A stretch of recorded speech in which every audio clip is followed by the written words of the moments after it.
Please pause the firefighting. Europe is struggling against the United States and China in competition in the green transition. This is not. Goedemorgen iedereen. Good morning, Honourable Prime Minister. Now, you're talking about an industrial deal and you talk about strengthening competitiveness. Apparently you listened very carefully to what we've been saying for years. But, however, you don't really do anything to achieve this.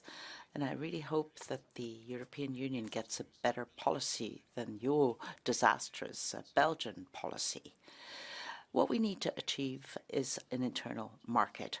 That is our top priority. That would help us grow by 12%. But you made everything even worse. You had the single market fragmented, and the state subsidies have been given up, and this to the detriment of small member states, to the detriment of our growth, of our well-being. And the larger member states in their retail, they only allow goods from their own country to be sold, to the detriment of our jobs, of our well-being and of our economy.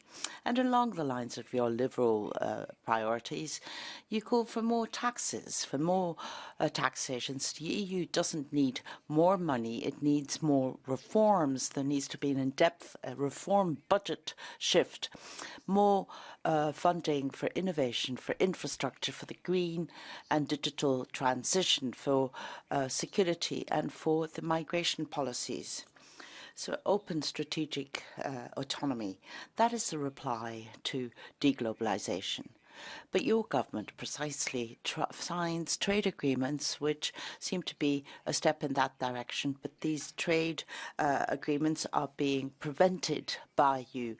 There are new rules, the EU which produces new rules, more and more rules, and this is really strangling our competitiveness. You know, grants and authorizations need to be given to clean tech and other types of technologies, but to all companies, to all authorities. And finally, our safety, our security is threatened, and this needs to be a top priority for more weapons, more money to support Ukraine. There's still a lot of work to be done during your presidency. And we will be looking at your presidency very carefully. Annemans, 3 minutes. Dank u, voorzitter. Collega's, ik ben hier vandaag niet gekomen. Honourable colleagues, I really didn't come here today to give you excuses for the person who's not present here, Charles Michel, who is making the Belgian authorities and politicians look very shameful. I'm speaking in favour of a European Union to the detriment of the authorities of the member states. You know, we take citizens as a priority, and Belgian presidency is bad news because they will try to support the federalistic agenda of the von der Leyen Commission until the elections will put an end to this left green government of Europe. Now, the Belgian government is not just pursuing these similar policies, but is also trying to collect information which doesn't have any majorities, not even in the Belgian parliaments, in order to have this government in Belgium was really developed by a coalition, and we have a Flemish prime minister from one of the smallest parties in this coalition, and this makes him a kind of rag, a mop of the Socialist Party. A damp rag, not what Nigel Farage said at the time, speaking about Herman van Rompuy, but no, Mr. De Croo himself actually talked about this.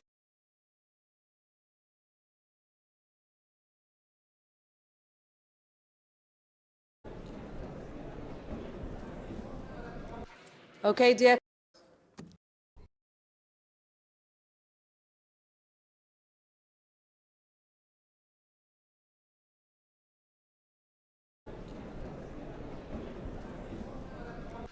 Okay, dear colleagues, can I please ask you to take your seats? We have a very important commemoration to make.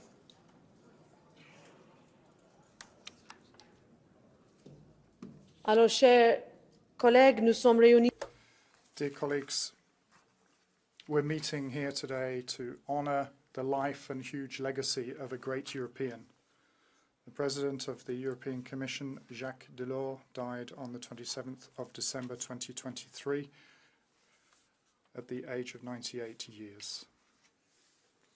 By way of introduction to this commemoration, I would ask you to watch a brief video on Jacques Delors, the father of the European integration.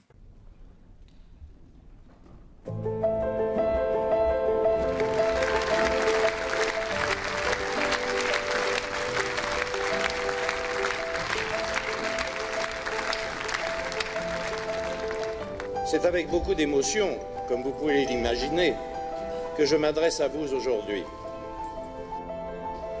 J'avais affirmé que ce Parlement deviendrait un lieu d'initiative. En tout cas, les 10 années écoulées depuis lors n'ont fait que confirmer chaque année davantage ce rôle pionnier que je prêtais au Parlement européen. Not the reality of the workers in Europe. Your government is taking the helm of Europe in a disastrous situation. People can no longer get by. The prices to go to the grocery store or to heat a house are impossible for people, especially when it's cold like today. In this context, you dare, in your speech, to not even look at one of the priorities of the Belgian presidency as to look at the budgetary rules. Well, it's in your program, and yet here in the speech, it's not there.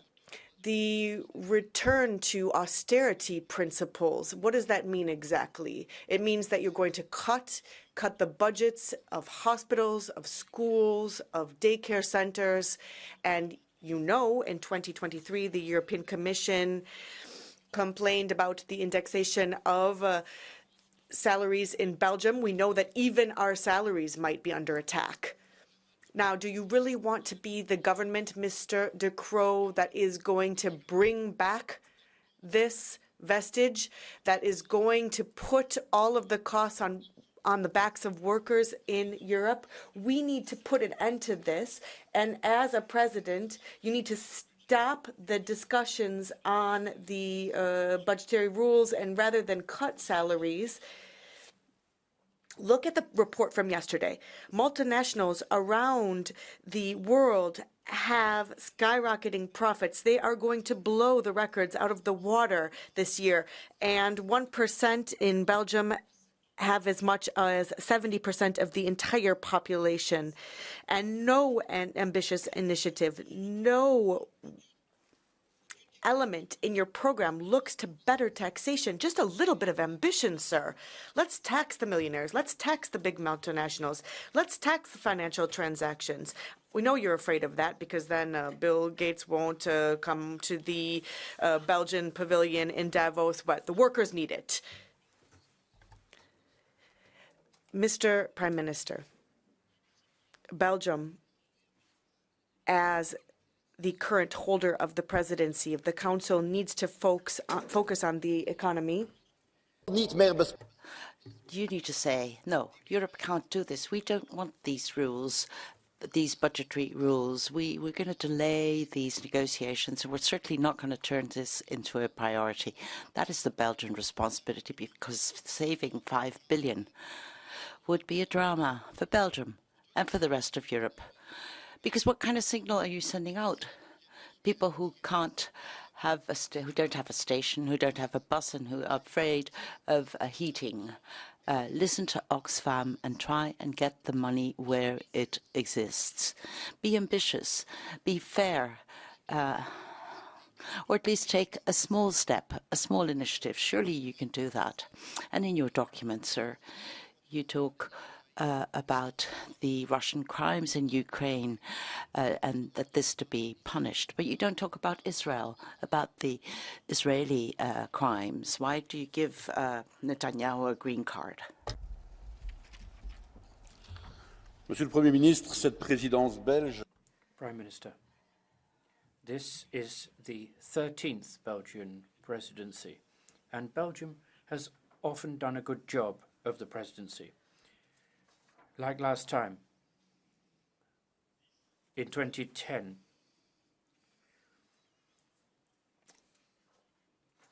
and you contributed to the caretaker government at the time. Now there's a Green Deal to save, a political crisis to manage, and a difficult economic and social context with inflation. It's good to have Belgium in charge at this time when we need to find solutions.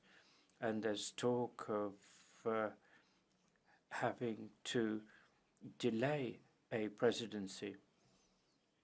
There's 100 days left, 100 days to convince and to succeed, and I hope you will succeed in the time left to the elections. Minutes. Thank you very much, Madam President. Prime Minister De Croo, welcome back to the European Parliament. Obviously, Belgium takes over the presidency of the Council of the European Union at a very important moment in time, specifically also due to the European elections. Obviously, Belgium will have three main responsibilities, duties, opportunities during this presidency. Firstly, to defend and promote whatever we have managed to do good in Europe over the course of the last 5 years, so that the citizens of Europe can make an informed decision when they go to the polls in June. Secondly, to respond to crisis. And thirdly, to further develop the European Union. When I speak about responding to crisis, we are seeing many farmers being concerned, being out in the streets in many member states of the European Union. Prime Minister De Croo, we expect the Belgian Council presidency to react to this, to put the concerns of the farmers on the topic of the Council, on the agenda of the Council, as a matter of priority. When it comes to further developing the Union, I think the Belgian presidency has identified some correct priorities for the European Union, and I would like to encourage you to work a lot on further strengthening the competitiveness of the European economy. We started to do some good work with the Swedish presidency on this topic. Improving the competitiveness of our economy means the economy can grow, we can create more jobs, we can secure the payments of salaries, of pensions, of social benefits. This is the core of what Europe is. So please work on competitiveness. Please be fast on revising the multi-annual financial framework. At all levels in the Council, this needs to be done. And please count on the European Parliament. Prime Minister, to you, to the government, and to the many Belgian diplomats working on the presidency, we wish all the best. Your success will be the success of all of us. Thank you very much. Thank you. Mr. Muresan, next Kathleen van Bremt, 2 minutes. Dank u wel. Thank you, Prime Minister. Well, you yourself talked about this. Europe is at a crossroads, and the Belgian presidency needs to lead us. And we're talking about a Europe that protects, that strengthens welfare and protects human rights. This Europe needs to be a social Europe. That is why the discussion on the revision of economic governance, of budgetary rules, is crucial. We can't go back to a policy of saving and saving and more saving. Mr. Botenga, I think you don't have the right information, sir. If there is a single member state which is very clear on its position, the position taken by the European Parliament, that is room for investment, social investment, public provisions and sustainable transition. Well, that is Belgium, sir, and it's an important role for the Prime Minister to try and turn the Council's views to a better approach. And Mr. Lambrecht has also talked about this. We can't have a pause here. You can't possibly pause. And that would be a wrong choice. It's not a question of the farmers or nature or ambitious transitional policies and industry. Well, we don't have the means. We don't have the public means, the European investment funds, so that there is equality amongst all member states and achievement of two true industrial policy in Europe to keep industry in Europe and to make sure that everybody is involved, even those people who don't have the money to renovate their homes or to buy electric vehicles. Final point, very important to our geopolitical responsibility, Ukraine. We need to stand as a single voice behind the Ukraine, and we make sure that our promises are kept. So this mood and this unanimity needs to be developed when we talk about Israel and Hamas. I know that the Belgium point of view is access to humanitarian aid. We need to call for an immediate ceasefire. I wish you all success and our support. Merci, Madame. Thank you, Madam President, Prime Minister, Commissioner, colleagues. The Belgian presidency of the Council comes at a turning point for Europe because at the end of your presidency, as we all know, European elections will be held. Today, what we are seeing is the path that the Union will take tomorrow. Now, here we are in the chamber, and we know that Europe must take its destiny in its hands in just a few months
New EU taxes are what you want.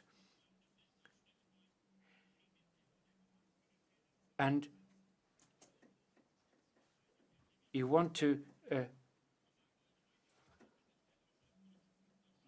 I want to say to you what I've said to Chancellor Scholz. Put your own country in order before coming up with visions for the rest of us. Hands off any plans to bring in EU taxes. And it is vital to stop the anti-Semitism. 1 minute. Muito obrigado, Senhora. Thank you very much, Madam President. Prime Minister, colleagues, the Belgian presidency has the obligation to contribute to a strong Europe that is able, that is safe, one that is competitive, all the while giving cohesion and solidarity, a geopolitical Europe with a global strength, Europe that would have common projects, strategic investment.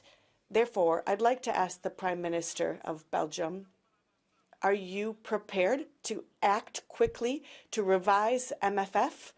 Are you prepared to decide on ways to have revenue that assists our citizens, that we can have 40 billion more for the European budget, continue to support Ukraine, have strategic projects of a global reach?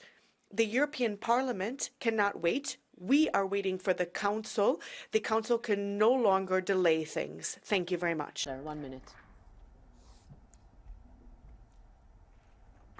Hvala puno predsjednice, predsjedniče vlade, kolegice I kolege. Belgijsko. Thank you very much, dear colleagues. The Belgian presidency will conclude the institutional cycle ahead of European elections in a key period for our continent and the lives of millions of Europeans. Ahead of us is the form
And then Candelare before the catch the eye.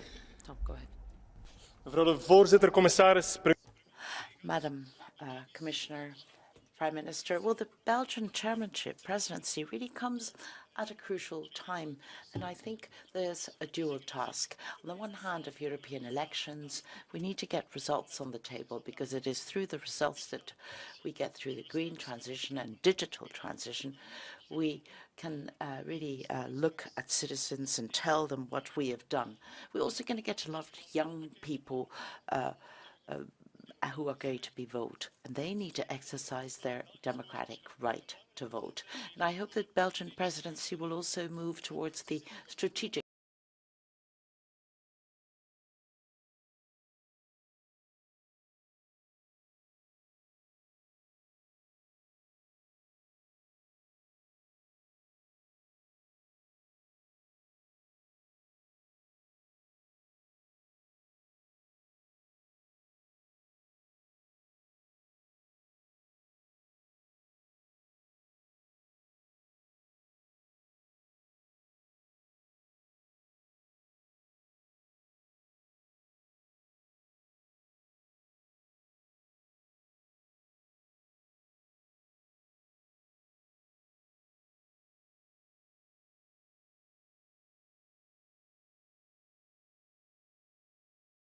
forward, but now we need to make sure that companies, both big and small, but also farmers, can look at the future with hope. Thank you. We will have 5 interventions catch the eye for all political groups in the order that they came in. I will read them all out. Henna Virkkunen, Margarita Marquez, Georgios Kyrtsos, Jordi Solé, Kinga Gal. Henna Virkkunen first. Arvoisa puhemies. Madam President, Prime Minister,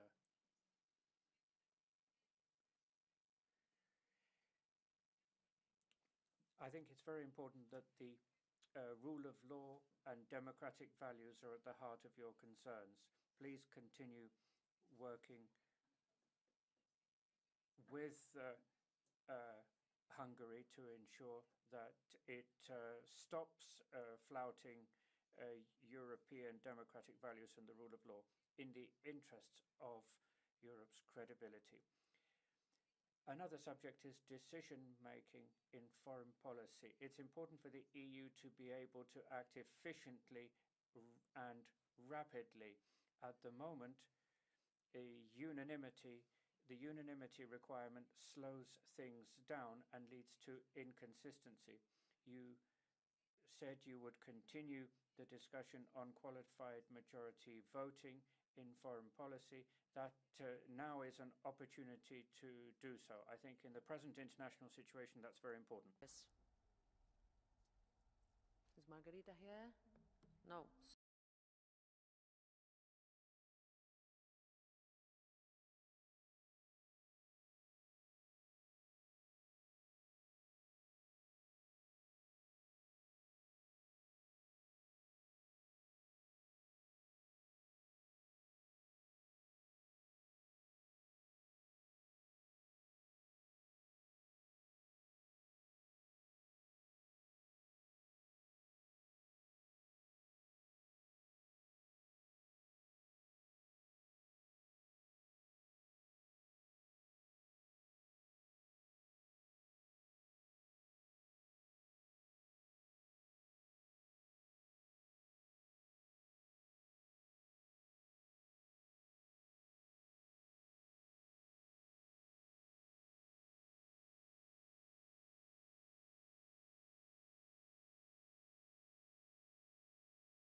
to keep denying us Catalans, but also Galicians and Basques, the same linguistic rights towards the EU than a vast majority of EU citizens already enjoy.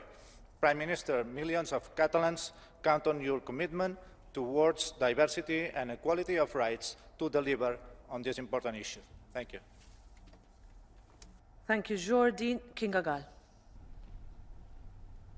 Miniszterelnök úr, biztos úr, a belga elnökség prioritása nem lehet más, csak a mielőbbi. Thank you.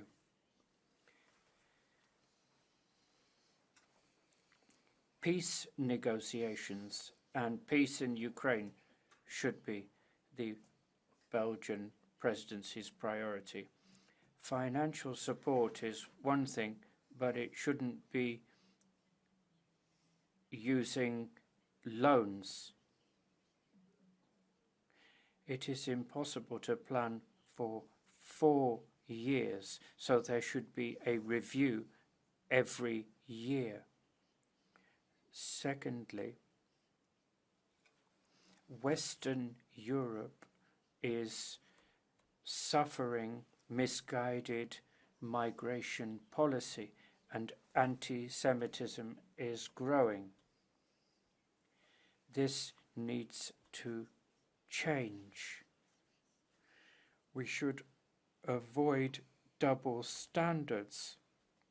The Hungarophobia must stop. It's destroying the EU, not Hungary. So now I give the floor back to Vice President Šefčovič and then the Prime Minister.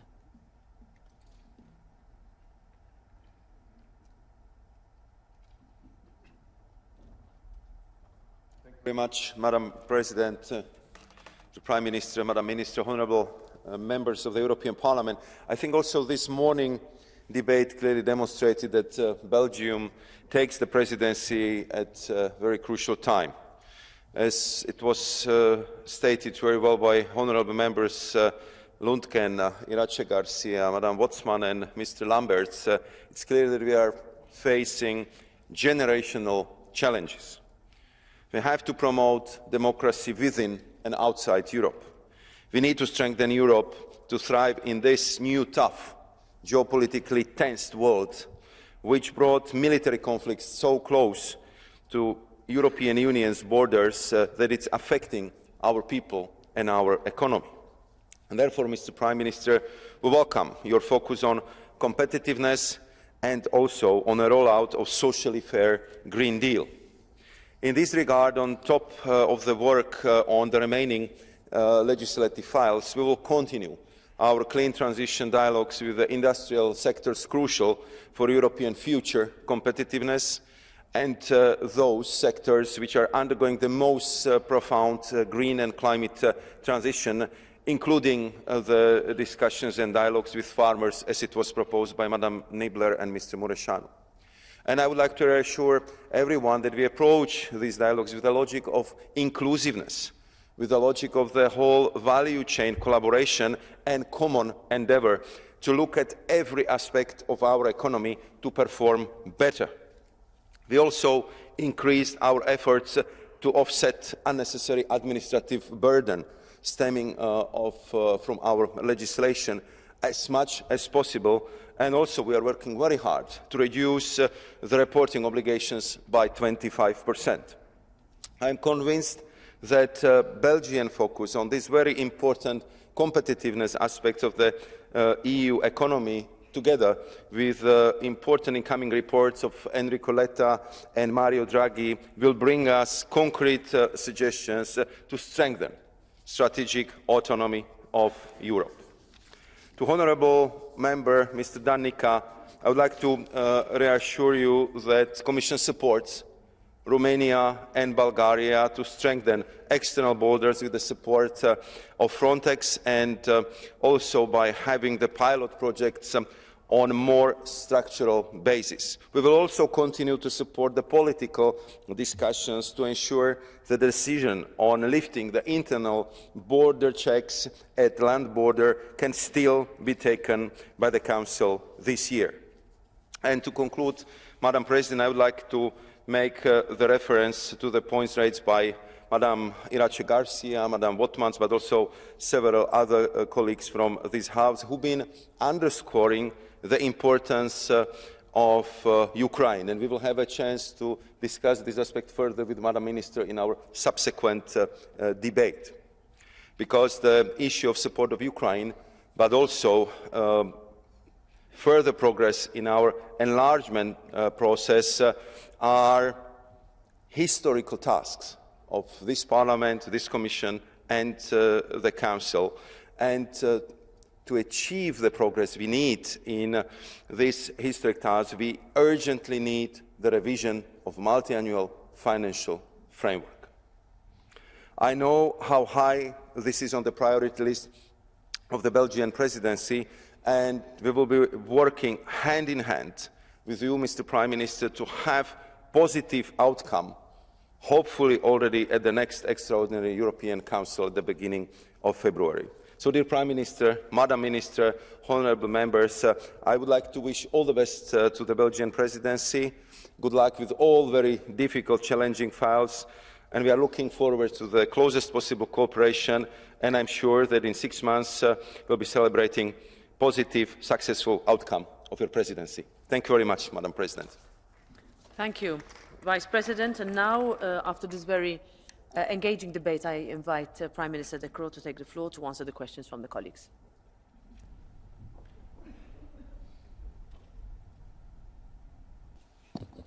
Madam President, dear colleagues, thank you for a rich debate. And it shows that this is how democracy works, is that people have ideas and people have different ideas. Some of you did contribute with ideas, some of you did not. Let me answer a few of the questions that have been asked. Et je commencerai par Monsieur And I suppose I'll start with Mr. Lugin. Yes, you're absolutely right, sir. Agriculture is a priority. It wasn't in my speech, but that doesn't mean that it's not important. Agriculture, with the economic role that it plays, and this connected to industry and agriculture together, that is important. We've tried to put the two confronted one against the other, but that is a mistake. You're absolutely right, sir. That is an important subject and very important for the Belgian presidency as well. On social protection and the platform economy, and I think we have to find the right balance. The platform economy has positive points where it creates opportunities for people to enter into the labour market in a flexible way, opportunities to learn certain skills. From another perspective, of course, social protection is crucial. Finding that balance, I think we share that objective with you. Dear Hilde, Mrs. Voutmans,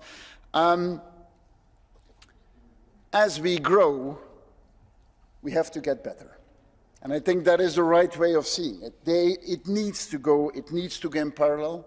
As we know, we have an ambitious agenda on that. We will be contributing with the permanent president of the European Council, of course, in working on that. We will play our role of being a facilitator, of bringing people together. But indeed, it is crucial as the European Union that we respond to those expectations. Poll after poll, we see that our population expects more from the European Union, and that might not be something that some people in this audience like to hear, but the European population across the board expects more from us, and we need to respond to that expectation. Monsieur Lamberts, quand j'ai parlé Mr. Lamberts, when I talked about this pause, well, I didn't say a pause on the Green Deal. I never said that.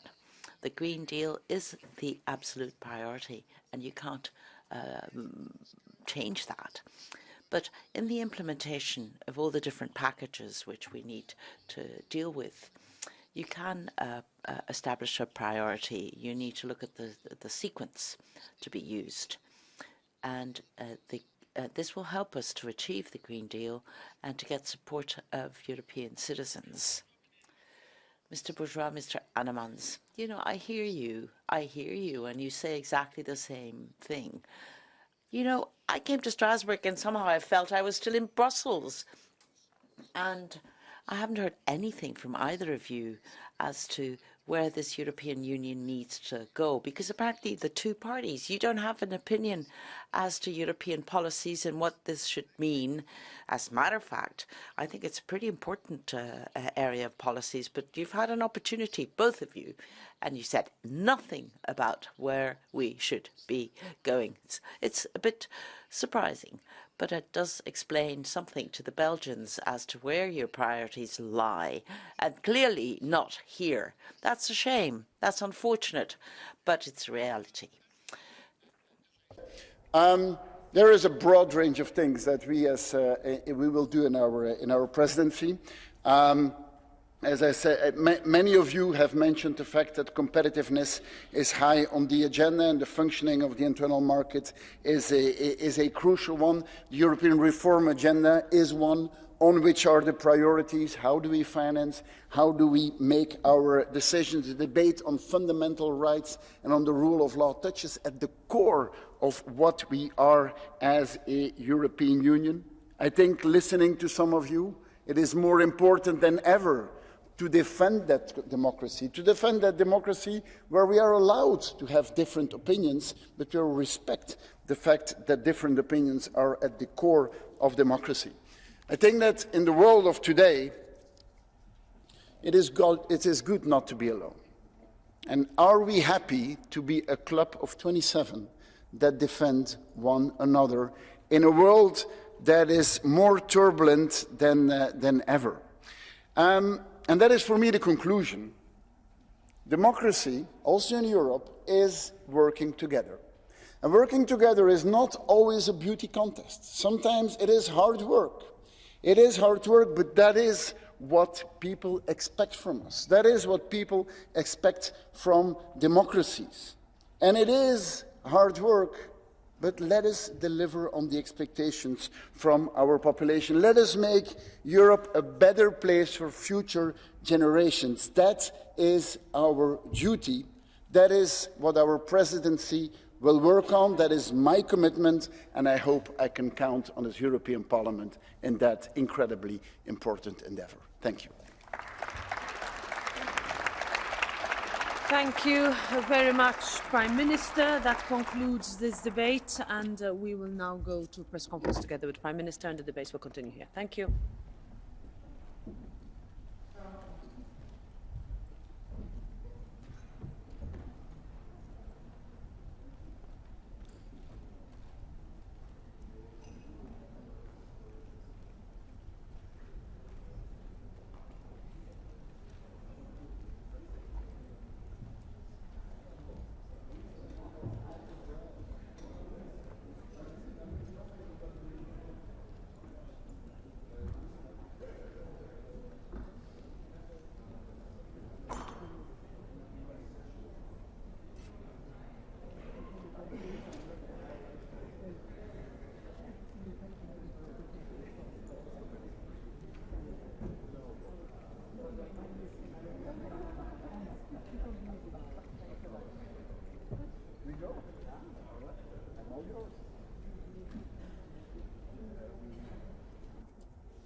Ladies and gentlemen, meine sehr geehrten Damen und Herren, liebe Ladies and gentlemen, colleagues, the next item today, Council and Commission statements,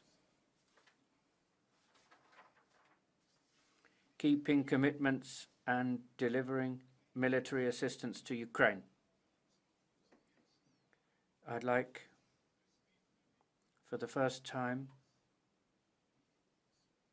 to give the floor in this chamber, to give the floor to Foreign Minister Haja Labib. We met in Namur at the meeting of national parliaments. Minister, all the best, and the floor is yours.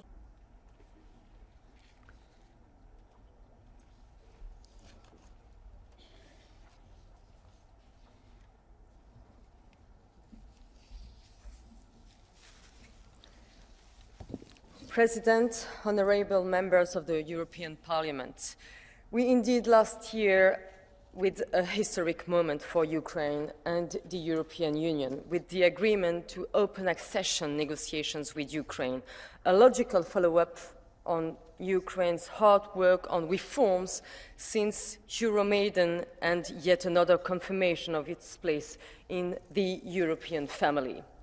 Ukraine remains our top priority, but realities on the ground continue to remind us that more is needed.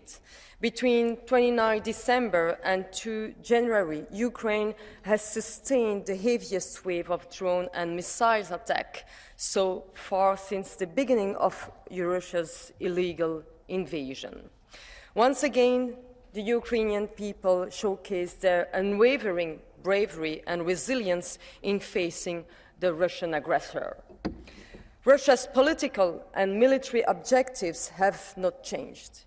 Its continuous attacks are the sad proof that we must step up our military support, and we need to increase, not just maintain, but increase our military support to Ukraine to withstand and push back the Russian invaders.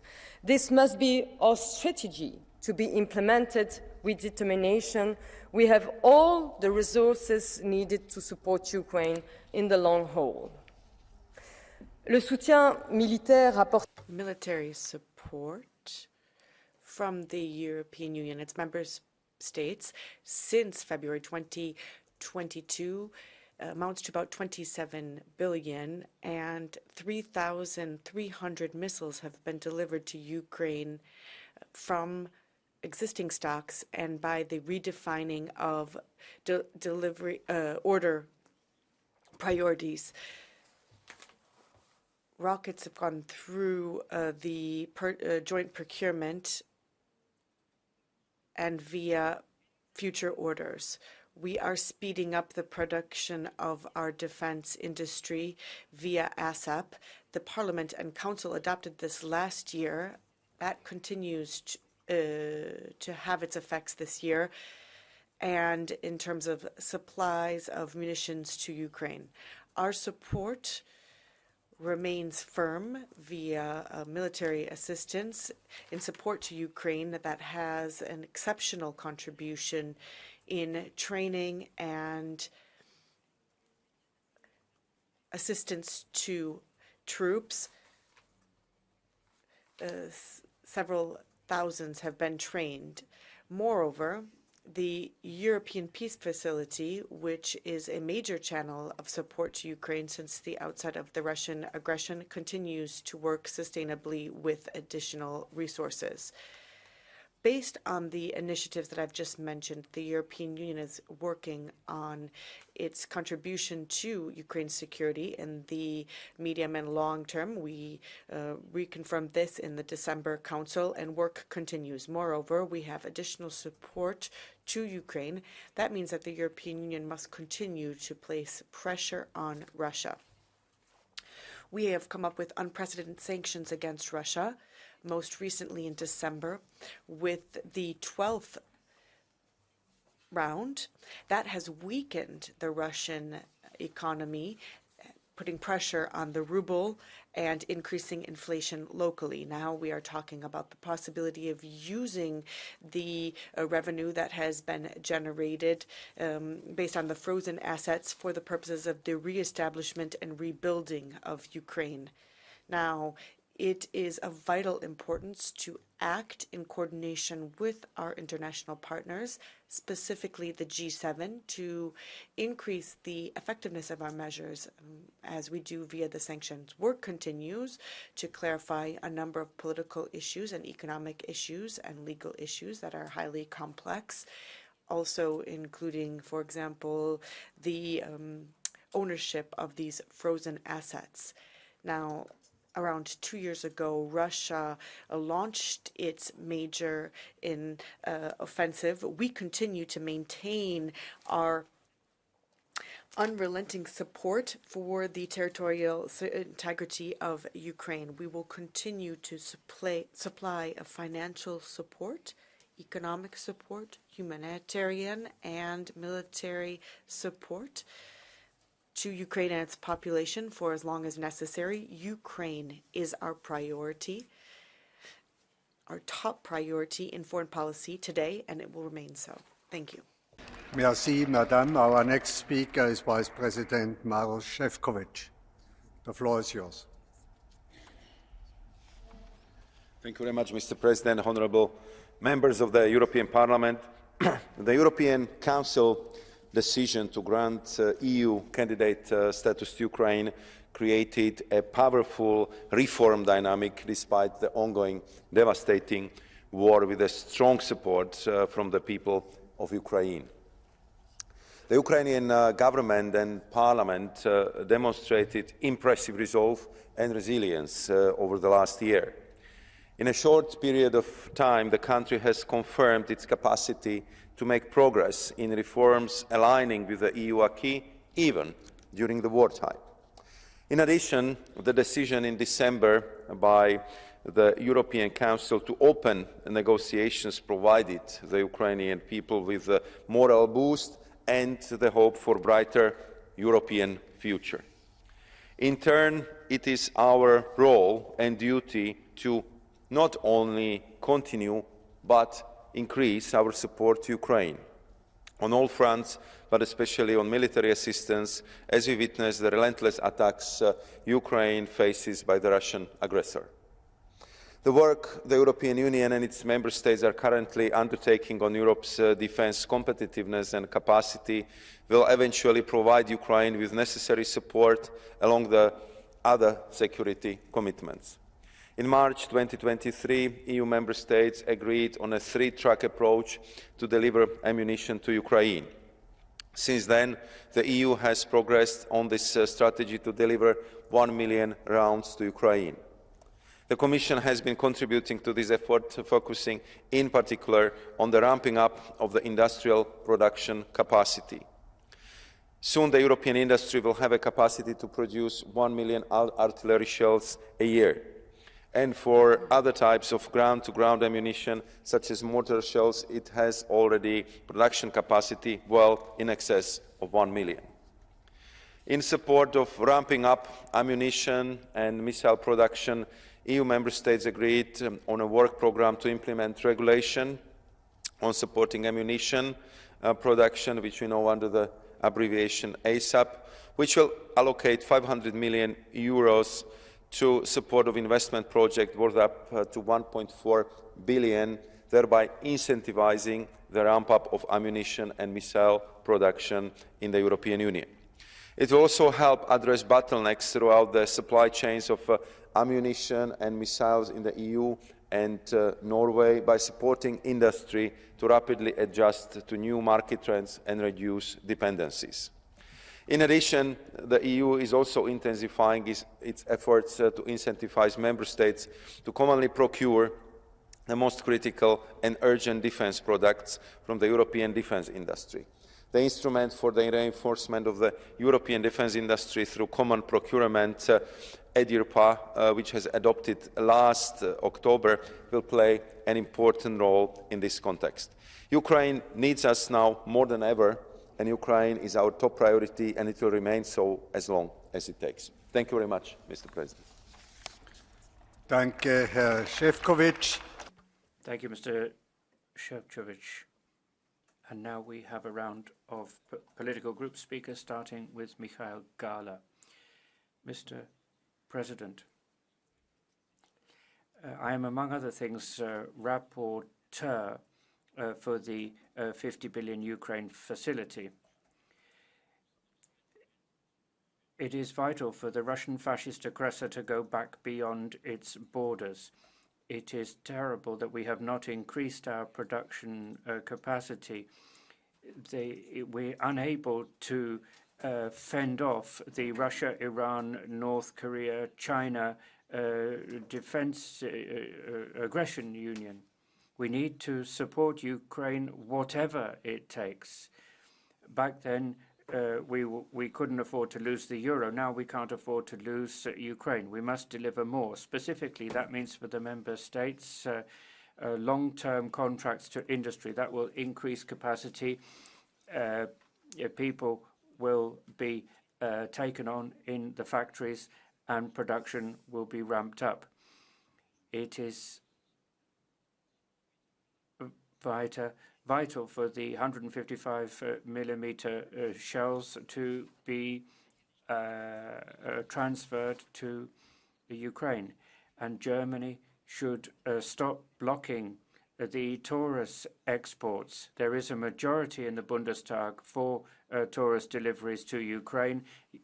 Germany is not a one-man government, and the Chancellor should be more afraid of Putin than his own party's left. Slava Ukraini. Wort ist Herr Pedro Marques.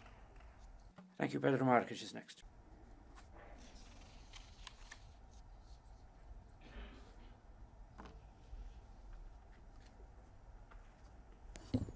Thank you, President. I would like to greet the Minister on our first appearance towards the Parliament, in which I gather it will be a lot. Dear Commissioner, Vice President, colleagues, from the beginning of the war, the EU and its member states committed themselves to support Ukraine as long as it takes.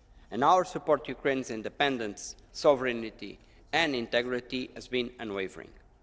Yet, we are again at a defining moment. The fact is that Ukraine is at a critical point in the war, with lack of weapons and ammunition, they refer constantly. And I would like to say, even to Michael Galler, it is under the leadership of Chancellor Scholz that Germany is continuing to support Ukraine. But a number of member states must deliver on their promises at this stage.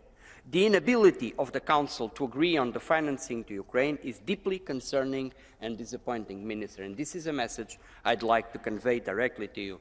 And the possibility of the US withdrawing their support is at least disturbing.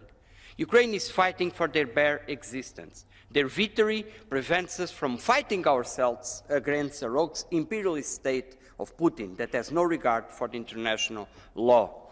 They are fighting for their lives. We are fighting also in an existential moment of the European Union. Thank you. Monsieur Petras Austravicius, the floor is yours. Mr. Chair, Madam Minister, Commissioner, the fate of Ukraine as a state and of Ukrainians as a nation is being decided on the battlefield. Our ally Ukraine can only contain and defeat the aggressor if, among others, it is given the necessary military support. It goes without saying that in order to defeat the terrorist state Russia, the amount of the Western military support must far exceed the increasing Russian military spending. Let us frankly admit that this has not yet happened. Our European commitments to Ukraine in terms of military aid must not only be met, but well exceeded. Only in this way we will be able to provide the necessary assistance to Ukraine and protect our countries from any possible Russian military provocation. I call on the EU member states to honor the commitments they have made to Ukraine and its people. Ukraine has no choice but to fight for its survival, paying a high price in lives of its people and other devastating losses. Peace in Ukraine can only be restored and secured with the support of its Western allies.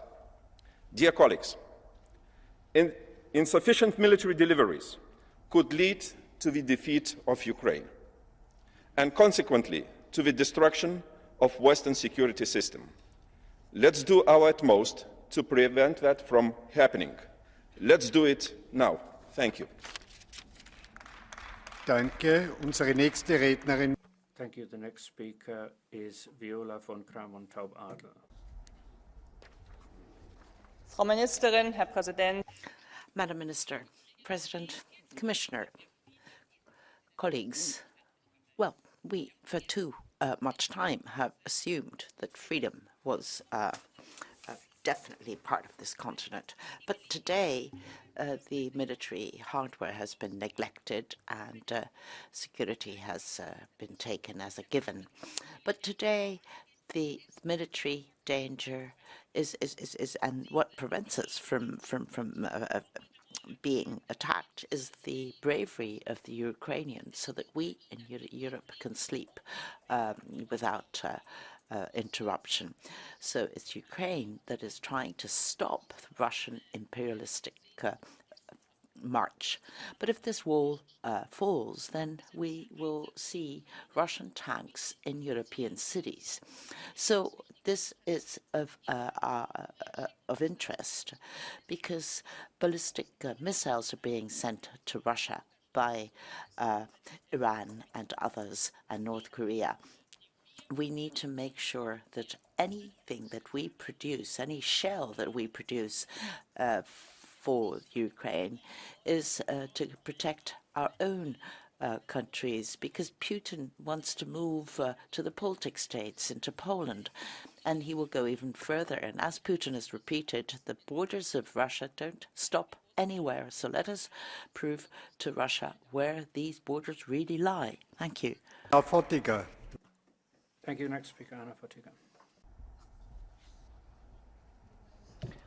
President, colleagues, this moment certainly is a turning point for both Ukraine and all of us.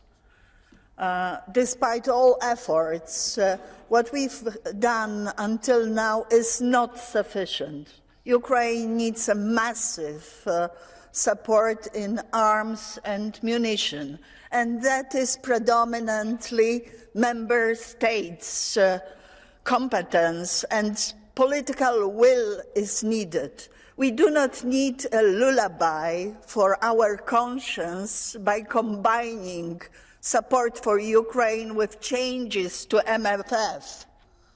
We simply have to do it now. Danke. Mr. Jack Madison, the floor is yours. Yes, thank you so much, dear colleagues. I think it's not a very nice debate, and of course the situation is not even nicer either. First of all, Europe, of course, have supported Ukraine, but as it already mentioned, it hasn't been sufficient. It has been too little and too late. What was also mentioned before already, and it was absolutely correct, our industries, defense industries, are very slowly increasing, and that's the huge problem. European economies are just working and continuing as on the normal times. On the Russian economy, they are working 24/7 in the wartime zone. The second problem is that we've been afraid for the escalation. And of course, all of us have to be afraid of escalation. Nobody wants to see war in Baltic states or in Poland or in Moldova. But the problem is that the real escalation will be if Ukraine will fall. That will be the real escalation for the future, to have a new war in 3, 4, or 5 years. The second thing, last week we had the honor to welcome Mr. Zelensky in Tallinn, and he said very clearly, they need men. They need more men because thousands of men have died, also from the Ukrainian side. But in Europe, we have almost 800,000 Ukrainian men who have illegally, breaking the Ukrainian laws, escaped from Ukraine as cowards. And we need to help Ukraine with those men and also with a military aid, that they will not die in Ukraine, that they will fight for Ukraine and they will win this war. To the end. Thank you so much, but it was an important point, I think. The next speaker is Ms. Demirel. Thank you, President. In a question on peace or war, well, it's a question of a class struggle, because the weapons are sent by the rich and the poor suffer. So 24 months the war has taken place in Ukraine, and the Mark Milley from the United States in 2021 said that it was very unlikely that the Ukraine was actually going to win this battle on the battlefields. However, NATO countries said, look, let's fight, continue fighting, and they've been delivering weapons. Billions have been spent on weapons, and I understand, colleagues, that the price for this rival, Russia, needs to be hiked up. But let's look at the reality. This is a war of position. It goes 10 meters in one or another direction, and thousands of people are actually dying on the battlefield. people and the workers are paying the price for this imperialistic battle. And now people in the Ukraine are suddenly realizing that perhaps the solution is not in the battlefields. And what does the Zelensky government do?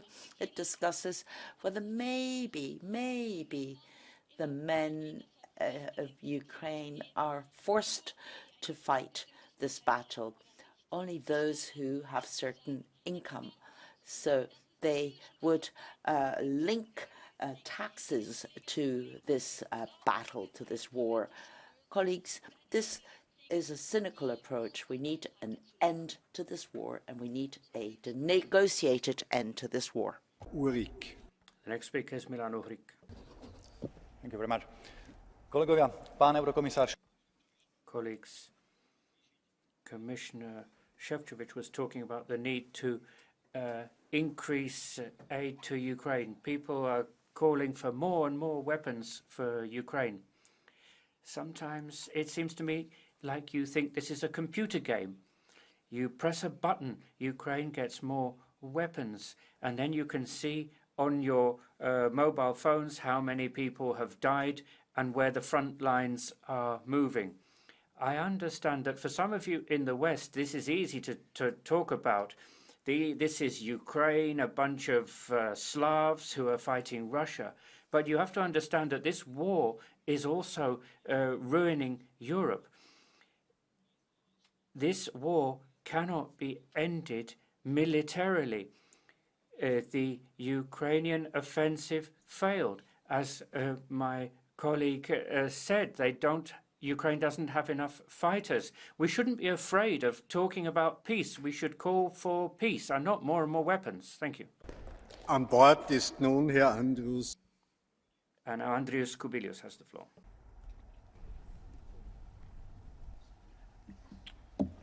Dear colleagues, the United West is 25 times stronger than Russia, and has economical power to support Ukraine to win the war, but still it is not the case. Last year, Russia spent more than 100 billion euros for its war in Ukraine. Ukraine, with all the assistance from the West, spent for its defense only 80 billion euros. Last year, Russia spent 6% of its GDP for the war, Ukraine 25%. EU military assistance for Ukraine was only 0.075% of EU GDP.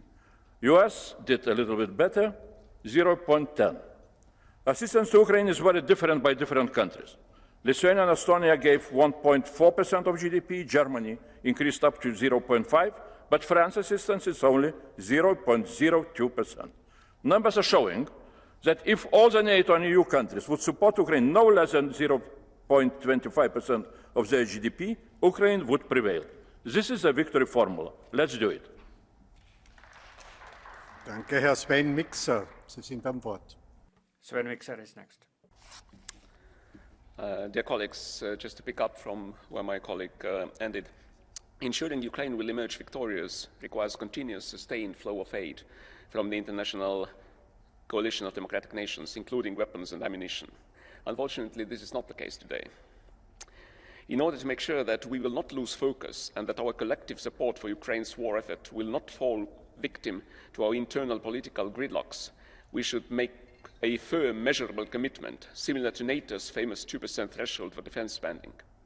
If the Euro-Atlantic community and all other like-minded nations committed to Ukraine's ultimate victory over the aggressor would allocate until the war has been won just a modest 0.25% of their GDP for supporting Ukraine, it would yield approximately 120 billion euro annually, more than enough to ensure that there are no unwanted disruptions in the ability of Ukrainian military to fight back the aggressor.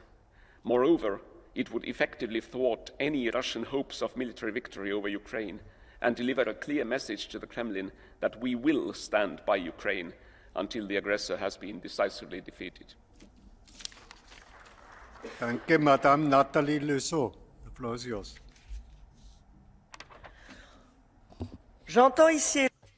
Here, I have heard utterances of a fatigue for Ukraine that our countries might be afflicted with. This is obscene. It's the Ukrainians who are fighting. They are suffering. They are dying. And it's the Ukrainians who would have a right to state that they are fatigued. And yet they resist. They resist under a flood of fire from Russia. And I am fatigued by our plotting, by our delays, by our sluggishness in supporting them in a war that they are waging for themselves, but for us, for our security, and for our freedom.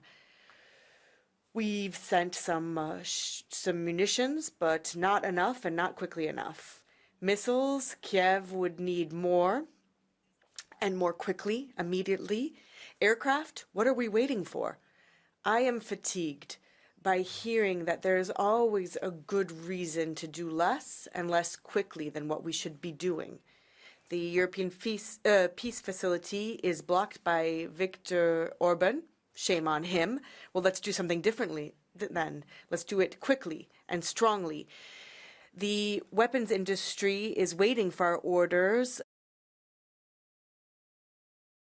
their budgets, so let's start a major borrowing operation for European defense to assist Ukraine. Now, we did this when there was a virus. Let's do this now when we have a threat at our doors. Let us do it now without further delay. Let us do it before a putative Russian spring offensive. Let us do it now before the U.S. election is decided. There is no time to waste. Mr. Bronis Rope, the floor is yours.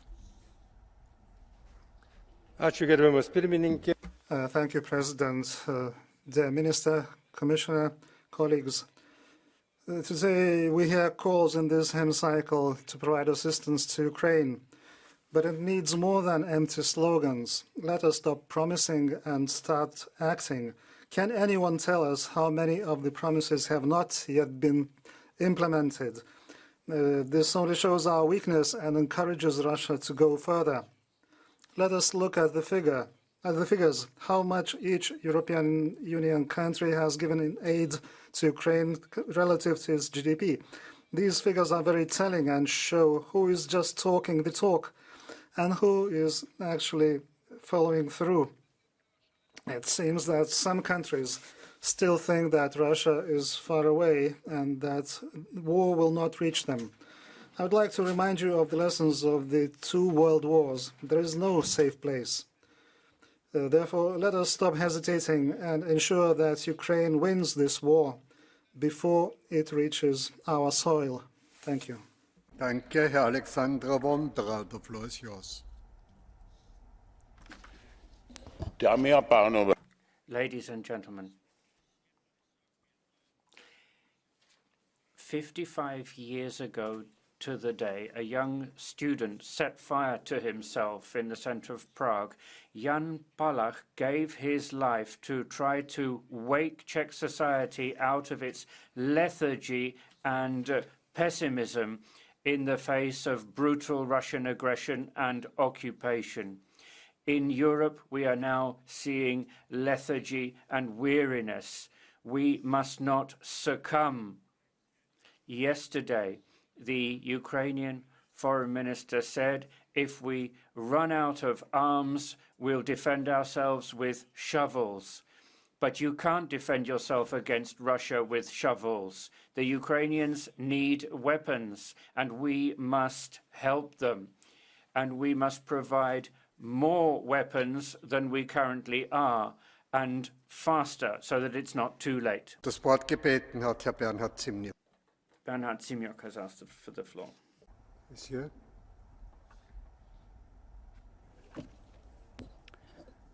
Herr Präsident, President, the military support for Ukraine is unacceptable for several reasons. There's not any expert who can be taken seriously who sees a victory for the Ukraine in the books.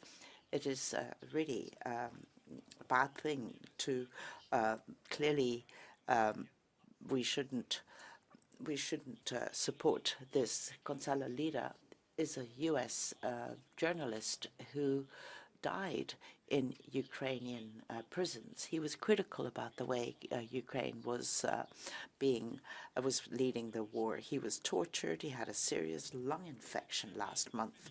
Despite all of this, he did not receive any medical protection and medical care, so he died. He was 55 years old and he died in prison. And we call for a total stop to supporting this corrupt country. Let us stop the suffering of the people of Ukraine. It is all your fault.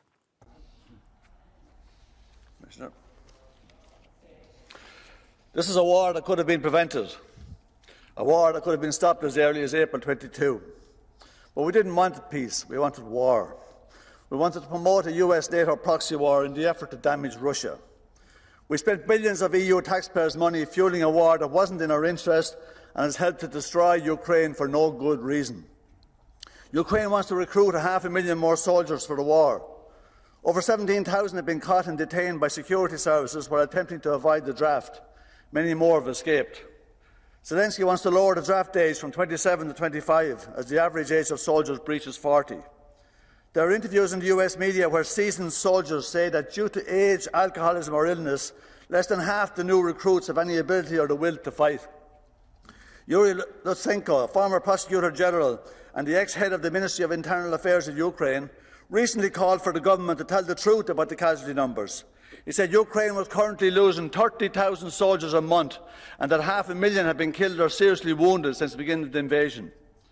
The Spiegel reported last week that Germany doesn't even know where its arms are going once they reach Ukraine. You want to keep military assistance commitments to Ukraine when you know it's an unmitigated disaster and a bloodbath that is our fueling. Are you ever going to try and end this slaughter, or do you give a damn about the working class Ukrainians that have been thrown into a meat grinder? Come on to yourselves. Am Wort ist Herr Miroslav Radakowski. Miroslav Radakowski has the floor. Dne 22. februára minulého roku o 9:30 hodine som... Last year in February, I said this. We all believe that together with the Americans, we'll beat Russia. But what if we don't? Do we have a plan B? That's what I said. And now we know that we're not going to beat Russia. We should therefore stop sending arms to Ukraine. We should stop fomenting the killing of Slavs. Because if you don't stop, it could be that we Slavs will join together, brother with brother, and I believe we will join together, and we will turn Western Europe into grass. I'm sure nobody here wants that. The war in Ukraine is a US problem, a problem of US interests. The European Union is a mere vassal of the United States. We should start peace negotiations, but without the Americans. We should stop this killing. Shut up. Please come to the end. Frau.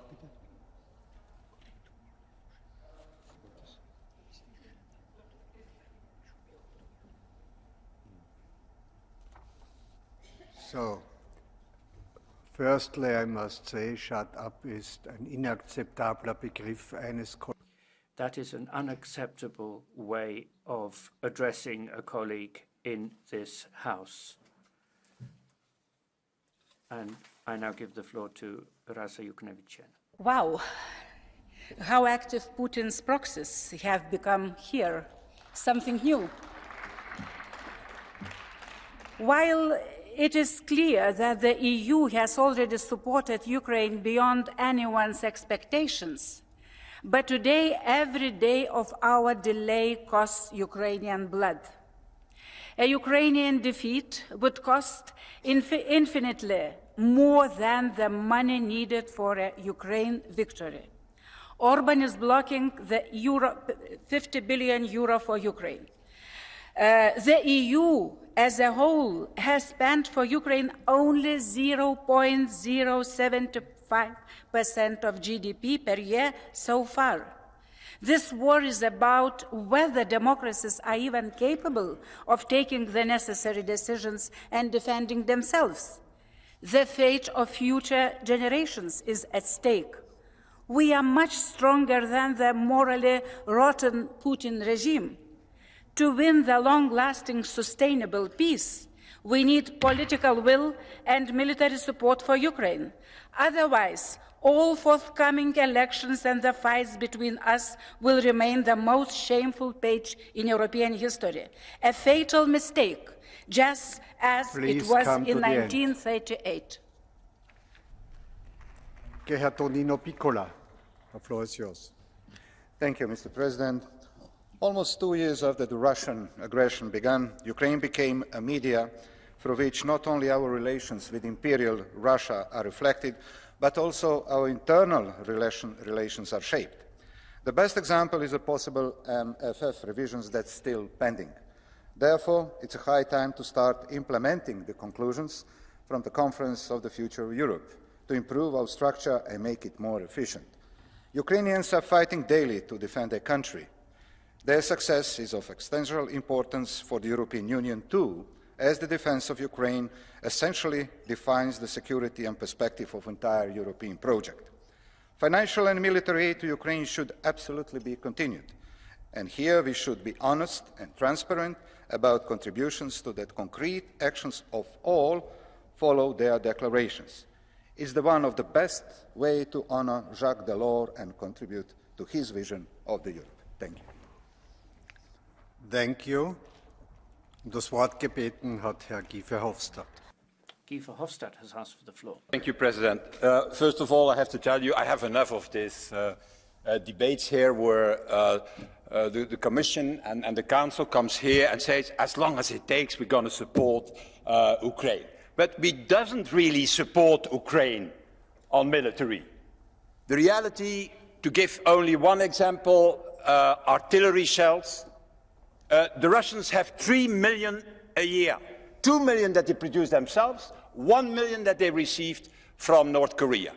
And we are not capable, you say soon, soon, what is soon? We are not capable to even produce 1 million of these shells in a year. That's the reality on the ground. If F-16s are not ready, it will take 6 months. Long-range missiles, there is a refusal by the German Chancellor to give them for the moment. Air defense, Patriots, not enough are delivered. And the reason why that is, for one simple reason. That is, there is no European defense community, no common procurement. That's the real disaster of Europe. And that is what I hope, sorry, President, you're going to decide on the 1st February now. Instead of giving in to Orban, make a serious military package for Ukraine. It's a question of democracy. Danke, Herr Ville-Niinistö. Thank you, Ville-Niinistö. Arvoisa puhemies. Mr. President, every second we spend in this chamber talking, the Russian war machine is turning. Russia now has a war economy, and its economy has grown 35%. Russia is producing. They're also getting stuff from North Korea and Iran. And what are we doing? We're giving Ukraine promises of support as long as it takes. But things are moving fast, and Ukraine is not getting the help fast enough. We have to be ready for Ukraine to be able to defend its own national sovereignty, because Putin is not going to stop. Putin is waiting for us to get tired. He's waiting for the US elections. He's expecting democracies to be weak. We have to demonstrate to Putin that we will not give up, that we will defend international law. We will stand up for democracy. We will defend Ukraine's independence so that Ukraine gets the peace that it deserves, the peace that it wants. That is the European Union's goal. Unser nächster Redner ist The next speaker is Mr. Krasnodębski. Danke, Herr Präsident. Czy nasza pomoc Thank you, Mr. President. Is our military support sufficient? Quite clearly, as colleagues have said, no, it is not sufficient. Ukraine does not have enough to defend itself against Russia. The help Ukraine is getting is coming too late. And Ukraine is suffering human losses. And the problem has not been a lack of resources. The problem has been ideology. There have been all sorts of misplaced worries. We've only been supplying small arms to Russia lately, and some countries started by supplying helmets.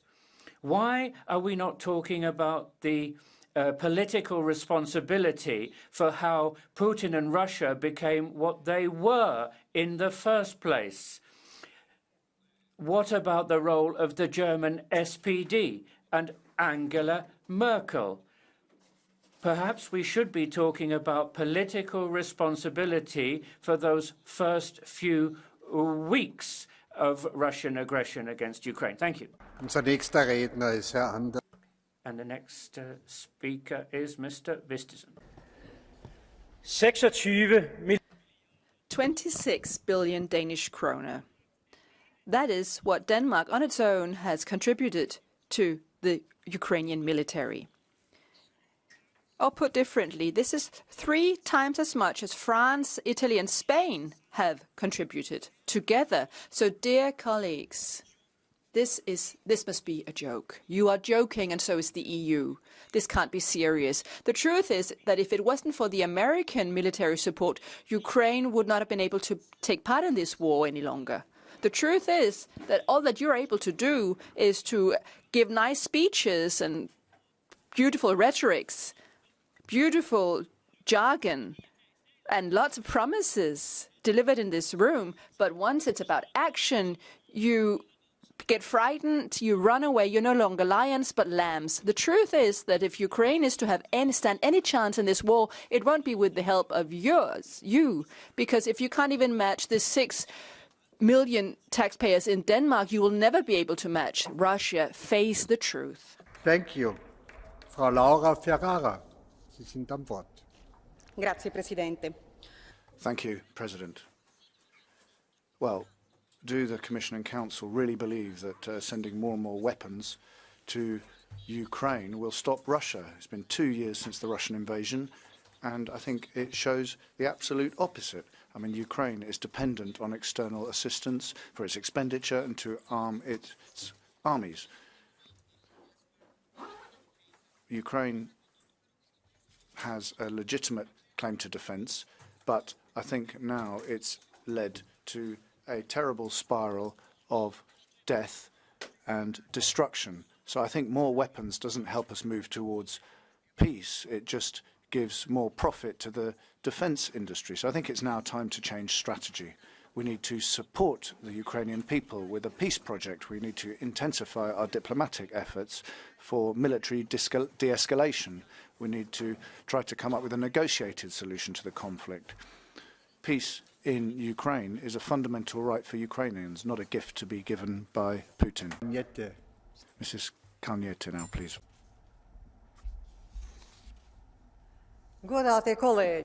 Honourable colleagues, I will be very clear. Hungary and the US Republicans must take the responsibility for the delay of financial and military support to Ukraine. Ukraine urgently needs it to resist the Russian aggression and win the war. It is needed immediately. Putin uses this lack of political will and determination of Ukraine's allies to deplete the supplies of the Ukrainian ammunition and to destroy its air defense systems with intense rockets and drone attacks. By this, Putin demonstrates his determination to continue his war of aggression, and our hopes for a ceasefire or compromises with Russia have no real grounds.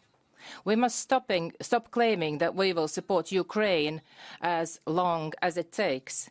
We must make it clear that we will support Ukraine until complete victory over Russian imperialism. There is no other alternative to ensure peace. Thank you. Danke, Herr Cimošević. Thank you, Mr. Cimošević. Now you have the floor. Panie Przewodniczący, najpoważniejszym President, the most important threat to Ukraine would be a decrease or a withholding of the financial and military support from the democratic countries. Orban in Europe and Republicans in the US Congress play the role of Putin's allies. We are at a critical point. There is a way of supporting Ukraine, giving it strength, and drawing the power away from those who try to blackmail us. We need to quickly use the frozen assets for the support of Ukraine. The White House has expressed its support for that. Let us not defend the dirty interests of companies that are reaching extraordinary profits by managing those assets. Let's do everything that is decent and efficient and effective. Let us remember that a decline of Ukraine. Thank you. Our next speaker is Mrs. Kumpula-Natri. Dear Commissioner and Council, we approach the second horrible anniversary of Russia's brutal attack on Ukraine. It is too good to share here this common strong spirit for supporting Ukraine militarily, economically, financially and politically. The Council has to overcome Orban and find solutions for the 50 billion euros. No country fights without electricity, schools, hospitals and functioning society. We support and build our capacity for arms production in Europe, but we have to stop helping Russia and Russian military too. Don't you agree? We have to ensure that the battlefield goods are not exported from the European Union to Russia despite of sanctions. Circumventions of sanctions must stop. Customs statistics show that EU countries' export to Central Asia countries grew by 80% in a year. Shocking headlines in the media talk about the goods which look like are destined to Central Asia, but they end up in Russia. We have to put more pressure on third countries, but to put end to this also not to accept any European company to make money with the blood of Ukrainians. As a new chair for the Committee of Russia Monitoring Group in International Trade Committee, I promise we will not overlook sanctions commonly agreed. Danke. Wir kommen nun zu Thank you. We now move on to the catch the eye procedure. So, Lucas Mandel, please. Vielen Dank, Herr Präsident. Well, thank you, President, Vice President of the Commission, colleagues.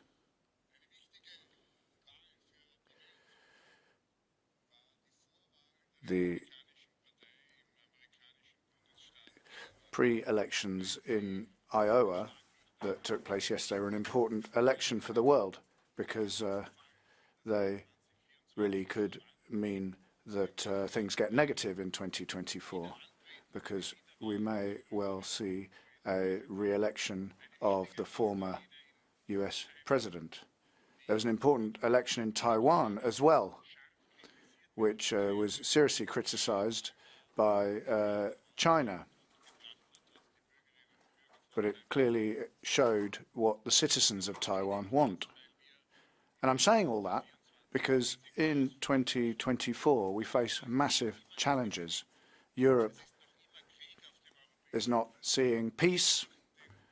There is war on the European continent as a result of Putin's attack on an important and large European country which is defending itself very bravely.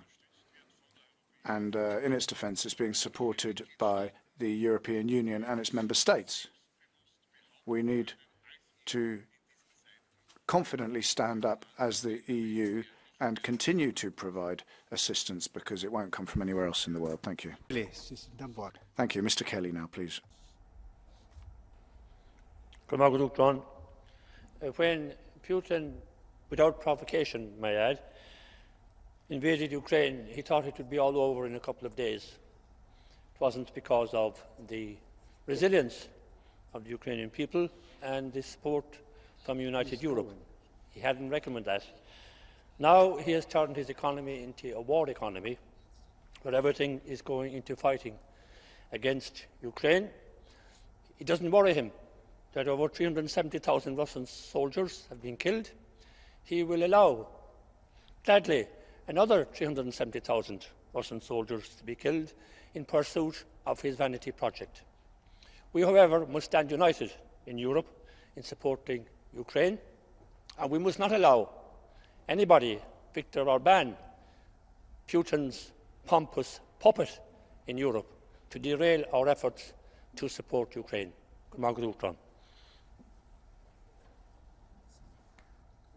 Frau Maria Grappini. Mrs. Grappini, please. Domnule președinte, domnule comisar, stimați colegi.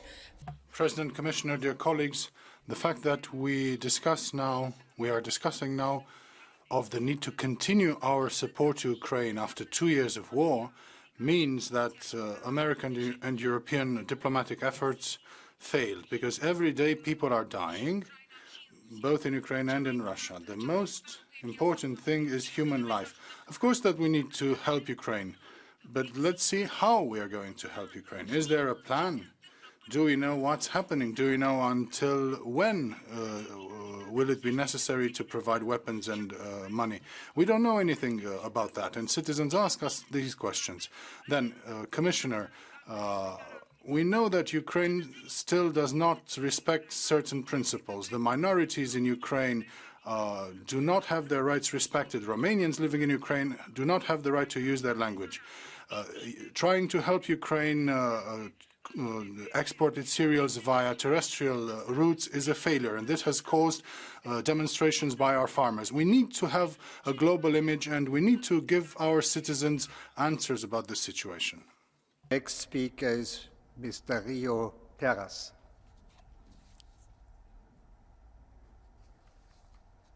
No? Yeah. I had a discussion with President Zelensky last week in Tallinn, and his question was, how could Europe keep the promises? 1 million shells is the promise Europe gave to Ukraine, and we are not able to fulfill that. What are the Commission's and Council steps to achieve this 1 million rounds to the march? That's my first question. And second, is it possible to go to the Council meeting and ask all the European member states to provide 0.25% of the GDP to support Ukraine in its war against Russian aggression? Danke, Herr Olekas. The floor is yours. Ačiū pirmininkė, gerbiami kolegos. Dvejopi jausmai apima klausantis šių diskusijų. Ladies and gentlemen, this discussion is ambivalent. On the one hand, we have to understand that Ukrainians are not just defending their own freedom, they're also defending our freedom. The aggressor held part of Georgia and part of Ukraine, and this aggressor is not going to stop unless we force him to stop. Now, when it comes to support for Ukraine, the Commission and Council must agree that the promises be translated into reality. We've done little so far. Assistance is necessary now, not in a week, not in a month. Ukraine needs this. The Ukrainians and the EU needs this too. We need to do our homework. Thank you, President. It's almost the second anniversary of the war in Ukraine, a war that is now openly acknowledged could have ended in the first few months if the West hadn't vetoed the April 2022 peace deal. Instead, she told Ukraine to fight on, and the result of that is hundreds of thousands of Ukrainians lost, 4 provinces, and any hope of independence ever again. Ukraine is trapped in an unwinnable stalemate, and the only way out is to painfully cut its losses. And rather than abandoning your lunacy in the midst of a crushing cost of living crisis brought on by your breathtaking stupidity, You want the citizens of Europe to cough up more fuel for the fire in military assistance, and you have the audacity to say that that is done to help Ukraine. The only people you're helping are the shareholders in the arms companies. Now, your commitment to ongoing war might be unshakable. Don't expect the citizens of Europe to follow suit. You sound like a bunch of deluded maniacs. Unser nächster Redner ist Herr López Aguilar. Mr. López Aguilar now, please. President Karas, Vicepresidente Šefčovič, in dos... Vice President Šefčovič, Russia's war of aggression against Ukraine has been lasted for 2 years, and over that time a clear majority in the European Parliament has shown its determination to support Ukraine, both financially and logistically, and so on. But there are voices that are critical. They're in a minority, but the best way to disarm that criticism is the path that was underscored by Prime Minister De Croo for the Belgian presidency this morning. A united EU with a common foreign and security policy, which can, when we get beyond the current military phase, which is threatening to become a war of attrition and of exhaustion, we need to find out then in what way the EU can contribute to creating the conditions for an acceptable peace for Ukraine. That's the only way to get out of this situation, which is so discouraging and so alienating for a lot of the population of Europe. Thank you. Mr. Castaldo, please. Grazie, Presidente, colleghi. Thank you, President. Colleagues, well, for 2 years our values and our histories and our history are calling us to a moral imperative as Europeans. We need to defend Ukraine from Putin's barbarity. But we're seeing more and more Russian propaganda coming into Europe, also via Italy. Every day, Russia is using its massive artillery forces against Ukraine. Without our assistance, there can be no peace, just capitulation. I mean, criticizing the EU is too easy. If there is someone who thinks they have alternative solutions, they should propose them officially. Let me say here clearly, dear Giuseppe Conte, if you have a real peace plan, please let's hear it. There's no point in simply calling for peace. You have to say what you're actually going to do. I don't have this presumption of knowing what to do. I'm going to stand on the right side of history for as long as it's possible. There can be no peace without justice and freedom.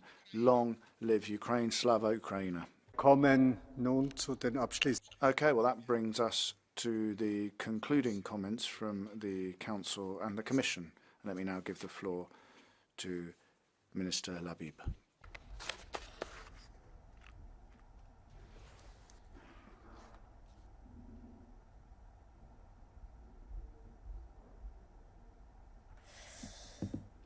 Monsieur le Président, honorable Parlement. President, honourable members of Parliament, my dear Maresh, recent events have shown again how important Ukraine is to Europe, and this has shown us to what great extent Ukraine is part of Europe's family. Russia's war of aggression is also a threat to our values, to our sovereignty, to our security. Therefore, it is our duty to continue and increase our support, which must obviously also include military support for as long as it takes, yes, for as long as it takes. To say anything, to say the opposite of that is just to play into the hands of Putin, who, through his foreign minister, has already made it quite clear that he would not stop at Ukraine. Other countries are endangered. We are endangered. You have to remember that Kiev is only 1,600 kilometers from Strasbourg. And as I said in my introduction, and I'm glad to hear that the majority of this assembly has agreed with this, we must thus go on supporting efforts in favor of a just and sustainable peace. There's nobody who desires peace more than the Ukrainians. We need to support the peace plan that's been put forward by President Zelensky, which is the only valid proposal on the table. Remind you of what our wartime approach is towards Russia, and it is a clear approach based on unity and one we will sustain. We need to continue to isolate Russia internationally. We need to limit its ability to finance its war through sanctions. We need to ensure accountability for the violations of international law and war crime committed in Ukraine. We need to enhance our resilience, in particular our energy, security and critical infrastructure. And we need to support our neighbours and partners globally also to address the global consequences of war. And finally, we need to support the civil society, human rights defenders and independent media inside and outside Russia. As far as deliveries of ammunition to Ukraine are concerned, I hear some members voicing concerns, saying that we need to do more and faster, and indeed, you are totally right. We need to do better. It is a work in progress. We take it very seriously. We are making a lot of efforts according to our capacities that indeed need to be urgently improved. And I want to conclude by saying that you can count on the presidency to do its utmost to push this wartime approach further in the Council and to work with the Member States to ramp up productions and deliveries. As Minister of Foreign Affairs, I will of course push for this within the Foreign Affairs Council as well, and we will do our utmost to reach its goals. I thank you very much. Je vous remercie beaucoup de votre attention. Thank you very much for listening to the debate. It's been an impassioned and fascinating debate. Thank you. Herr Vizepräsident Šefčovič. Thank you, Vice President Šefčovič now. Thank you very much, Mr. President, Madam Minister, honourable members. Our discussion today only proves the importance of our commitment to Ukraine. While Ukraine endures the hard consequences of Russia's illegal war of aggression, know that the EU can and will provide Ukraine with long-term commitments and clear, sustained support. Ukraine needs us now, and we are answering with our military support, through our security commitments, our sanction regime, our humanitarian and reconstruction efforts, just as much as the opening of the accession negotiations. And I'm grateful to the honourable members for your unwavering support to Ukraine. Ukraine is part of Europe, and we will stand by our fellow Ukrainians now while the war is raging and once the peace has been achieved. This is our goal, and we will do it as long as it takes. Thank you very much. Danke, Herr Vizepräsident. Thank you, Vice President. Well, that concludes that debate. We're now going to suspend the session for a few moments, and we will resume at midday with the votes.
La Présidente.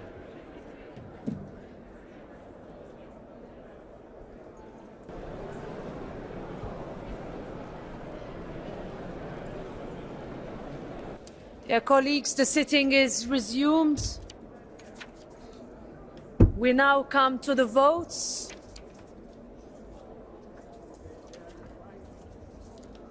The first item is the election of a Vice President of the European Parliament to replace Ms. Nicola Beer. I would like to remind you that pursuant to Rule 20 of Parliament's Rules of Procedure, I understand, Mr. Hedvegi, you need a point of order, but we will do the vote of the Vice President first, and then we will give you the floor. So let me remind you, dear colleagues, that pursuant to Rule 20 of Parliament's rules, the newly elected Vice President shall take the place of his or her predecessor in the order of precedence. I have received the nomination of Mr. Jan-Christophe Etienne, nominated by the Renew Europe Group. Mr. Etienne has confirmed to me his consent to his nomination. As the number of candidates does not exceed the number of seats to be filled, the candidate shall be elected by acclamation. In accordance with Rule 15, I still have to ask one question. In accordance with Rule 15, paragraph 1, unless members or political groups reaching at least the high threshold request a secret ballot. Do I take that there is no request for a secret ballot? No, and therefore I declare Mr. Etienne elected as Vice President of the European Parliament. Congratulations. Congratulations, Mr. Etienne. Now, Mr. Hedvegi, point of order.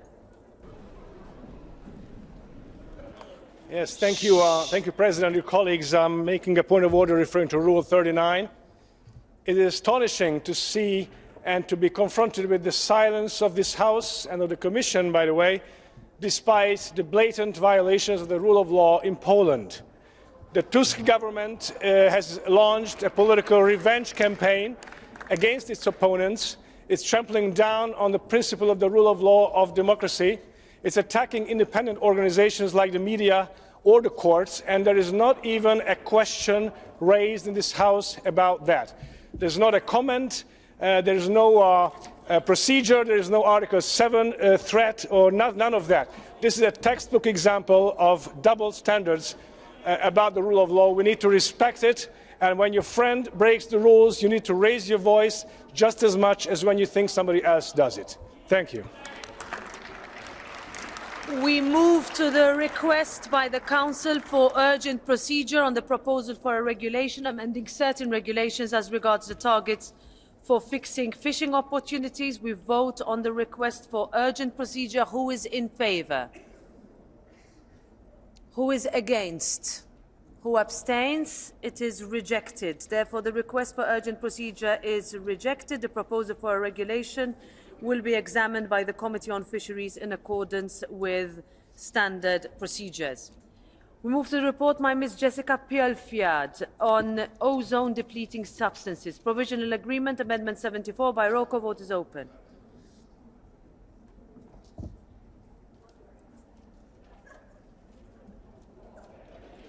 Vote is closed. Adopted. First reading of Parliament is closed. We move to the report by Mr. Bas Eickhout on fluorinated gases regulation. Provisional Agreement, Amendment 189 by roll call. Vote is open.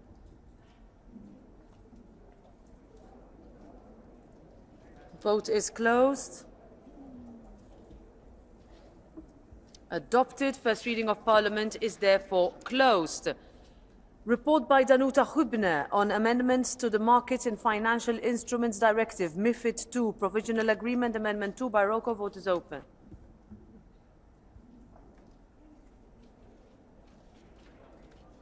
Vote is closed. Adopted. First reading of Parliament is therefore closed. We move to report by Danuta Hübner on amendments to the Markets in Financial Instruments Regulation, MiFIR, Provisional Agreement, Amendment 2 by roll call. Vote is open. Vote is closed. Adopted. First reading of Parliament is therefore closed. Report by Magdalena Adamovic on exceptional trade measures for countries and territories participating in or linked to the stabilisation and association process. Single vote by roll call. Vote is open. Vote is closed. Adopted. Report by Ludek Niedermayer on the debt equity bias reduction allowance. 21 amendments by the committee responsible. Block vote. Who's in favour? Who's against? Who abstains? Adopted. 29 by roll call. Vote is open.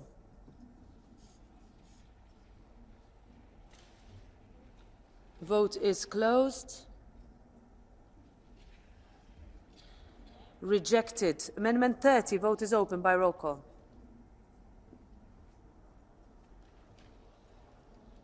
Vote is closed. Rejected. So we vote on amendments from 14 to 20. Who's in favour? Who's against? Who abstains? Adopted. We vote on the Commission proposal by roll call. Vote is open. Vote is closed. Adopted. Report by Milan Zver on implementation of the Erasmus Plus programme 2021-2027. Amendment 1 by roll call. Vote is open.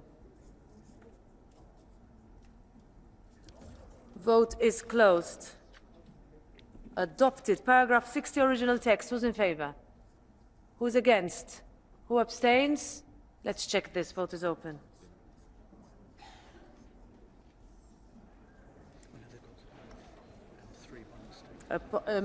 To be clear, we are voting on paragraph 60, not amendment 3, as is in the... Okay. It's good. Vote is closed on paragraph 60. Adopted. Paragraph 61 in 2 parts. Original text. First part. Who's in favour? Who's against? Who abstains? Adopted. Second part. Who's in favour? Who's against? Abstains? Adopted. Paragraph 117. Original text. By roll call. Vote is open. Vote is closed. Adopted. Amendment 2 by roll call. Vote is open. Vote is closed. Rejected. Recital G, original text. Who's in favour? Who's against? Who abstains? Adopted. We vote on the resolution as a whole by roll call. Vote is open. Vote is closed. Adopted. We move to the report by Massimiliano Smerilio on implementation of the Creative Europe Programme 21-27. Single vote by roll call. Vote is open. Vote is closed. Adopted. We move to the report by Lukasz Kochut on implementation of the Citizens, Equality, Rights and Values Programme 2021-2027. I give the floor to Mr. Kochut for 2 minutes, the rapporteur. Pani Przewodnicząca, President, dear colleagues, after the elections in Poland on the 15th of October, I'm often asked, how did you do it? How did you win over populism and propaganda? How were you able to win in this system where the rule of law was violated? How did you manage to fight against surveillance, against the violation of the jurisprudence and the rule of law? There is no clear answer. There's no one answer. However, the most important thing is education and civil society. This is key. If you have citizens that are involved, that wish to change the reality, that wish to do the hard work, then freedom can prevail. And this is how it happened in Poland. People were not indifferent. Democracy and values prevailed. The European Union funds were important here as well. EU funds are an important tool, but the tool needs to be fine-tuned. This is the report. The report talks about the budget, talks about fine-tuning, talks about the amounts, because democracy has no price. This is how we can prepare our European house for the worst. The enemy is not dormant. Misinformation, disinformation, propaganda are on the rise. Populism of Trump is gaining strength. Demolishing the European Union is a slogan of many. The Law and Justice Party is also a threat to the European project. Therefore, we need to support civil societies in Hungary and Slovakia, where we are dealing with pro-Russian sentiment. Therefore, I urge you to vote in favour of my report. Thank you. The vote on the resolution as a whole by roll call vote is open.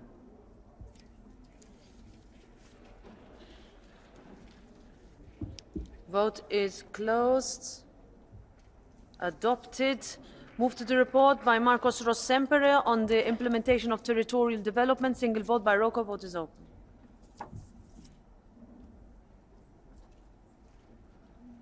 Vote is closed. Adopted. Report by Stephanie Yon-Courtin on competition policy annual report 2023. I give the floor to the rapporteur, Ms. Yon-Courtin, 2 minutes. 2 minutes. Merci, Madame la Présidente. Bonne année, chers collègues. Thank you, President. Happy New Year, dear colleagues. Since the pandemic, our competition policy is facing a number of challenges, with companies looking at relocating. This report sends a clear message on the future of our competition policy and on the industrial policy that we wish to see. We can stop unfair competition by heavily subsidized foreign companies, and now we can also combat the monopoly of GAFA. This is the end of naivety. This union is not a supermarket with 165 million citizens like items for sale. I say this to citizens, but also to companies that might not be playing by the rules. Fair and loyal competition is not just a sacrosanct principle applicable only to our member states. It's a reality applicable to all, including to the rest of the world. In the face of the 350 billion of American investment, we in Europe also have to support green reindustrialization, and the Commission's recent decision to prevent Northvolt from being relocated to the US is a good start. We need to align to our interests, particularly when it comes to our Green Pact. We don't want a fight, a race to the bottom, and when it comes to digital areas as well, our hands will not shake. Apple, Google, Amazon, TikTok, Meta, Microsoft, these are the 6 companies that are on the shortlist now, and they have to come in line with the DMA by the 1st of March. We will not tremble. And with the new provisions, the EU is the first continent to regulate certain items. There is a threat here to the market because of big tech. GAFA, AI. Surveillons les accords passés entre les géants du numérique et les startups de l'IA. Chers collègues. The speaker is interrupted. By way of conclusion, as Jacques Delors said, your interpreters cannot hear 2 voices at once. In the memory of Jacques Delors, dear colleagues, we need something that will stimulate solidarity. Thank you. The vote is open.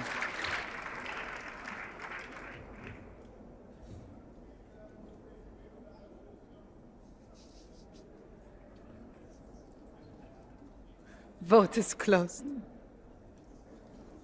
Rejected. Amendment 3 by roll call. Vote is open.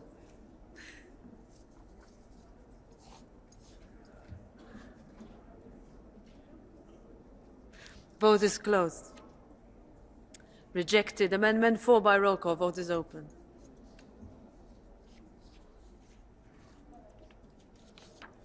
Vote is closed. Rejected. Paragraph 16, original text in 4 parts. First part, who's in favour? Who's against? Who abstains? Adopted. Second part, who's in favour? Who's against? Who abstains? We check. Vote is open.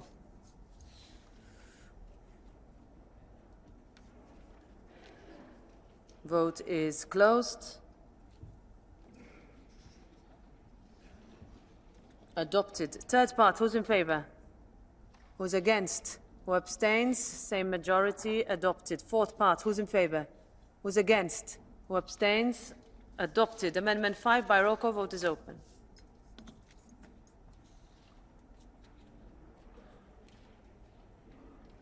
Vote is closed. Rejected. Paragraph 25, original text. Who's in favour? Who is against? Who abstains? Okay, let's check this. Paragraph 25, vote is open.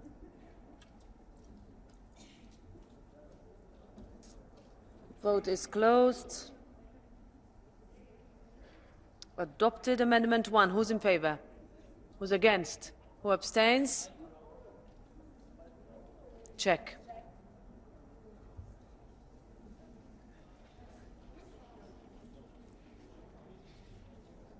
Vote is closed.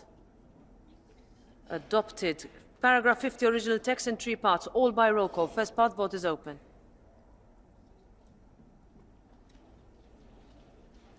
Vote is closed.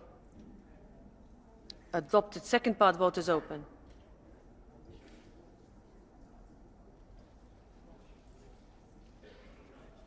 Vote is closed. Rejected. Third part, vote is open.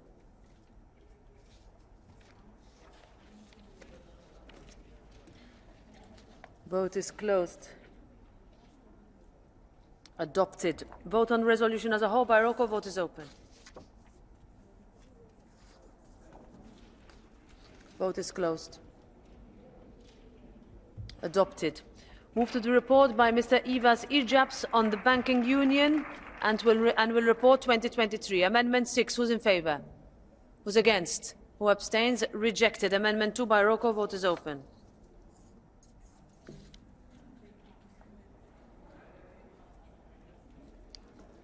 Vote is closed. Rejected. Amendment 3 by roll call. Vote is open.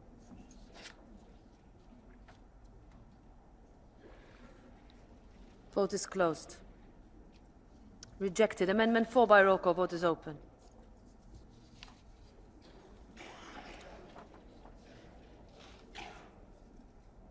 Vote is closed. Rejected. Amendment 5. Who's in favour? Who's against? Who abstains? Rejected. Amendment 1 by roll call. Vote is open.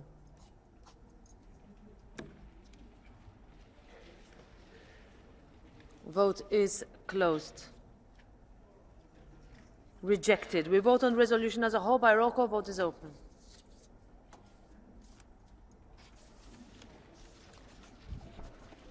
Vote is closed.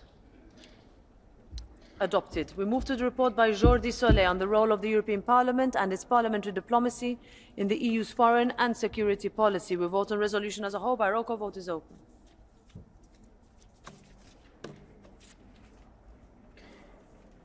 Vote is closed. Adopted. Report by Mr. Eric Bergqvist on electric aviation, paragraph 11, original text in 2 parts. First part, who's in favour? Who's against? Who abstains? Adopted. Second part by roll call. Vote is open.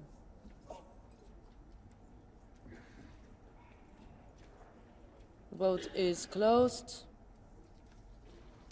Adopted. We vote on the resolution as a whole by roll call. Vote is open.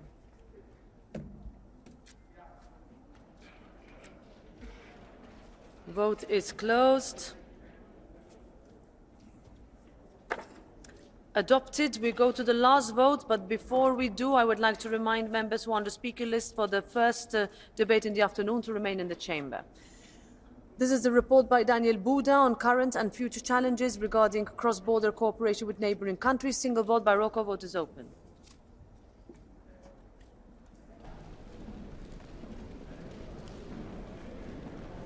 Vote is closed. And it's adopted. Have a good afternoon.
can also.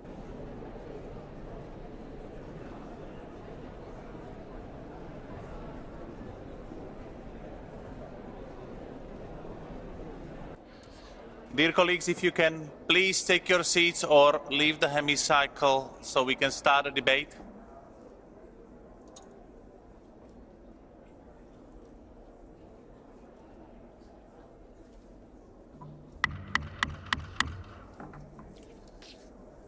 Please take your seats.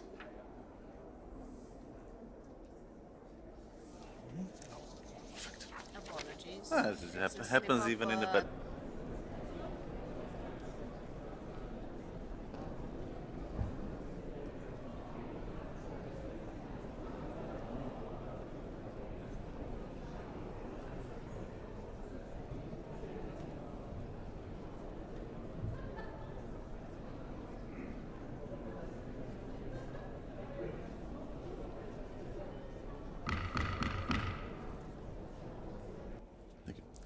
Ďalším bodom programu je rozprava. So the next point on the agenda is the report of Biljana Borzan, Empowering Consumers for the Green Transition. So the floor goes to the rapporteur, Ms. Borzan.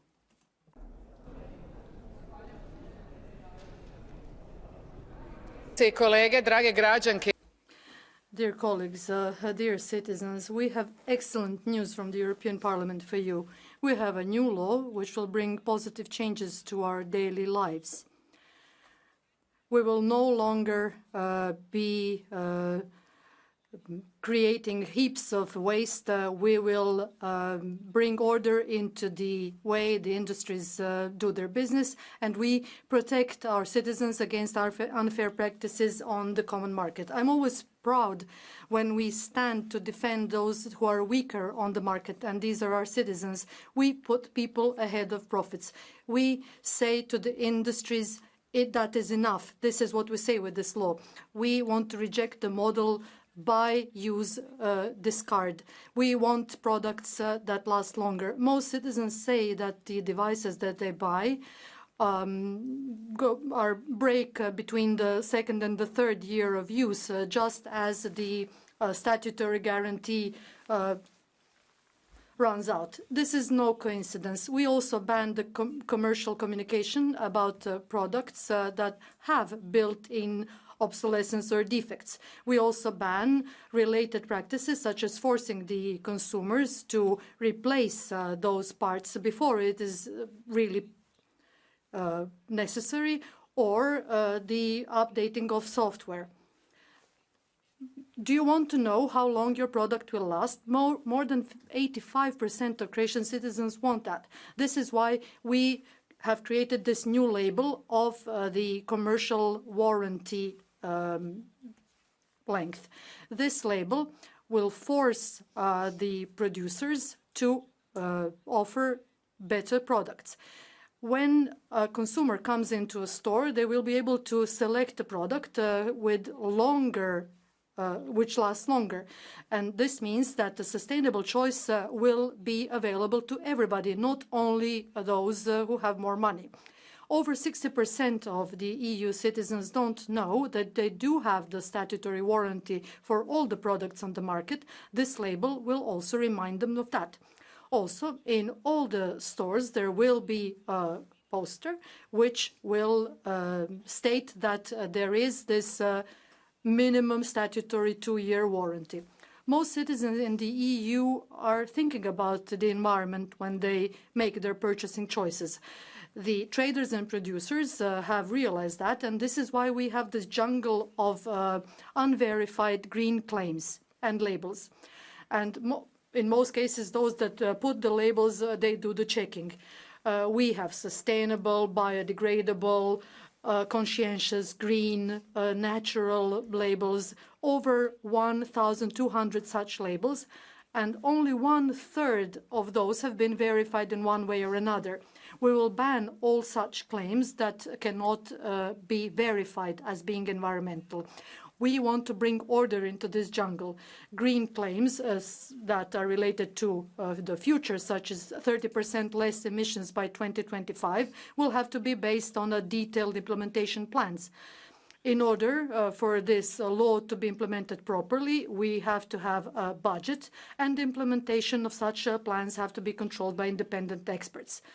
We want to bring order into this jungle. The sustainability labels will have to go through certification procedures or be approved by national bodies. We want to bring order into this jungle. When you see that a product is climate neutral, what do you think? That Mother Nature has made it, or that it is really very sustainable in terms of its contents or the way and it was packed or transported? In most cases, it doesn't mean any of that. This is why we want to ban the claims that are based on being carbon neutral, because being climate neutral is impossible. All such claims are fake. Dear colleagues, we're at the end of a really long process, and I feel happy and proud, and I can't wait to see the changes implemented in practice. This will be a small-scale sustainable revolution. I want to thank all of you who have worked on this document, the Commissioner Reinders and his team, and the Spanish presidency, and a really constructive team that got together to do this. And I would like to end this speech on a personal note. I would like to thank the Croatian citizens. You have given me ideas, and you have motivated me to fight. It has been a privilege to work on this law with you and in your interest. Thank you. Teraz by som poprosil... Now, the floor goes to colleague Todd, who chairs the Envy Committee. Tisztelt elnök úr, tisztelt biztos úr! Egyre több vásárló törekszik arra, hogy... President, Commissioner, more and more consumers try to choose products on a sustainable basis, but it's very difficult to do. Businesses really don't fulfill their promises. They're just marketing tricks. And unfortunately, the greenwashing phenomenon is spreading. So I think it's time for us to fight this damaging practice. Now, I was rapporteur in the Environment Committee, and as such, I'm pleased that many proposals were taken up in the text that we have in front of us. And I think the proposal will be very effective to ban greenwashing. Producers will, in the future, will have to prove that products are actually environmentally friendly. It's also very important to prevent practices such as different levels of quality for the same products, and also eco, bio, environmentally friendly or climate friendly as descriptions should be banned. I think we've seen a lot of double standards in all of this, so it's good that the ban on dual quality for the same good has been taken up. I think that overall it's clear that more and more businesses and brands are trying to become more sustainable, and environmental issues are becoming more and more important, but we need to ensure that these claims are credible vis-à-vis consumers, and so we need to ensure that everything is authentic. Green products actually have to be green. We want to do away with greenwashing. Thank you.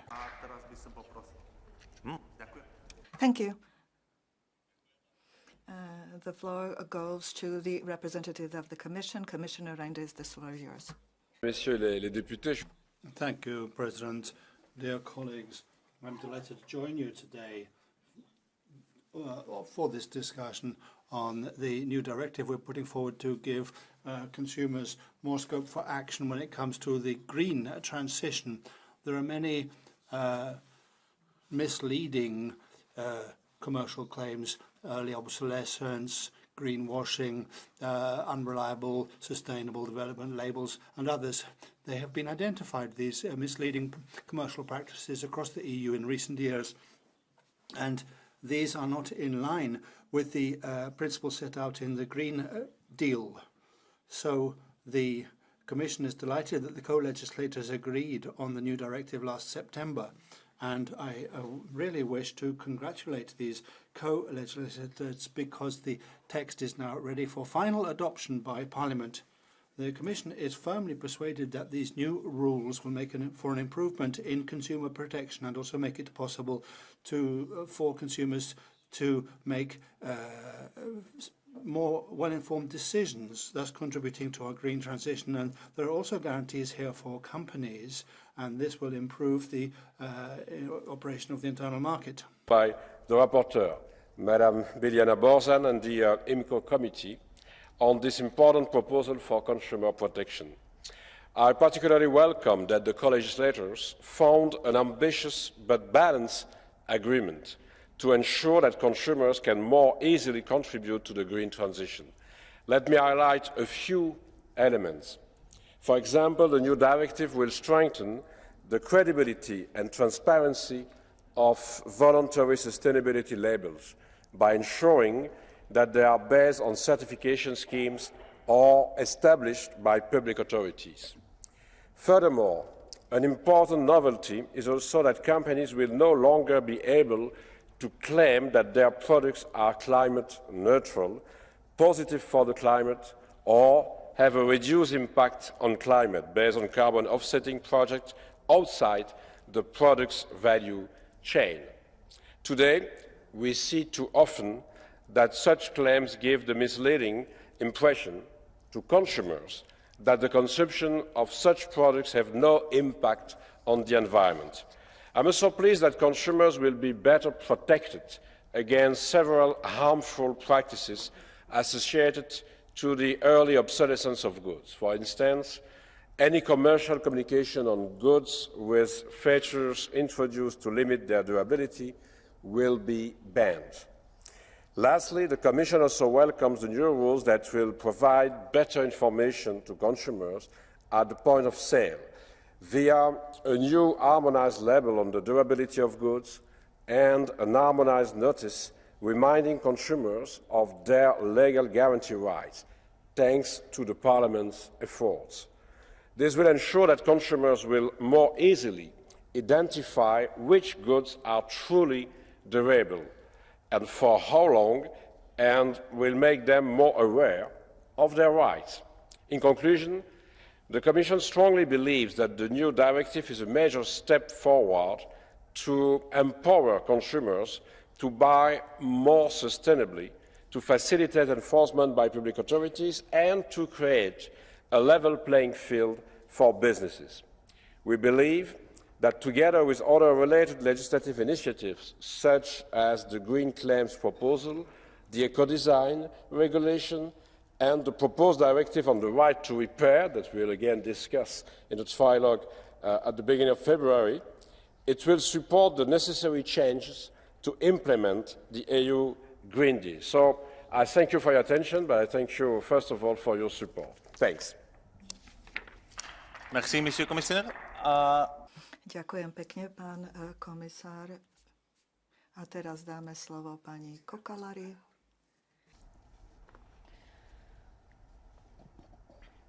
Tack, herr talman. Thank you, Chairman. Commissioner, ladies and gentlemen, today the EU is taking a big step towards increasing the green standard in Europe. We're stopping false green claims and we're making greater demands of green labelling. By stopping greenwashing, we're making it more difficult to mislead consumers. We are creating fair competition and making it easier to go through the green shift. The consumers should be able to be confident when they're shopping that products which claim to be green really are. This should be a matter of course for everybody, particularly companies that take their green claims seriously. But it's been a lot more difficult than I'd expected to get here, because the environmental parties and their supporters have tried to ban all labels. They've tried to stop the producers from advertising their green claims. And I think that's crazy, because how can a consumer find an environmentally friendly washing powder if you're not able to claim on the package? I think it should be easy to do the right thing. It should be easier for consumers to trade in a sustainable way, and it should be easier for the companies to be environmental. And we've stopped the Environmental Party and their friends here in the European Parliament so that we can finally get this legislation through, because greenwashing has to be stopped, whether it is from the supporters or the opponents of Progresívnej aliancie socialistov a demokratov v Európskom parlamente. Nech sa páči. Thank you, Chair. Each time we go to a supermarket, we see so many logos and so much publicity. They tell us they're green, recyclable, and sustainable. Greenwashing is a real problem. A bottle of plastic water, a bottle of water in plastic cannot be recyclable.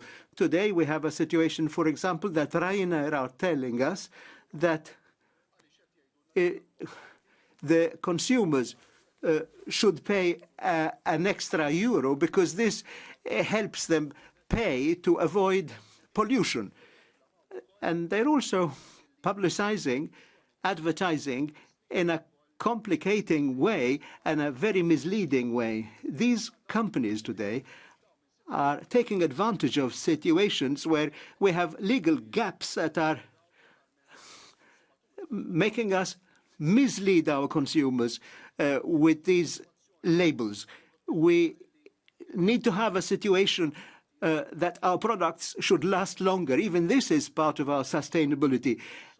And the work and negotiations of Biljana can help consumers so that they can take the right decisions, sustainable, and that way we could reach positive results as far as regards environmental transition. This will help consumers.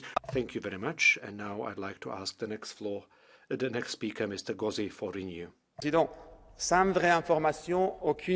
Thank you, President. Well, without information, you can't make a choice. So without appropriate information, consumers can't choose the most sustainable products. Without information, we're all exposed to false advertising, first and foremost, greenwashing. So how can we make our single market more sustainable and build a genuine circular economy without clear commitments in terms of transparency and good information? And that's why these new rules are a genuine turning point. We're going to put an end to planned obsolescence, and we're taking a clear step forward to ban these practices that are based on poor information relating to the lifespan of products and also the need to replace parts before it's actually necessary. Early obsolescence is a massive problem in our consumer society, and I'd like to thank our colleague Mrs. Borzan and Commissioner Reinders for their excellent work on this. We said this in 2019, and now we're acting. Thank you. Thank you very much, Mr. Gozzi, and now Mr. Cormand on behalf of the Greens. Thank you. Merci beaucoup, Monsieur le Président. Thank you very much, President. Good morning, everybody. Well done. Mission accomplished. As Commissioner Reinders has said, this text is part of a whole package with along with eco-design and the right to repair and so on. And so one has to admire this European strategy getting us towards a more sustainable market so that we can move beyond this consumer society, this waste-based society that we've been living in so far. And Mrs. Borzan, the rapporteur, should be congratulated.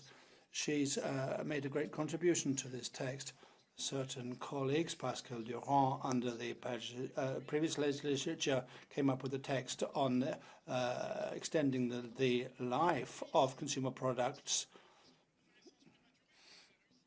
it was very difficult to get the message across here about banning early obsolescence and requiring better labelling, but we succeeded. And so that was a first step, and Mrs. Barzan has contributed to this very important further step.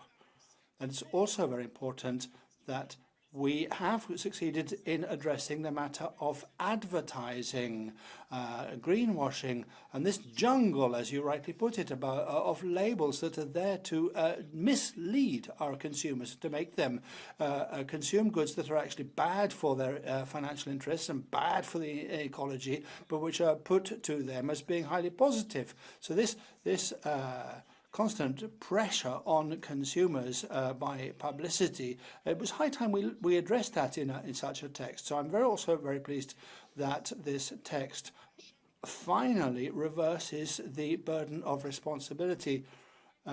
Very often we're told that it's up to the consumers to make the effort. It's up to the consumers should be made responsible. No, it's the vendors, the companies that should be made responsible. It's up to them to change their behaviour so that we can protect our environment. They need to be assisted. Thank you for this work. We need to continue down this road. Thank you. Thank you very much. Now, Madam Mazurek, on behalf of the ECR and Reformist Group. Thank you. President, ladies and gentlemen, over the most recent years, the pseudo-ecological marketing has become a severe problem, which may be increasing because of the Green Deal that is being forced through by the European Union. How are we increasing the position of consumers in this directive? Where, first of all, they will receive clear information about products which will support better choices. Premium prices will no longer be paid for products which are playing skillfully with the labeling, claiming to be climate neutral or environmentally friendly. During negotiations, we asked for a more visible guarantee, because over 50% of European consumers are not aware of the fact that they do have a guarantee of 2 years in the entire European Union. This will change right now. This will be a reminder will be placed on packagings and in the sales outlets.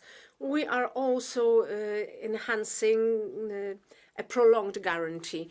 I believe that this work will contribute to putting an end once and for all to greenwashing, and that it will ensure guarantees for the consumers on the uniform market. Thank you very much. Thank you very much. Now, Mr. Vistesen, on behalf of the ID, the floor is yours. Brandbeskatning og bureaukrati. Det åbenbart. Taxation and bureaucracy seems to be the answer to the challenge that we have with Green Shift, at least if you ask the European Parliament. But you're forgetting that every time the EU introduces a new bureaucratic system and wants to impose it on the companies in the whole of Europe, there's only one way that the bill for that ends, and that is with the consumers. I would have thought we'd have learned our lesson. The inflation crisis has taken over Europe. We've not been able to master our economy as other Western countries have been able to do. And the answer from here is let's put more bureaucratic burdens on the companies. Let's tax the European consumers even more, because that seems to be the only way that they can handle the green transition. The only thing you do is regulate and tax growth and jobs out of Europe and out to the rest of the world. It's amazing how little the green policy is thought through. If you really want to save the world, if you really think that the green shift is necessary, the only way forward, the only way to change things is through innovation, through market forces, and by stopping thinking that we can pick the winner in the European Parliament, because we're not doing very well. That is the truth. Thank you very much. Now, Madame Pelletier, on behalf of the Left. The floor is yours. Merci, Monsieur le Président. Merci, cher Biliana, Monsieur le Commissaire. Thank you, President. Thank you all.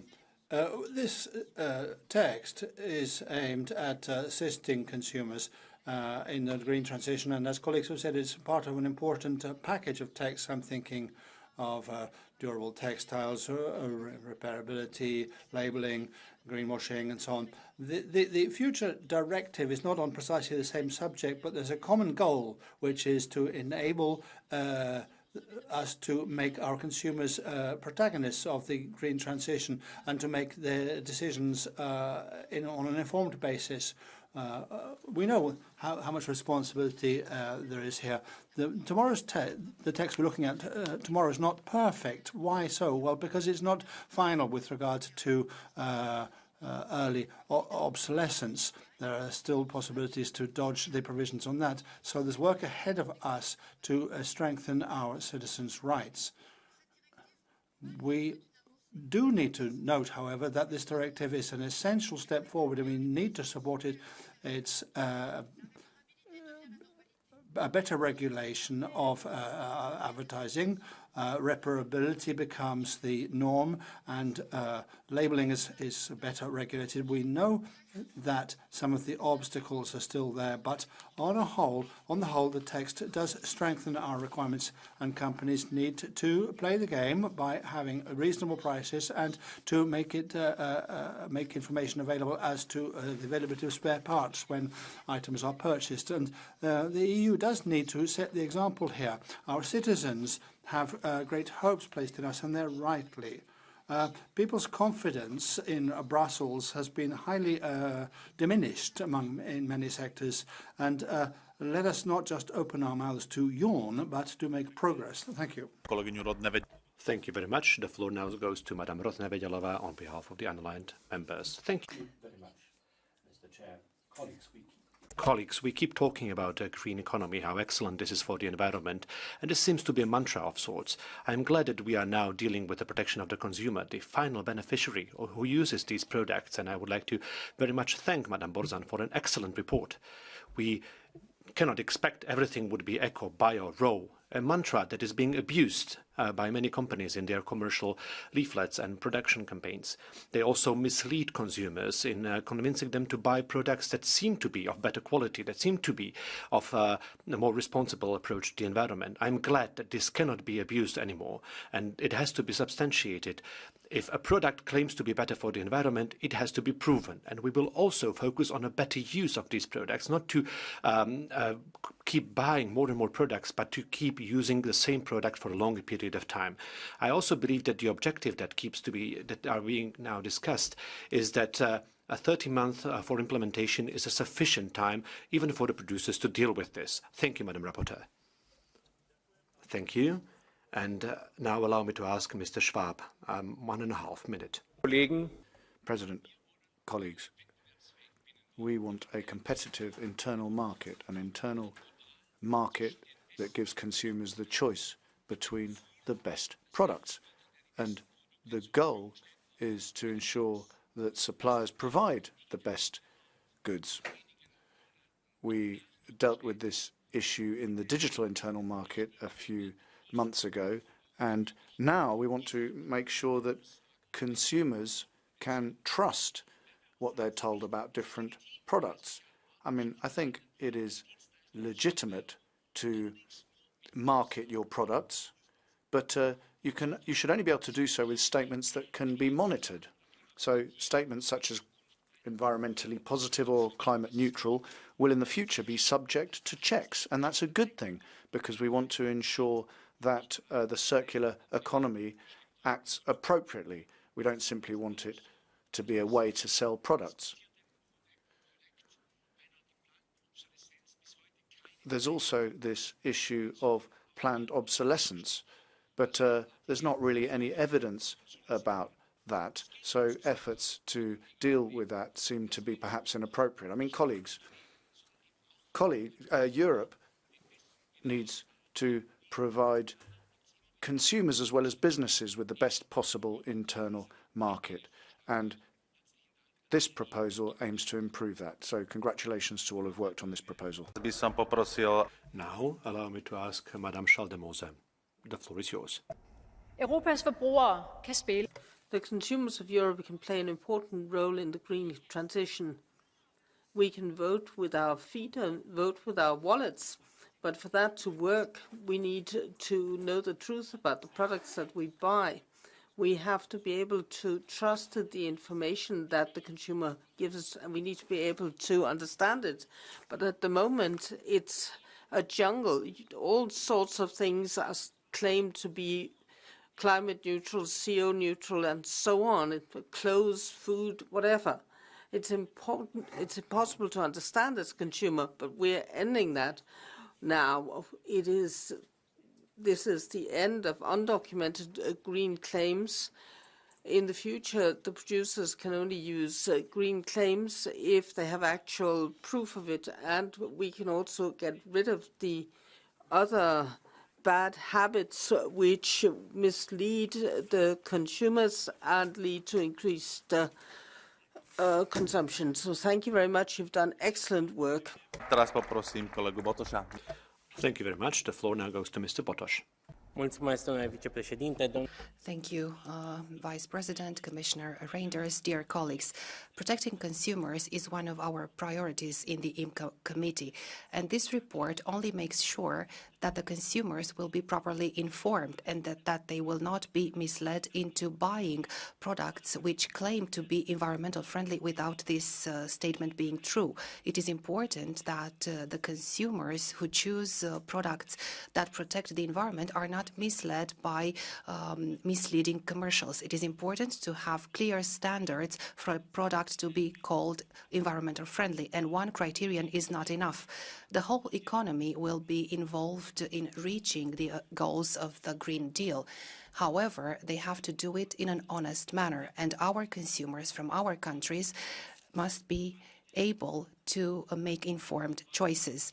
This is the only way in which they can influence the market in the right direction. Thank you, and I wish you full success with your report, Mrs. Borzan. Und jetzt würde ich die Kollegin Cavazzini bitten. Bitte sehr. Eine Minute. Okay. Ja, liebe Kolleginnen und Kollegen.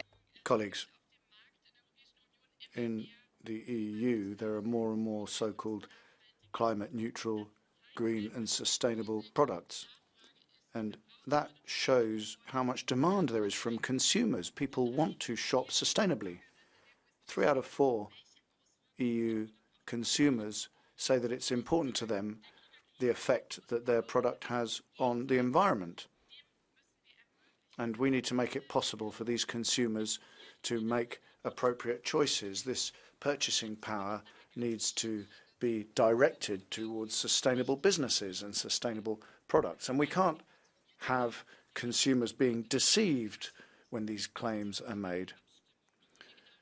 Tomorrow's vote will clearly show that greenwashing is not acceptable. No clothes, no cosmetics, no cars, or no World Cup, Football World Cup can be called climate neutral if it's not. So this is important. It's important to be able to be environmentally friendly, but you have to be able to prove that you are. You can't simply claim it. So we're going to ensure that sustainable products are genuinely sustainable. Thank you. Now, allow me to ask Mr. Bielan to speak. The floor is yours. Mr. Commissioner, today we discuss a proposal pivotal to empowering consumers in the European Union and fight against unfair commercial practices. This initiative significantly enhances transparency around product sustainability, guiding consumers toward choices with detailed information on durability and repairability. It balances regulatory measures with market dynamism, fostering innovation for our European companies. Importantly, the proposal embraces a voluntary guarantee mechanism promoting legal frameworks that strengthen market operations without imposing obligations. We are not enforcing the Green Deal. Instead, we are making it attractive and beneficial for companies and consumers. Lastly, the inclusion of a review clause proposed by my political group reflects our foresight. It's crucial to assess digital service and software regulations, ensuring they are neither overly burdensome nor unnecessary.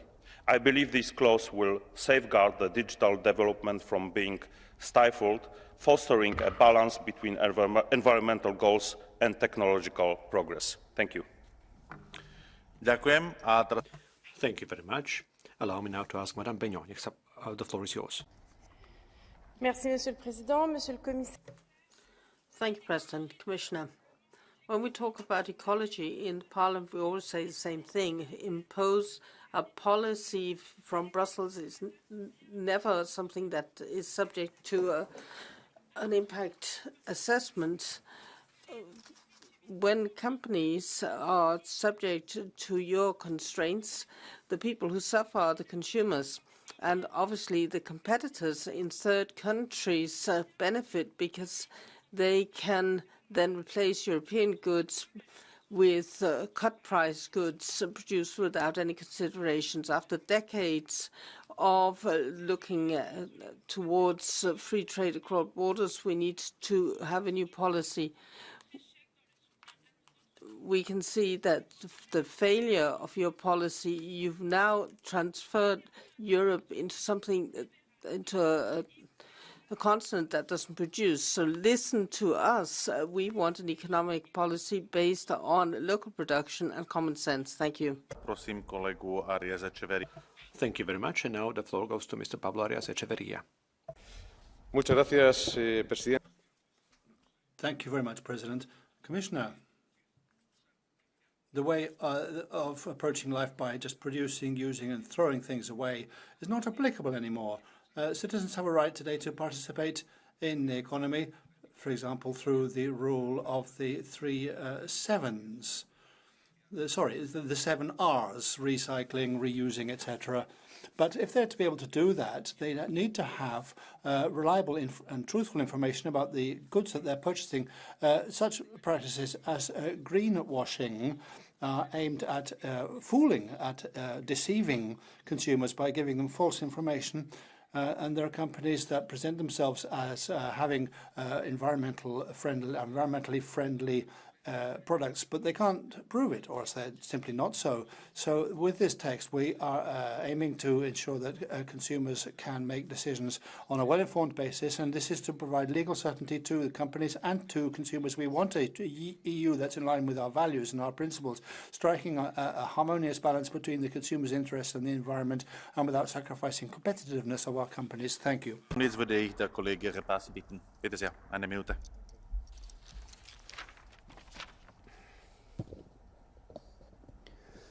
Herr Präsident, Herr Kommissar, liebe Kolleginnen. President, Commissioner, colleagues, our economic model is one that constantly requires more products at cheaper prices. Our planet can no longer sustain that, and our growth is not sustainable. And that's why we need nothing less than a reconstruction of our economic model. We need to buy products that are sustainable and have a long life, and they need to be provided. We've done that with the eco-design legislation, and now we're moving on to ensuring that consumers know what they're buying. They shouldn't be deceived.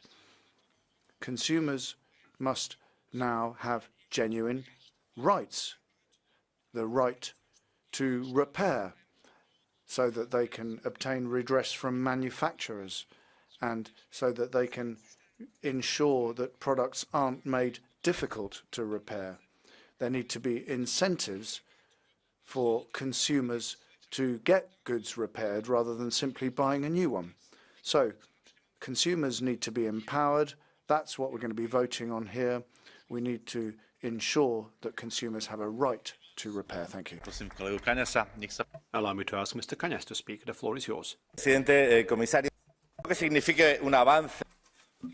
you, President. Commissioner, any progress in defending consumers is good news, and so this draft directive is an excellent piece of news because it will protect consumers from being fooled and deceived. Fooled or deceived when it comes to the quality of products and the nature of the products. And it also defends the interests of those producers that are acting loyally and behaving as they should. But let us not be fooled here. one sometimes make deliberate decisions. When my mother bought a fridge that was going to last for 20 years, she wasn't presenting this as a green decision. She was buying a well-made fridge. But today there are people that want to fool the consumers with misleading descriptions. That's a deliberate decision. So it's all very well trying to empower consumers, but let us also do something else that we can do, which is to ensure protection of consumers, not just through legislation, which is very important, but also implementation of legislation with inspections to act against those who do business out of deceiving consumers. I don't see Madame Kunke, and the next speaker is Mr. Meshi. President, colleagues, now in order to defend European consumers, we need a strong Europe which can compete in global markets. China, for example, is developing new models in world markets. Now we need to ensure that the green transition is appropriately legislated for, and we need to ensure a pragmatic and realistic approach to dealing with climate change. Consumers shouldn't simply be considered users who are subject to the costs of stringent green policies. Europe needs to try and develop an economy that is based on the requirements of families and workers, because we can't forget the importance that Europe and member states has had during recent decades in promoting economic growth and also ensuring emancipation for human beings right across the world. We have a model that provides social protection for consumers, and this is something that is unprecedented in the world. This is what consumers await from Europe. Thank you. Thank you, and I now ask colleague Leita Marques.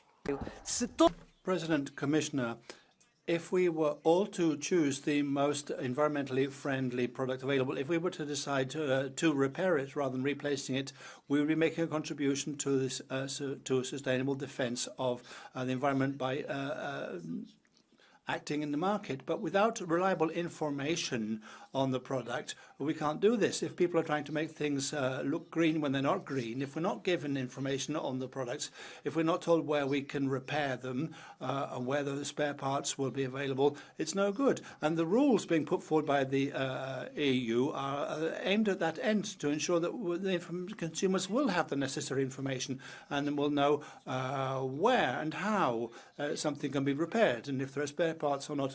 And this will also benefit the pockets, the budgets of our families. So, dear colleagues, this climatic transition is not just a matter of empowering us in the EU and our citizens. It really is important to make this incumbent upon all of our citizens and our producers and companies. Thank you. And now the floor goes to Mr. Hlavaček for 1 minute. Thank you very much. Commissioner, this proposal will hopefully finally make sure that European citizens will not be misled by false information about products and services. Today, more or less everything that has some kind of a green label is packaged in eco-friendly paper, and it claims that it's been manufactured ecologically. Reality, however, is very often very different. Looking at the entire life cycle of products, we very often find out that this is all a fraud, that people are forced to pay lots of extra money. I've proposed many amendments to this proposal, and I beg everyone to adopt them. Mainly because we don't want to get to a point where, like in the dual quality of foodstuffs, that some companies offer ecological products in some member states, while the other member states become the trash bin for everything else. Thank you. Thank you very much. And now the floor goes to colleague Angel. Dear Commissioner and colleagues, consumers and their choices, they play a central role in the green transition and also in boosting the circular economy. And indeed, many want to consume more sustainably. However, in many ways, the odds have been against them. A bewildering jungle of labels and dubious environmental claims, products designed to have a limited lifespan, or a lack of information about the repairability of products have meant that consumers have found it difficult to make greener choices and contribute meaningfully to the green transition. We, as the Socialists and Democrats, have long advocated measures to counter such unfair commercial practices, and this directive is a game changer. It will, for example, strengthen the credibility, transparency and monitoring of labels to avoid green and social washing. It equally proposes strong measures to tackle early obsolescence and provides more information to consumers about their rights under the legal guarantee of products. With this directive, we empower Europeans to choose products that are more durable, repairable and sustainable. It is emblematic of how our European Union can benefit Europeans in their everyday life. Thank you to the rapporteur and the shadow rapporteurs for the good work. Thank you very much. Thank you. Now I would like to ask the colleague Kausbro. Karin, the floor is yours. Herr talman! President, Commission, colleagues, and people listening to us, I think we have to take this very seriously. To use the markets and the powers of consumers is one of the best ways of influence the situation, but that does mean that the consumers have to have the tools. Consumers want to take their responsibility, but it can be very different. Something which might be good for one element of the environment might be worse for another part of the environment. And so you have to be able to rely on the information you're given. It's not okay to mislead the consumer. If something is supposed to be sustainable, then it must be sustainable in reality. In that way, we're strengthening the power of the consumer and strengthening the power of the markets in the interest of the green transition. That's how we get a good result. The colleague Bayarin Ceresa, welcome to the Parliament. Thank you so much. Señorías, a los consumidores les importa el medio ambiente.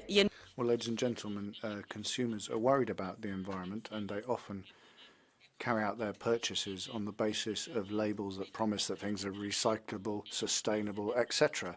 But actually, 78% of citizens in Europe believe that businesses are involved in greenwashing, and the truth is that half of businesses are greenwashing, and that's why the Parliament, as a result of the excellent work carried out by my colleague Mrs. Borzan, has crafted this legislation that will enable us to do away with planned obsolescence, first and foremost, by extending the life of products, and secondly, doing away with products that deceive consumers,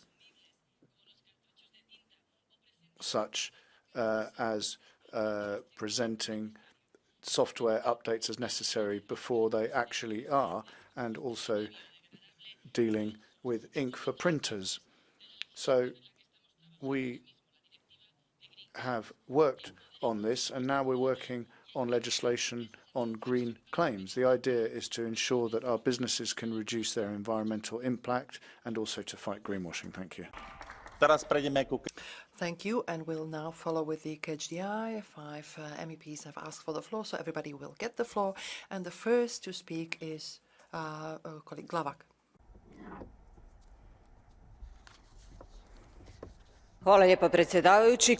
Thank you, President. Dear colleagues, the good thing is that the citizens will no longer have to ask themselves or to doubt the truthfulness of what is being marketed to us, and that we are going to put an end to the unfair practices. We're talking about the green transition. It is a cultural change. As consumers, our choices from the small everyday decisions to the large investments affect the environment. Empowering consumers requires us to provide the consumers with the right, correct information which will help them to make sustainable decisions. In Croatia and throughout the European Union, we see that consumers want to buy eco-friendly products. They need to know where these products have come from, about their environmental footprint, where they have been produced, and so on. Consumers not only want to have sustainable options, but they want to support the green transition with their money. Transparency and the credibility of labels, but we also are one thing that we need, but we also need to have the balance between protecting consumers and protecting producers. Thank you. Kolegu Andrewsa, nech sa páči. Thank you, President, Commissioner, and colleagues. Happy New Year. We can't have a green transition without consumers being fully empowered. As the effects of climate change become more real and deadly, consumers are demanding to make empowered choices. Green products, sustainable practices and ethical sourcing are what a new generation of consumers want. And yet we actually make it more difficult for consumers to make these types of informed choices. Greenwashing and its consequences are a scourge. For too long, manufacturers have been able to claim that their product is sustainable or ethically sourced without requiring proof. This new legislation is a clear sign of action that the EU is prepared to give consumers proper information. Now consumers can rely on clear labelling. Generic environmental labels such as biodegradable, eco-friendly and climate neutral will be prohibited. Consumers will now have to be informed which products are more durable and reparable, and real consequences for traders and companies which do not abide by these laws. To achieve a truly sustainable economy, we must empower consumers. Thank you. A teraz poprosím kolegu Wallasa, nech sa páči, 1 minúta. And now, Mr. Wallace, you have the floor. Climate neutrality claims based on offsetting are a massive contributor to climate mitigation deterrence. Climate claims for products based on carbon offsetting will now, based on the Parliament's work, be added to the list of unfair commercial practices. This ban is limited to products. It doesn't cover company-wide claims, but is still significant. These changes are also currently impacting the ongoing negotiations for the Green Claims Directive and the Carbon Removal Certification Framework. The Empowering Consumers Directive is now an important backstop for future anti-greenwashing policy. There claims to be a newfound appetite to tackle offsetting, if not in the Commission, then certainly in the Parliament and arguably also in the Council. We need to build on this and take the next logical step, which is to contest climate neutrality and net zero as climate concepts and as the basis for EU climate policy. Establishing a separate EU carbon removal target is key to this. Ďakujem pekne. A teraz by som Thank you very much. And Mr. Sokol, you have the floor. Yeah.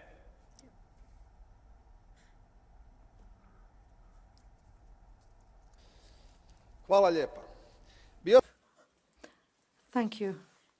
I was sure that this law will put an end to inbuilt defects practice, but instead of preventing those products from being placed on the market, only the advertising is prohibited, whereas producing them and selling them is not considered as such.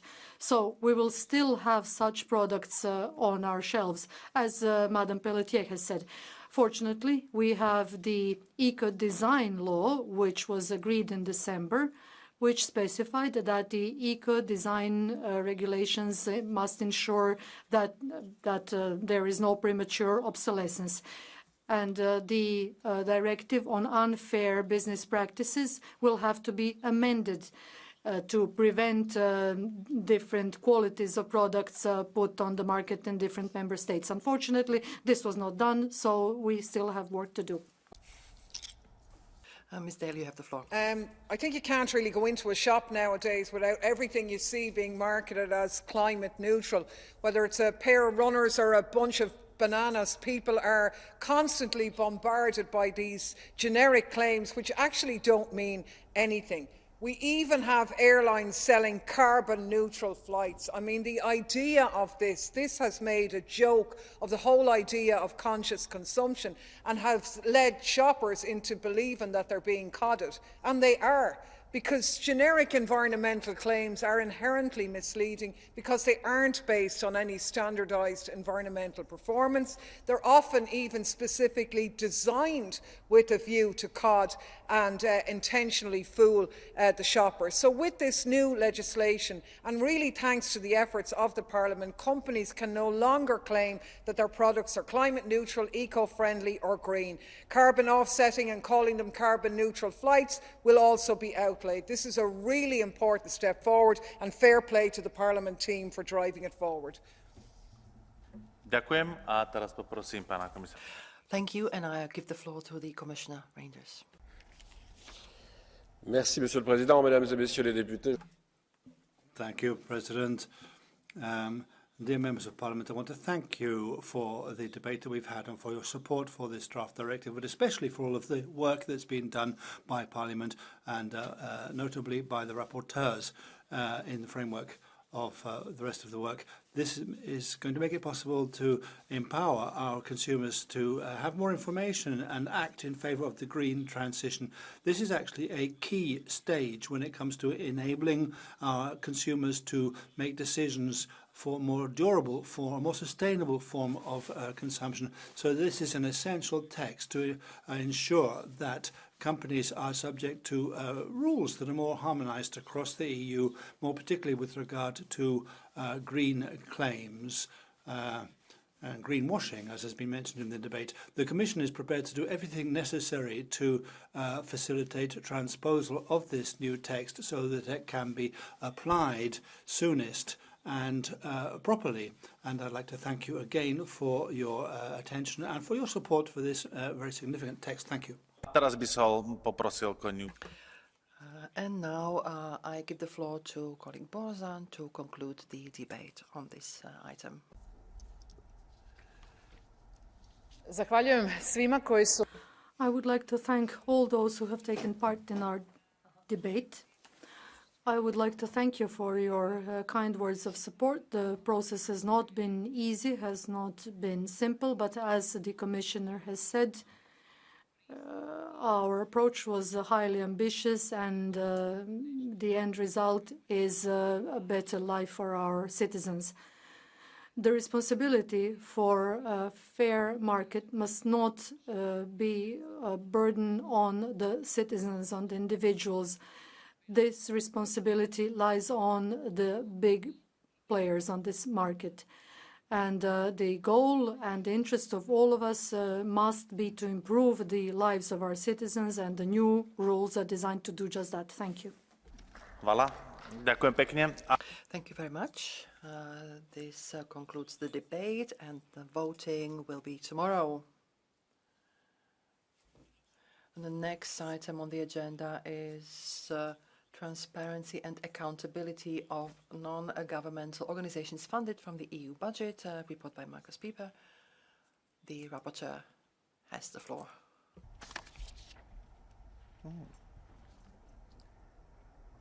Vielen Dank, Herr Vorsitzender, Herr Kommissar. Zunächst. Well, thank you, President and Commissioner. And I'd like to begin by thanking all the organizations who voluntarily work for the functioning of our society, our freedom and our democracy. So animal organizations, nature protection organizations, fire services, they really are the roots and the heart of society. Also those who have turned, say, consumer protection and other kinds of protections into their professional life. Many people give money to these organizations, and some NGOs also get European money for their work. And we're talking just about those NGOs today. It's those NGOs who are receiving money from European taxpayers. And human rights organizations here are the focus of criticism, together with the NGOs No Peace Without Justice and Fight Impunity. They got lots of EU money, millions. But unfortunately, we don't know what happened to that money. We don't know because for NGOs and a lot of research institutions, we don't have information on the final beneficiaries of the money, as is the case for structural funds. In other words, we don't know whether the money ended up in Mr. Panzeri's bank account, and we don't really know exactly who the money went to. And the reason is because the umbrella organisation doesn't have to say which project the money ends up in. So it might go to different member states from those we expect, or even countries outside the EU. So, once again, let me emphasise that this relates to organisations which receive European funds. So, we are calling for a definition of NGOs, first and foremost, because we need to ensure that we have a clear definition of NGO, particularly vis-à-vis research institution. We also want to ensure that there is transparency as to where money is going, which specific project, and also transparency over the donors to NGOs. We need, because it's only in that way that we can know exactly who we're dealing with. Also, organisations that have violated rules need to be prevented from accessing further EU funding. Then, in addition, we want to ensure that there is transparency in the various secretariats of these organisations. And then, finally, we want an ID number for institutions and organisations that are funded by EU money, so that we can identify them in everything they do. So I think this would achieve a great deal for transparency. But however, there is more to do. These are the provisions that are in the file, but we weren't able, for example, to ensure that NGOs had to publish their meetings with MEPs and commissioners, etc. Why not? And then we need perhaps special rules for NGOs that receive European taxpayers' money, which we couldn't implement. I mean, we need to ensure that they're distinguished from research institutions. At the moment, research institutions can maintain secrecy on a lot of things that they do. But once again, going back to the NGOs, we're not talking about all NGOs. We're talking about those often that receive an awful lot of European taxpayers' money. I mean, the fact is that we don't know where European taxpayers' money goes, but we don't even know, for example, whether NGOs buy land with that kind of money. We don't know what kind of business these NGOs are doing. We simply have no idea, and so that's why we need transparency. We need a regulation for NGOs that are supported at the European level, and I'd also ask colleagues to support our amendments. Thank you very much for everyone who's worked on this, and I look forward to hearing people's comments. And now I would like to offer the floor to the Commissioner Reinders, please. Thank you, President. Honourable members, I want to thank you, and in particular Mr. Pieper, for the opportunity to discuss this report. The Commission would firstly like to highlight the open cooperation with the European Parliament in the process of preparing the report. The Commission acknowledges and supports the crucial role of non-governmental organisations in fighting corruption and in protecting and promoting fundamental rights, rule of law and democracy. The Commission is led by the objective of protecting the EU's financial interest, a goal we share with the European Parliament.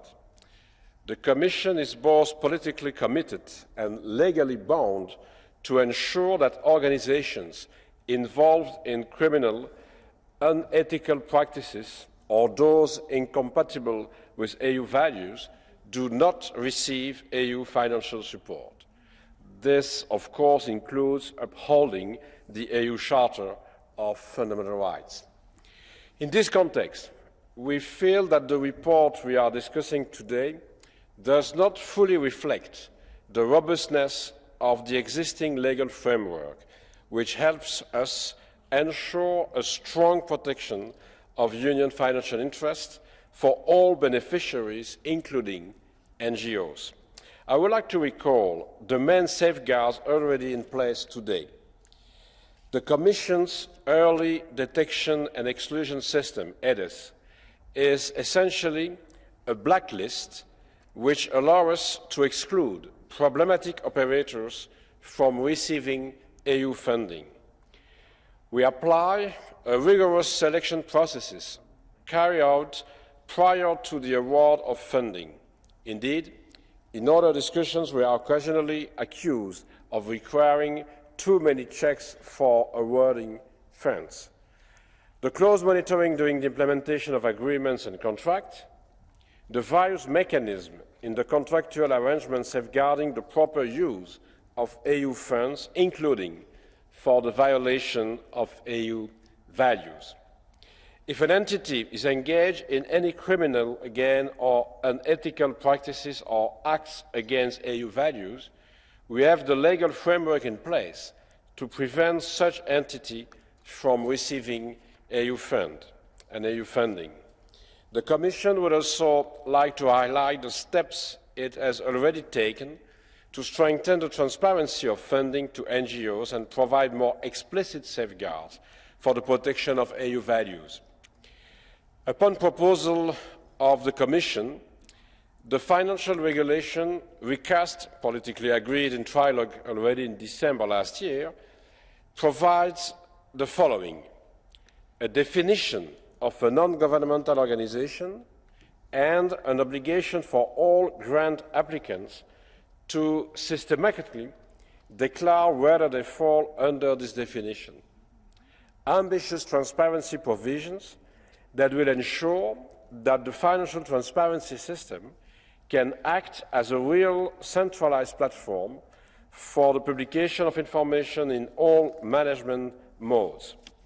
An explicit new ground for excluding entities from EU funding under the early detection and exclusion system for incitement to discrimination, hatred, or violence, and an explicit reference to the obligation for the Commission and Member States to respect EU values and the Charter of Fundamental Rights when implementing the budget. The Commission also adopted a proposal for a directive establishing a new form of non-profit associations. This will be a new vehicle fostering the EU democratic space while facilitating cross-border operations of associations. Last December, we presented the Defence of Democracy package, which includes a draft directive aiming to establish mandatory national transparency requirements for all entities, including, where relevant, NGOs, undertaking interest representation activities on behalf of third countries. Those entities would be obliged to declare the annual amount of funding received from third countries. In light of all this, we would like to advocate for a balanced approach to EU funding to NGOs that ensures protection of EU financial interests while imposing proportionate requirements to beneficiaries of EU funds. Stricter controls require more reporting and therefore more paperwork for beneficiaries. As a consequence, they inherently complicate access to EU funding for small organizations with limited capacities. The Commission will examine thoroughly the recommendations in the report and will work together with the Parliament to continue ensuring that EU values and the principle of transparency are upheld in EU funding to all beneficiaries. Of course, we will try to take into account the remarks that it will be possible to listen today in your intervention. So thank you very much for your attention and for your work. Thank you, Mr. Commissioner. And now for the Committee for Civil Liberties, Claire Daly. Thank you, President. There are, of course, some NGOs whose politics we may not like, whom we believe are stooges for vested interests or there to promote their own gravy train. But you don't deal with that by trying to annihilate them, at least not if you claim to be a democrat. But that has been what this issue has been about, spearheaded by the EPP. Discipline people with politics you don't like by choking their funding, punish them by taking their money away, blacklist them, drive them underground and out of public life. It's not about transparency or accountability, or indeed about concern for the use of public funds. It's a political project against those who try to hold power to account. And we need to recognise that for what it is, and I'm very glad that many in the Parliament have done so. It is, of course, important that EU funds which are given out to anyone, that there's transparency and accountability and all of that good stuff. Of course it is. But those rules should apply to everyone, not just NGOs, big business, everyone, robust rules for all. Thank you very much. And now I'd like to ask Madam Hohlmeier on behalf of the EPP. Herr Präsident, Herr Kommissar. President, Commissioner, ladies and gentlemen, first of all, I would like to say to the previous speakers that in the report we express the appreciation of NGOs. I'm a voluntary member of NGOs and I'm involved in various cultural areas, so it's not a matter of appreciating NGOs. The question is, how do we tackle issues of transparency and what issues have arisen? Commissioner, I have some doubts that you really identify most of them, because every year I see there's Islamist organizations, terror organizations, and their sub-NGOs get money because they hide themselves behind wonderful titles which indicate that they defend European values.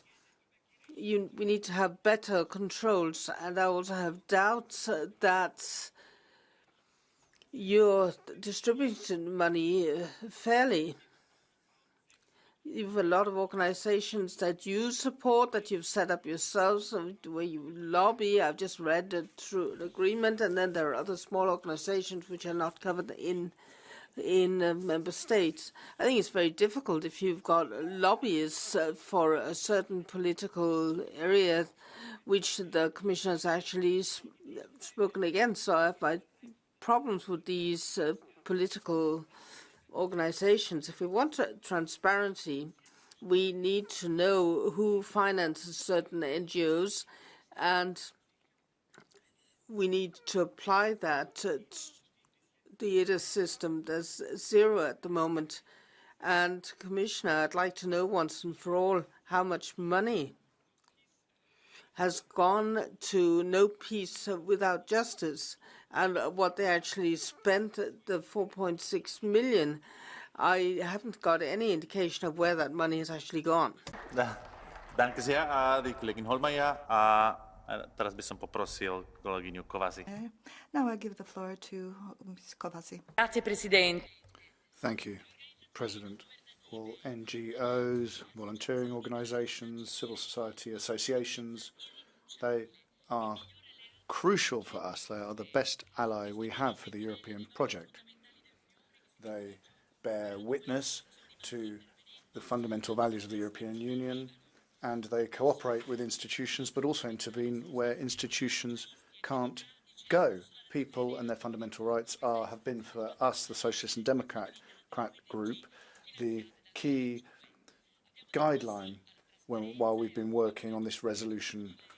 We said yes to transparency and more effective monitoring when it comes to the use of European resources, but we wanted to see that going for all beneficiaries, including economic beneficiaries.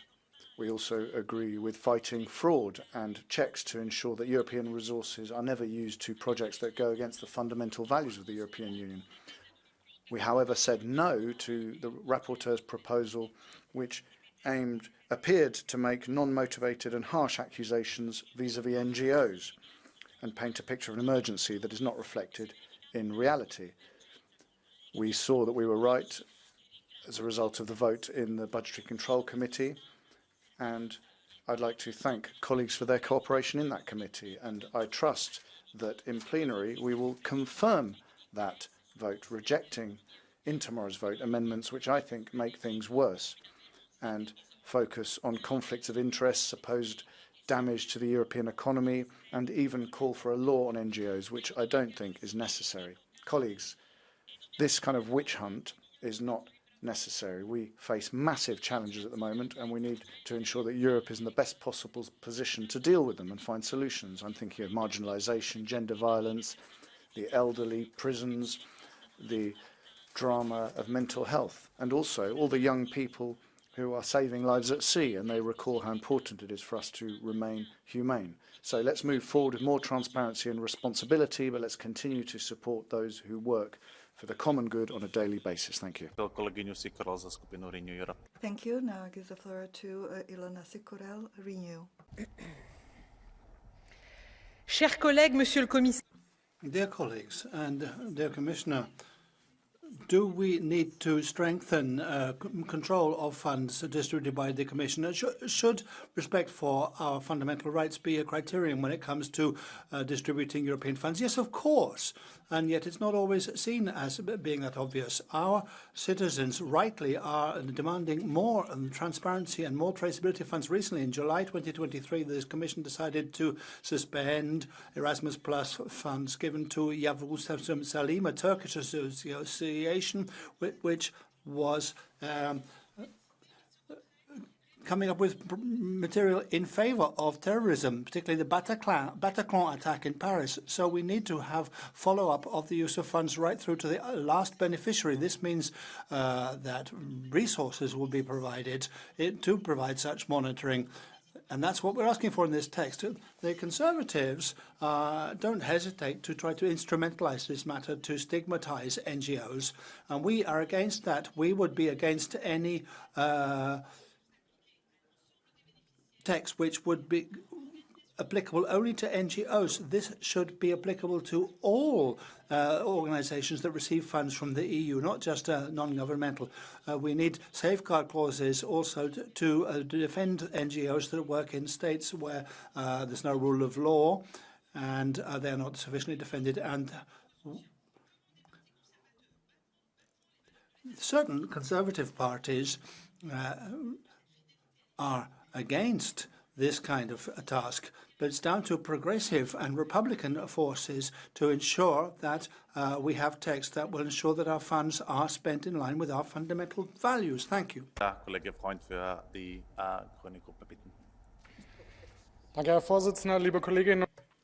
President, ladies and gentlemen, an MP from CDU is presenting a proposal for more transparency. That's not something you see every day.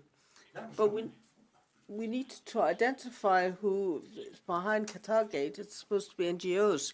I think transparency is great, and I've looked at how many meetings with NGOs have been published last year. One is the result. And how many NGOs have you discussed this report with? None, as far as I can see. But if you were to discuss with the NGOs, you'll see that the NGOs are the first to ask and call for more transparency. But I get the impression that that's not really what you want. You want to get at organizations who don't agree with you. You want to be a sort of truth police, because if you really were in favor of transparency, you could have spoken up when we discussed this in the past years, when we talked about meetings with lobbies, including NGOs, when we talked about more transparency for recipients of EU fundings, including NGOs. There's so many issues that we've discussed in the past that you've been very doubtful, and at the end you voted against. You tried this 5 years ago. You tried again under the cover of Qatargate. This report is an effort to say that the NGOs are rubbish. I mean, we're I'd like you to explain to the fire service and everybody else while they're under Now I give the floor to Mr. Czarnecki, representing ECR. President, Commissioner, ladies and gentlemen, I'd like to comment on the previous statement. I suggest that German MEPs deal with their internal issues outside of this venue. Here we are talking about European issues rather than German national issues. Nevertheless, this debate is indeed necessary.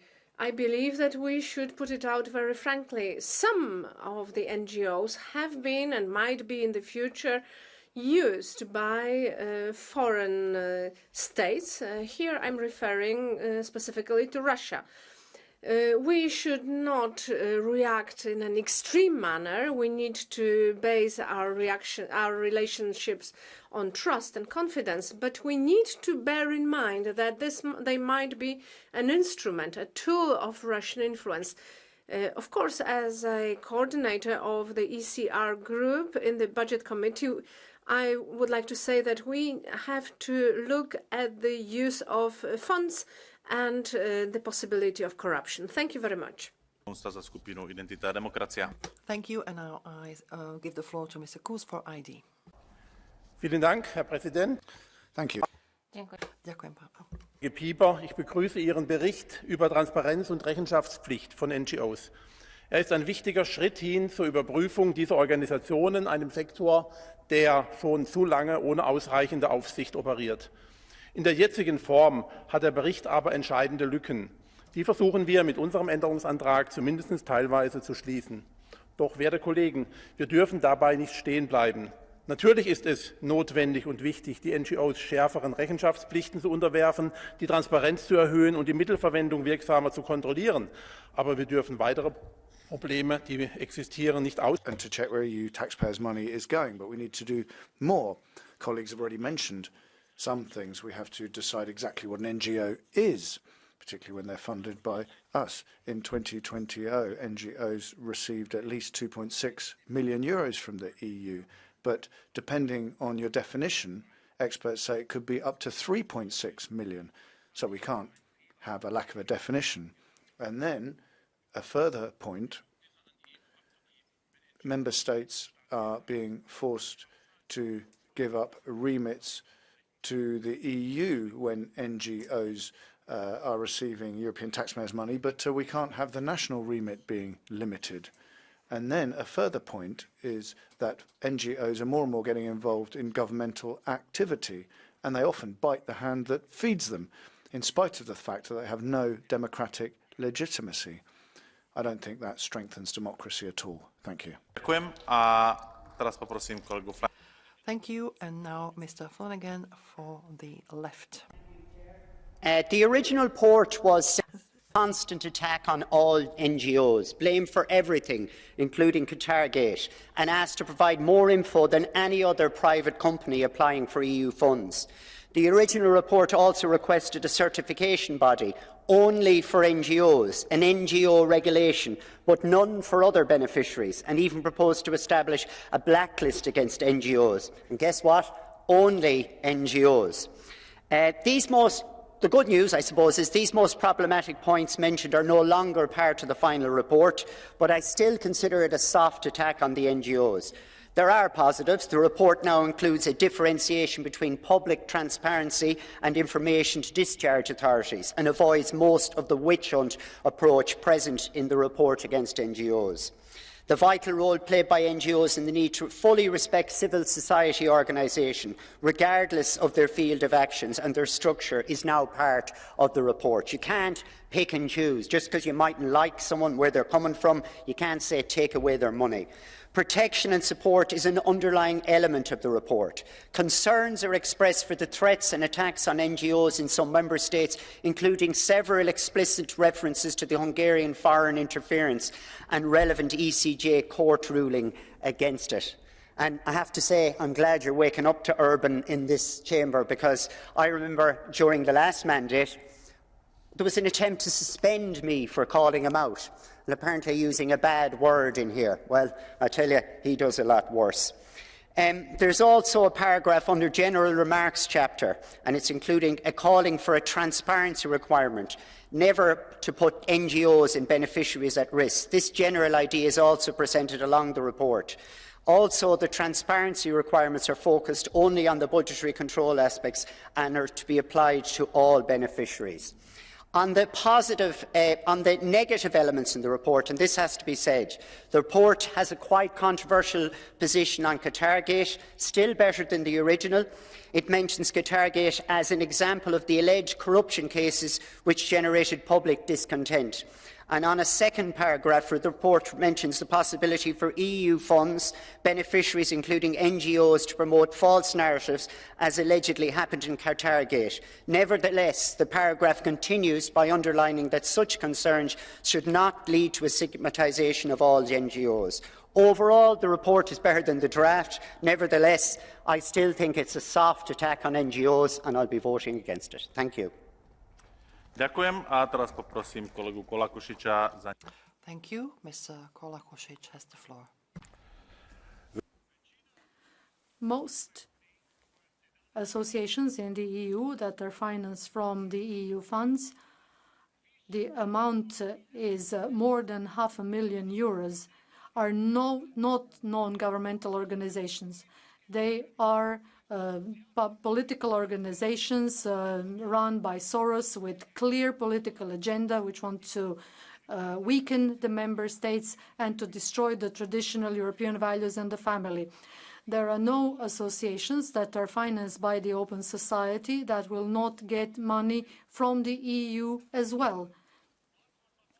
The Možemo, We Can platform in Croatia is the best example of how the so-called green activists turned into politicians while once they were just street activists, and they are destroying Zagreb, the capital of Croatia. NGOs are so-called green associations, and their members never planted a tree, never cut any lawns, and it is impossible to find an association taking care of sick children who would get money from Soros or from the EU funds. This tells us all about the current model of financing.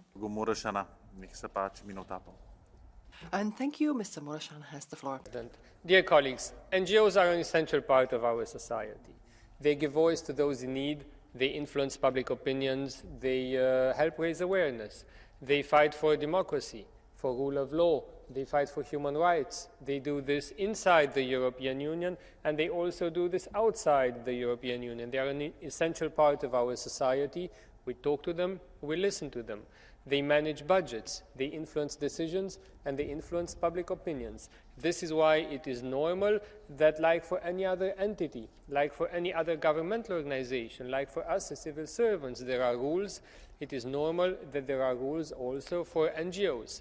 And we are also witnessing that in the essential role which NGOs play in a society, most of them play this role, fulfill their mission in good faith. But we have also seen illegitimate actions from NGOs. These are not the rule. They are the exception, but they exist.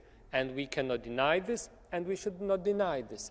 This is why the report put forward by Markus Pieper helps us to create rules which should identify any wrongdoings on the side of NGOs, and this helps us as decision makers, but it also helps keep the credibility high of those NGOs, many of them, which respect the rules.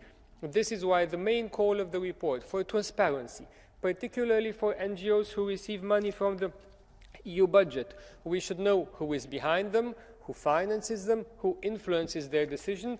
The people of Europe have the duty to know this, and it helps also restore the credibility of NGOs. This is why my group will support this report. We thank the rapporteur, and we thank all colleagues in the House which will support this report. Thank you very much. Ďakujem. A teraz poprosím. Thank you, and now the floor goes to Ms. García Muñoz. Gracias, presidente. Comisario Reinders. Thank you, Commissioner. President and Commissioner Renders, this is the first time, really, looking at this report, that we need to congratulate the shadow rapporteurs, because it was the shadow rapporteurs that were able to turn this report around and prevent it simply being a full-fronted attack on NGOs. NGOs actually play a key role in the lives of many, many people, and they play a very important role in society as well. A lot of them are on the front line of humanitarian crises and providing assistance to the most vulnerable members of our world population, for example, now in Gaza. And the EU has given funds to NGOs that are working in the midst of conflict because it knows how indispensable they are. Of course, when is always the case with such finance, it needs to be monitored, it needs to be controlled, it needs to be transparent, there needs to be accountability, as is already the case. But we should attach full importance to what is done by NGOs. They do what the administration is often not doing, and they give a voice to those who don't otherwise have one.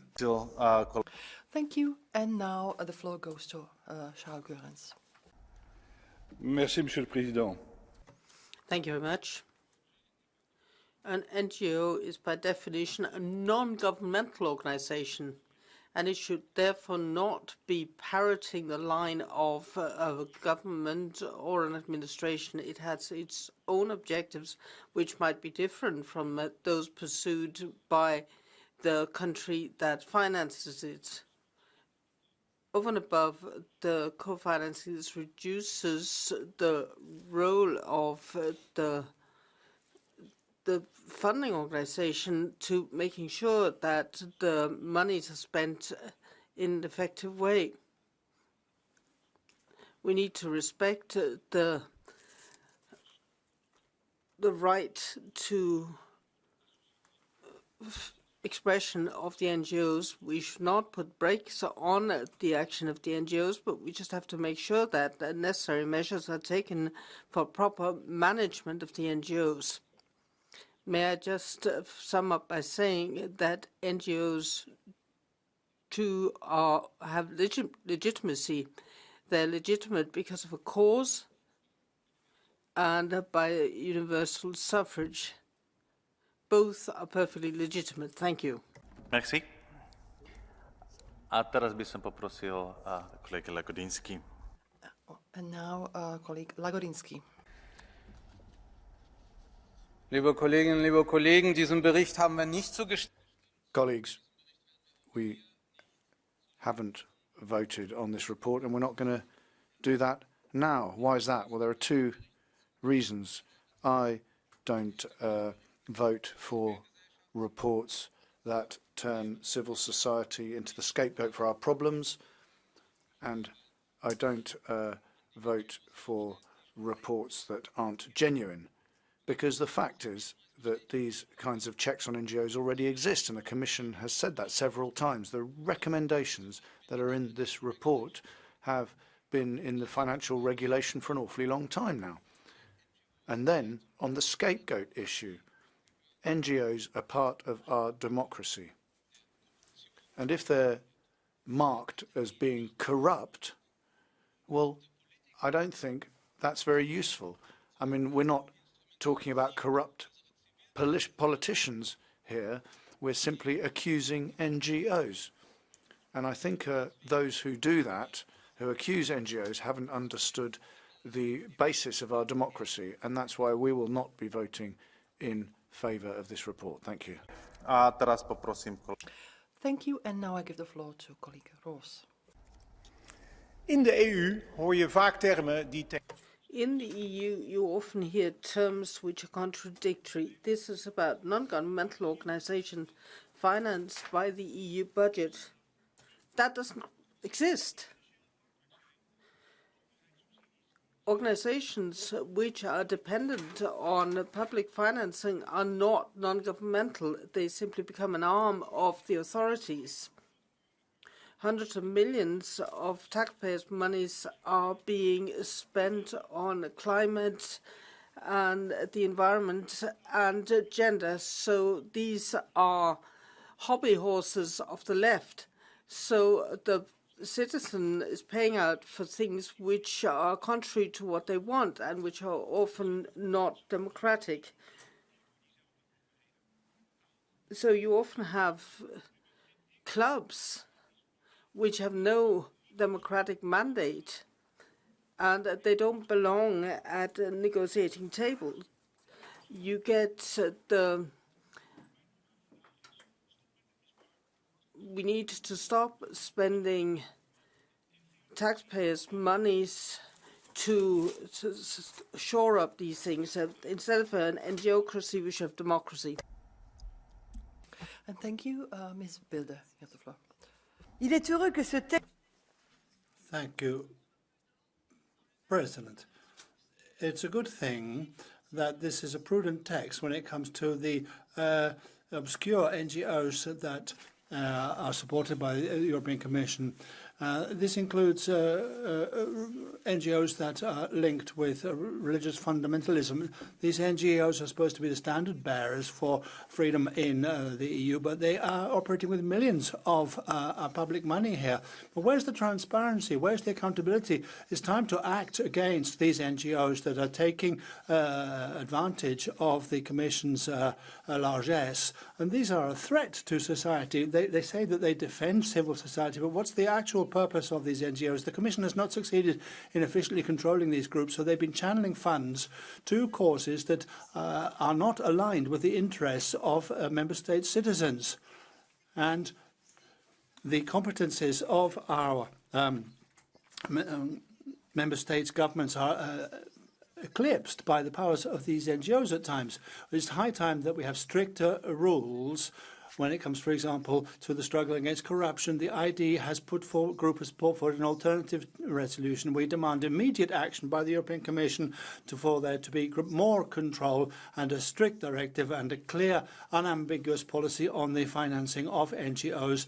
And we demand immediate stopping of finance given to those NGOs that contribute to illegal immigration or promote values that are contrary to democracy and freedom. There's a lot of work ahead of us. Thank you.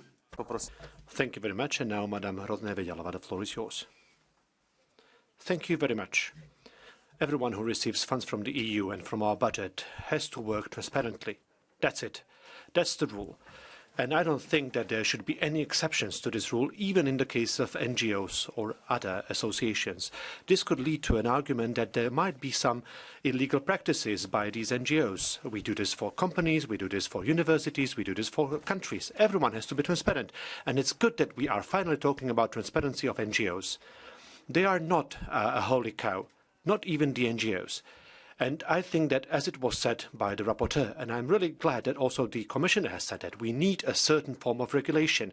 We need to have a legal framework for the operation of NGOs within the EU. I fully support that. Also, we need this. We also need to know whom we are financing and what we are financing, because often it happens that these funds are used for a conference where we have the same people gathering all over again who keep saying the same things, and then they have this luxurious dinner, and they say that they are protecting democracy. And I'm also glad that the Commissioner has said that we need to know how third state funding goes for these NGOs. We need to be transparent in this area. This is also highly important. Thank you. Thank you. And now the floor goes to Madam Winzig. Sehr geehrter Herr Präsident, Herr Kommissar. President, Commissioner, colleagues, well, I'd like to thank Markus Pieper for his report. It is a significant contribution to dealing with the consequences of Qatargate. Now, I get the impression that any suggestion for more controls when it comes to third countries or NGOs is seen as an attack on civil society. But we all know that NGOs, yes, they play an important role when it comes to defending democracy, human rights and the rule of law. And in this report, we're supporting them as well. We support NGOs. Last year, it was around 4 million euros that they received. And it's up to us to ensure that the use of European taxpayers' money takes place in an effective and transparent manner. This has to go for all NGOs.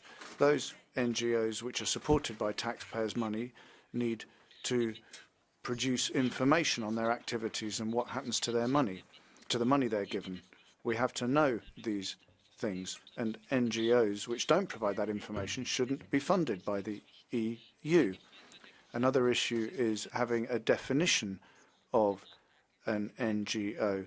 There are various different things that are covered at the moment, and that doesn't really work. We need to prevent corruption scandals, and in order to do that, everyone has to make a contribution. Now, we have strong rules in the Parliament. They're not perhaps strict enough, but it is time now for NGOs to be subject to appropriate. And now, Mr. Lopez Aguilar, the floor is yours. Gracias, presidente, comisario. Thank you. This report on transparency and accountability in NGOs in the scope of budgetary control is very much in line with the evaluation of the programs that we have supported from our committee. We want to support NGOs. We recognize positively their role, above all in the area of humanitarian aid, for example, asylum and migration. Clearly, we don't want to stigmatize them. Quite the opposite. I think NGOs received almost $4 billion, euros rather, and we've seen that this is operating in line with the European Charter of Fundamental Rights, and they can incorporate a system for detection with a unique ID code for the final beneficiaries of those grants, including those which are being managed via subcontracting agreements. Therefore, we have a positive view on NGOs, and we recognize that their role as an expression of civil society, the European citizenry. Thank you very much. A teraz poprosím kolegyňu Anu Donat. Madam Anna Donat, the floor. Mr. President, ladies and gentlemen, 33 years after the fall of the Soviet Union, Hungary is once again using secret services to monitor those it labels enemies. The Hungarian government recently set up the so-called Office for the Protection of Sovereignty, whose sole task is to keep civil organizations, parties, and even individuals opposed to the regime in fear. We have seen before what the Hungarian government is capable of when it comes to civilians. The hand-driven tax authorities cracking down on associations carrying out charitable activities, while government propaganda harasses leaders of international rights organizations. Ladies and gentlemen, I'm pleased to see that the European Parliament is becoming increasingly serious about transparency in the use of EU funds. But I ask my fellow members to listen to the pleas for help from the Hungarian NGOs, and let us do our utmost to ensure that they are not threatened by a Russian-style organization with secret service tools. Thank you. Mr. Ilčić, the floor is yours. First thing, it is completely illogical to call NGOs that receive most of their budgets from governments as non-governmental organizations. Secondly, we cannot call them citizen representatives. Thirdly, I would understand if we give an NGO that collected 10,000 euros from its own membership fees and citizens' donations another 10,000, but I can't understand giving them another 10 million. To cut it short, the non-governmental sector in Europe is a simple fraud. It is actually a parallel government which the citizens did not elect, and which most often pushes exactly those agendas that are most repulsive to the people, and which pressure politicians who most often do not have their own position to adopt them against the will of their voters. And you, dear voters, have absolutely no influence on these NGOs except that the governments finance them with your money. The only way to get out of this vicious circle is through elections. Therefore, don't vote for the left and the covert left that calls itself center-right, because they all support this freakish system.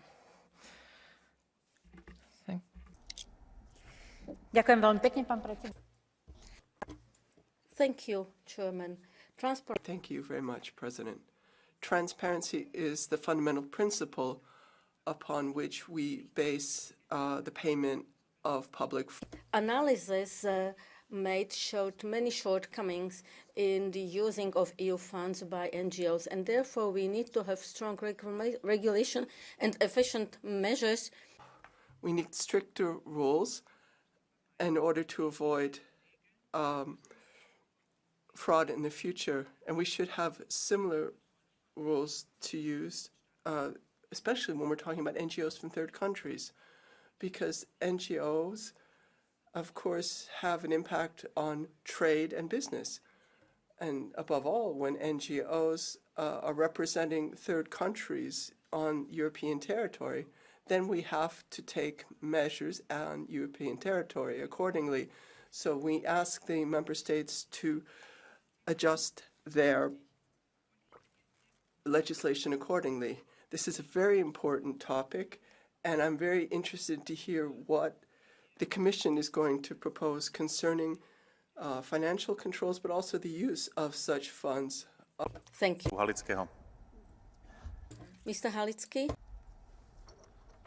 Szanowni Państwo, bez zdrowej, wolnej i różnorodnej przestrzeni obywatelskiej nie ma demokracji.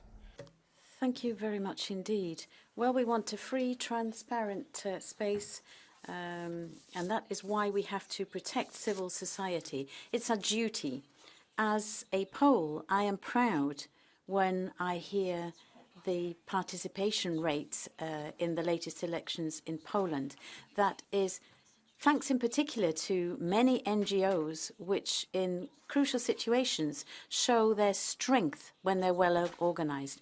I'm also proud to have taken part in drawing up the program which allows NGOs to act. I was a negotiator, and it allowed more than 2 billion euros to be freed up. I'm also proud because there are new funding means which allow us to assist local organizations through operators. And I'm proud because we have a new pillar of European values, 700 million euros. But to achieve that, we need transparency and accountability, and this report shows how to achieve that. But watch out, this is an important comment. It's maybe the first time I say this, but I agree with my colleague from the ECR, Czarnecki. He said that we need knowledge, we know what's out there, but we shouldn't throw out the baby with the bathwater. We shouldn't have additional barriers now, which would make things even more complicated for small NGOs. And I'll draw your attention to that. We require flexibility more than anything else. Thank you. Now, colleague Ronay. Thank you very much, Chairman. Nobody calls it into the question that all beneficiaries, NGOs included, which are supported by the European Union, have to meet all the conditions of transparency. It is also very important that governments should distribute the funds according to the rules. There are some governments, including the government of Hungary led by Orban, that consciously demolish the rule of law institutions in order for them to gain more advantage and money. In Hungary, there are some fake NGOs that are only serving the government's objectives in Hungary, and they received billions of forints in funds. And their sole purpose is to turn people against the European Union. We have to start at the governments if we want to establish order and transparency. This is a way to pay more attention to transparency. Thank you. Mr. Ronay.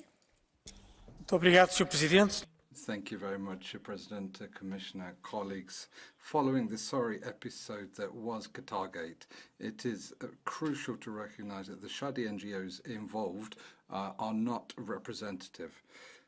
On the contrary, the majority of NGOs play a vital role in our society, working relentlessly for European ideals and values, promoting democracy, defending human rights, and supporting the most vulnerable communities. However, it's absolutely vital that we fight fraud, conflicts of interest, double financing, corruption, money laundering and embezzlement in all situations, regardless of the legal status of those involved. In order to do so, I think the requirement to register in the transparency register for NGOs which want to receive European funds is a step in the right direction. As elected representatives of this House, we have the obligation to protect European taxpayers to ensure that each euro is used in line with European values. The broad multi-party agreement achieved in the Cont Committee is excellent news. I believe that the proposals in this report will make us better prepared to avoid situations such as Qatargate in the future.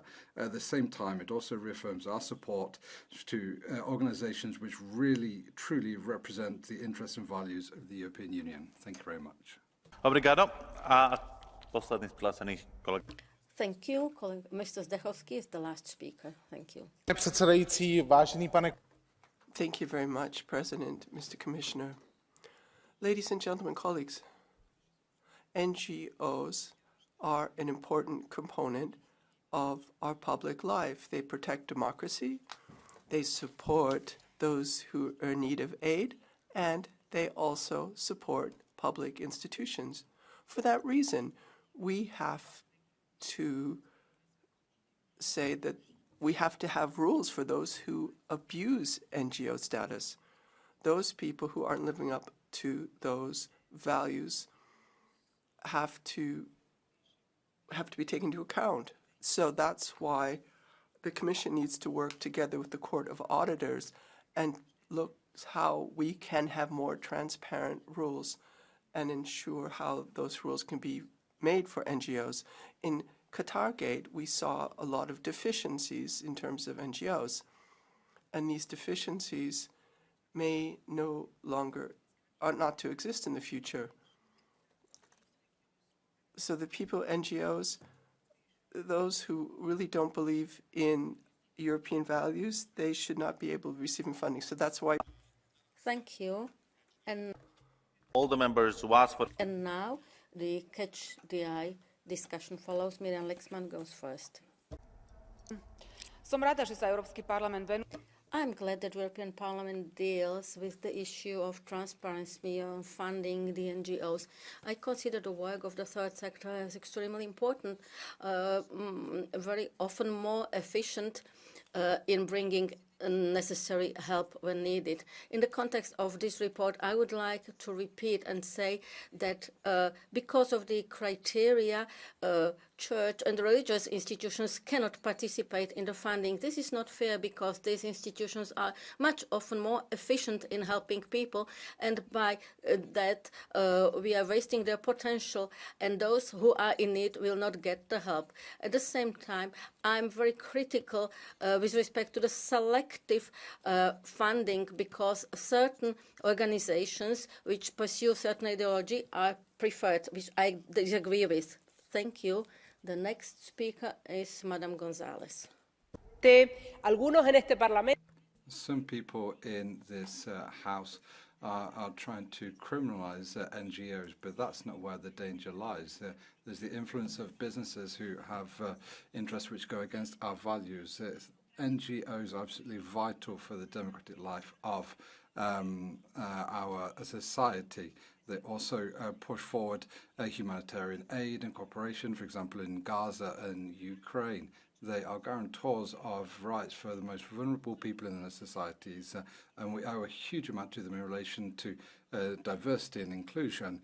The EU cannot move forward without the support, so we need to continue, and we need to ensure that there's strict rules in this area, but the vast majority already apply these rules. But we need to increase or make sure that we don't increase bureaucracy. If we ask more from the NGOs, then we have to support them in the process. There should be rules for those who receive funds from the EU, but it's necessary to allow time for adaptation. Let's not silence critical voices. Let's make sure that the requirements in this area and the fight against foreign interference should not be used as an excuse.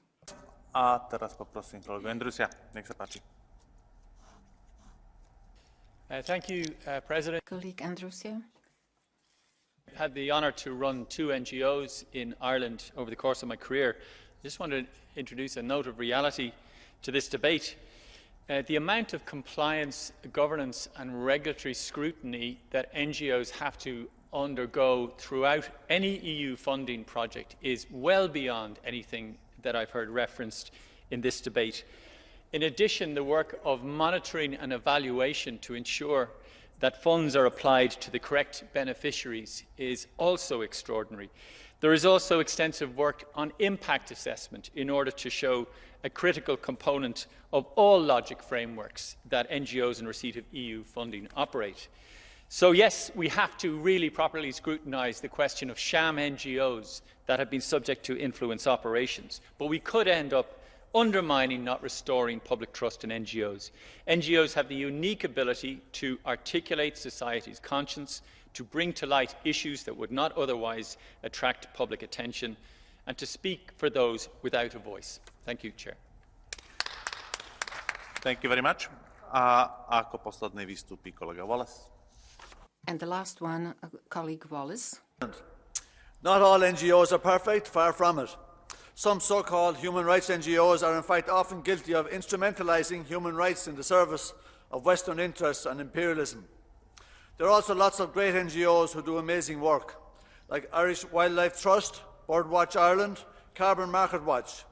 They have integrity and expertise, and they're constructive. We should be looking at institutional and structural failings within the European Parliament, not tarring all NGOs with the same brush. Many in this Parliament, especially the EPP, would be more than happy with the eradication of NGOs and civil society groups in order to clear an unimpeded path for big business. The corporate sector has a far greater lobby footprint in the EU than NGOs and civil society. It looks to me that some MEPs want to protect and promote the interests of big business rather than those of the ordinary people. Thank you very much. A teraz poprosím. And now, Commissioner, the floor is yours. Thank you, Mr. President, honourable members. We are, in fact, balancing 2 vital objectives of our democratic society: supporting the work of NGOs and the protection of our financial interests. That is why I highlighted the rigorous and evolving legal framework in place ensuring the protection of EU financial interests, including as regards NGOs. And concerning the question of Mrs. Olmeyer, I may repeat the answer given by my colleague Giovan in May last year to a parliamentary question. Mrs. Olmeyer will read maybe my answer. The Commission, I quote, has awarded grants to a total of 9 projects involving the NGO No Peace Without Justice under funds directly managed by the Commission. These projects have spread over a period of over 15 years, starting from 2006. EU funding for the 7 projects that were completed amounted to €5 million. Out of these 7 projects, 3 of them had multiple beneficiaries. The amount received by the NGO from the 7 projects is no more than €4.62 million. EU funding for the 2 ongoing projects amounts to approximately 2.7 million. Of this, 1.37 million has not yet been paid by the Commission and is now suspended as precautionary measure pending an internal evaluation. End of quote. Mindful of limiting the administrative burden for our beneficiaries, I would like to close by emphasising Commission's continued work with the Parliament to ensure adequate protection of the EU financial interest and EU value. So we need to continue to work for the protection of our financial interest and to promote a specific role from the NGOs in many different actions that we are organising, and certainly also in the fight against corruption. Thank you. Thank you, Commissioner. Und jetzt das letzte Wort für den Berichterstatter. The final word now goes to the rapporteur. Well, I think the Commissioner maybe can conjure something up. We haven't being given that time. But anyway, thank you to the Commission for its readiness in simplifying the procedures and doing some serious work there, your willingness for a so-called blacklist being drawn up, your willingness to help with the definition of NGOs, and also for the fact that you will set up a central platform in terms of cross-border activities and cooperation with third countries. That's all good news, and we're very happy to hear that. Now, for those who criticised my report today, just let me say one thing. That's the whole point, to have equal treatment for everyone, that beneficiaries for life and research money are dealt with in the same as we deal with structural funds as well. And if we had transparency, if the names were to be published, we wouldn't have problems. The vast majority of NGOs are crucial to civil society. It's something which has been mentioned time and time again today. Mr. Freund, you know, yes, we can always predict what you're saying. Reproaching me for not having previously spoken with NGOs. Take another look at my report on renewables. You'll see how balanced my activity is as an MEP. Even the Greens voted in favour. And for the NGOs, saying that I didn't speak with the economic circles, NGOs, well, I have to be neutral. That's what's requested of me. We got in contact with scientists, you too, that looked into a whole series of cases, and that's been filtered out, and the result is what has been presented today. So it's so predictable what you said. The chambers, people under public law, where do they get their EU funding from? You know, you're trying to show us in a bad light, and that's irresponsible behaviour, and it certainly doesn't help NGO policies. So please allow us to get to the point and really work at the point where we have very few black sheep, and let's be equal to ensure that those who receive structural funds are the same as the beneficiaries for NGOs and for research funds. I'll continue to work on that. I'm really happy with the progress made so far and the way it's gone down, and I hope that at least that will hold up in the European Parliament. Thank you. Danke vielmals. Rozprava sa týmto k tomuto bodu skončí. Herewith, I can finish the debate, and voting will be held tomorrow. We will cease the debate, and we will continue on the humanitarian situation in Gaza at 3 o'clock. Thank you.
Präsident!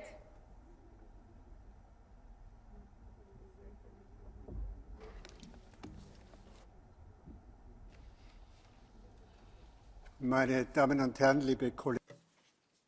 Ladies and gentlemen, colleagues, the sitting is resumed. The minutes from yesterday, the texts approved, are available. Are there any objections? That is not the case.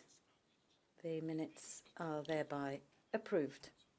That takes us to the next item on the agenda, which is the Council and Commission statements on the humanitarian situation in Gaza, the need to reach a ceasefire, and the risks of regional escalation. On this item of the agenda, I would like to give the floor to the representative of the Council for your comments. Madam Minister, you have the floor.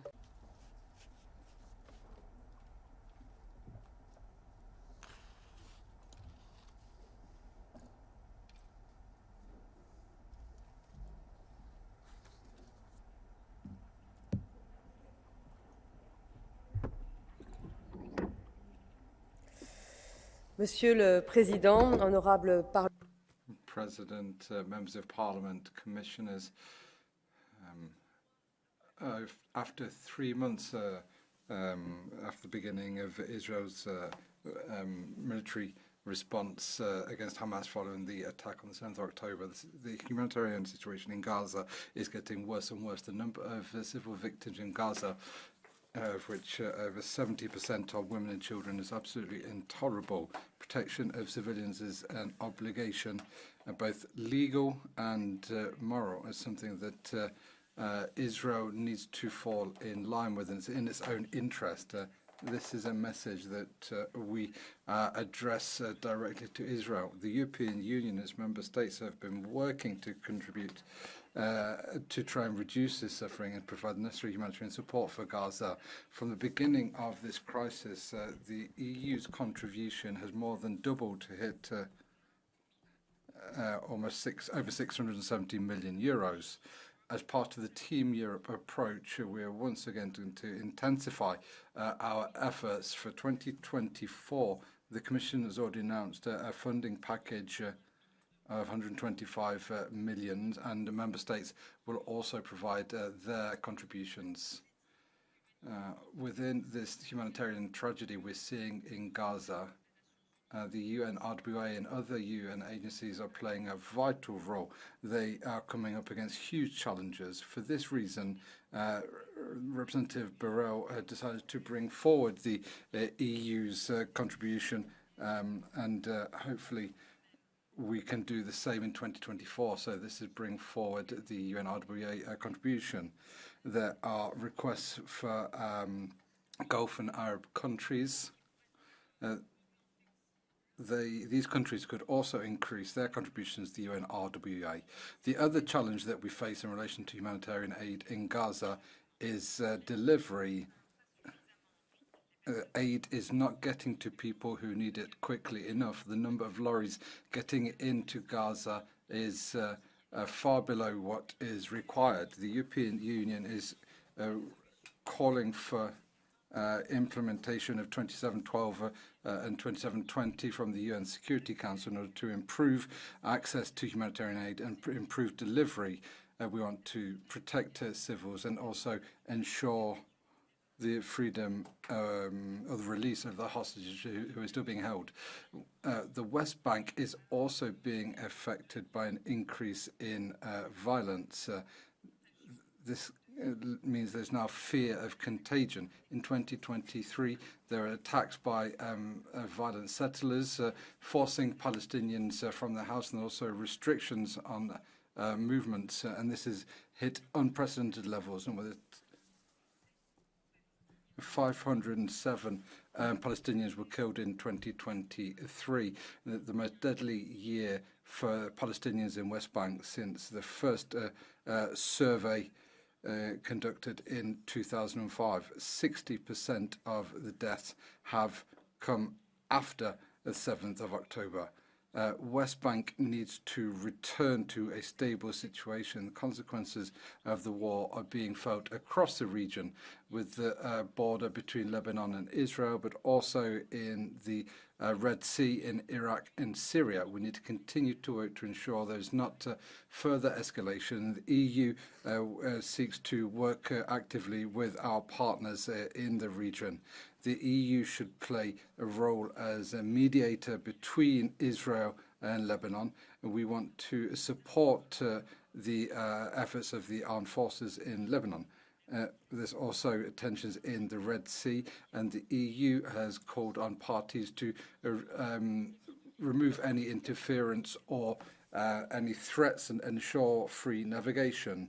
The Houthis need to stop their attacks against civilians and also attacks against navigation and trade routes. We're pleased to see the adoption of a UN Security Council resolution, and this is something that we echo with a statement from the EU27. We're also looking at the operational measures to support international navigation in close cooperation with those who are committed to similar values, and this is specifically with the other points as well. We also need to support the Palestinian Authority to ensure that they can take over the governance of Gaza. The Palestinian Authority is ready to do so, but they need a huge amount of support. The EU will continue to play its role in this manner. Last December, the Commission adopted a support plan of over 118 million euros to support the Palestinian Authority. President, Commission, members of Parliament, even if we do not agree on the causes and the solutions of the current crisis, we cannot allow ourselves to not look at the entirety of the situation. We need to find a solution based on international parameters, including a Palestinian state which could ensure long-lasting security for Palestinians as well as for Israelis.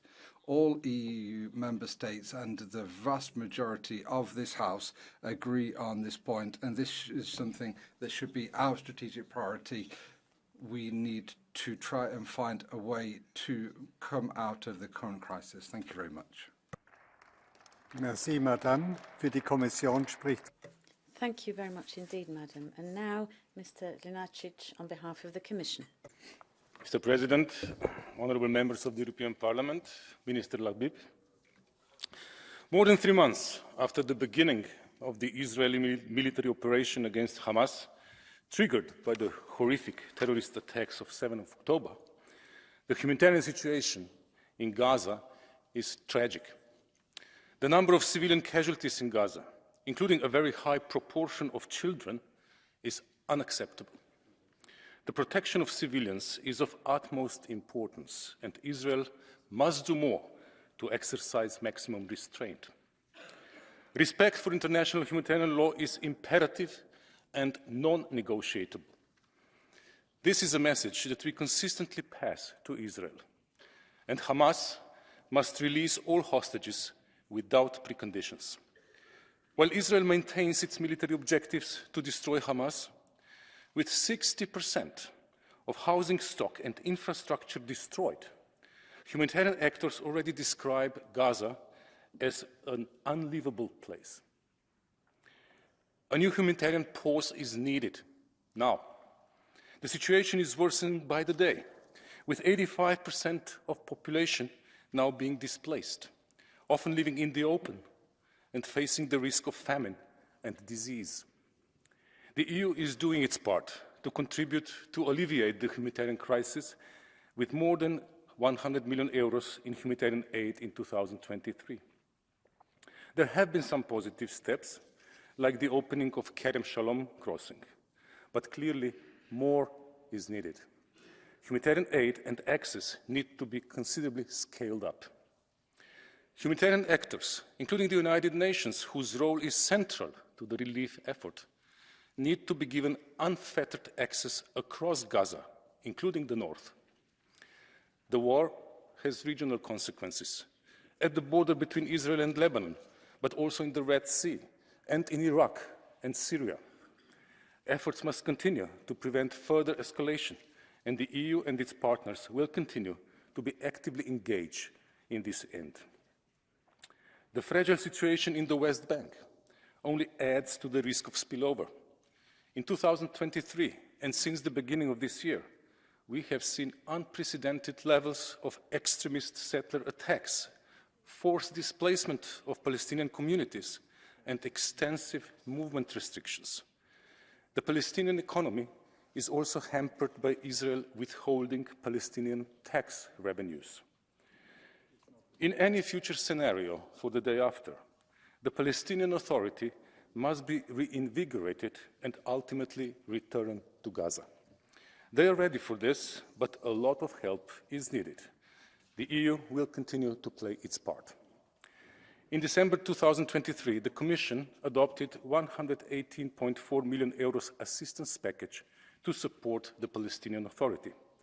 A larger mid-term package will be put forward in 2024.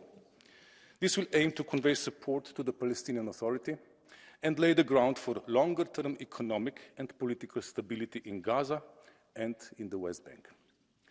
Amid the humanitarian tragedy unfolding in Gaza, UNRWA and other UN agencies are playing a crucial role in facing enormous challenges. I wish to pay tribute to their staff, who do irreplaceable, life-saving work at great risk to their own lives. We front-loaded the 2023 EU contribution to UNRWA in February last year. We hope to do the same in 2024, and we have encouraged Arab and Gulf partners to increase their contributions. Altogether, we provided almost €110 million in funding to UNRWA in 2023, including a top-up of €10 million last November to help UNRWA face the enormous challenges in Gaza. And a substantial increase in our humanitarian support, quadrupled to over €100 million in total last year, as already mentioned. Even higher levels of humanitarian aid are being mobilized for this year. To conclude, the EU is firmly committed to work on multiple parallel tracks: stepping up humanitarian assistance, preventing regional spillover of the conflict, and working towards a peaceful two-state solution. I am looking forward to our discussion. Thank you. Herzlichen Dank. Thank you. Now the floor goes to Antonio Lopez Istúriz White. Thank you, President. We all want the conflict in this room, also the conflict in the Middle East to end. But, Madam Minister, apart from 5 minutes talking about Israel, it will be good, and it would be a European solution if you would dedicate maybe 1 second to talk about Hamas, Hezbollah, and about future perspectives. That would be a European solution, but your people forgot about it. As nobody can turn a blind eye to the losses of human life in Gaza and the humanitarian challenge faced by the Palestinian people. True. As we cannot forget either the pain of the Israeli families waiting in despair for the return of their loved ones. We all want it to end, and there is a solution for that: the release of Israeli hostages and the demilitarization of Gaza. On 19th of October, this Parliament agreed by a compelling majority that Hamas can no longer be part of the future of Palestine. As we have always done, we keep supporting a two-state solution. But sustainable peace cannot exist as long as Hamas and other terrorist groups hijack the Palestinian cause and threat the existence of Israel, the only democracy of the region. Remember, we are talking about two parts, okay? Not only one. We cannot ignore either the elephant in the room, the puppet master, Iran. It is now clearer than ever who is behind and benefiting from this crisis. Do we want to be puppets of the regime?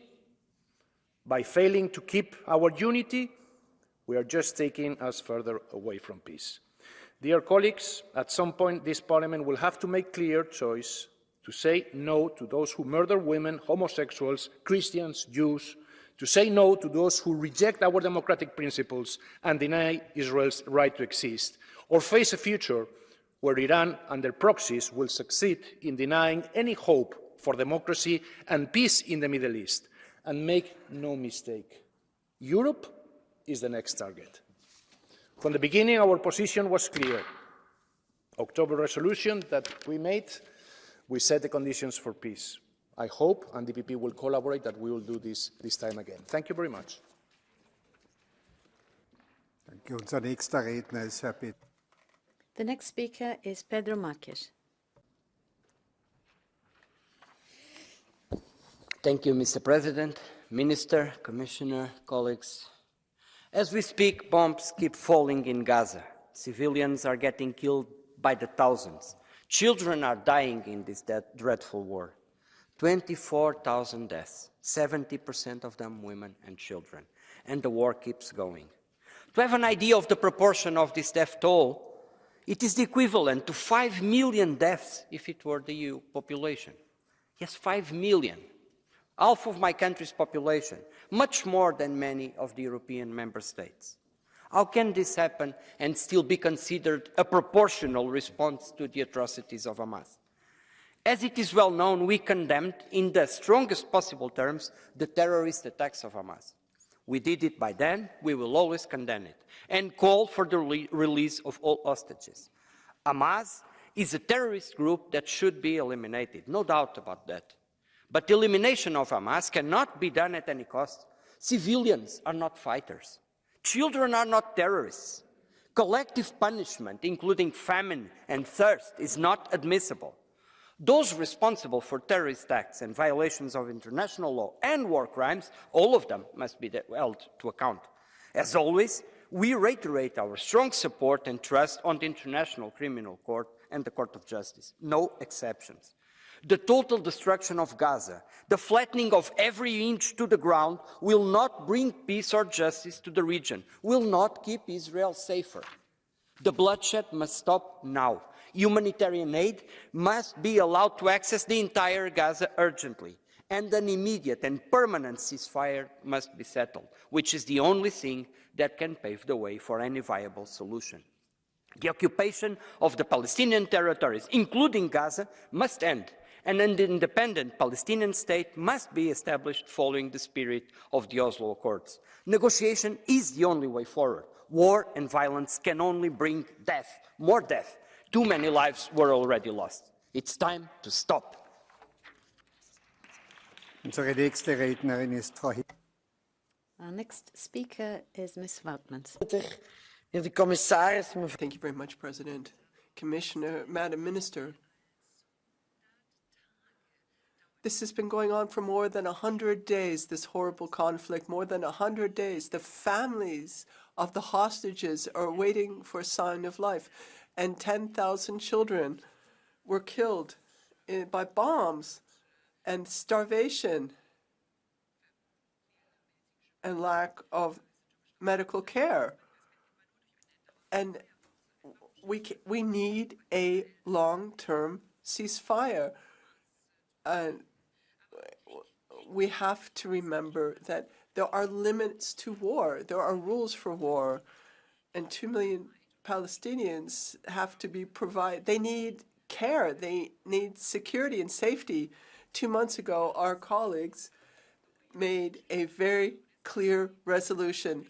And now 3 months have passed. We have to strengthen our original message. Of course, we have to negotiate.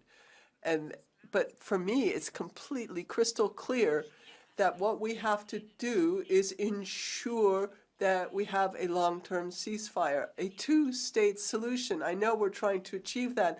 I know the European Union isn't actually in charge of finding that solution, but we have to be a player in the world stage and speak with one voice. So I encourage all of you here today, with these negotiations, try to find a position, try to find a single position so we can speak with one voice, so that we can speak with one voice and show the world what the European priorities And we shouldn't be criticizing one party or one member state. We should work together and get a good text.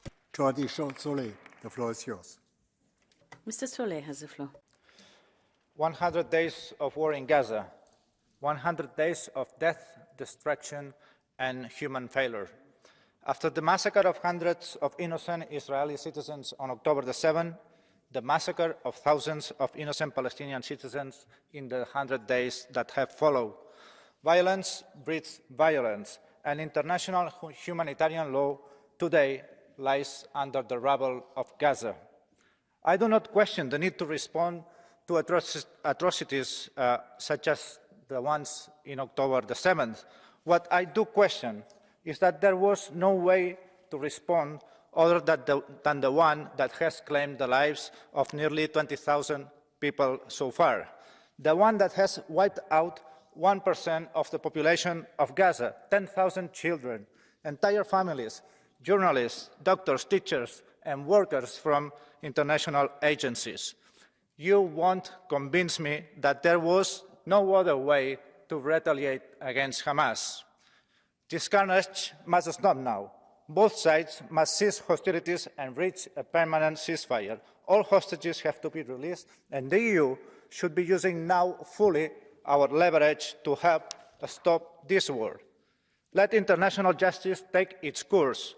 Let the courts, including the ICJ, do their work so that war crimes and crimes against humanity that may have been committed don't go unpunished. And let's insist again and again that this entire vicious circle of violence and hatred will never stop until there is an independent Palestinian state that guarantees the security of Israel and a state of Israel that is ready to live side by side with a viable, internationally recognized Palestinian state. Our next speaker is Mr. Charlie Weimers. Thank you, Mr. President. The war between Israel and Hamas is between a liberal democracy defending itself against an EU-listed terror organization supported by authoritarian states such as Iran, China, Russia, and North Korea. To establish a ceasefire, the answer is simple. Hamas must release all hostages, including the remains of those murdered, and ensure their safe and dignified return to Israel. For peace, Palestinians must end their support for terrorism. Their support for Hamas is at an all-time high. A vast majority of Palestinians support an armed struggle, meaning terrorism against Israel. The fight against terrorism and authoritarianism must be won, whether in Ukraine, Taiwan, or Israel. I stand with democracy and freedom. I stand with Israel. Do you? Frau Silvia Limmer, Sie sind da. Ms. Sylvia Limmer, you have the floor. Sie wollen also über die So, you want to talk about the humanitarian situation of the population in Gaza, a population of which, according to a recent poll, 1 in every 2 would vote for Hamas, and over 70% approve of the bestial attack on Israel. 1,200 innocent men, women, and children were massacred. It would be better, I think, if you were to intensively look at the dreadful humanitarian situation of more than 136 Israeli hostages who've been in the hands of the Islamist murderers for more than 3 months. People are being tortured, they're being violated. And we're also apparently supposed to be talking about the fact that the Palestinian Authority is donating billions to a so-called martyrs fund. It pays for pensions, terror pensions for relatives of suicide bombers or the so-called martyrs imprisoned in Israel. In other words, for Palestinian terrorists, murderers and criminals, like the relatives of the murderer of a 13-year-old Israeli girl who was stabbed to death as she was sleeping by a so-called martyr. This terror fund will continue to exist as long as the EU, Germany first and foremost, continue to provide the authorities with taxpayers' money. And as long as you are only concerned about the humanitarian situation of Israel's enemies, who are also the enemies of our Western democratic values and our freedom. The floor is yours.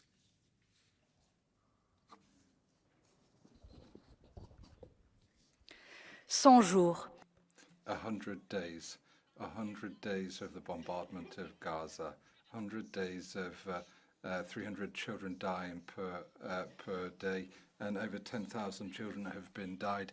100 days of Netanyahu realizes that the extreme dream of the far right. 100 days with my group on the left that we've been saying that our parliament should act for peace. But today, ladies and gentlemen, our work and our determination has actually seeing some fruit. We are here to stand against the right of this hand. And finally, we are calling for a ceasefire. We are calling for justice, and we need to support the initiative from South Africa to support the international courts to note the genocide nature of the action of Israel. We also need to suspend our partnership agreement with Israel, and we need to stop our exports of arms to Israel. We need to stop being complicit. 100 days where we've seen over 24,000 Palestinians have lost their lives. We won't wait another day. We won't wait for another day for another dead person to call for justice and peace. Papadakis, Mr. Papadakis has the floor. If it's not genocide, the over 100 days of murdering in Gaza, what is it? The statistics show it all, the deaths, so many children amongst them, the people injured, the people missing, and a people which is facing the threat of famine. They have no food, no fuel, no medicines, and that's why we support the steps taken by South Africa to condemn the state of Israel for genocide against the Palestinians. The attacks of the United States and the UK in Yemen, which is making the situation in the Red Sea even more dangerous. It's the fault of Israel, the settlers, and their allies. And we now have to put an end to the massacre in Gaza, the occupation by Israel of Palestinian territories. And we have to respect the initial borders, with their capital being East Jerusalem. Sie haben das Wort. Mr. Gahler, you have the floor. Herr Präsident, liebe President, dear colleagues, in October, we had adopted a resolution with a broad consensus, and that was good. And I hope this time as well we can find a broad consensus. Since some things haven't changed since October, Hamas is continuing to shoot at Israel, and Israel is continuing to respond. And because Hamas is still shooting and the hostages are not free, well, we're in this horrible humanitarian crisis of the people in Gaza. Yes, Israel has to respect human rights and international law when it concerns humanitarian conditions. We have to address this to ensure that that civilians are not affected from the fight. And I think, considering the supply situation in Gaza, that we have to have regular humanitarian pauses. It's important that the UN, everyone delivering aid, is able to get there, also in northern Gaza. So I appeal to Israel, not just open Kerem Shalom, but also open up the border crossings in the north to ensure supplies reach Gaza.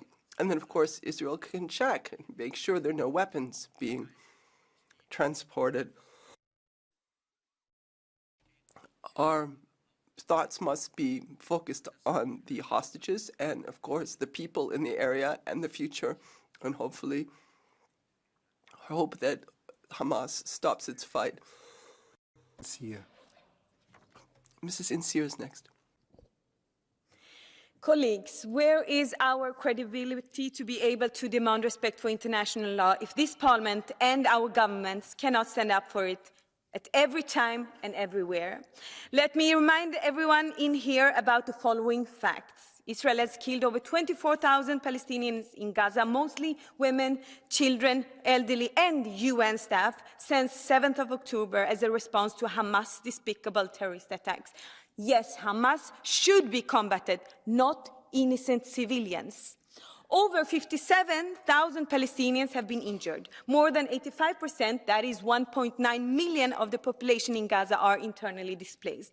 If these atrocities are not sufficient for us to demand a permanent ceasefire, full support for the ongoing investigation by the International Court of Justice, sanctions against Israeli settlements in Palestine, utilization of the tools provided in the EU-Israeli Association Agreement that require respect for international law, including human rights, and to ensure sufficient support for the important work of UNRWA.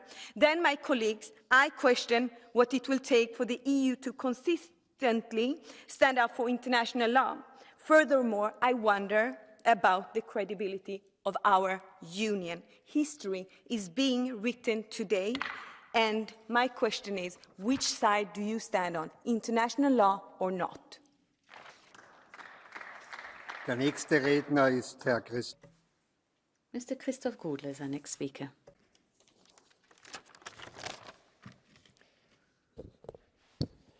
Monsieur le Président, Mr. President, Commissioner, I would call on my colleagues to vote for this resolution. It is ambitious and sends a strong message. The European Parliament believes that civilian lives have a worth, whether they are Israeli people, Lebanese or Palestinian. The position of this is balanced. A ceasefire in Gaza would allow us to achieve the release of all Israeli hostages being held by Hamas. It would also ensure that humanitarian aid can be brought in for the civil population in Gaza, who is in no way responsible for the conflict. Humanitarian aid is coming in a very low level. I was at the Rafah crossing point. I saw the distress from the international teams working in humanitarian aid. They cannot provide support for victims. I've seen women and children who have been hurt, who have absolutely nothing to do with the violence. All civilian lives are worth the same. We need to ensure we can meet the expectations and to stop this inhumane activity. Frau Vizepräsidentin Heidi Hautala. Thank you. Now the Vice President Heidi Hautala has the floor. Dear President, colleagues, humanitarian organizations have warned of a total collapse of the healthcare system in Gaza. The heavy Israeli bombardment makes it impossible to meet the basic medical needs of the population. That is why an immediate and permanent ceasefire is urgently needed. The International Court of Justice should also thoroughly investigate the concerns that Israel violates the 1948 Genocide Convention. The EU should support South Africa's intervention in the International Court of Justice and to make it very clear that Israel must comply with any provisional measures that may be coming as imposed by the court. So, a ceasefire is the first step, and I need to emphasize that the EU is a key player in the region, and it must work to re-establish a political dialogue on a permanent solution to the conflict. The two-state solution may just be yet revived. Danke, Herr Bert-Jan Heusen. Thank you. Mr. Bert-Jan Heusen. Dank u wel, voorzitter. Beste collega's, terwijl we hier... Thank you, President. Dear colleagues, while we are talking now, 136 hostages are being held by Hamas and other organizations. They've been held for over 100 days. Hamas it does not allow the Red Cross or other organizations to have access to the hostages to provide medical support. At the same time, Hamas is also stopping humanitarian aid coming into Gaza. They block convoys. They also leave the civilian population to fend for themselves. This is unacceptable. The procedure against Israel in the ICJ is incorrect. We need to have the unconditional release of all hostages in Gaza, and we need to have access for the Red Cross as well. Secondly, humanitarian aid needs to continue via Egypt. And thirdly, we need to make sure we're not calling for a permanent ceasefire, because until Hamas has been eliminated, there will be no peace. There will be no peace for the people in Gaza. The next speaker is Mr. Vistisen. We are under attack. This anti-humanitarian ideology, Islamism, has attacking us in the West and also Europe. The point is, it's not just an Israeli problem. We've seen terror attacks against Denmark, against Belgium, against Germany, against Sweden. All of these promoted by Hamas and their allies.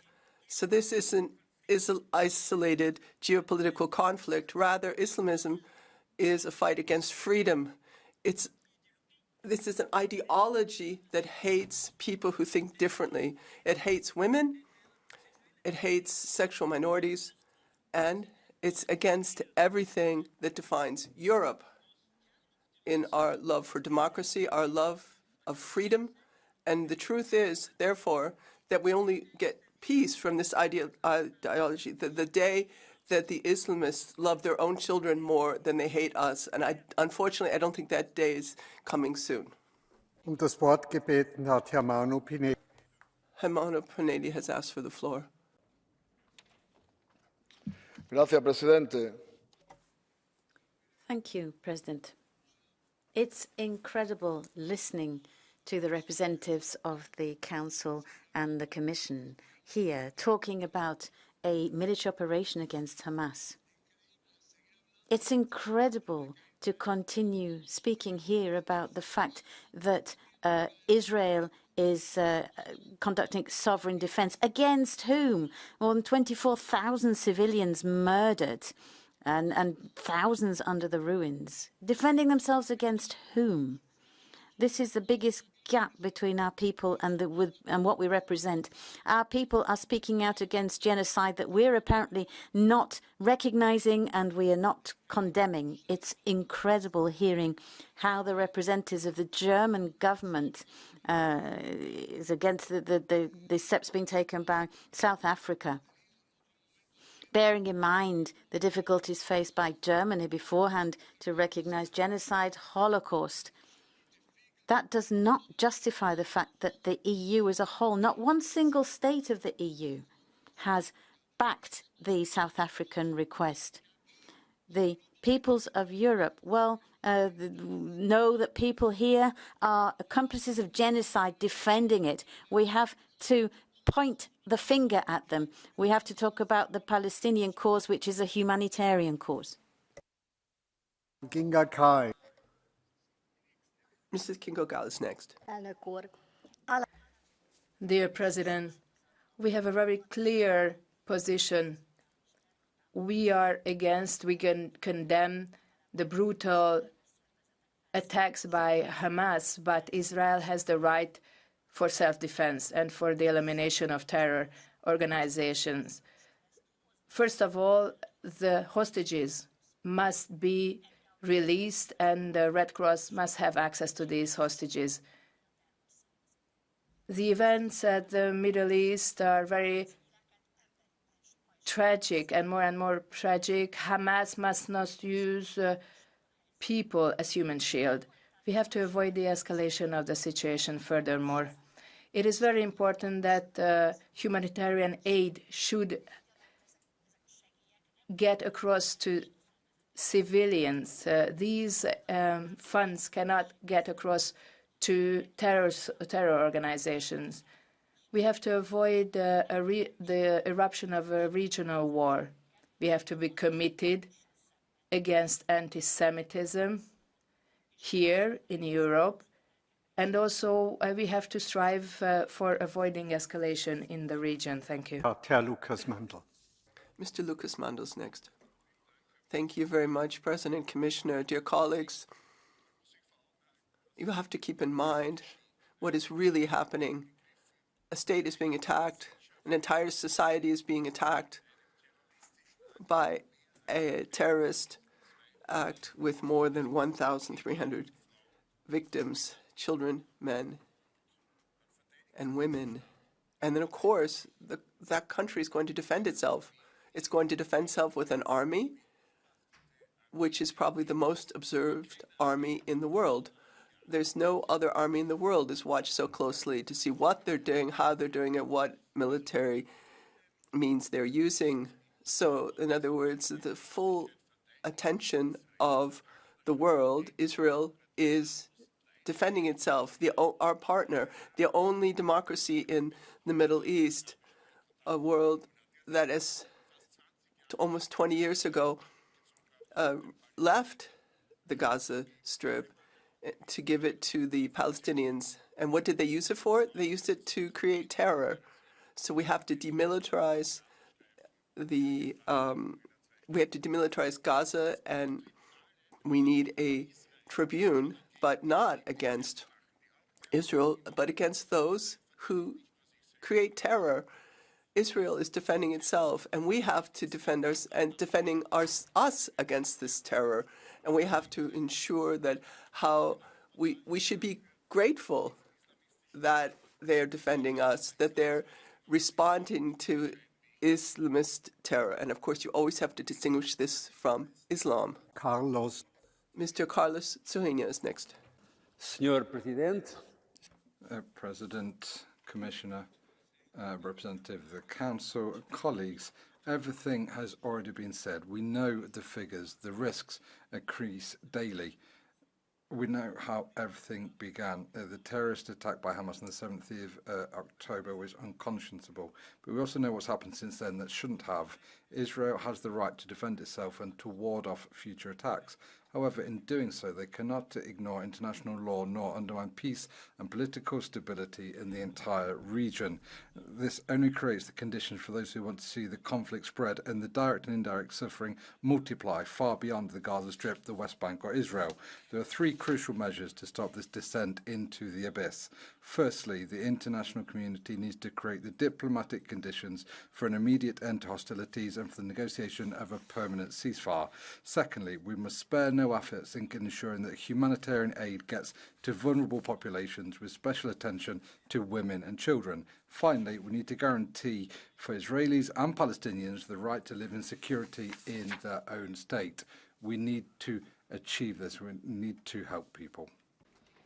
Herr José Ramón Bauza Díaz. Mr. Bauza Díaz is the next speaker. Muchas gracias, presidente. Thank you, President. Now, the ceasefire being called for by the Parliament, who are we calling it from? Hamas, which is continuing to call on Arab states to join the coalition and continues receiving support from Iran, or Israel, which is defending itself against a terrorist organization that violated and murdered civilians. Now, and the ceasefire which is being called for will not lead to the release of all the hostages. But if Europe really wants to have something to say in this crisis, we must have a much broader view of the conflict. It's no coincidence that Hamas attacks Israel. Hezbollah is sending in rockets from Lebanon. Look what's happening in Morocco as well. If you want a solidarity-based Europe, let's turn to Iran. It's the key player in this and has two objectives: the disappearance of the Jewish people and avoiding peace and stability in the region. Now we have to look at the question of Israel. We haven't been clear there, but I think the question is, well, do we go along with the US, UK, or whatever? It's time to act, and we really need to adopt effective measures. Thank you. Mrs. Neumann, you have the floor.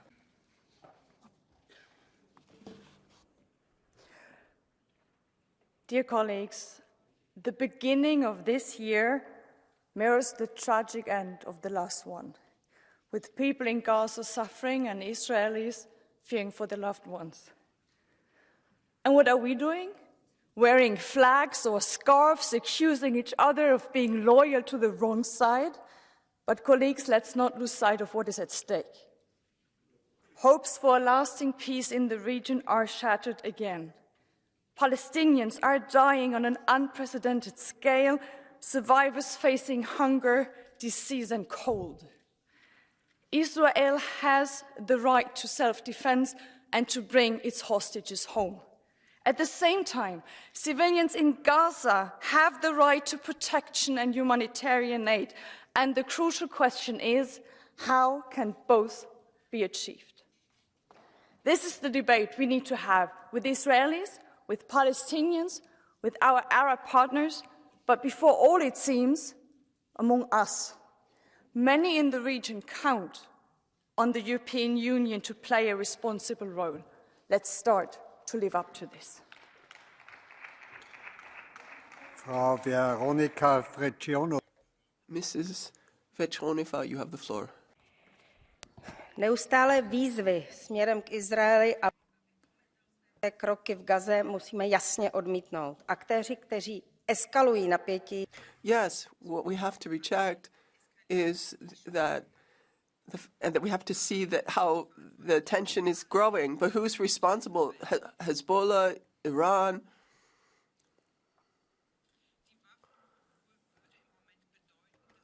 So by stop having a ceasefire now, this would mean that the terrorists there on the ground could prepare more attacks against Israel. Yes, what we have to do is insist that the hostages are released. 136 people are still in the hands of the terrorists, women and children, but humanitarian support of the civil population in Gaza is necessary. Israel is working together with the UN, and we have to ensure then that we support relief for the civilians. But it's important that this support doesn't receive the terrorists. Mr. Zimniok. President, to effect the situation in Gaza, we need political and military weight as well, but that's all lacking to the Commission. Now, what the Commission would have to do in the future would have to be ensure that UNRWA is closed down and all of its financial resources are seized. It's not only the terrorist acts which are being celebrated, but they're asking for further attacks on civilians through communication channels that they have.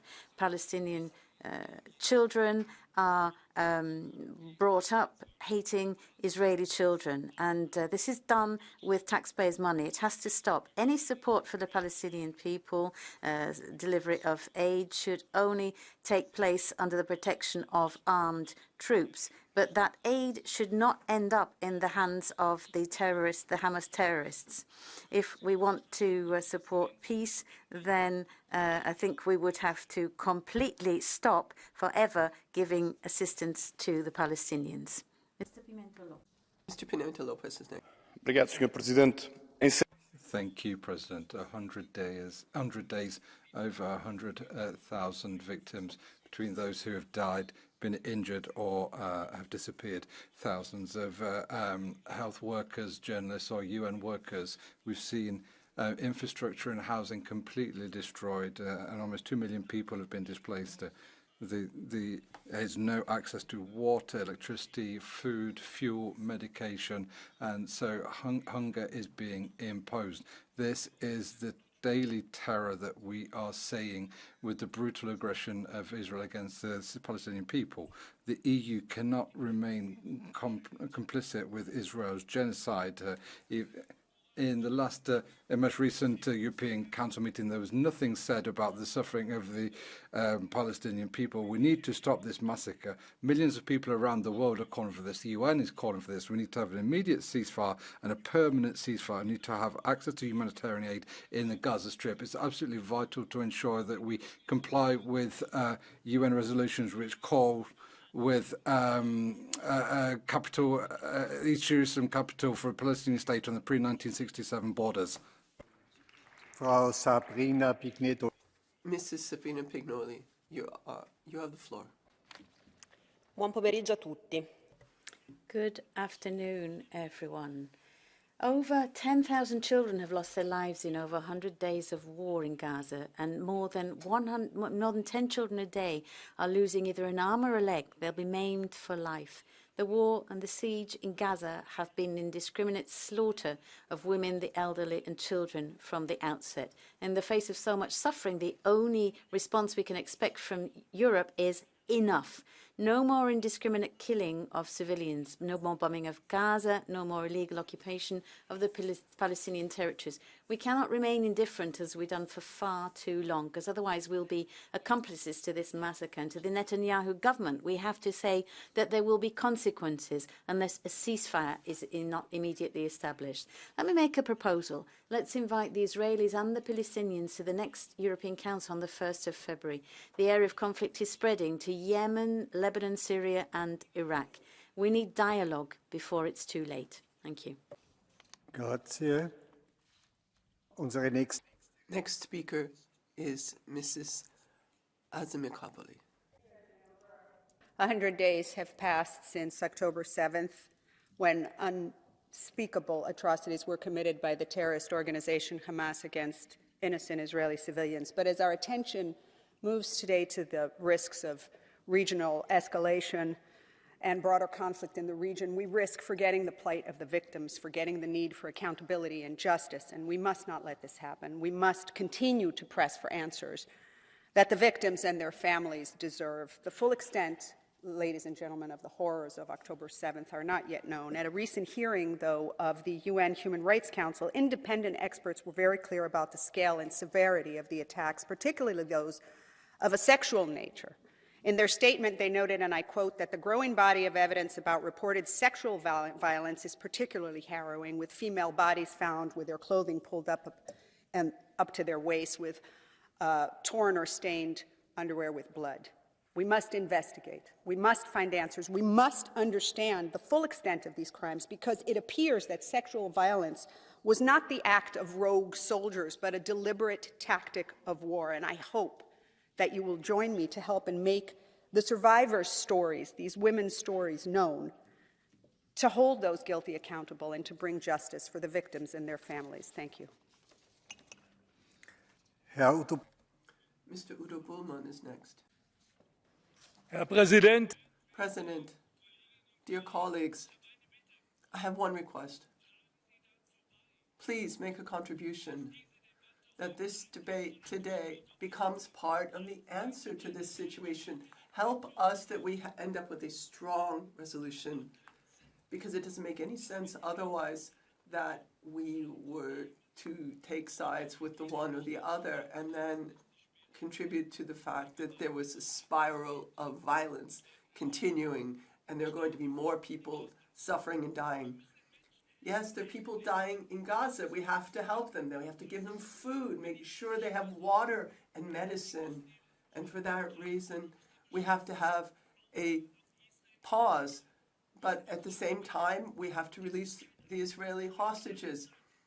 And it's not an either or, it's at the same time. So let's support the good proposal made by the Commission and the Council. But I ask the Council and the Commission, please, to debate with us why our influence in the area is so insignificant.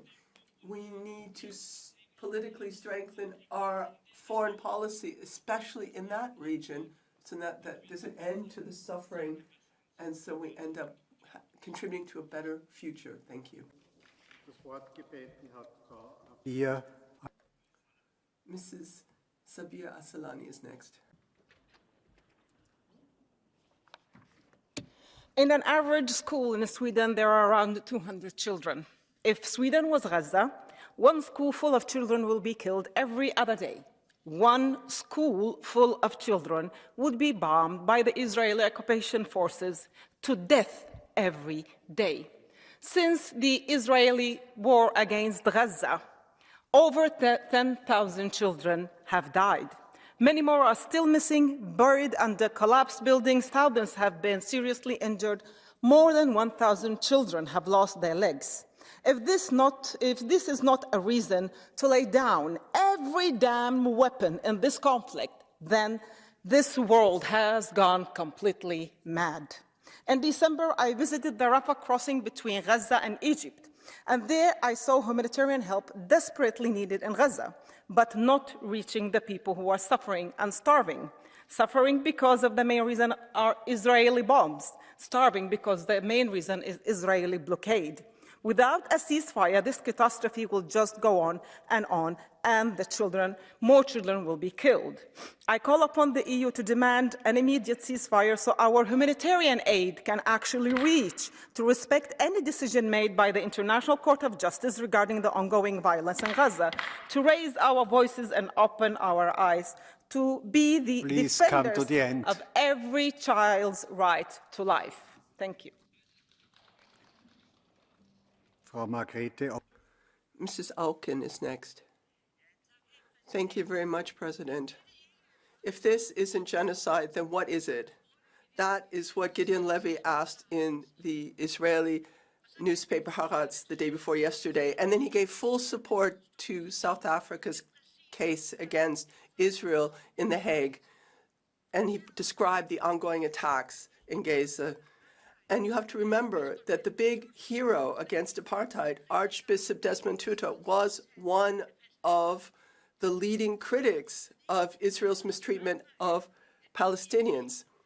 The most dangerous for us right now is that we are losing our credibility throughout the world in our fight for the international rule of law. The situation doesn't look good. Some countries are lighting the way, but others remain in the dark, among them Denmark. And I do hope and pray that we get everything in place again. Demand peace now and the occupation of Palestine, and make a serious effort to find a two-state solution, something we have promised Palestine, but also something we promised the peace movement in Israel a long time ago. Marisa Matias. Mrs. Matias is next.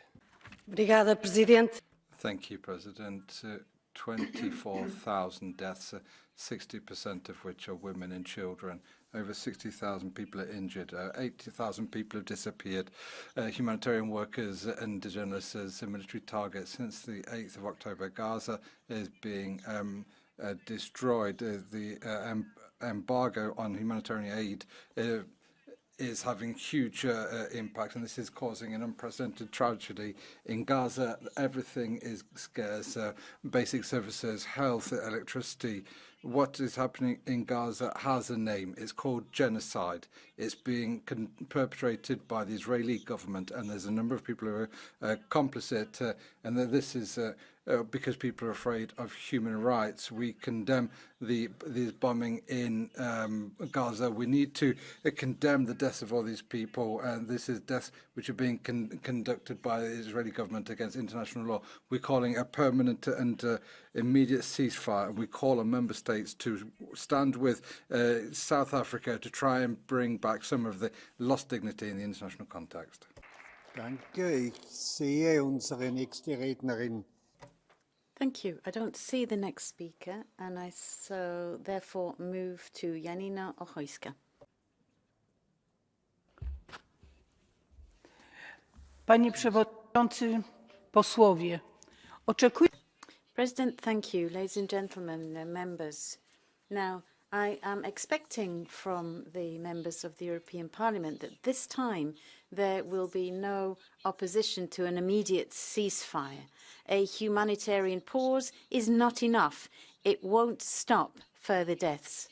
Calling for an immediate ceasefire is at the same time speaking out against Hamas's terrorist attacks, which cause many deaths and huge suffering amongst the Israeli people. But that suffering does not justify the death and suffering being caused by the Israeli troops. We should remember that Palestine is its citizens. It's not Hamas that Israel is fighting against. Israel has the right to defend itself and the means to stand up against Hamas. But what about the civilians today who are victims of these actions? I would also call for the release of all hostages. Philippe Lazari, who is head of UNRWA, says that today in the Gaza Strip, famine is approaching, which could add to the list of victims. Thank you.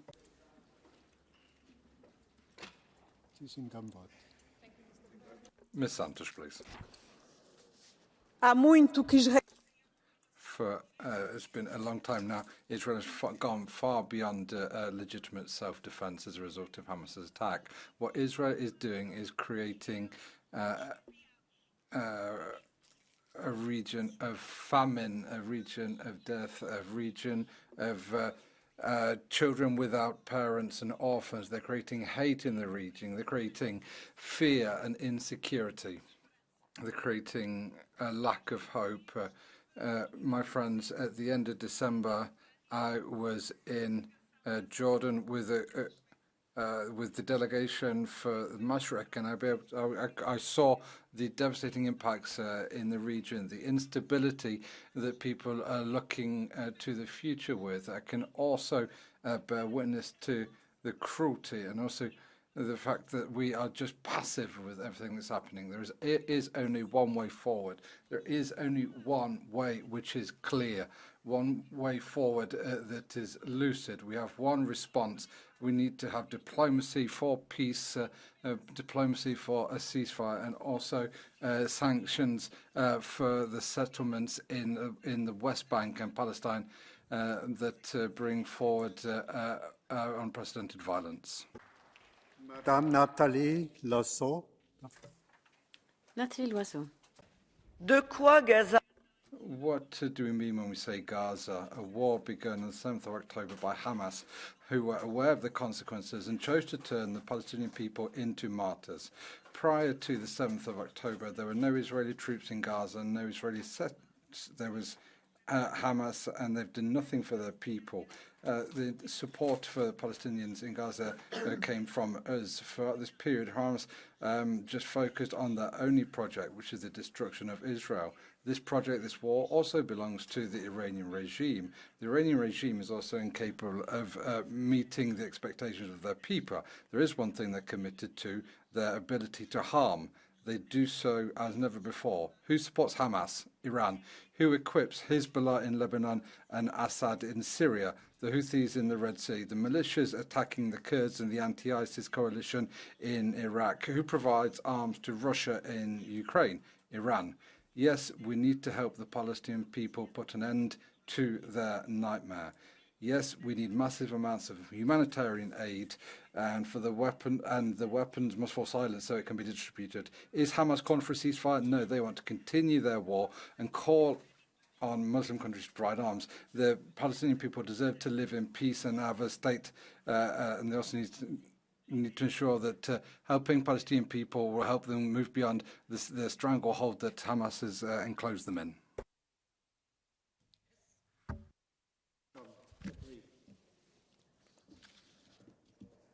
Merci, Monsieur le Président. Madame. President, thank you. Mrs. Loiseau, more than 24,000 Palestinians have already died in the Gaza Strip, 10,000 children under Israeli bombs. And I think you would agree that one of the things we owe to the Palestinians facing those bombs is clarity. And I find it unfortunate that Renew, Sejourné himself, the Renaissance Group, supported the deletion of that word permanent from the EP's call for a ceasefire. Are you asking for the permanent stop to the murder, or are you just going to allow it to happen for Israel to build up its stocks again before it then continues to murder the Palestinian people? Mrs. Loiseau? Ms. Aubry, I can see that Hamas hasn't called for a ceasefire. They are calling on Muslim countries to deliver further arms. So my question is as follows. Are you calling on Hamas to stop turning the Palestinian people into martyrs and on calling a ceasefire themselves, the ceasefire that these people need?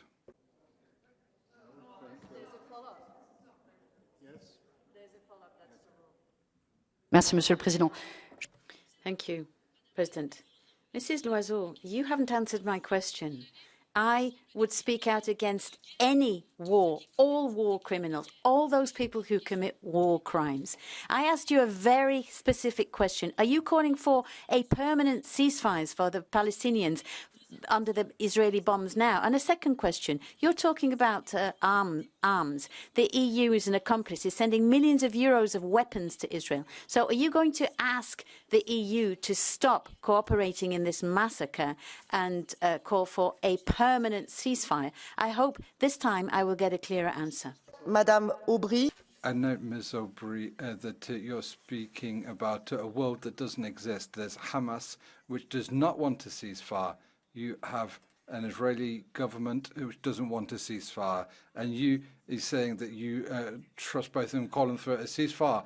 You know, it's free. You're here. You're safe in the European Parliament. I myself went to Israel. I went to the kibbutz where people were massacred, tortured, taken hostage. I saw the UNRWA, who know that some of their support is being taken by Hamas. They want to continue. Hamas wants to continue the war. I'll just ask you, Ms. Aubry, to look at what is actually going on and do not allow Ms. Hamas to push its destruction of Project of Israel further forward. So, Madame Monnier Sartori. Colleague Monnier Sartori. Wow. 100 jours de guerre. Wow, 100 days of war, all-out, atrocious war. How is it possible that we came to this? How can you continue to look at what's happening in Gaza without moving, without reacting? I asked this question already back in December. 1 month on, more civilians, more children and women have been killed. More journalists have fallen on the front. More ambulances have been targeted. More hospitals closed down. More homes demolished. And it's not only bombings, there is a total siege, inhuman, which in itself is a war crime. 1 month on, more children have lost their limbs. More women have had cesareans without anesthetic. More women, more hunger, more cold, more despair. So yes, Mrs. Loiseau, we have to call for a permanent ceasefire now. But first and foremost, it has to be imposed. Sanctions, looking at all these elements of genocide. There's no longer time to think about balancing positions. In a conflict is not balanced. There's an occupier and an occupied. We have to be against occupation. We have to be clear. And that is also what politics is about.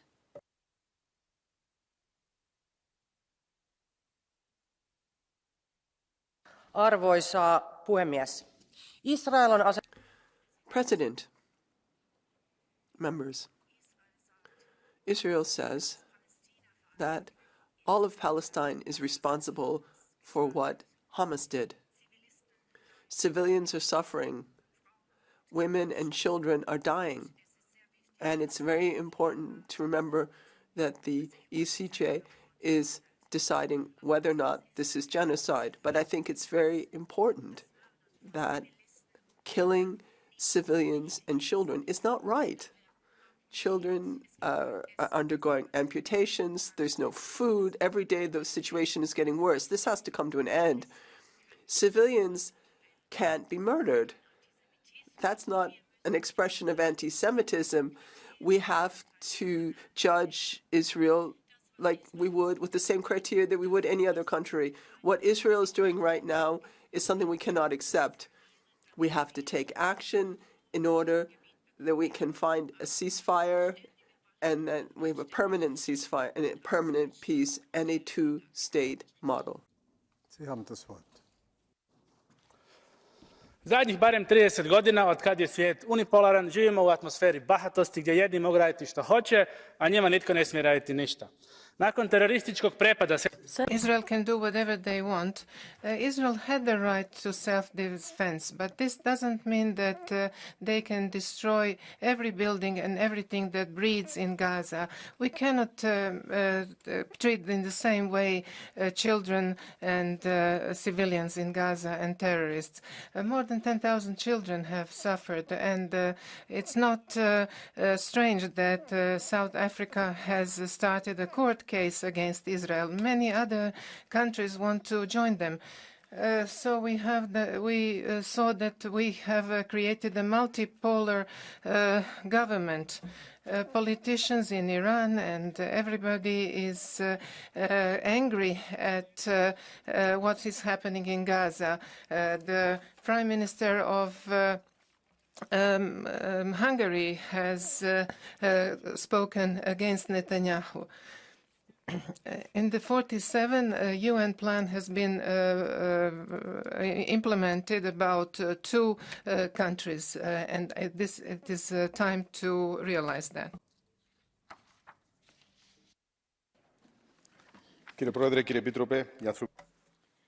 President, Commissioner, the humanitarian crisis in the Middle East is a tragedy. My country, Cyprus, is in the region. It might well be small, but nonetheless it's showing the way. Taking initiatives to protect civilians, creates humanitarian corridors, requires synergies, though, and cooperation from everybody. And of course, we need a ceasefire. We need it as soon as possible. No one in their right mind wants this tragedy to continue. But at the same time, we have to be honest. Disarming the terrorist organization Hamas is also a priority, so that there is no longer any danger to the people of Israel. And because we're talking about the risk of a general flare-up in the region, we shouldn't forget that some of our partners who pretend to be our partners, who, having supported Putin, Hamas, Hezbollah, are now supporting the Houthis too. Of course, I'm talking, for those who haven't understood, to Turkey and Mr. Erdogan. Thank you. The next speaker is Mr. Nemec. Spoštovani visoki zbor, konfliktu v Gazi ni videti konca. Ladies and gentlemen, there is no end in sight to the conflict in Gaza.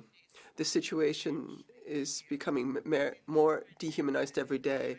There's also no end to the duplicity of the West. On the one hand, where America is trying to prevent the conflict from spilling over, but Israel is attacking targets in Lebanon and Syria, and the West is shooting at positions in Yemen. But so instead of looking at the causes of the conflict, we're only addressing its consequences. A landmark trial has begun in The Hague. This was dismissed as unfounded in the U.S. and by some in the U.S. in Europe as well.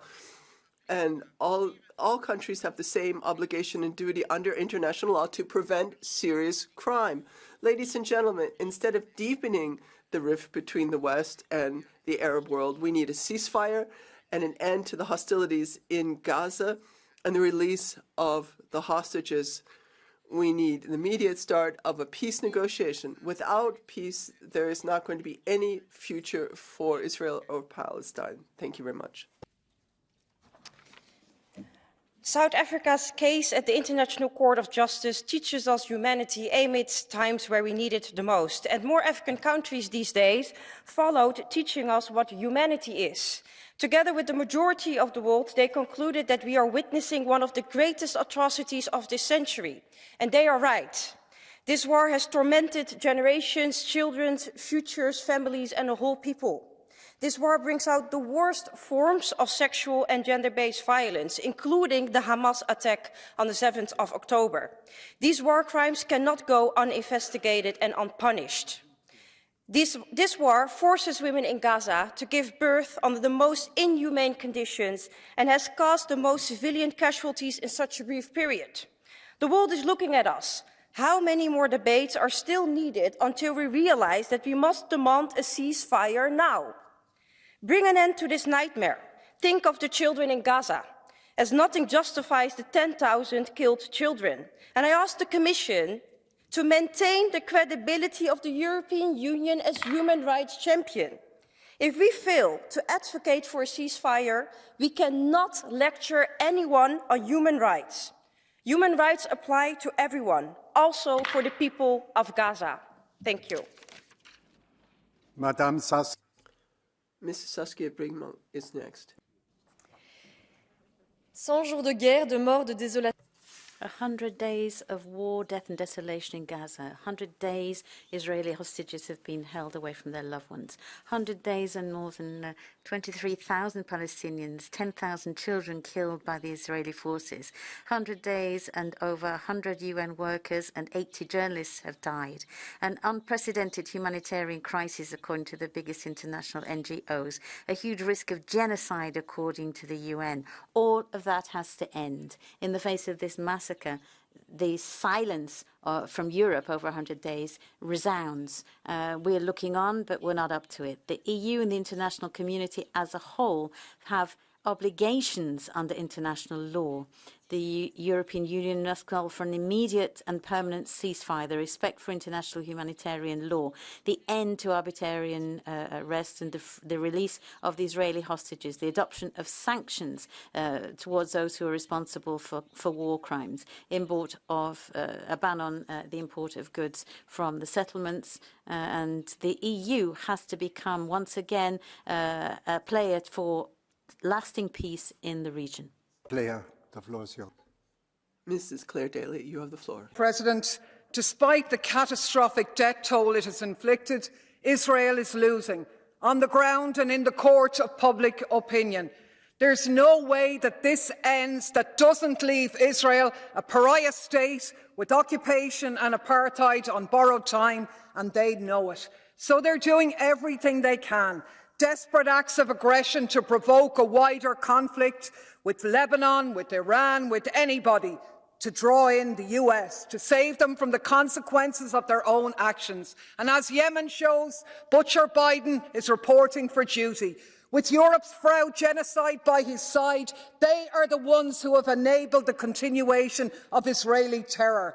Without them, it would already be over. So take note, Butcher Biden. The ancestors of the Ireland that you claim to be from disown you. Keep our country out of your mouth. And as for von der Leyen and genocidal Germany, with your words and deeds supporting Israel in the ICJ, not in our name. The people of Europe stand with Palestine and with South Africa. Das Wort steht bei Frau Schiller. Mrs. Zofka has the floor. Thank you very much. On the 7th of October, I was in Cyprus visiting and seeing the situation which Cyprus member country lives. 7th of October was a day that it will always stay in my memory. It's something unimaginable that could have happened. The atrocities, the kidnapping of poor young people, and that still their families don't know their whereabouts. It's a reminder of how cruel we are. Not many of you mentioned the hostages. Not only Hamas that is keeping the hostages in Gaza, but they're keeping hostage the whole people, trying to get a sympathy to divide Europe and to divide the world. Whoever is praying for the voters based on the campaign and dividing the people of Europe on this issue has not lived through the war. We have a saying that whoever doesn't and is advocating for the war and divide and the conflict, let this war be in his or her house. I think that the sad story about hostages and their families that they are still waiting for the loved ones to return home should be the thematic of this debate. And to all of those that are using the harsh words, I would just like to remind them, one day the history will call upon them and ask them, where were you, where the war was on the verge of our homes?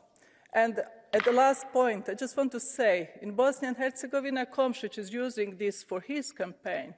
He was not fighting, and he was not a true man. He is sitting in a chair that was provided there by peace and reconciliation.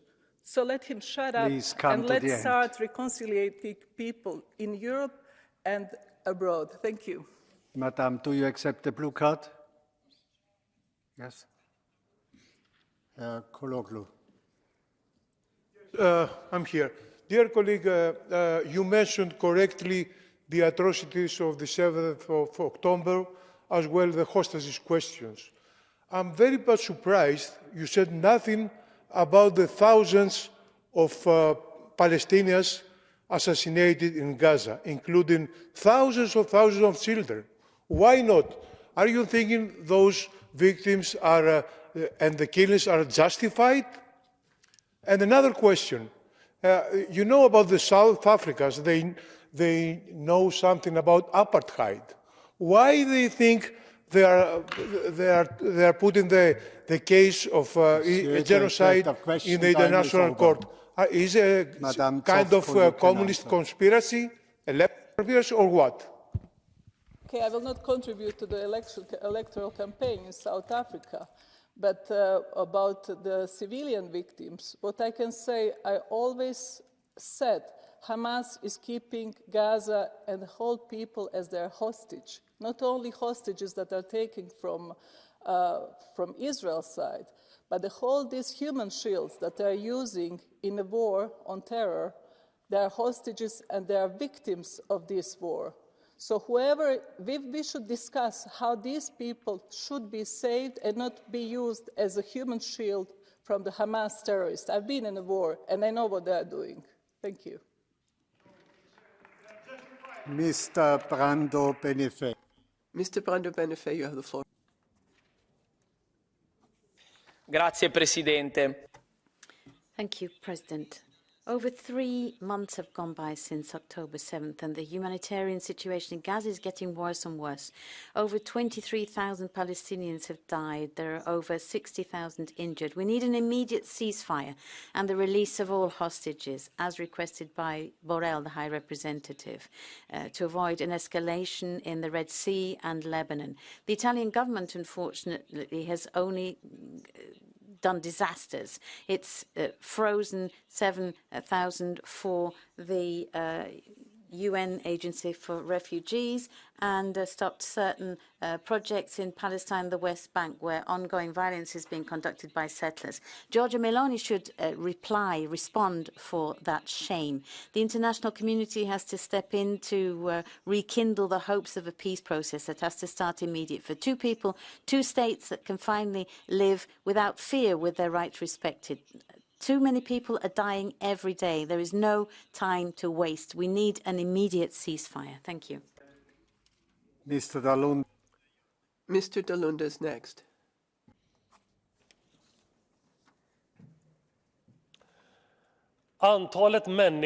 The number of people who were killed in Gaza every day is now larger than all the other conflicts during this century, according to Oxfam International. 250 persons every day. That's more than twice as many people who die in Syria, Ukraine, Sudan, Iraq, Yemen, Afghanistan. The threat is not just from bombs raining down on Gaza. Rather, there's a lack of food, water, healthcare, heating. It's unreasonable that children should be afraid of going to school, that they don't have any food, that mothers have to give birth without any electricity, without proper health care. We need a permanent ceasefire. It's time for this House to take a position, put pressure on Israel, because we need a ceasefire now. Herr Sean Kelly. Mr. Sean Kelly.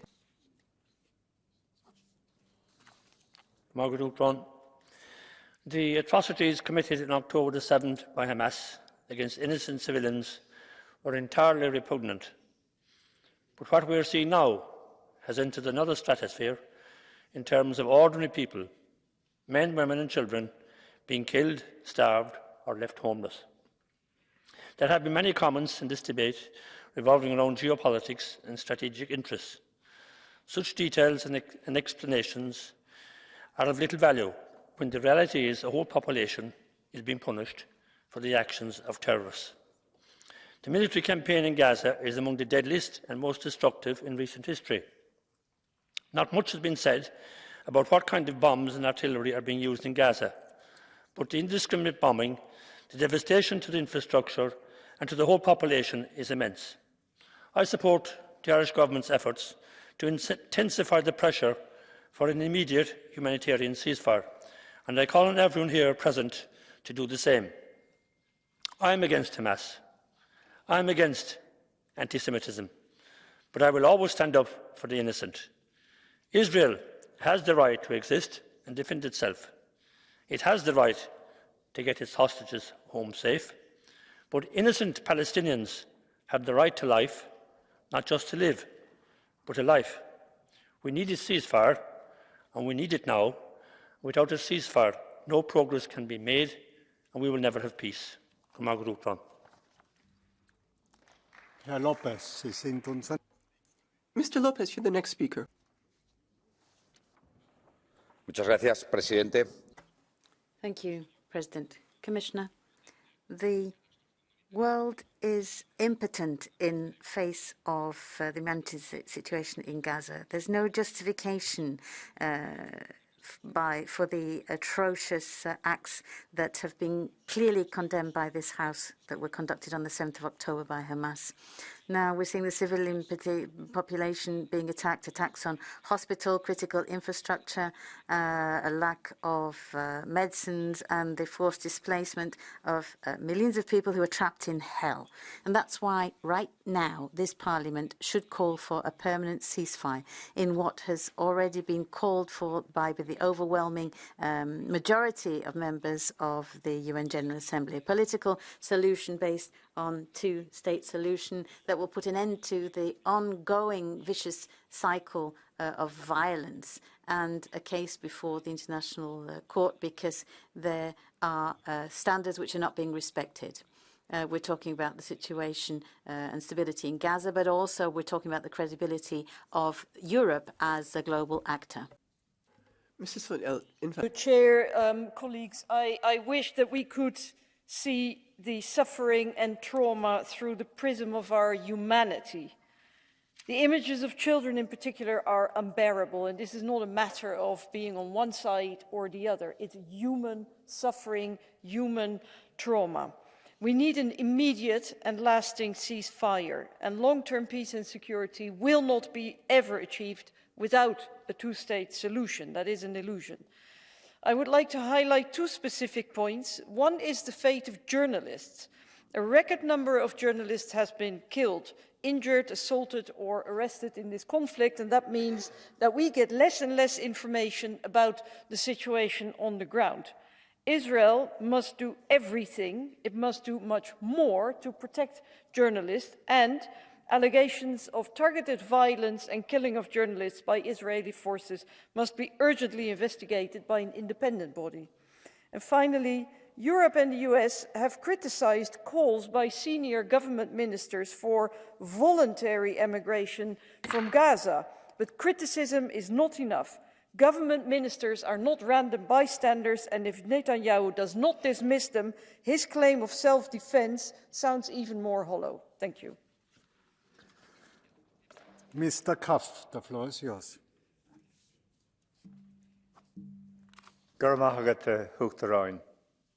We did what we could. Remember us.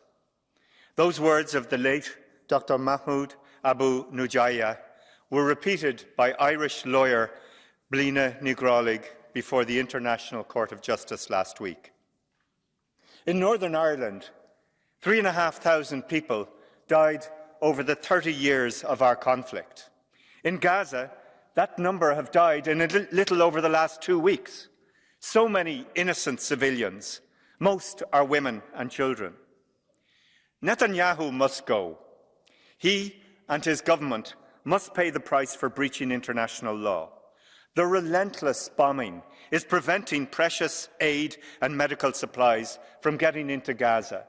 Children are being operated on without anaesthesia. It is time for concrete EU actions, including economic sanctions and banning the sale of Israeli settlement goods, diplomatic pressure to end human rights abuses and redoubling efforts to release the hostages and achieve a ceasefire. We cannot look away. Herr Tonino Piccola, Sie sind am Wort. Mr. Pizzula. Mr. President, dire humanitarian situation in Gaza continues, and we must keep this urgent topic on our agenda. Along with our strongest condemnation of the events on 7 October, we reiterate our calls to Hamas to release all the remaining hostages. The ongoing conflict has become regional, accompanied with even more significant global implications. These will mostly be to the detriment of the European Union. Humanitarian aid cannot be part of political games. Instead, it must be based on clear conditionality rules that are being respected. Further to the facilitation of humanitarian aid, we need a political solution and the cease of military actions that continue causing civilian victims. Every country, including Israel, has the right to defend itself within the limits of international law. The only viable, hopefully feasible solution is for two sovereign and democratic states living side by side in peace and security. The European Union should mobilise all its efforts to achieve it. Thank you. Danke. Madame Salima Yen. Thank you. Mrs. Salima Yenpo, you have the floor. 1139 Israéliens tués, dont 36 1320 zabitých, 8 000 detí a 60 000 zranených. Thousands of Gazans have disappeared, and half of hospitals are no longer working. The bombing has destroyed much. 120 some hostages are still disappeared throughout the entire. In just 100 days. This is a catastrophe, and there is nothing that we can do. We know that the IDF is in the throes of its offensive. Now, to put an end to the destruction in Gaza and to assist the people in Gaza for the freedom of all hostages, to stop the burning of this region, and to finally lay the foundations for sustainable peace via the establishment of peace with the borders of 77. For the sake of peace. Nelson Mandela. Okay, unser nächster Redner ist. Thank you so much. Mr. Lagowinsky, you have the floor. We are mourning for countless Palestinian innocent victims, so many children, so many civilians. We are mourning for Israeli victims of Hamas pogroms, baked babies, women raped to death again and again, committed by a criminal organization now hiding behind Palestinian children, shooting missiles on Israeli civilian cities. We need to ask ourselves where our responsibility lies for more humanitarian aid, more pressure on Israel to make this humanitarian aid accessible, for more restraint of Israel and more humanitarian law respect. Our responsibility for being too passive in any attempts to reach a durable and just two-state solution during the last years. Our responsibility for tolerating Hamas, a leadership in Gaza with a genocidal ideology, and our responsibility today to help Palestinians, but not by pouring fuel into fire, by using unverified figures, with populist TikTok diplomacy, which helps to get more likes rather than more help for Palestinians. We must engage immediately in the region for a durable two-state solution, instead of projecting our own demons on victims of our own European genocides. Kiitokset kollega Lagodinsky, ja nyt Barry Andrews. Thank you, President. Barry Andrews is next. We should never tire of condemning Hamas and the way in which they have conducted this war with no regard whatsoever for the civilians in Gaza. However, I want to focus on the humanitarian situation. Israel has blamed variously the United Nations, the Egyptian authorities, NGOs and Gazans themselves for the failure to deliver humanitarian aid, blaming, and I quote, the capability of the international organisations inside Gaza to receive this aid. The facts on the ground do not bear this out. Israel operates a dual-use list that it has not published and no humanitarian organisation has had sight of. Trucks previously cleared for entry can be turned back arbitrarily. If a single item is rejected, for example, absurdly, a tent pole in an Irish aid consignment, the entire consignment has to go back unloaded and reloaded. There are those who say, let's talk positively. What are the positive proposals? But Israel has repeatedly rejected calls to internationalise the inspection process. It is therefore impossible not to conclude that Israel is deliberately frustrating the distribution of humanitarian aid. We need a ceasefire immediately. Thank you. Paljon kiitos, Barry Andrews. Thank you, Mr. Andrews. We now have 8 requests for Catch the Eye. This is an important debate, so I will allow everyone to speak. Tomislav Sokol is the first. 1 minute.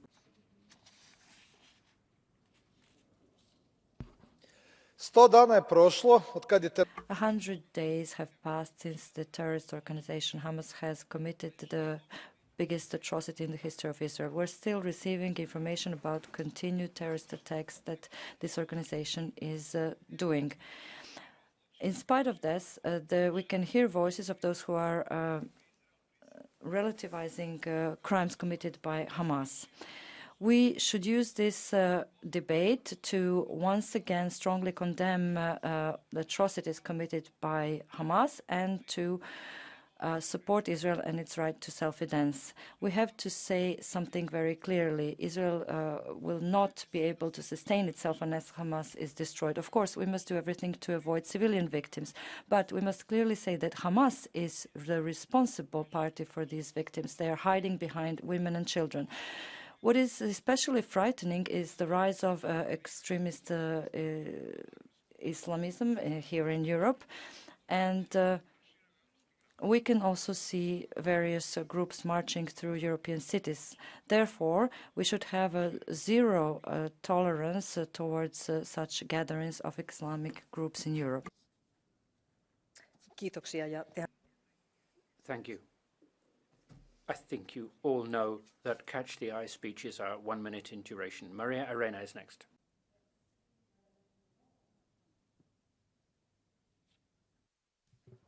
Merci, Madame la Présidente.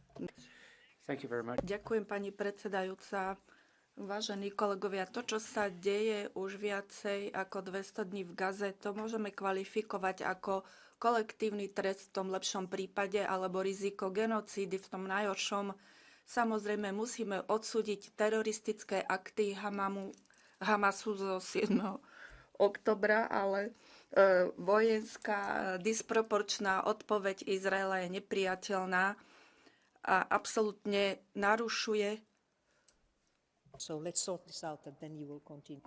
Pani predsedajúca prerušila rečničku, údajne nie je tlmočenie do angličtiny. Rečnička je vyzvaná, aby znovu začala. Do we have English? Test the English channel. Are you hearing the English interpretation? You can start again. I'll start again? OK. Donc je recommence. La situation tragique. The tragic situation happening before our eyes in Gaza, which has persisted for 100 days now, is something that at best can be described as collective punishment of the population. At worst, it's a risk of genocide. We have condemned what Hamas did on the 7th of October, but the disproportionate military response by Israel against the people of Gaza is unacceptable and is a total breach of international law. We must therefore support the International Court of Justice to make sure that none of these crimes go unpunished. We have to ask for a permanent ceasefire to allow the hostages to be released, humanitarian aid to enter, and for the escalation to stop. We need to use our association agreement. The association agreement is based on Article 2, according to which Israel has to respect human rights. We are far from respect for human rights today. We should therefore activate Article 2 to stop this tragedy. Thank you, Ms. Arena. And the next speaker is Billy Keller. We must continue to condemn Hamas, Hezbollah and Iran. But Israel, who claims to be a democratic country acting in self-defence. But at this stage, 24,000 Palestinians lie dead in Gaza. And we have done nothing to condemn what is happening there. We can't even agree to a ceasefire in this particular chamber. We can't even get humanitarian aid into those that are suffering. There's now potential famine, hunger, disease, no access to basic medications. And we still cannot condemn Israel's actions of massive proportions against the civilian population of Gaza. And let us be very clear. What happened on the 7th of October was appalling. But what has been happening to the Palestinian people for decades is appalling and is a crime against humanity. And again, the European Union and the Member States have never, ever held Israel to account in its breach of the Oslo Accord, its breach of establishing a two-state solution, and its breach of ensuring that Sorry, colleague, 1 minute is full some time ago.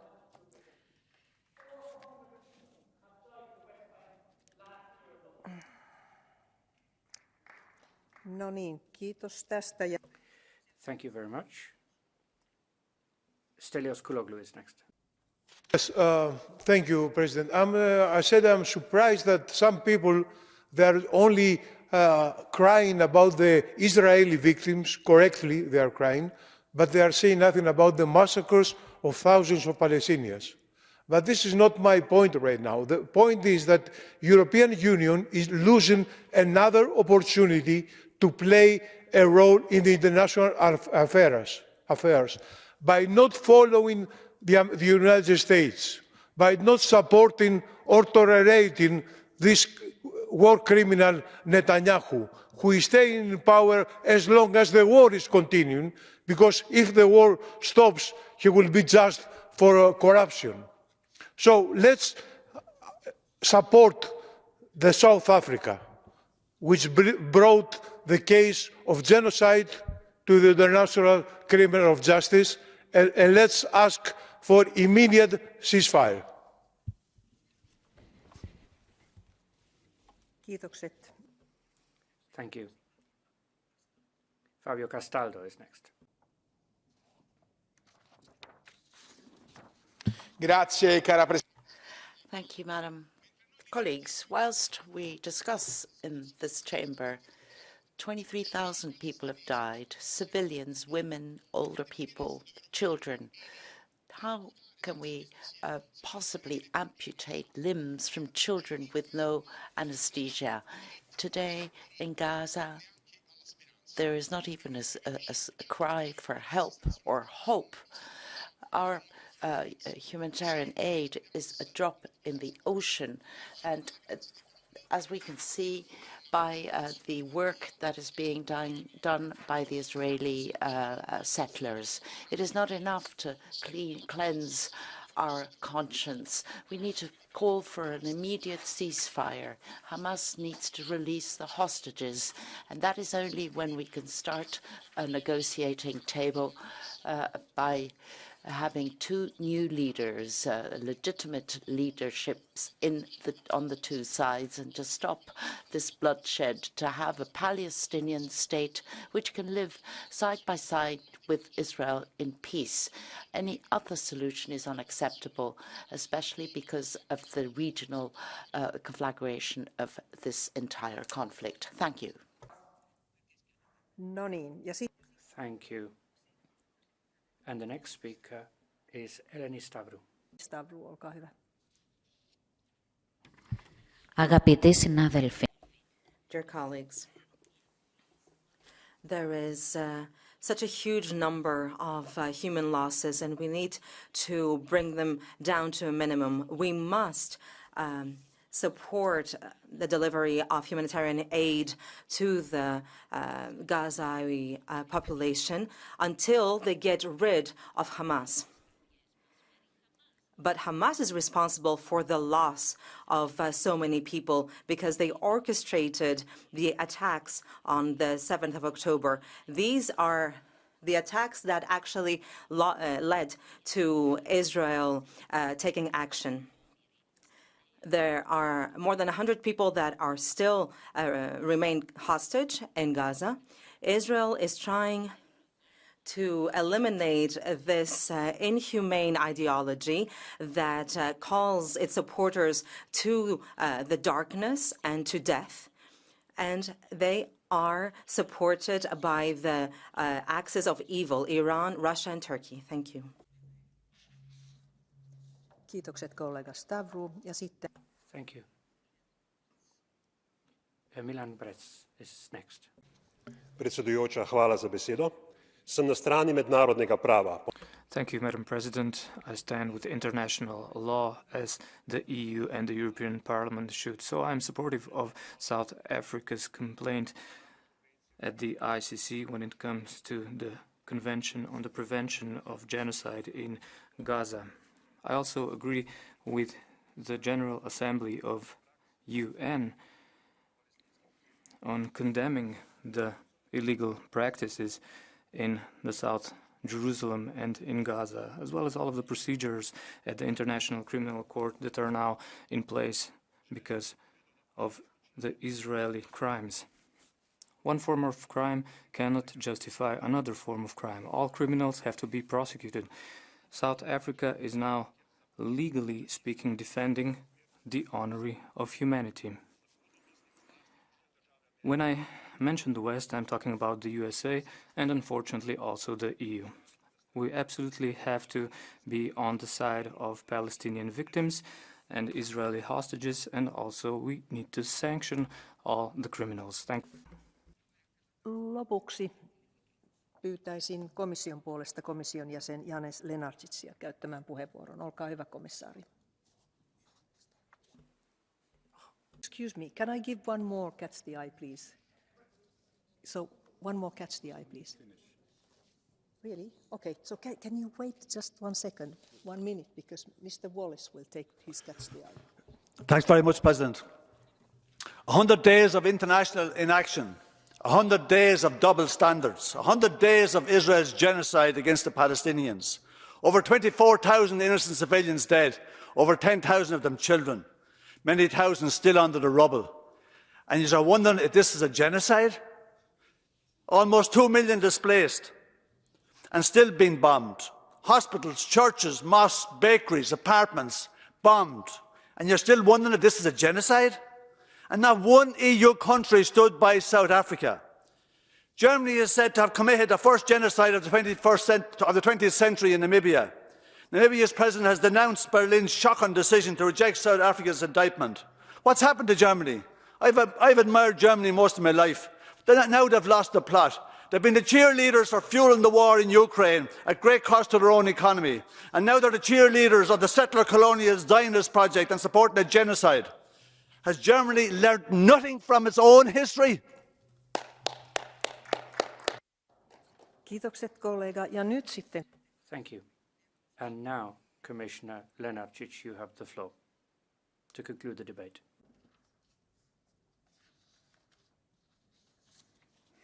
Madam President, honourable members, thank you for this very important debate.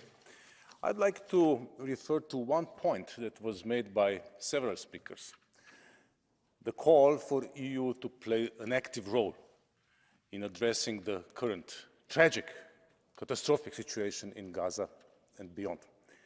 And I wish to assure you that the EU is committed to play this role, to play an active role. First, on the humanitarian front, the EU is the leading provider of humanitarian funding for Gaza and for Palestinians in general, and this shall remain so. And we shall not tire of calling for respect for international humanitarian law, in particular, protection of civilians, unconditional release of hostages, and unfettered provision of humanitarian aid throughout Gaza to all people who need it. Second, the EU is committed to play an active role to prevent the escalation of this conflict region-wide.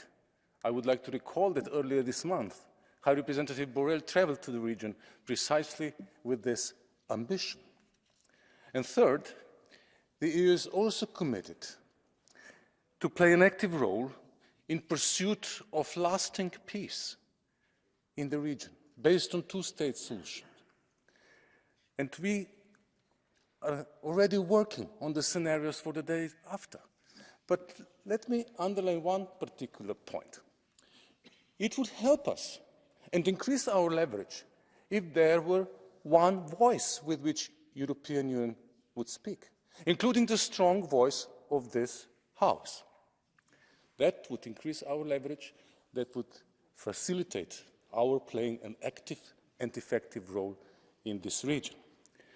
And we do hope that it would also bring closer the so-called day after. And it is clear that for the day after, there shall be no place for Hamas to rule in Gaza or anywhere else. That for the day after, there should be a reinvigorated Palestinian Authority able to take over Gaza. We'll continue to engage with our regional and international partners on all that. And we do remain committed to a lasting and sustainable peace based on a two-state solution. And we are ready to reinvigorate all efforts to revive the Middle East peace process. Thank you. Kiitokset, komissaari Lena. Thank you, Commissioner Lenarčič. Finally, Minister Haji Labib has the floor.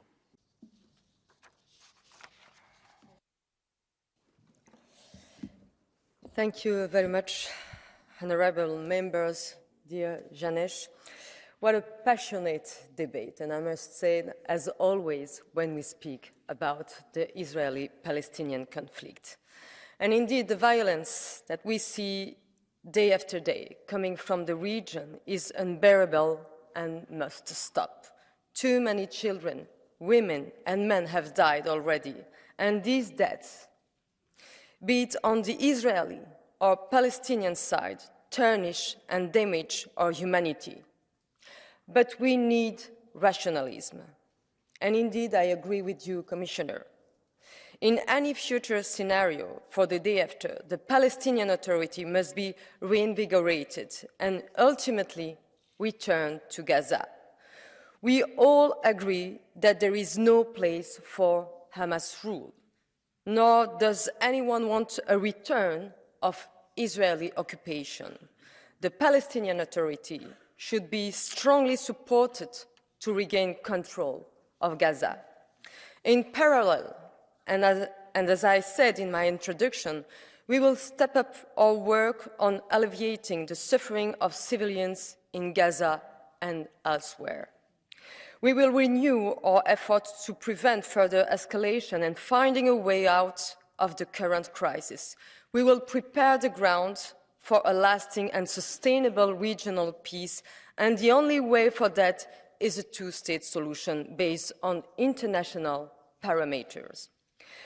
We take note of South Africa's application to the International Court of Justice, instituting proceedings against the State of Israel concerning alleged violations by Israel of its obligation under the 1948 Genocide Convention in relation to the Palestinian people in Gaza. The ICJ is currently holding public hearings on South Africa's request for the indication of provisional measures.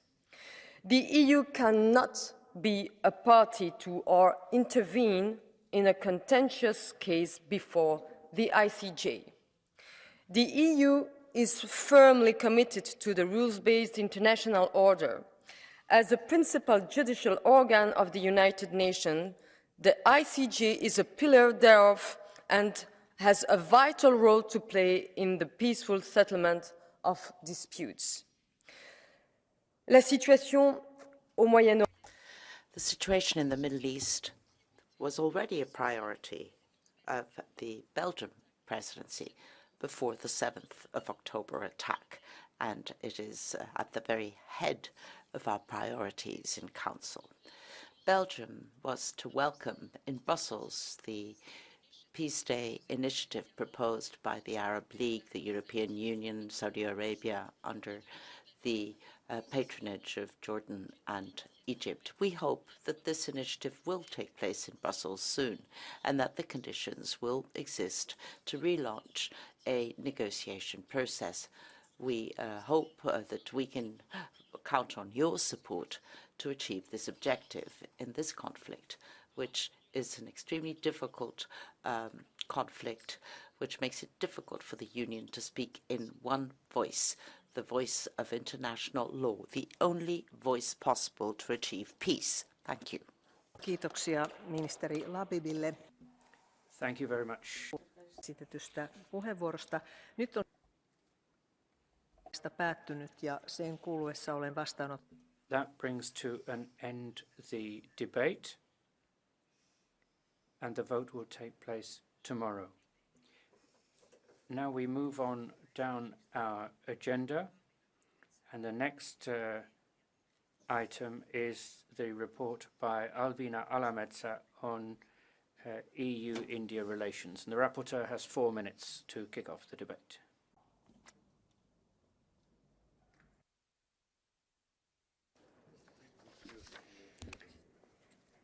Madam President, dear listeners, dear colleagues, I am honoured to present the Parliament's recommendation to the Council, Commission and the High Representative for Foreign Affairs on the EU-India partnership.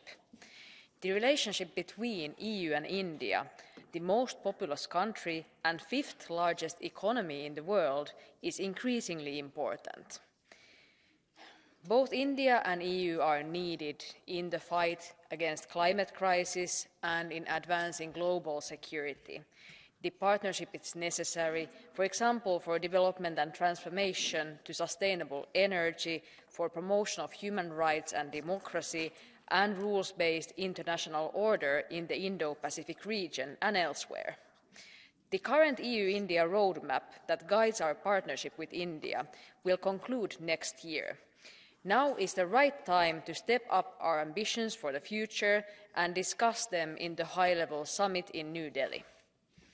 These themes were also discussed widely during our visit to New Delhi and Mumbai in December with the European Parliament delegation. I thank everyone for this trip.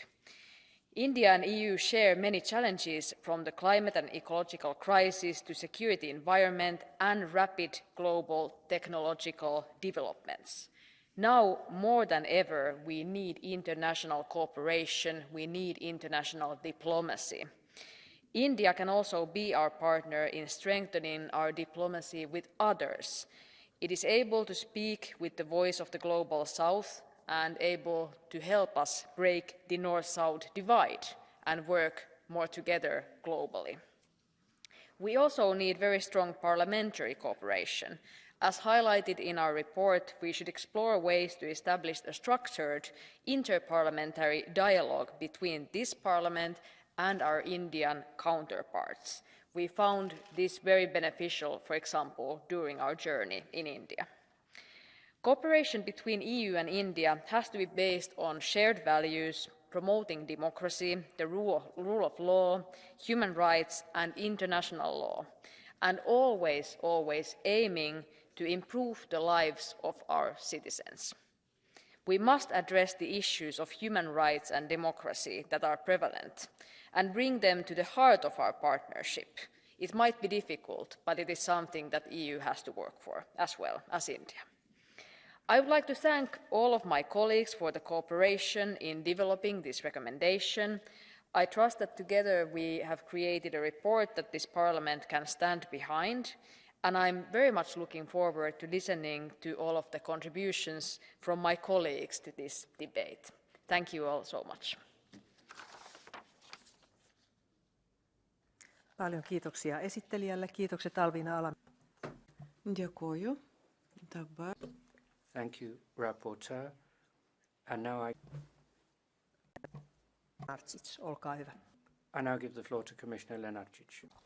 Madam President, honourable members of the European Parliament, on behalf of High Representative Borrell, I'd like to start by thanking the rapporteur, Alamezza, and all those members of the Parliament who have actively contributed to the report on EU-India relations. The European Union wants to continue deepening its strategic partnership with India. India is now the most populated country in the world and has significant economic potential. India's geopolitical positioning and domestic policy choices, particularly on climate and environmental issues, have implications for the Indo-Pacific region and indeed for the rest of the world. It is in the context of India's steady rise and regional and global power dynamics that we should assess the strategic partnership between the EU and India. Broadly speaking, EU relations with India are expanding and enjoying positive momentum. As the report by Rapporteur points out, our strategic partnership with India is guided by a bilateral political framework, the roadmap to 2025, which guides joint action in many policy areas to further strengthen our relationship. The implementation of the roadmap is continuously monitored and well advanced. The EU and India have a common interest in each other's security, prosperity, and sustainable development, and together can contribute to a safer, cleaner, and more stable world. Last year, we witnessed the magnitude and success of India's G20 presidency, and we recognize India's efforts to put the priorities and concerns of developing countries high on the agenda. Let me continue by highlighting some recent achievements of our deepening partnership. The relaunch of negotiations for an EU free trade agreement with India was a momentous development back in 2022. There have now been 6 rounds of talks, with both sides prioritizing a comprehensive and ambitious trade agreement as the outcome. The EU and India also established a ministerial-level Trade and Technology Council, TTC, in May 2023, in order to give high-level political steering to our cooperation in strategic issues at the nexus of trade, trusted technology, and security. We expect to hold the next meeting soon. In 2021, the EU and India adopted a connectivity partnership, and together with the EU's Global Gateway Strategy and the European Investment Bank, we are making progress in key sectors such as energy, urbanization, digitalization, and transport. In addition, the EU is strengthening its cooperation with India on security and defense, with regular thematic dialogues, joint naval exercises, and closer cooperation in the Indo-Pacific. Honourable members, while our relations with India are experiencing an overall positive trajectory, we are conscious of the reports about the deteriorating human rights situation and shrinking civil society space, which are addressed at length in your report. I would like to reassure you that human rights are indispensable elements in EU foreign policy towards all our partners, India being no exception. In this context, let me highlight that the EU is the only external partner with whom India has a dedicated human rights dialogue. We attach great importance to this dialogue and the ability to have genuine discussions with India as strategic partners, even on sensitive issues like this one. In conclusion, with the world facing major geopolitical challenges, India remains a crucial partner, strategic partner for the EU. Our ability to strategically navigate the 21st century and work together on key priorities will bring great benefits to both Europe and India and to the rest of the world. Thank you. Kiitokset, komissaari. Thank you, Commissioner Lenarčič, for that. And now we're going to hear from the political groups speakers, starting with the EPP and Vangelis Meimarakis.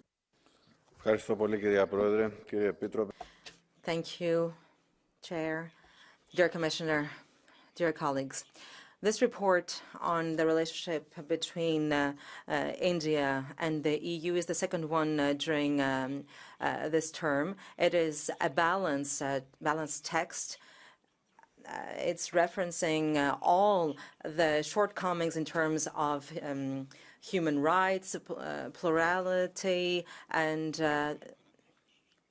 the rule of law. But we also point out the progress that has been booked without having achieved the end results that we want to. So we want to point out the shortcomings, but also make a reference to the progress booked. A reference is made also to the improvements in terms of its foreign policy with the EU and globally. There is also reference made of the worrying situation in Kashmir and also the stance taken by India in the war in Ukraine. India is indeed a member of the G5 group, and it is in its own interest to further enhance and reinforce its relations with other parts of the world. I gave in a number of amendments to that direction, but also to help India align itself with our values. And our amendments had to do with a strategic partnership between the EU and India, maritime safety, combating terrorism, security and stability in the Indo-Pacific region, the freedom of speech and media, the need to protect the rule of law, and to set technical standards in terms of artificial intelligence. It's the first time after 40 years that the Indian Prime Minister visited Greece, and we had an excellent cooperation. I would like to also congratulate the rapporteur and the Greens for the great work they did on this report. Thank you very much. Thank you, Mr. Meimarakis. And Nikos Papandreou for the S&D is next. Dear President, colleagues, that India is an important trading partner, there's no doubt. And under the good stewardship of Rapporteur Alametsa, for a change, all the political parties agreed on this report without many changes. That shows how much importance we give to, I would say, a new day.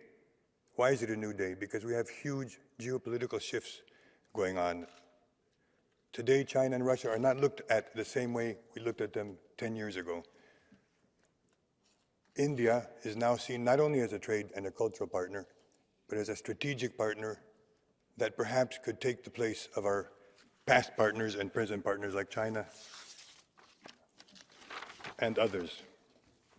The country, we agree, is a stabilizing force in the Indo-Pacific region. It is important that it keeps major sea routes open and provides stability and security in the region as a whole. We call for redoubling of the efforts in non-proliferation for nuclear weapons. And in a relatively energy-deficient country, we still ask it to reduce its dependence on Russian oil, but I think we need to propose alternative energy as the replacement. India is a natural partner for the greening of the globe. Its technical proficiency and technical advances in renewable energy are an obvious area for mutual cooperation. Solar panels, pump storage, cheap hydrogen, and significant digital expertise are a strong foundation for creating a more competitive Europe and a more competitive India. In keeping with the emphasis that Europe places now on human rights, something that it didn't do 20 or 30 years ago in its trade agreements, it would be remiss if we did not take a strong stance on these issues. Our report points out significant deviations from the strict norms of a full Western-style democracy. We do not expect a country with such a great history and tradition to move suddenly into the nirvana of a democratic world. However, we do expect the largest democracy in the world to move forwards and not to move backwards with respect to human rights and rule of law. Over time, we hope it comes closer and closer to the values that we hold dear. To quote from the report itself, thank you. Kiitokset. Marvellous, thank you. And now on behalf of the Renew Europe group, Engin Eroglu. Geehrte Frau Vorsitzende, sehr geehrte Madam President, Commissioner, ladies and gentlemen, colleagues, we're talking about cooperation between the European Union and India, and I want to thank our rapporteur and the shadow rapporteurs for the excellent cooperation which has been channeled into an excellent report, and thank you, Commissioner, for expanding on that report. The Parliament has recommendations for Council, Commission and the High Representative, and I would be very happy if the report were read at those addresses in the interest of an improvement in EU-India relations. We will need India in future as a partner in order to expand our economic cooperation, in order to de-risk from China above all. We have discussed the problems that we have in relation to India, but we also see India as a partner in the Indo-Pacific region. Thank you. Thank you, Mr. Eroglu. And now for the ECR, Bert-Jan Russen. Dank u wel, voorzitter, geachte commissaris. Thank you, Chair, Commissioner. In these times of geopolitical tension and uncertainty, it is important to start these new strategic partnerships and to strengthen them. The European Union and India can actually mean a lot to each other, from in the area of trade, investment, but also in the area of digitalization and maritime safety. And in particular, to be a counterweight to the increasing influence of China and the aggression of China in the Indo-Pacific. The rapporteur tables very useful recommendations in these areas, but with her report we also speak about the elephant in the room, the human rights issue in India, which is getting difficult, especially around religious minorities. I'm thinking here of the anti-conversion law and the fact that Hindu extremists are not being punished, and especially make lives of religious minorities and Christians very difficult. Over the last few years, the intimidation and attacks on religious minorities have increased considerably, and even ethnic conflicts, which are at origin ethnic conflicts, keep getting a religious component, such as in Manipur. India, Chairman, needs to do more to pursue those who are responsible against, especially responsible in the area of violence against religious minorities. They need to be taken to the courts. Our message is very clear. We support intensifying our cooperation in India, but at the same time we believe that India needs to take human rights seriously. Thank you. Kiitokset, edustaja Räyssen. Ja sitten Thank you, Mr. Räyssen. And now for the ID group, we're going to hear from Thierry Mariani. L'Inde du président Modi est un acteur. Modi is an important player in a multipolar world. On the 14th of July, the head of state came to France and was recognized as a major player in diplomacy in the world. And Now, the European Parliament, a few months back, was attacking the Indian president. Therefore, we should be pleased that our relations with India are finally getting the attention that they deserve.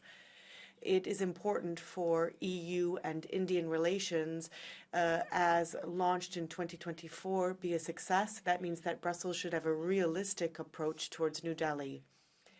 Now, let us be clear. Relations with India must be based on mutual interests, and it shouldn't be just a challenge to China or Russia.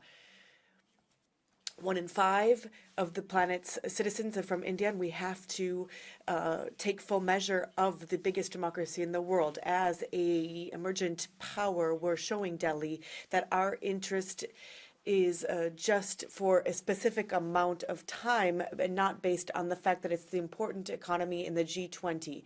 Now, it's important for us to support India in fighting Islamist terrorism in Kashmir and interference of the Pakistanis in the conflict. Europe must stand with those who are trying to assist there. We support this resolution because it recognizes the fact that it shows the importance of our deepening of relations with India.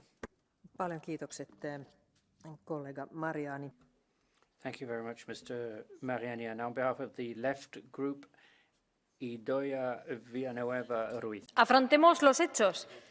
Thank you, Madam. Well, let's face the truth. The European Union needs to take clear note and do its homework, especially if you look at the way we've dealt with Turkey and Israel. Now, this is important not just for people who are in a situation of immigration or the LGBTI communities. Now, this type of intolerance is going to end up being to the detriment of everyone. Look at Netanyahu. You need a strategic autonomy and relations, equal relations on an equal footing, human rights, peace, disarmament, climate justice, and multilateralism at the very center. No strategic partnership can be built ignoring the violation of human rights of millions of people, not in India or anywhere else. Thank you. Kiitokset, edustaja Villanueva Ruiz. Thank you very much indeed. And now on behalf of the non-attached members, Ernő Charles-Baros. Elnök asszony, köszönöm szépen. Madam President, thank you. European external trade is facing serious challenges today, and we need to recognize what Europe's interest is. It is not creating different blocks in global economy, but in developing economic interconnections. Our future economic partners are in Asia and especially in India. The development of trade relations will benefit not only Hungary, but the whole of the Central European region. A trade policy that is based on connectivity would open up opportunities for cooperation, for example, in areas such as research, development, innovation, technology, water management, culture, tourism, health, and pharmaceuticals. But if we don't recognize that we are interdependent and we subject the development of trade to ideological conditions, we will subordinate Europe's interests and we will make them dependent on external circumstances. Thank you. Kiitokset, edustaja Charles-Baros. Thank you very much indeed. And the next speaker is Caterina Chinnici. Grazie, Presidente. Thank you very much, President, Commissioner. Today, more than ever, in an unstable global context with polycrisis, with geopolitical challenges and a competition amongst the big powers, well, now more than ever, a strong partnership between the EU and India is extremely important. What we've seen is that there are strong political and economic and social and cultural links between these two sides. However, this cooperation has not got up to cruising altitude yet. Therefore, we need to come up with a strong strategic partnership that enters into force in 2025 when the roadmap as assigned in 2020 comes to a conclusion. Stronger relations between the EU and India in various sectors that are priority, for example, climate action, health, human rights, and respect of human rights, digitalization, and transport. This would mean that we would have a positive contribution to global stability and regional stability and a broad shared vision of the rule-based world. The EU must work to make sure that these conditions are effectuated and more solid. That strategic partnership with India should be within the interests of the citizens of the two biggest democracies of the world. Thank you. Kiitokset edustaja Kinnici. Thank you very much, Ms. Kinichi. Next is Laurence Parrin, who has the floor. Madame la Présidente, Monsieur le Commissaire, chers... Madam Chair, honourable colleagues, a month ago I went to India and my political group was represented in a large number. We believe that cooperation with India is strategic, geostrategic, vis-à-vis China. So I very much welcome this balanced report, which underscores strengthened relationships between the EU and India without hiding any of the achievements that need to be attained in the area of climate and human rights. There is one subject I'd like to talk about, that is investment in India for education. We've got 1.4 billion inhabitants and 40% are below the age of 25. People have moved from poverty in 10 years and they are now working in the tech industry in the United States. So apart from trade relations, we need to innovate in Europe. We need to have an exchange of competences and know-how, and I think India is a very good partner to have. Thank you. Thank you very much. Anna Fotyga is next.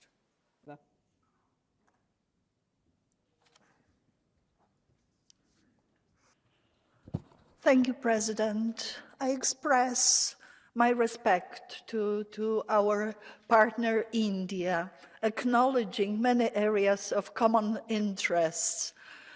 Just to name one, freedom of navigation and alignment in terms of Taiwan Strait and Red Sea. Yet we have to express our concern about the special and privileged partnership between India and Russian Federation, recently confirmed by telephone talk between Prime Minister Modi and Putin. This big and proud nation should reconsider eventually some areas of its foreign policy. Thank you. Kiitokset edustaja Fotyga. Thank you, Ms. Fotyga. Tatiana Ždanoka is next. Thank you, Chair, colleagues, Commissioner. As a member of the EP delegation, which recently had a very successful mission to Delhi and Mumbai, I would like to underline a need for mutually respectful, equal dialogue with India. To my regret, the report, and especially its chapter on human rights and democracy, violates this principle. The report calls for shared action and leadership in global arena on many issues, such as climate, environment, transport, energy, digitalization, health, but it, I'm citing, expresses its concern for the deterioration of the human rights situation and the shrinking civic space in India. Citation end. Just in India, not in the EU. And I pose the following question to my colleagues. Do we have the moral right to teach India on democracy and the rule of law, human rights and fundamental freedoms, while we ourselves behave badly in the very same area? I also consider as inappropriate an attempt to give India recommendations on its foreign policy and relations with other countries, especially China and Russia. Kiitokset edustaja Ždanoka. Sitten... Thank you, Ms. Ždanoka. And now Stelios Kimporopoulos.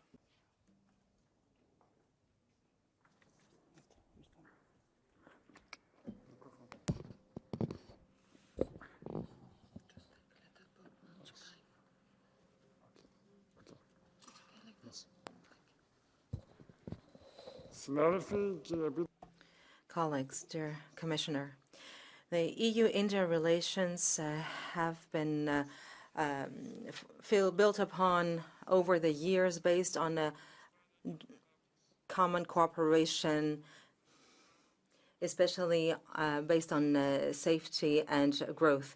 This special relationship has to do with trade, but also with the future of our democracies. The creation of the TTC Council is very important in terms of further reinforcing our partnership and our cooperation in the field of technology. We also have the Cooperation Memorandum of 2023 for a corridor that will allow us to transport goods and services from India to the Middle East to Europe. The Greek government managed to highlight our country as a center for investment and a hub as an entry point to Europe. And this also pertains to the Heraklion airport in Crete. And then there is also great interest for the Kalamata airport. It is an opportunity for member states that already have excellent trade relations to become this bridge of cooperation and trust between the EU and India. Thank you.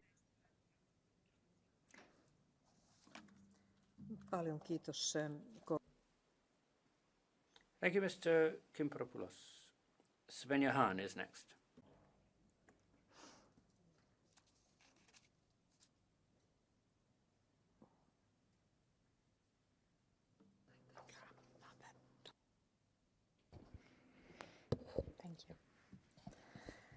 Liebe Kollegen, es ist doch unglaublich. Colleagues, it's incredible.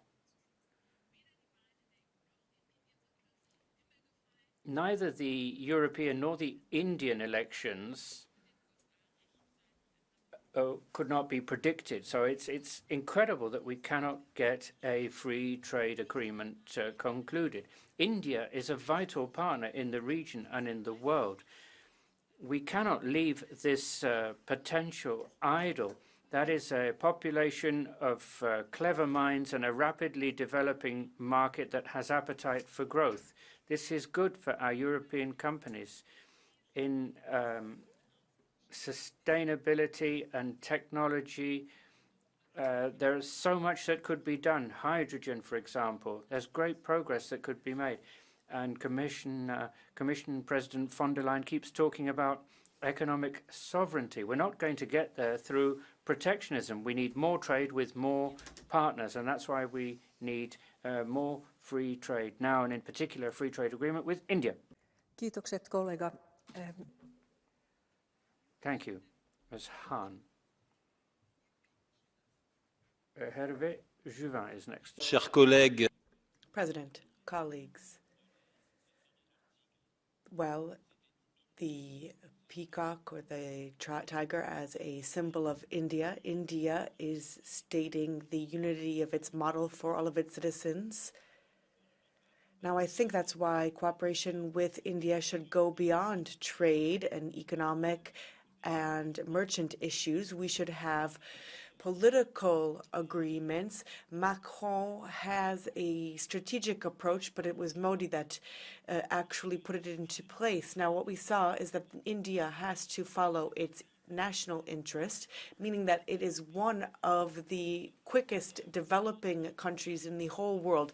That means political cooperation is necessary beyond economic cooperation. We cannot have a posture of lecturing. We must work for India in a world that is no longer unipolar, not bipolar, and not multipolar, or a non-polar world with no respect of diversity and respect of people is the way to peace. Kiitokset, kollega Juvin. Ja nyt... Thank you, Mr. Juvin. Catch the eye next. Claire Daly. Thank you, President. According to Ursula von der Leyen, India and the EU are vibrant democracies that share fundamental values and common interests. We're actually natural partners, or at least that's what she told Narendra Modi while shaking his hand in New Delhi on one of the many occasions she's met with him in the hopes of lining India up against China and Russia. This is the same Modi whose ultra-nationalist BJP party has presided over intensifying ethnic tensions and genocidal massacres, who was banned from the United States in 2002 by the Bush administration for his role in inciting the Gujarat pogrom, which saw hundreds of Muslim girls and women gang-raped and torn apart by marauding Hindu nationalists, children force-fed petrol and set on fire, games of cricket with people's skulls. That Modi, normalised for a decade by Trump, then Biden, and now our friend in Team Democracy. One big happy family that also contains Israel and Saudi Arabia. And you wonder why people in Ireland might have a problem in giving up our national foreign policy? You must be joking. Kiitokset Claire Daly. Thank you. Ivan Sinčić is next. Thank you, Chair. I was part of the official delegation of the European Parliament to India. The purpose of this visit was to accelerate the negotiations on FTA. But if you want to travel to India, leave your assumptions at home. India is developing at the speed of light. They are not following the Chinese model or the USA. The Minister of Foreign Affairs and the trade ministers, we met them and we had the opportunity to talk to them. And they are one of the most wonderful members of an executive to which I ever talked to. In the last 15 years, the results are impressive. 400 million people are not in poverty anymore. Brussels will not... Actually, India will not renounce its attitudes when it comes to fossil fuels. They will not. They will still want a better life for 1.4 billion people. And although Brussels wants this, they will not renounce their friendship with China, which helped them a lot in their years of hostility with Pakistan. Kiitokset edustaja. Ja sitten me... Thank you. Mick Wallace has also asked for the floor.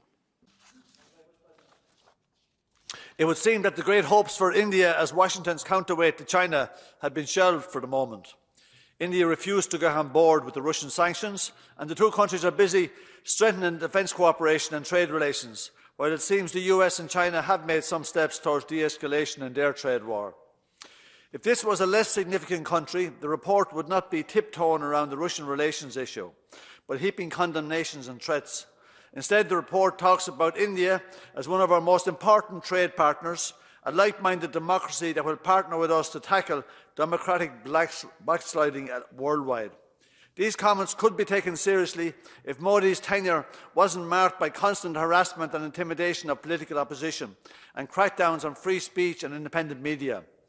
And the timid comments on the persecution of religious minorities could be taken seriously if the majority of EU leaders didn't spend the past 3 months facilitating the genocide of Muslims in Gaza by the Israeli terrorists.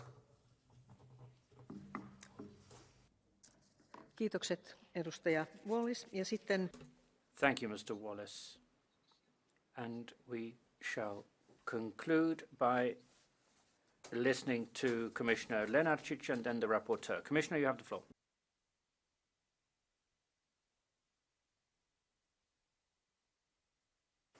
Madam President, honourable members, thank you for this debate, which I believe shows the importance, but also complexity of the EU-India relationship. There is no doubt that a stronger EU-India partnership has a lot of potential on multiple levels.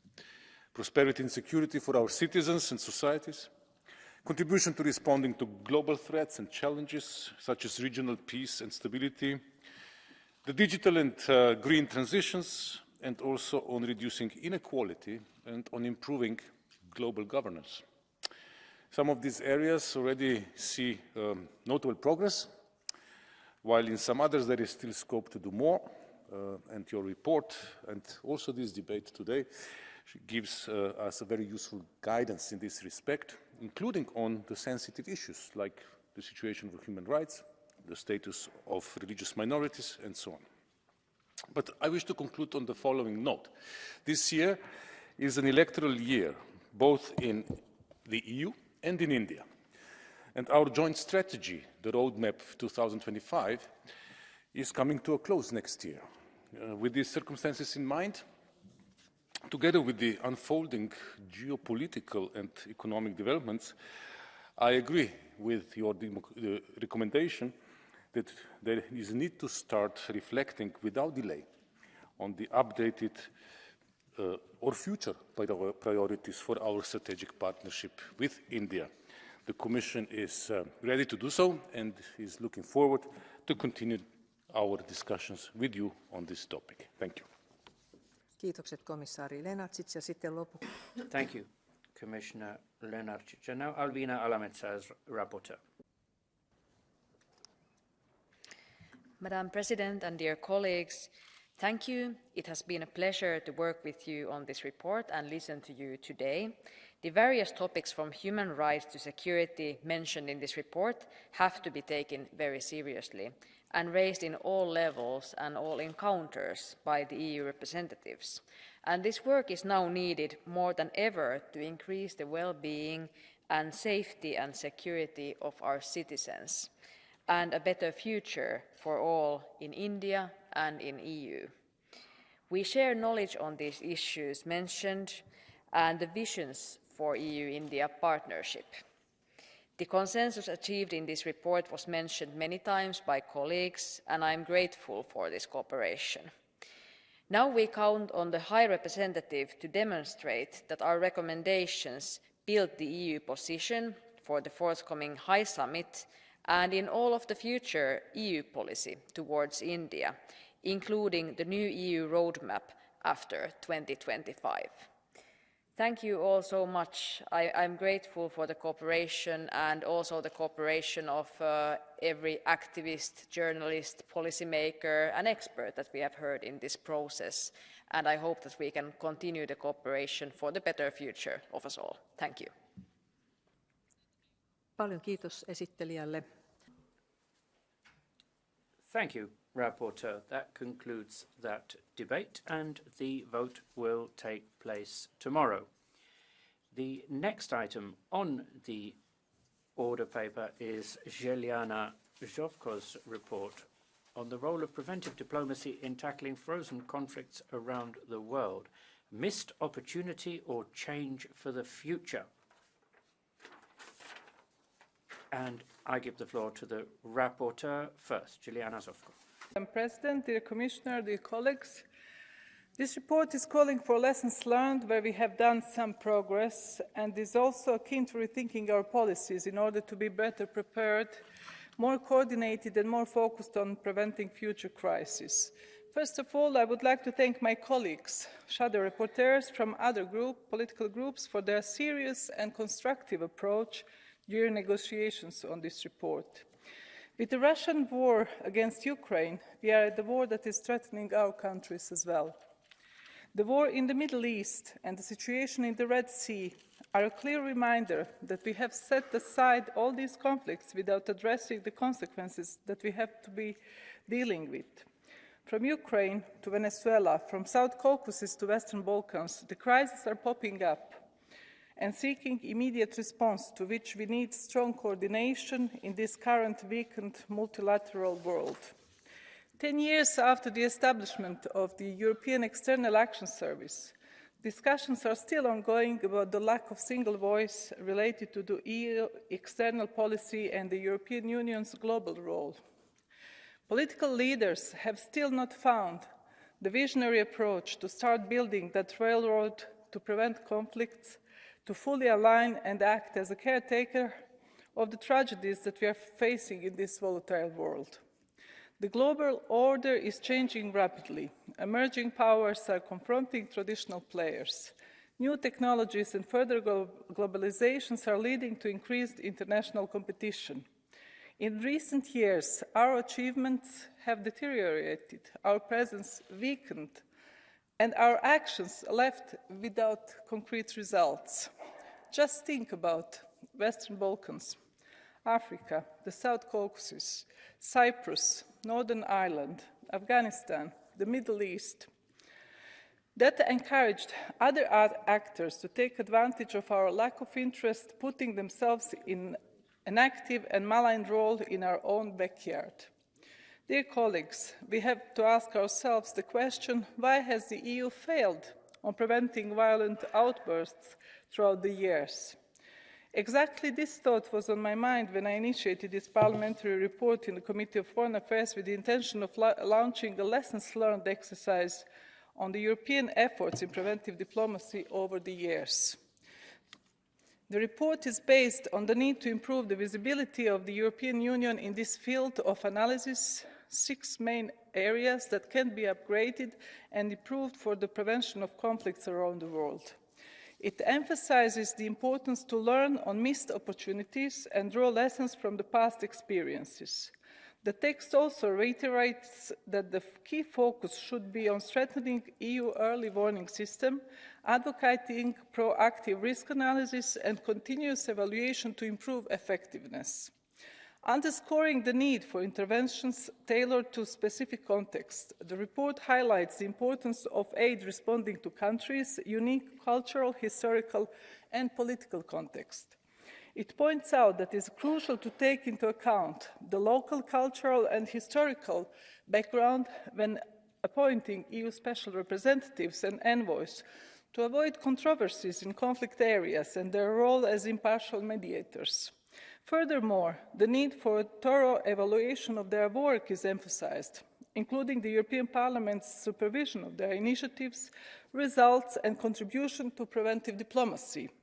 Despite being the largest donor of development aid, the results of this investment in public diplomacy are almost insignificant and often overridden by false narratives presented by other major powers present in developing countries. The adopted text also emphasizes that international coordination in conflict prevention is crucial and calls on the EU to strengthen cooperation with other organizations on this issue. My hope is that all these recommendations will bring the European Union one step closer to becoming a more visible actor in conflict prevention and resolution worldwide. The fire of conflict is easy to be put aflame again if the seed of hope does not replace the flame of hatred that is left behind. And rebuilding bridges and finding solutions for frozen conflicts and unhealed grievances is the seed for preventing future wars and tragedies. I count on your support. Thank you. Kiitokset esittelijälle. Thank you, Rapporteur. On behalf of the Commission, we're going to hear from Commissioner Nicolas Schmit. Madam President, I would first like to thank Madam Rapporteur Zovko and other honourable members who have actively contributed to this report, also on behalf of the High Representative Vice President Borrell. We know well that this House is a strong advocate of EU preventive diplomacy and actively contributes to shape EU's conflict prevention practice. The nature of conflict is shifting. Our time is increasingly marked by geopolitical rivalry and a resurgence of interstate conflict. Russia's war of aggression against Ukraine is only one example of a return of violent tensions and major wars between nation states that we all hoped belonged to the past. With this geopolitical recalibration, we're also seeing a multitude of external actors weighing in on domestic and local conflicts, which increases the complexity of the conflict. The war in Gaza is a case in point, but so are the conflicts in Yemen, Syria, Libya, Sudan, and in the Sahel, all stark reminders of the proxy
authorized to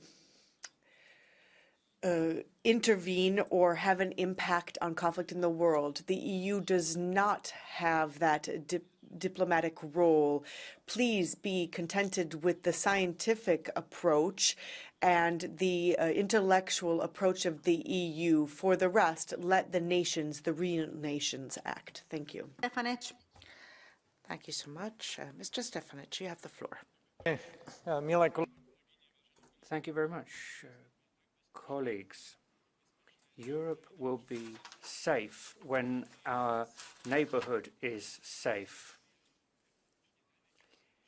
The EU is a major supporter of stability and democracy in the world to the tune of 50 billion euro a year. And we need to keep it that way at this time of tension and conflict. We also need to make sure that this money is being spent properly and that it is achieving real change. Unfortunately, sometimes there are undemocratic beneficiaries. I am in support of the work of the European People's Party and its work on inter-religious dialogue. This is going to play an enormous role in preventing conflicts in the world. Our Parliament also works with countries like Taiwan, with whom we don't have formal diplomatic relations, but has tremendous potential for development. We should also use the economic dimension and trade agreements in support of our work. Humanitarian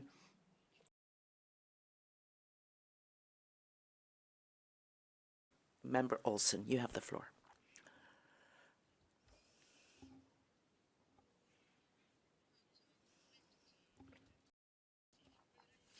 Well, preventive work in conflict resolution is not something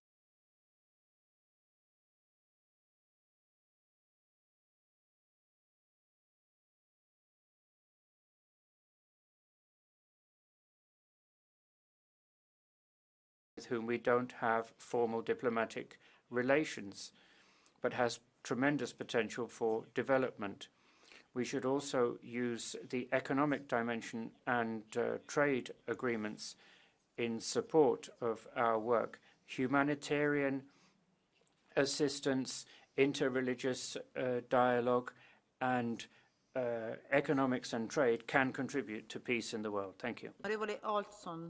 Thank you so much, Honourable Member Olsen. You have the floor.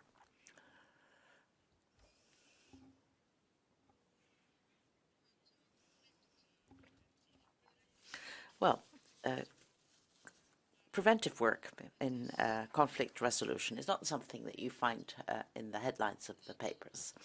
Certain number of conflicts, well, a lot is mentioned about them, but there are others. For instance, in Kinshasa, there's been a war for over 20 years. Somalia, the war in Somalia, half of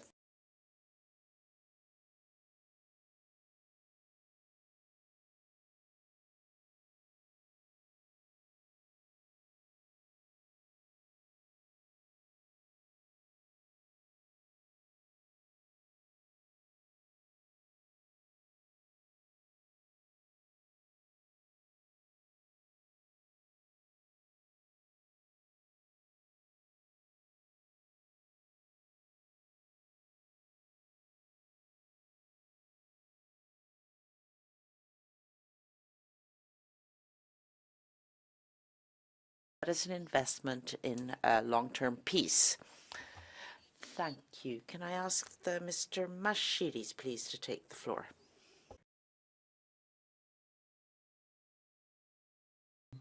Where Donetsk, Luhansk, Zaporizhia, and Kherson regions ceased using military force. This has become a standard and very so-called effective Russian behavior, which rejects any diplomacy. They only recognize force, which is why one strives to use deterrence and prevention measures before new conflicts break out. and pay constant attention to the post-Soviet space. Thank you. I'd like to give the floor to Honourable Member Pallas. This report claims the EU can play a positive role in preventive diplomacy and tackling frozen conflicts around the world.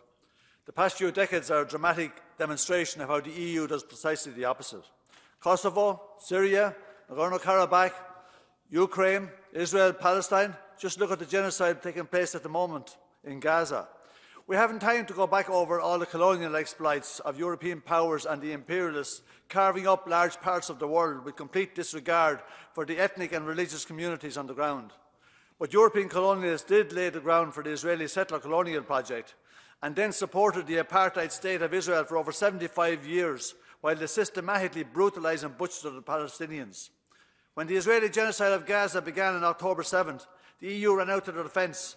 President von der Leyen and Metsola literally flew out there and pledged the EU's support no matter what was to come. You say the EU can limit the spread of conflicts. The Council still hasn't called for a ceasefire. Sadly, the EU is part of the problem. Grazie, onorevole Daly. Thank you, Mrs. Daly. Grazie, Presidente. So we're here today celebrating the EU's great role in preventative diplomacy. What an absolute joke, when the truth is that the EU has been seriously active not in preventative diplomacy but in preventing diplomacy. We've had 2 years where the very concept of diplomacy has been smeared as a Russian plot. You've pulled out all of the stops to smash the slightest chance of dialogue in Ukraine. Where was the preventative diplomacy in 2020 and 2021 when at least France and Germany tried to reduce the tensions with Russia, but the EU flung itself behind the US and NATO belligerents? And it's the poor people of Ukraine with its smashed state that is living with the consequences of that. Meanwhile, 101 days into the genocide in Gaza, and the EU hasn't even managed to call for a ceasefire, while this report has the audacity to claim that the EU always seeks to reduce the risk of escalation. No, it doesn't. You're fooling nobody. It's time to abandon rampant militarism and stop hurtling down the wrong road of history. Onorevole Castaldo, prego. Mr. Castaldo, please. Grazie, Presidente. Thank you very much, President, colleagues. Now, we've lost many occasions to strengthen our role in preventing and solving conflicts. Now is the time to solve that. The first thing we should do, I think, is to establish the European Peace Corps, something that we approved in 1999 on the initiative of our colleague Lange.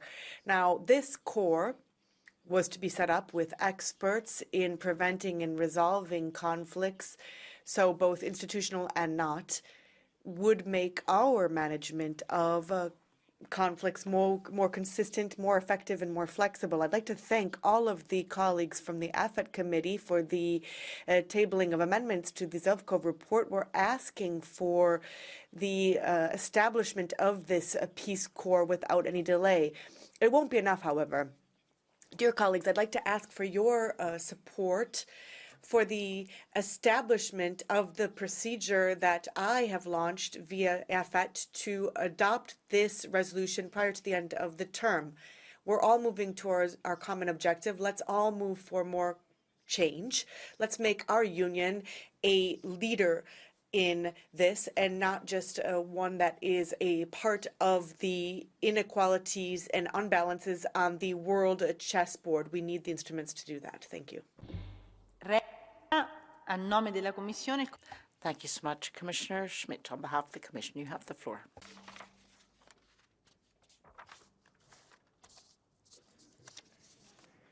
Cara Presidenta, this very interesting debate, although sometimes a bit surprising, illustrates the importance and complexity of preventive diplomacy in the current geopolitical context. Our time is increasingly marked not only by a starker polarization, the multipolarity adds to this complexity, especially when we look at the different conflicts. The EU was created as a peace project between nations that opposed each other in two bitter world wars. From these painful experiences rose one of the world's most successful political entities in history, which brought unprecedented stability and prosperity to its members. Well, preventive diplomacy, it should be, by the way, a good lesson for everybody that peace is possible and has good results. But preventive diplomacy is a collaborative effort. And to face today's challenges, it is more important than ever that we, as EU, speak with one voice, and to have a weight in international relations. It is the EU that has to be present and has to speak with one voice. This is crucial if we want to enhance meaningful and solid partnerships for successful conflict prevention and resolution globally. And that's why your report is very timely and welcome. And I want, in the name of Vice President Borrell, thank you very much for it, and especially also for your continued support. Thank you. Grazie commissario. Thank you so much, Commissioner. The rapporteur has the right to floor. You have the floor, Madam. Thank you very much, dear Commissioner, for your kind words. And thank you for all the colleagues for contributing to this very rich debate. And this is the beginning of our rethinking about what the European Union should do in order to have a more unified voice, in order to maintain its economic and diplomatic strength globally. First of all, we need to rethink our foreign policy making and invest more in the prevention of the challenges that we are facing. The European Union must seek to prevent conflict before a crisis emerges or violence erupts. This must be a constant and high priority for all EU diplomatic engagements. And it's not only when CNN cameras are around that the main people should come, but we must resolve the conflicts. And as my colleague Nacho said, it's very important to understand cultural and historical background and to have people listen to and to have respect. I remember many years ago when late President Chirac told me, I was ambassador in Paris, and he said the main thing is respect, listening and respecting people. He was one of the key people for signing the Dayton-Paris Peace Accord. So in order to prevent and to keep peace, we must understand the others and we must invest into peace, because this, as you rightly said, the whole investment into peace and prevention, it pays off. But it pays off because the history will ask us where we were when this investment and this human effort was made. Thank you very much. Thank you so much. Now this brings this debate to a close, and the vote will take place tomorrow. Now this brings us to the next report, the report by Mr. Jahr, the activities of the European Ombudsman, Annual Report 2022. You have the floor, sir.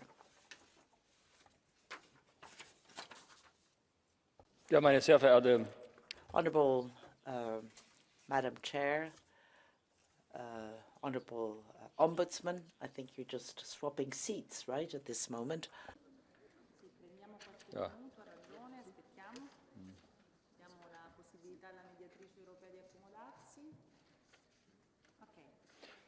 Ja, meine sehr verehrten Damen und Herren, liebe Slowly, ladies and gentlemen, honourable colleagues, I would like to welcome Mrs. Emily O'Reilly for her work and for her constant effort to improve the services and quality of services for citizens of Europe. And thank you so much for your cooperation with the Petitions Committee.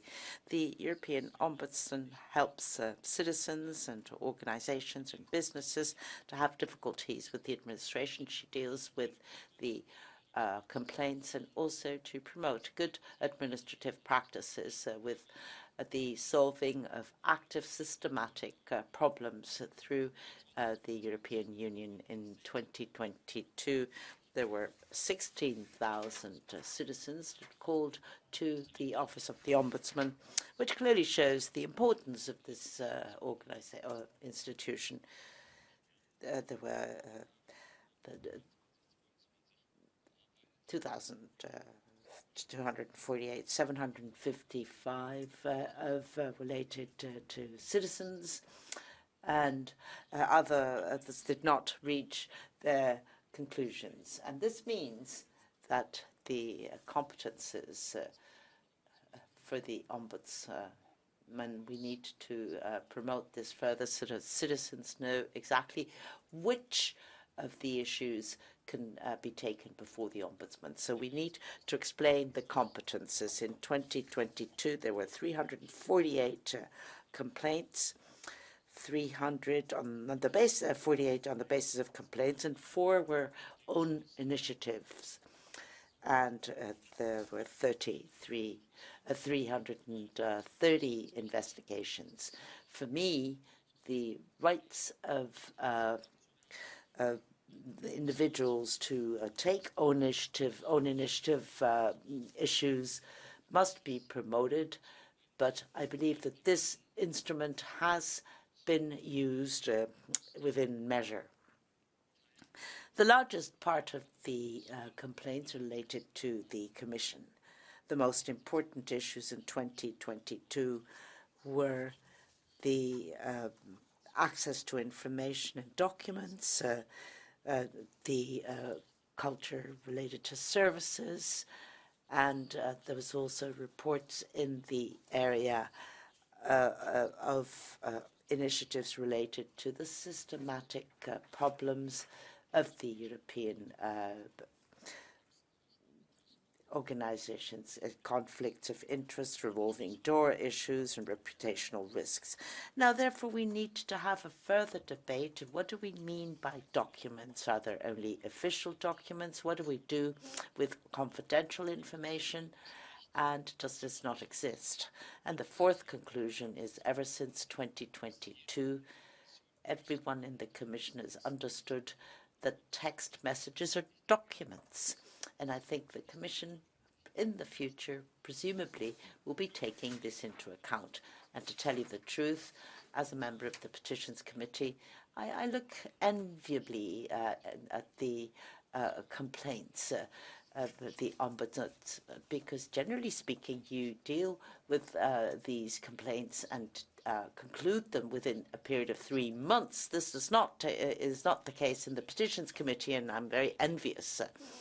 So we believe that administrative processes can be transparent, and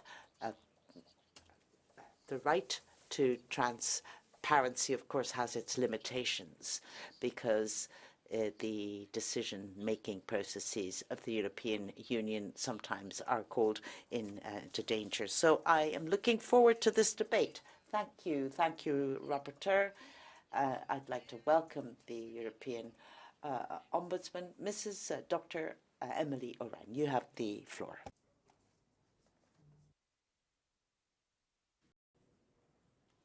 Good evening, Vice President, honourable members, Commissioner. Let me begin by wishing you a happy and hopefully a peaceful new year, and by thanking Rapporteur Jarre, the Shadow Rapporteurs and the Petitions Committee as a whole for its unanimous endorsement of our work in 2022. An Ombudsman's Office cannot be successful without the support and confidence of the Parliament that it reports to. This new year is widely viewed as one that will test the strength of our democracies, as countries representing more than half of the world's population will hold elections. The choices made in the United States and in India, for example, will affect international cooperation, global security, the fight against climate change, and much more. Europeans will also elect the MEPs they want to represent them for the next 5 years. As Parliament's influence continues to grow, the choices that EU citizens make will have a profound impact on the EU handling of everything from the economy and the environment to defence and the protection of our democratic institutions. A strong democracy is one in which citizens can trust those who make such profound decisions on their behalf. I acknowledge the progress that this institution has made so far in strengthening its ethics framework following the Cash for Influence scandal. The goal must now be to reassure citizens that the newly adopted rules will be thoroughly implemented and rigorously enforced. Without that, the new rules are just words on a page. In 2022, my office saw a slight increase in the number of complaints when compared to 2021. The number of inquiries we opened also rose accordingly. Common topics included transparency and accountability, a culture of service on the part of the institutions, and respect for fundamental rights. Access to documents was once again an important area of my work in 2022. Following an increase in complaints regarding delays, I opened an own initiative inquiry into the time it takes the Commission to deal with access requests. I found that when people asked the Commission to review an initial access decision because it refused or only granted partial access to the requested documents, that the Commission misses the deadline set out in the EU's Access to Documents regulation in 85% of cases. Over 60% of these review decisions also took more than 60 working days, despite a maximum limit of 30. Long delays are not merely an inconvenience. They can prevent citizens from effectively participating in the decision-making process at key moments. They may also render the information eventually obtained no longer useful for researchers or journalists or citizens.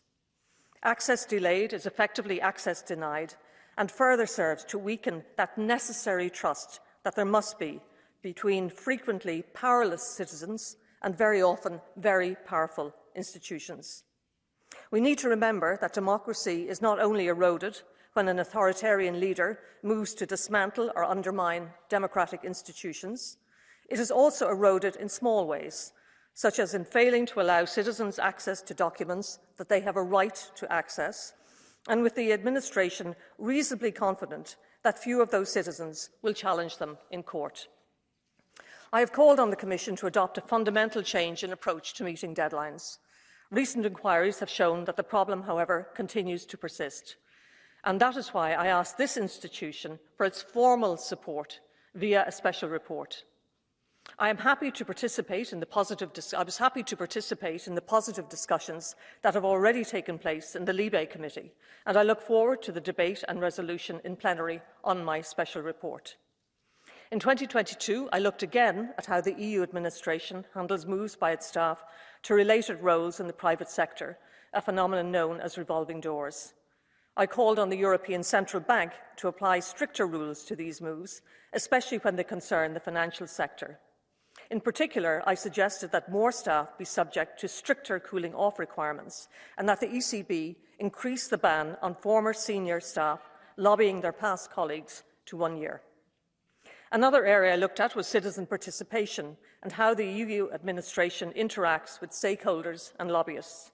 For example, when it comes to the implementation of the Common Agricultural Policy, I called on the Commission to ensure it consults a balanced representation of stakeholders, which not only includes representatives of the agricultural industry, but also of civil society.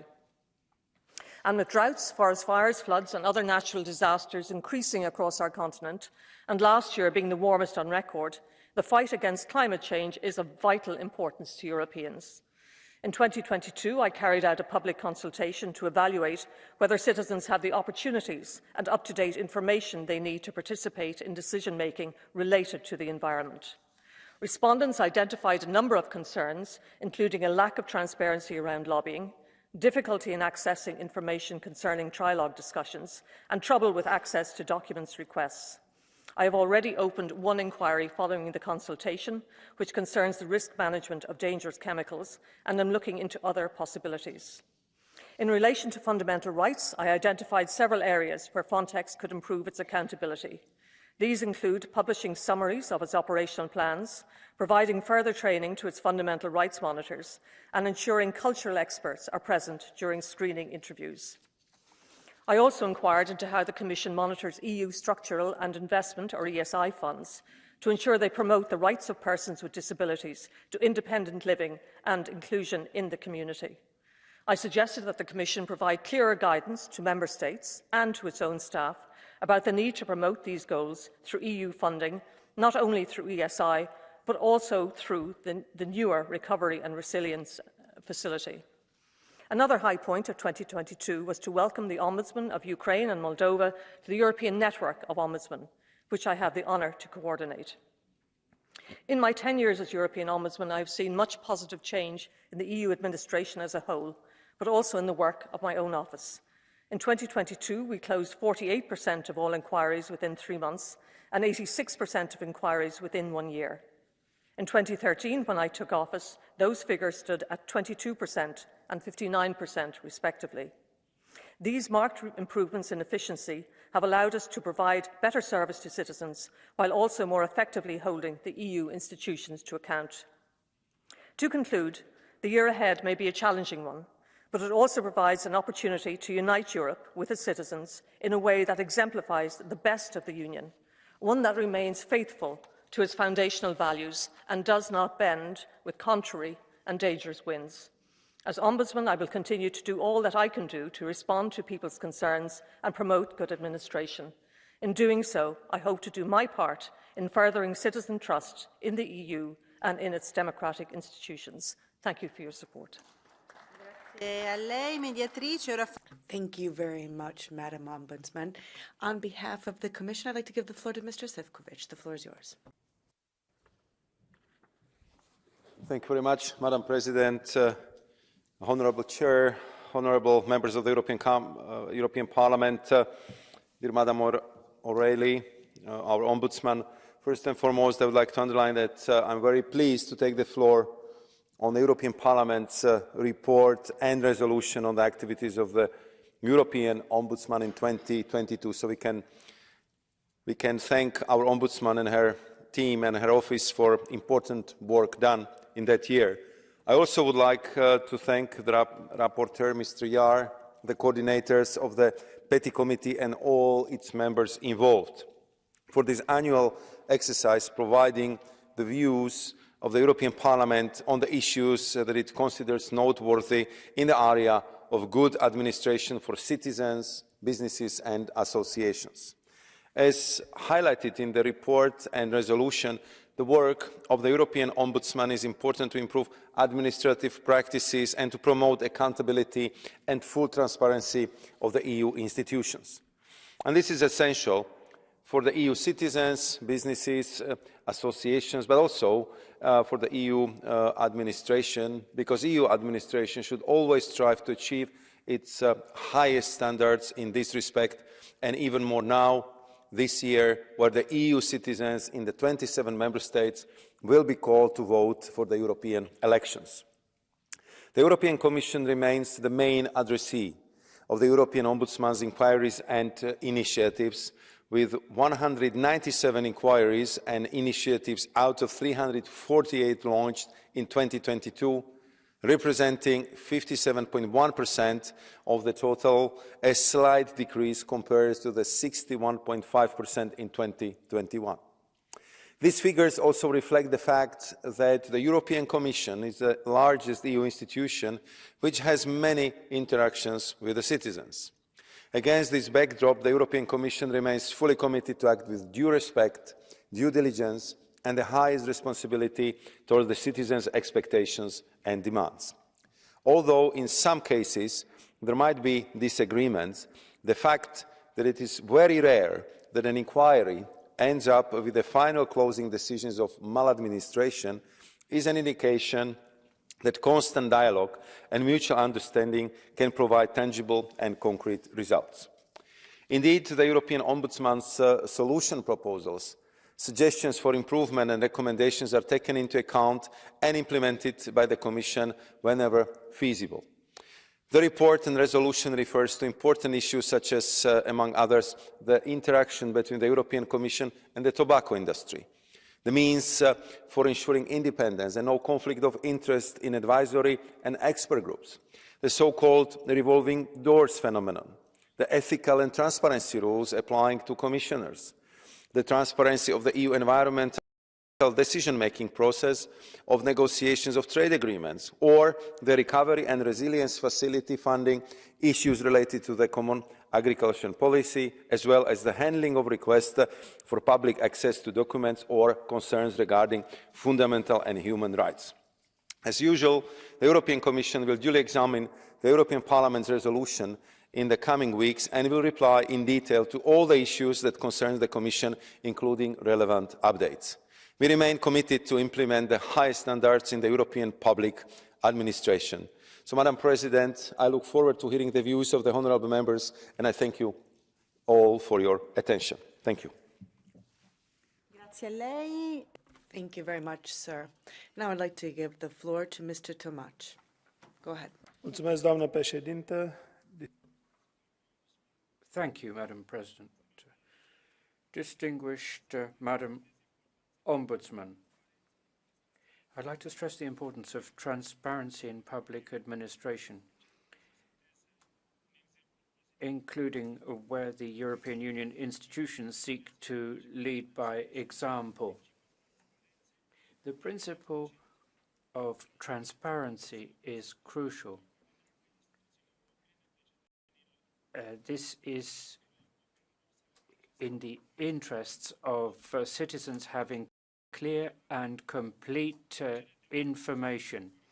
This enables citizens to contribute to policy making. Administrative processes need to be transparent and open in order to build trust between administration and citizens. This generates a higher level of understanding. Administrative processes need to be clear, and citizens need to have the ability to exercise their rights efficiently. Transparency ensures respect for democratic principles. The EU institutions, in the interests of their citizens, should have the best possible levels of transparency. Thank you. Thank you very much. Vice President Angel, the floor is yours. Madam President, dear European Ombudsman Emily O'Reilly, dear Executive Vice President of the Commission, dear colleagues, first of all, I would like to thank the rapporteur, Mr. Jahr, and all our shadow rapporteurs for the work done on this file. But most importantly, I would like to thank our European Ombudsman, Madam O'Reilly, and also her wonderful team for their tireless efforts to improve the standards of EU administration over the past 11 years. Transparency, accountability, compliance with fundamental and human rights obligations are essential elements that were investigated by the Ombudsman and her office in 2022.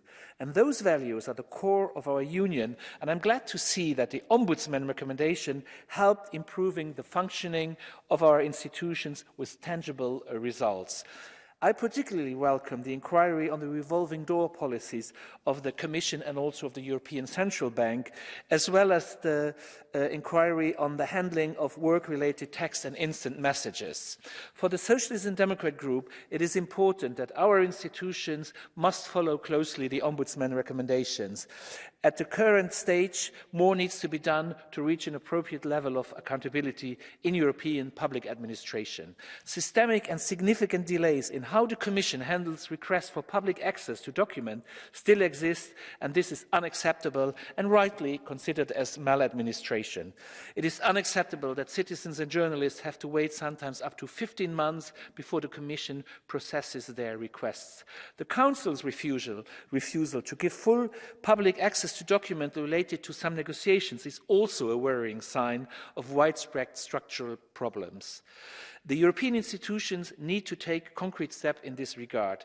Transparency lies at the basis of our citizens' trust, and today more than ever. It is essential to demonstrate our ability to keep promises and maintain high accountability.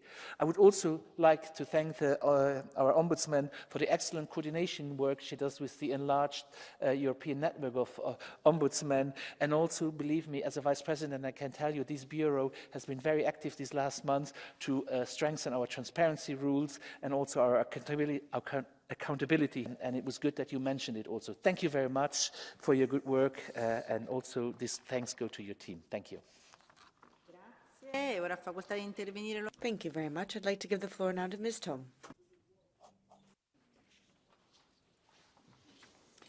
Dear colleagues, Commissioner, Ombudsman, as a member of PETI for past almost 10 years, I have followed closely the activities of the Ombudsman, and I can say without a doubt that her commitment to transparency, accountability, and the promotion of ethical standards within the EU institutions are truly commendable. So when Madame O'Reilly takes the rare step of asking the EP for formal support to get the European Commission to reduce systemic delays in dealing with requests for public access to documents, I believe we must give this support.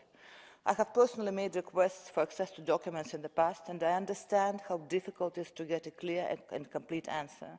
It is discouraging to see the results of the specific inquiry into the time taken by the Commission to reply to requests.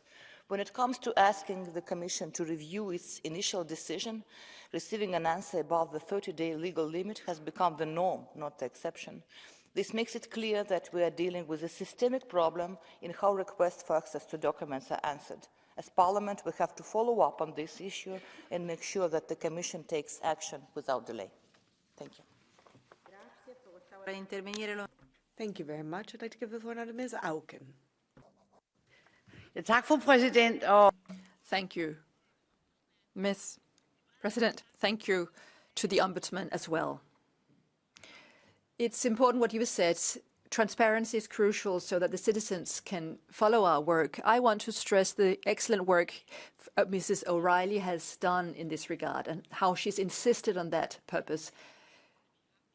And that is one reason why it is so important that we have an excellent ombudsman. And we've been so lucky in the EU to have such an excellent ombudsman for many years by now. Thank you very much. And thank you also to Peter Jahr for his report. I want to stress a couple of examples that I think are of particular importance here. The investigation into the European energy platform and the fossil industry were able to get a grotesque influence. And you gave us a lot of information on that due to your investigation. Thank you so much for that. This is important also when it comes to the green transition, and it's important also to listen to experts and NGOs. Another example is the public procurement of COVID vaccines. It was a scandal that we did not get access to crucial information between the Commission and the pharmaceutical industry. We paid billions of money from the taxpayers, and nonetheless, this was still a problem. Thank you so much for keeping your attention on that issue. And then there's the question regarding transparency when it comes to the work in the Council.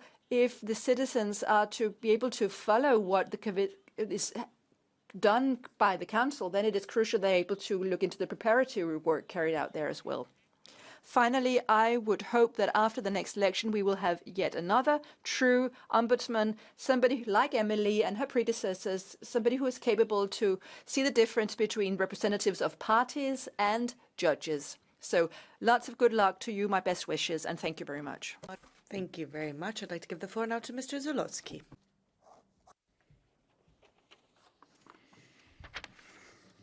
Szanowny Panie Komisarzu, Szanowna Pani... Madam Commissioner, Madam Ombudsman, there have been a number of scandals these past years that have done nothing good for the European Union institutions. And these have required action by the European Ombudsman. For example, the purchase of vaccines or Qatargate.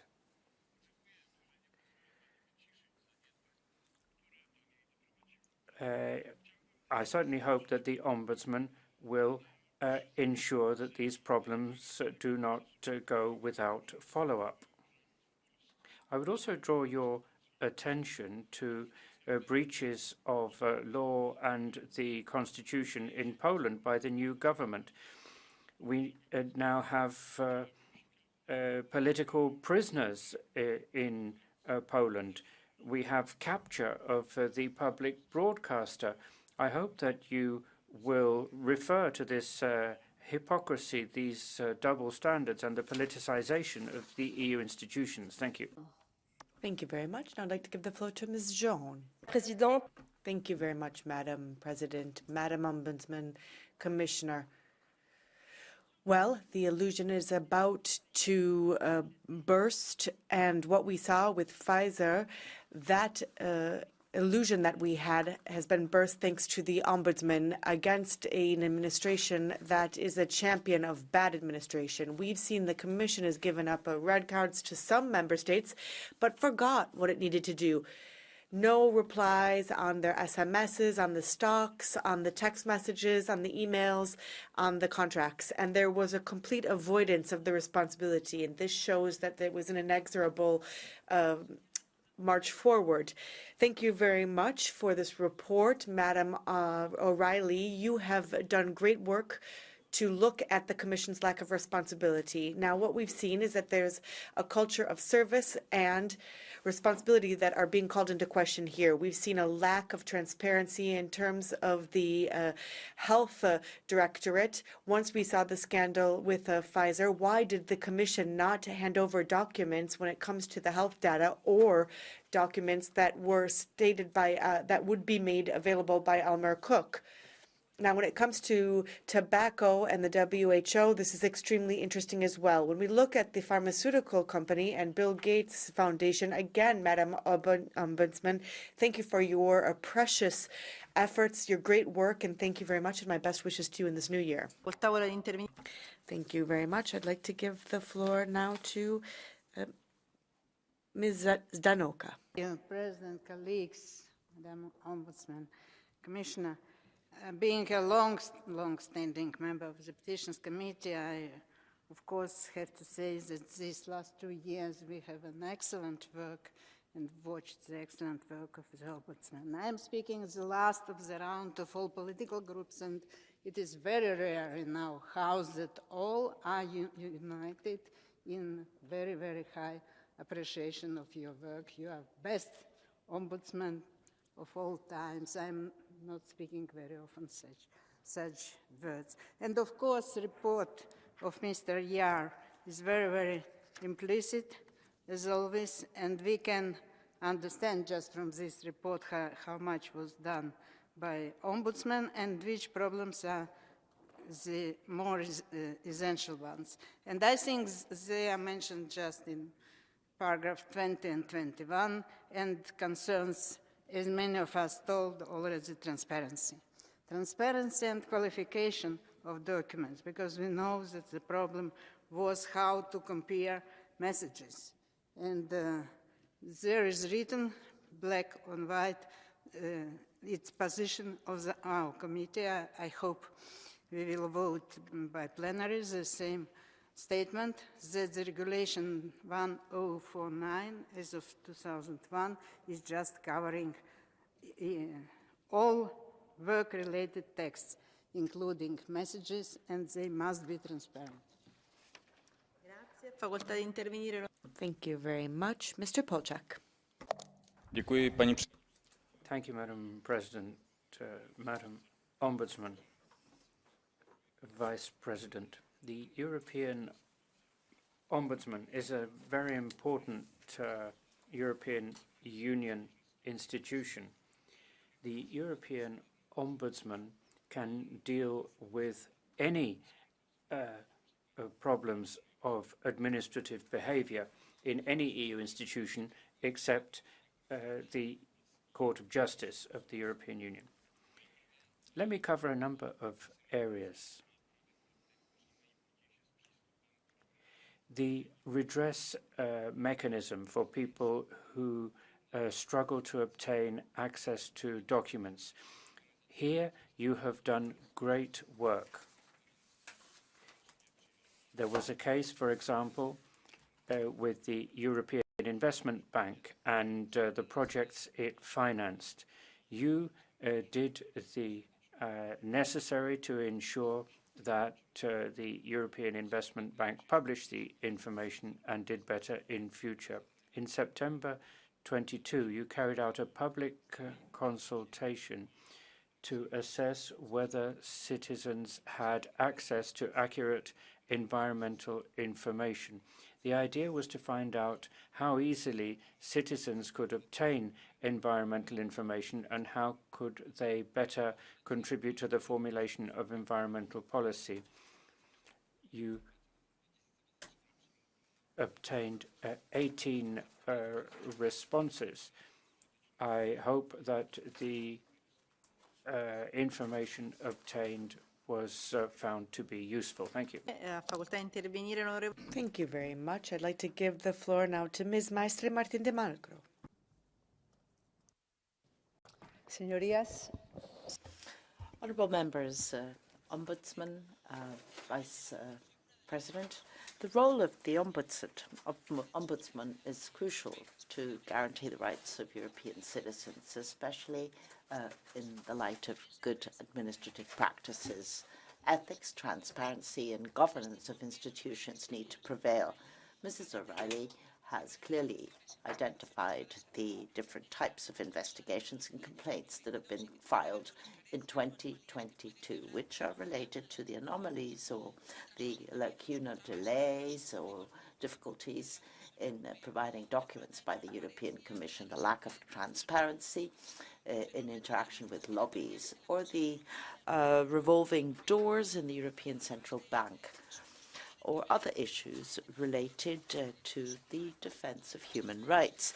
These complaints or these difficulties could harm the reputation of the European Commission and possibly make citizens skeptical. And we don't really want this to happen, so we'd like to highlight the excellent work that you have done this year. We'd like to congratulate you for your excellent work, and we fully understand your total independence and your protection of the rights of citizens. Thank you. Thank you. Ms. Trigario, please. I would like to congratulate Mrs. O'Reilly and her office for the crucial work they're doing in addressing our citizens' concerns. A European administration that is responsive to their needs is key to protecting their rights. It was a real pleasure and an honor to work together. The European Ombudsman was and is our constant ally in defending the citizens. The report that we are about to adopt offers many examples of the way in which we often join forces. There is one aspect I would like to highlight also in my capacity of rapporteur of the European Parliament for the Anti-Corruption Directive, the fight against corruption. Corruption is, as you so aptly put it, Mrs. O'Reilly, during the launch event of the EU Anti-Corruption Network that we attended together, a kind of poison in the body politic. And it is vital also to address those insidious forms of poison which are conflict of revolving doors and lobbying. We appreciate your work in this respect. We appreciate your criticism, as it pushes us every time to do more to fight this poison and defend our citizens' rights. Thank you. Grazie, onorevole Metz. Thank you very much. Ms. Metz, please. Grazie, dear Ombudswoman. 2023 hätte ein revolutionäres Jahr für den Stattdessen müssen Millionen Tiere wie Schweine oder Hühner weiter. 2023 could have been an extraordinary year. Animals are cooped up in impossibly cramped conditions. 1.4 million people wanted an end to keeping animals in cages in 2020. That was supported in 2021 by a huge majority of this House in a resolution. Commission promised a proposal by the end of 2023 for the gradual abolition of cages. And now it's January 2024, and it's clear that nothing is going to happen. 1.4 million people's demands have gone unanswered. I welcome the fact that the European Ombudsman has launched an investigation to find out why the Commission has failed. This is about more than animal welfare. It's about the credibility of EU institutions, the right of EU citizens to contribute. Facoltà di intervenire l'onorevole Fragnos. Eccolo qua. Σας ευχαριστώ πολύ, κυρία Πρόεδρε. Στη συγκεκριμένη έκθεση επισημαίνονται οι καταγγελίες της Ευρωπαίας Διαμεσολαβήτριας σχετικά... Thank you very much. Well, it has been shown that the European Ombudsman deals with various cases and needs to do with the Bildas and von der Leyen cases. This would show that the European Union dealt with the issues that affected European citizens. Now, in Parliament, we heard, we didn't know whether the vaccinations, which is what we're talking about, would actually achieve anything. And then there's the whole story, isn't there? The waste of millions and millions of euros. And not only is it a waste, but it's been spent on damaging vaccines. And many of them then weren't even used or were simply given to third countries. And what does that do? It enriches big pharma yet more. So this is a massive scandal and something needs to be done about it. Thank you. Intervenire l'onorevole Pospišil. Thank you. Mr. Pospišil, please. Děkuji pěkně, vážená paní. Thank you, Chair. Dear Madam Ombudsman, allow me to, same as my colleagues, thank you for all your work, and it is with great respect to your leadership that I say that. It is not very common that we all agree here in this chamber as to a specific societal phenomenon. We're usually divided along the left-right lines, the more pro-European, less pro-European groups, etc. But listening to the debate, I think we all agree as to the evaluation of your function. All colleagues have expressed their respect towards the work that you do, so congratulations, because to gain the respect of a majority of MEPs is not easy, to say the least. I want to support you fully. I want to support this report that we've been debating here today. This is the annual report 2022, and I do hope that the report gets support when we finally vote on it.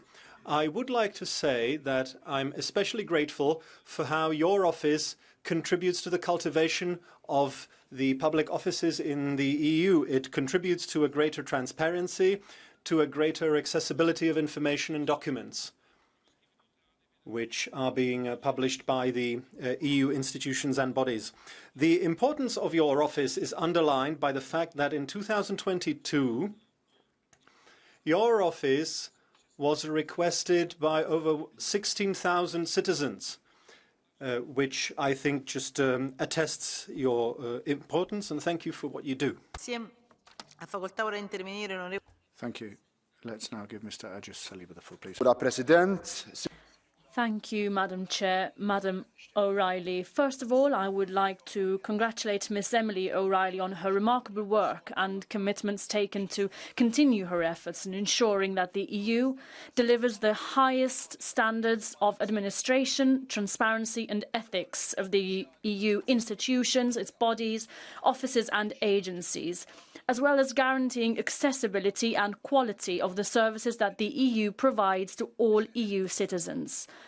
I would also like to thank Ms O'Reilly for her excellent work and continuous collaboration with the European Parliament, especially with the Petitions Committee, as well as other EU institutions.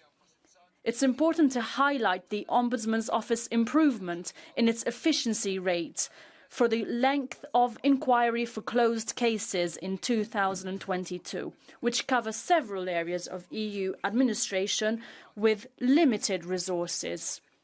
We must continue improving how the EU administration works to make it fully transparent, accountable, open, but also accessible to all, including persons with disabilities. This is the only way to bring European citizens closer to the heart of the decision-making process and also to fully integrate their concerns in the work of the European Ombudsman and all European institutions. Last but not least, I'd like to thank the rapporteur for the work on his draft report, which, in spite of some differences of opinion, was adopted unanimously in the Petitions Committee and which I hope will also get a large majority tomorrow in the plenary vote. Thank you very much. Mr. Rookmarker, please. Dank u wel, voorzitter. Vandaag spreken we over het rapport. Thank you very much. Today, we're talking about the report on the annual report of the Ombudsman. Let me start by complimenting Ms. Emily O'Reilly on this very good report.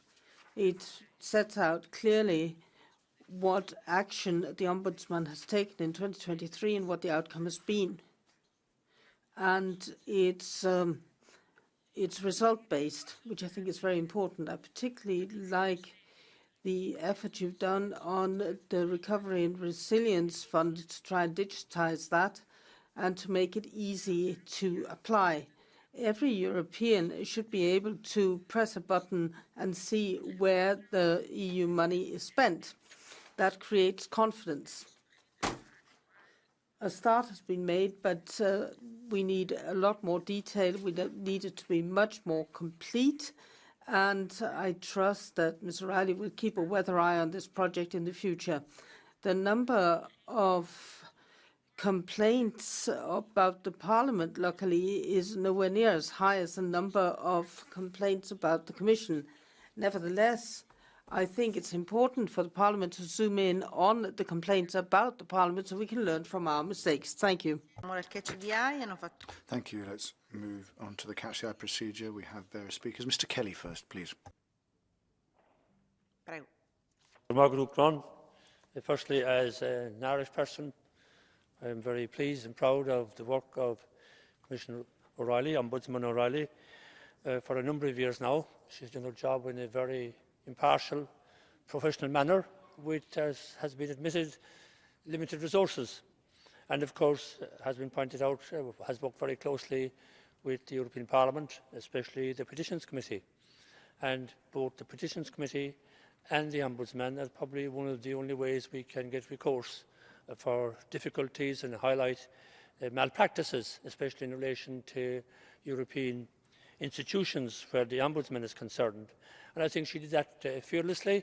The fact that she denied some people during her time in office over the last number of years, that was probably a compliment, because it showed that she was objective, she was fearless, and she did a very good job. And on behalf, I think, of Irish MEPs and the Irish public in general, we're very proud of her and wish her well. Good morning, Emily. Fair play there. Thank you. Mr. Ciudaru, please. Mulțumesc, doamnă președintă. Thank you, Chair. Mrs. O'Reilly, I have supported you from the very first day, and I still support you. I am Tudor Ciuhodaru. I'm an emergency doctor in Iași, Romania. And we always say that the 21st century is about human rights, the right to education and the right to healthcare, which were not very well observed during the pandemic. We have two elephants in the room, Mrs. O'Reilly, that related to the acquisition of vaccines and the one related to side effects. In the coronavirus committee, I have asked this, but this has not happened yet. In my country, there is a huge scandal related to 1 billion euros spent on vaccines that were thrown to the trash bin. That's why, Mrs. O'Reilly, I will continue to support you because I hope that these problems will be solved. And you have to know that I will always be your supporter because a healthy solution is a good primary doctor. And I think we can make things move in Europe. And transparency is mandatory, whether you are a member of the European Commission or a member of a pharma company. Thank you. Thank you. Mr. Lopez Aguilar, please. Thank you, President. Ombudsman O'Reilly, Vice President Šefčovič, we support this own initiative report because we support the work you've been doing in the institution of the European Ombudsman, which is laying down doctrine with its 348 reports in the year 2022 against malpractice in European institutions, against delays, against silence by way of response, guaranteeing access to documents, culture of respect in the public service, and the respect for rights in the Charter. This is why we are convinced that this institution, which we call Ombudsman or Ombudsperson, plays a role that's complementary to that of the ECJ when it comes to upholding the rule of law in the European Union. And therefore, we think it's good to make systematic and to publicise what you might call the Ombuds jurisprudence, the Ombuds case law laid down within and in favour of an ethical and efficient administration right across our institutions. Thank you.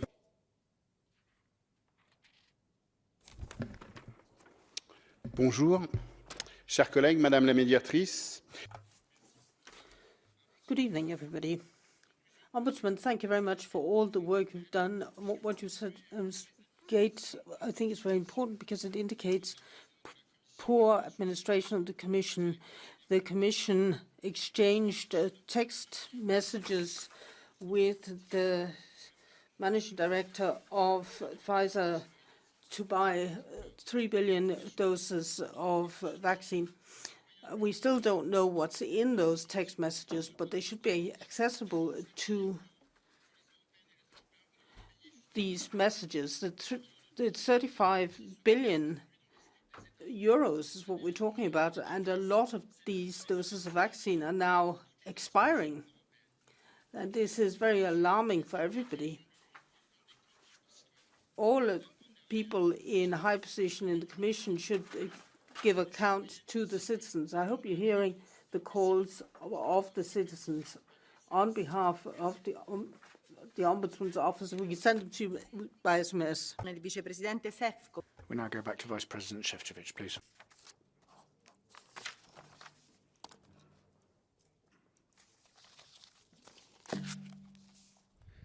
Thank you very much, Madam President. Honourable members of the European Parliament, dear Madam O'Reilly, our Ombudsman, first and foremost, I really would like to thank all of you for your interventions, but also for what was clearly overwhelming support for the work of Madam Ombudsman and her team. And I would like to underline that for the Commission, the good administration is not only a concept. We see it as a right enshrined in the treaties and the Charter of Fundamental Rights.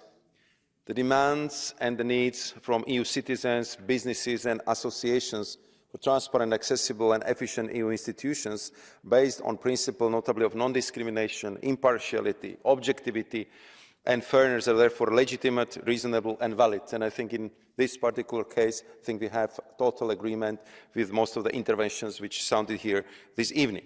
And that is why the cooperation between the European Ombudsman and the EU institution is of key importance. And I also would like to thank once again Madam O'Reilly, her team, our rapporteur and also rapporteurs from different groups for their work and good cooperation with the Commission, and congratulate Ombudsman for the great support of this House. Most of the intervention been focused on the issue of special report on delays in dealing with the access to documents request. If you allow me just a few additional pieces of information in this regard. This is the first time since 2012 that the Ombudsman issues a special report concerning the Commission.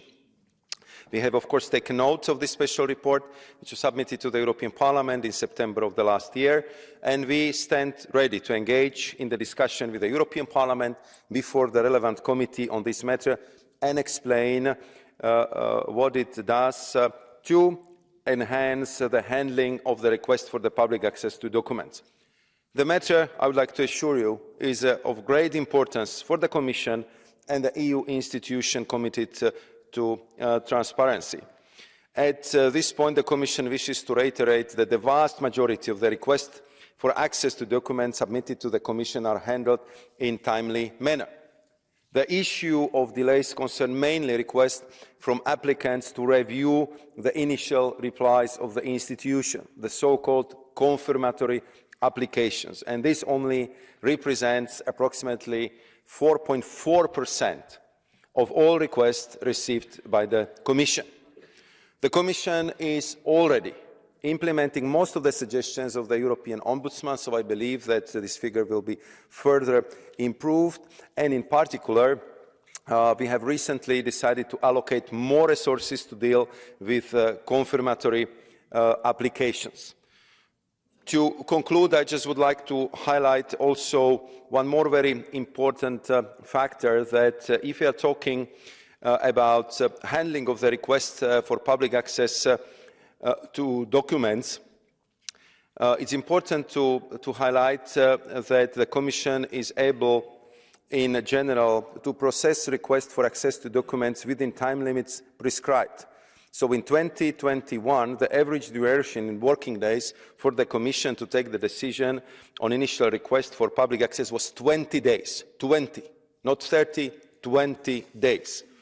And of course, if you are talking about the confirmatory request, here very often what happens is that this is subsequent request coming from the applicants who will be not fully satisfied with the first response. So this is the issue where we are talking about 355 requests out of 8,420 in 2021, or 418 out of 7,410 in 2022.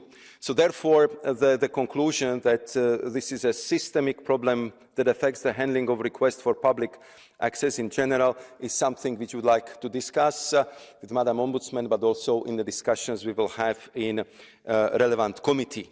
The reason why it takes longer, and this would be my last point, is that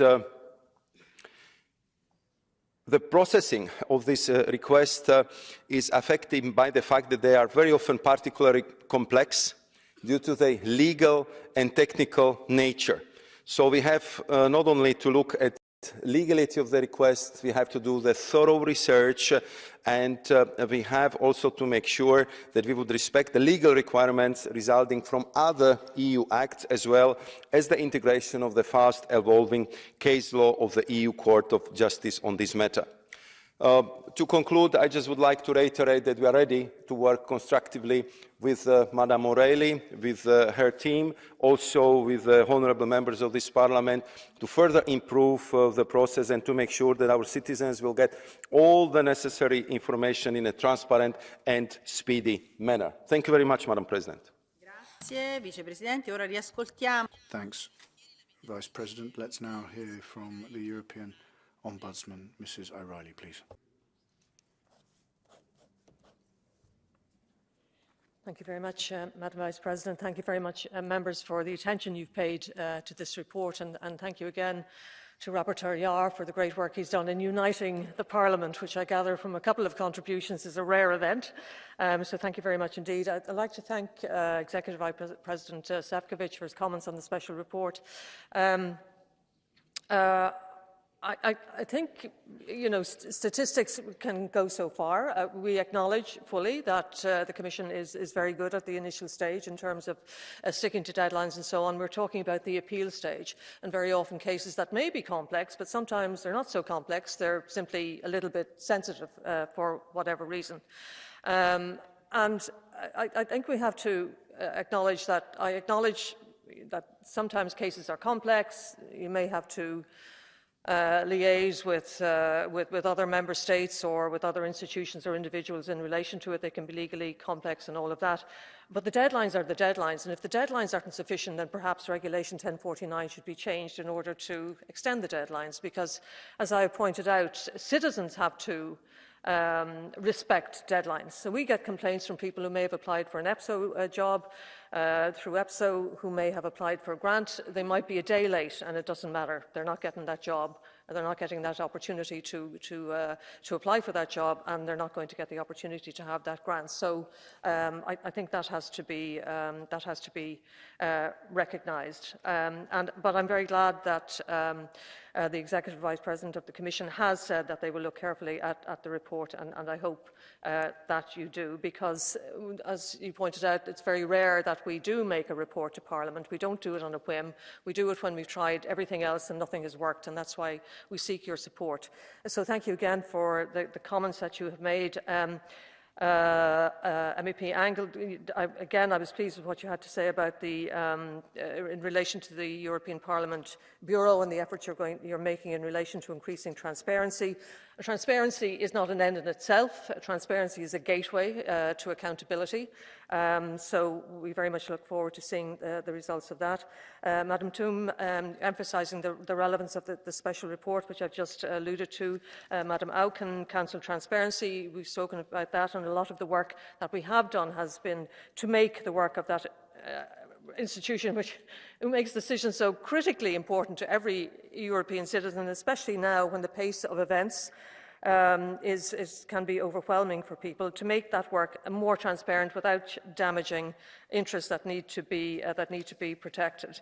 Issue of the vaccines came up. MEP Zalotsky and MEP Joron, specifically in relation to the case that we did, text messages, and I understand that the ECJ is dealing with that issue perhaps this year, so that should illuminate that particular matter further and give answers to questions that people still have.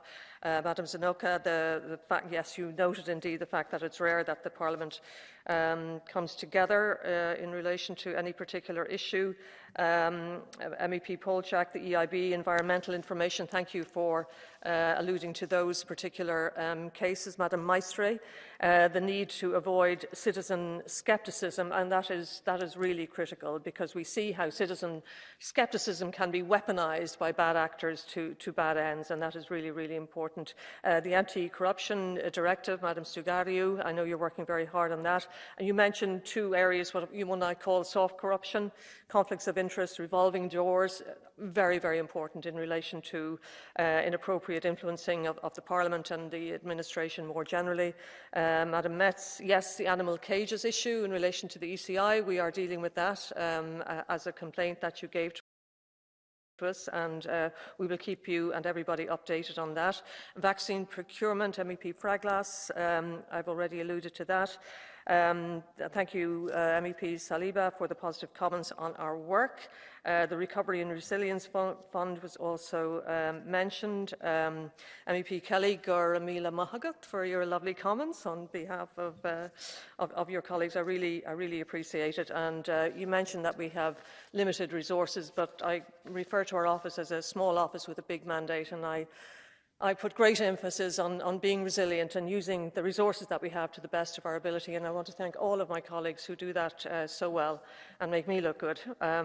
MEP Lopez Aguilar, thank you very much indeed for your comments. You mentioned the complementary role of the ECJ and ombudsprudence, and I think those points were very well made. So, 4 seconds left. Thank you very much indeed. Have a lovely evening and a very happy new year to you all. Thank you, Madam. Grazie davvero. È facoltà ora di... Thank you very much. Let's now give Mr. Yar the floor to reply, please. Thank you very much. What can I say by way of summary? Well, what I can say, we've got used to each other, the Ombudsman and our committee.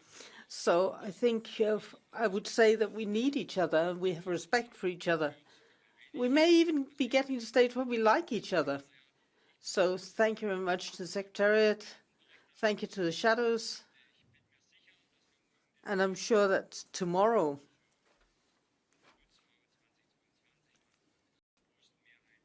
we'll adopt the Ombudsman report for 2022 with a great majority, which is a sign of how much we respect you.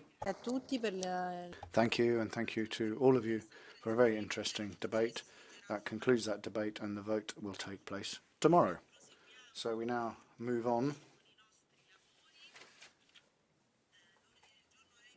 The next item on the agenda is a joint debate on the implementation of treaty provisions, and we're discussing the Rangel report on the implementation of treaty provisions on national parliaments and the Pagaza Urtundua report on the implementation of treaty provisions on EU citizenship. Let me now give the floor to Mr. Rangel as rapporteur, please.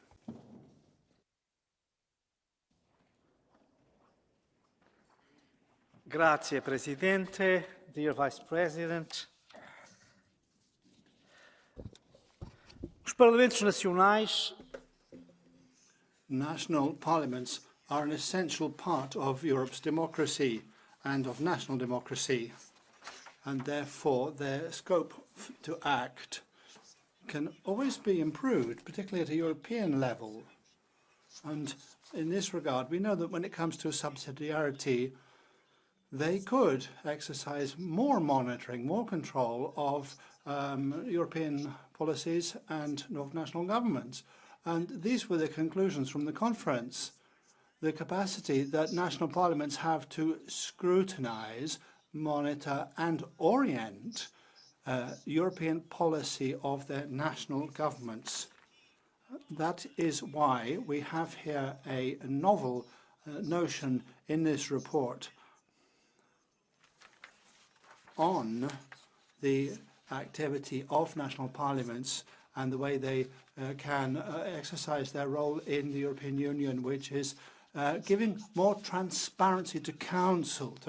If we were able to publicise the details of the votes in Council, that would enable each national parliament in its own country to monitor much more closely what the position expressed by their government was and whether that position is actually in line with the policy that they committed to and the commitments that they've made before their national parliament. So the European mandate given to the European mandate can really only be scrutinised by national parliaments if the votes in Council were public. And we also know why national parliaments are today institutions at a European level. It's not really to represent their states. That's what the governments are for in Council. The national parliaments represent the broad range of political options in each member state. A minority in one member state may be a majority in another. And this justifies a national status for your national parliaments. It's not to represent their states, that's done in Council, but rather to represent the political diversity in each state, which corresponds to political positions that are expressed different ways in different countries. Finally, please allow me to say that we continue to insist that the deadline of 8 weeks for the mechanism is not sufficient. We still think that the principle of subsidiarity, having regard for the treaty criteria, the court rulings and so on, implies that there needs to be greater clarity, greater transparency, and certain lacunae can be filled in. And lastly, allow me to say that we're not supporting the notion of a green card here. National parliaments don't have, nor can they have the right to make European legislative initiatives. They can't be a third chamber. No, the point is to strengthen national scrutiny of the European policy of their governments. And that's why we could accept that a certain number of parliaments could send a suggestion to Commission, and that this is something that the European Parliament could be obliged to respond to. That we do support. And please allow me to express an idea that's been around for some time. It's reflected in this report, it has been in the past, which is the setting up of a European week. The idea would be to have a week that would be devoted to debates on European issues in all national parliaments, with presence of MPs, not just from that member state, but from others and European representatives. This would make for national debates on European issues in all of our parliaments. There's the suggestion, and I submit this to your consideration. I look forward to hearing from your contribution to the debate. Thank you. Thank you. Let me now give the floor to the rapporteur, Mrs. Pagaza Urtundua, please. Muchas gracias, Presidenta. Siempre es un honor hablar de... Well, thank you, President. Well, it's always a great honour to speak after Mr. Rangel, but I'm speaking on the other part of the debate, which is the report that relates to European citizenship. And it's a great honour to have this opportunity to talk about European citizenship in this plenary session. Citizenship has been part of the European project now for over 30 years. It was adopted at the time of Jacques Delors and approved during the Spanish presidency of Felipe González. It was a milestone when it was established and marks the difference in a positive way between the European Union and other political organisations. So it's a milestone, and now it's also an intellectual and political challenge. So I think now is the time to reflect on the present and future of this European citizenship, because we have seen major changes. Does it provide value added? Clearly it does. But does it need changes in order to continue to provide as much value added as possible in a geopolitically turbulent world? Well, I think yes. The crisis caused by increased polarization, foreign interference, the normalization of internal hostility and other hybrid threats puts organizations and institutions that would ordinarily provide responses to the test. And in these circumstances, every European citizen has become a key element of what we do.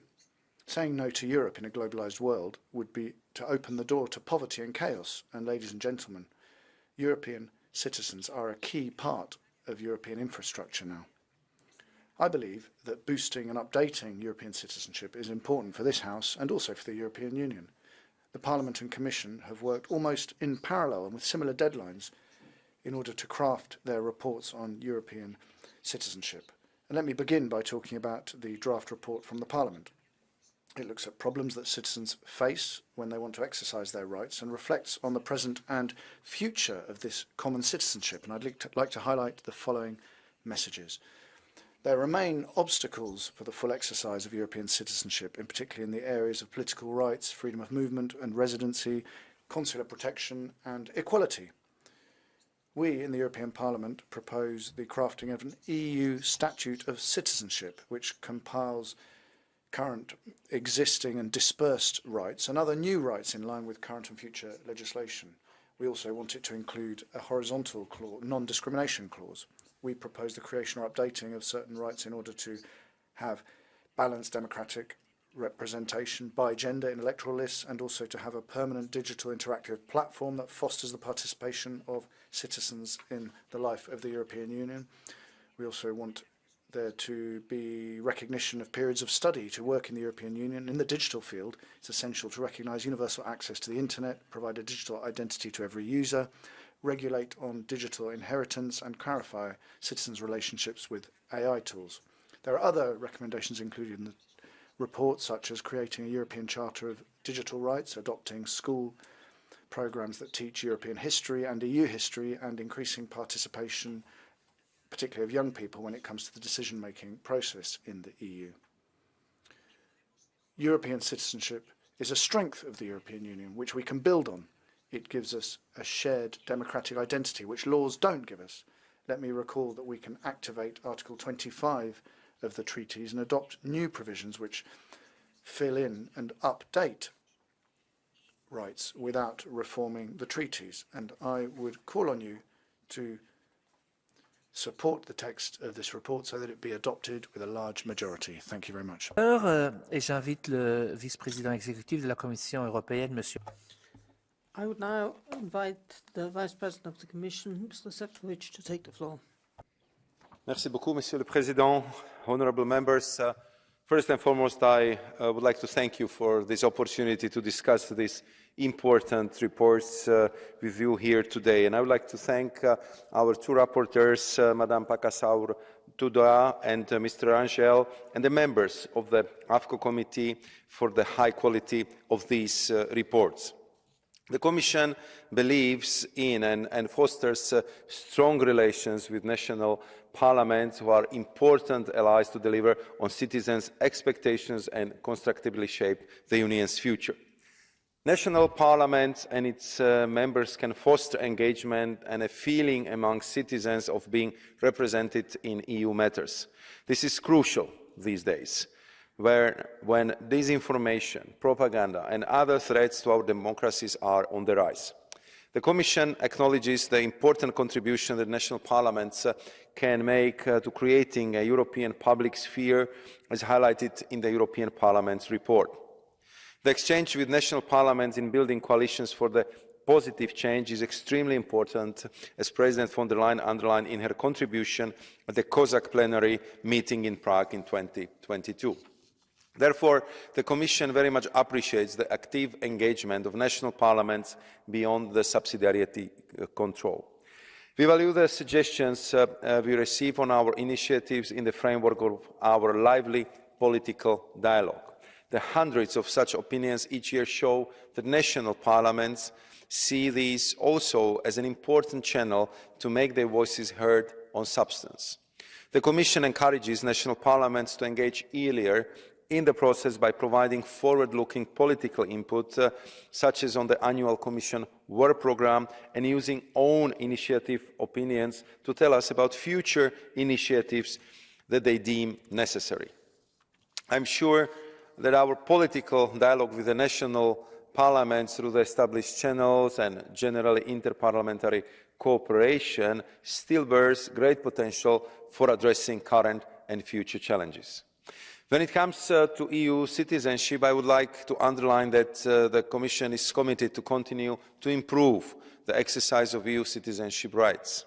Indeed, 30 years ago, the introduction of EU citizenship fundamentally changed the relationship between the EU and its citizens.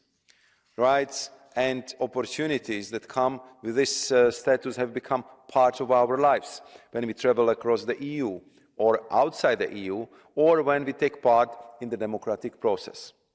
In a Eurobarometer of December, 87% of respondents agreed that they feel they are citizens of the European Union.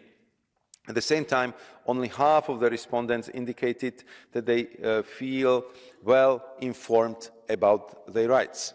It is therefore crucial that all EU citizens, including those with special needs, like citizens with a disability, can exercise their rights effectively. We need to make EU citizenship rights more tangible for our citizens. It is in this light that we presented a citizenship package in December that builds on the European Democracy Action Plan and which was complemented by the Defence of Democracy package. The citizenship package includes the 2023 EU citizenship report, which extensively covers the progress made in enhancing and promoting citizenship rights and democratic participation. It also includes a proposal to amend the rules under the Consular Protection Directive to better protect EU citizens abroad, new guidance on the rights to free movement, reflecting evolutions in the case law of the European Court of Justice, a guide of good electoral practices for citizens with a disability, so that these can exercise their electoral rights effectively, and a compendium of e-voting and other ICT practices to further support Member States in promoting the easy exercise of electoral rights. Finally, as a follow-up to the Conference on the Future of Europe, the Commission also presented a guide to EU citizenship, intended to make European citizenship more tangible for citizens, in particular for young people and people who recently acquired EU citizenship. This is particularly important in light of the next European Parliament elections, where we want to stimulate active citizenship and make sure that all EU citizens can make use of their rights, in particular their electoral rights. It will now be crucial to make best use of all these new tools, and we also look forward to continue to work in partnership with you to lay the groundwork for reflection on further work on EU citizenships during the next Commission term of office, also on the basis of this report. Thank you very much, Mr. President. Merci, Monsieur le Vice-Président. Thank you very much. I'll now give the floor to Mrs. Beata Kempa, please. Panie Przewodniczący, President, Commissioner, any change to the treaty requires very careful analysis, an in-depth examination. So let me argue with what has been said so far. This debate is very much needed, but this debate is an internal one. It does not take place in the member states, among citizens. By the looks of it, you believe that everything should be going in one direction. And any motions, any voices wishing for more sovereignty for member states were rejected. Is federalization the answer? What about decision-making that should be done at the level of member states? Is that going to improve the life of those who are poor? What about the euro in countries that have not yet adopted this single currency? Would that help energy poverty? Would a joint army mean that some products will not be sent to Russia, circumventing the sanctions regime? If Europe is managed by single institutions, joint institutions, this is not the solution. It's only going to multiply our problems. Thank you. Thank you very much, Mrs. Kemper. Mr. Dolishal has the floor. Kommissar, verehrte Abgeordnete, zunächst möchte Commissioner, MEPs, first of all, I'd like to thank the shadows for the excellent cooperation. This report has a good structure and covers all the important points and addresses the issues of union citizenship from a number of different angles. We've stayed within the spirit of the treaty. What do I mean by when I say that? It was important to raise the awareness of union citizenship and focus on the day-to-day lives of citizens. It's important to have more down-to-earth policy. It's important to bring everybody with us. And given that we have European elections coming up, the young generation are particularly important. I would like to see investment in the younger generations, use social media to talk more about Europe, the digital media. The most recent Eurobarometers show that citizens are aware of the rights such as freedom of movement, but there's no real feeling of belonging to European citizenship when they go to vote. How many people actually go to vote, and how many think that their rights and obligations are important? I hope a lot. So we'd ask for your vote in favor of this report. Thank you. Espresso. Ms. Mercedes Presso now. Thank you. Grazie, Presidente. La necessità di rafforzare. Thank you, President. Well, there is a need to boost European citizenship, and that needs to be done by ensuring more consistency among the institutions that contribute to our democracy. So the European institutions and national parliaments are natural allies in this sense to reinvigorate European democracy by a greater parliament, by making the decision-making process one that is more parliament-based. Now, this was something that emerged from the Conference on the Future of Europe, and that was an example of it, actually, where European political families worked together. There's a lot that can be improved here and also in the context of treaty change, for example, starting by increasing the time for reasoned opinions, that's already been mentioned, or having indirect rights of initiative from going via European national parliaments, excuse me. So I'd talk about a green card. We could also look at changing the council and ensuring that they fully represent all the various strands of opinion in their member states. That would improve European decision-making. Thank you. Thank you very much, Mrs. Bresso. Mr. Max Orville has the floor, please.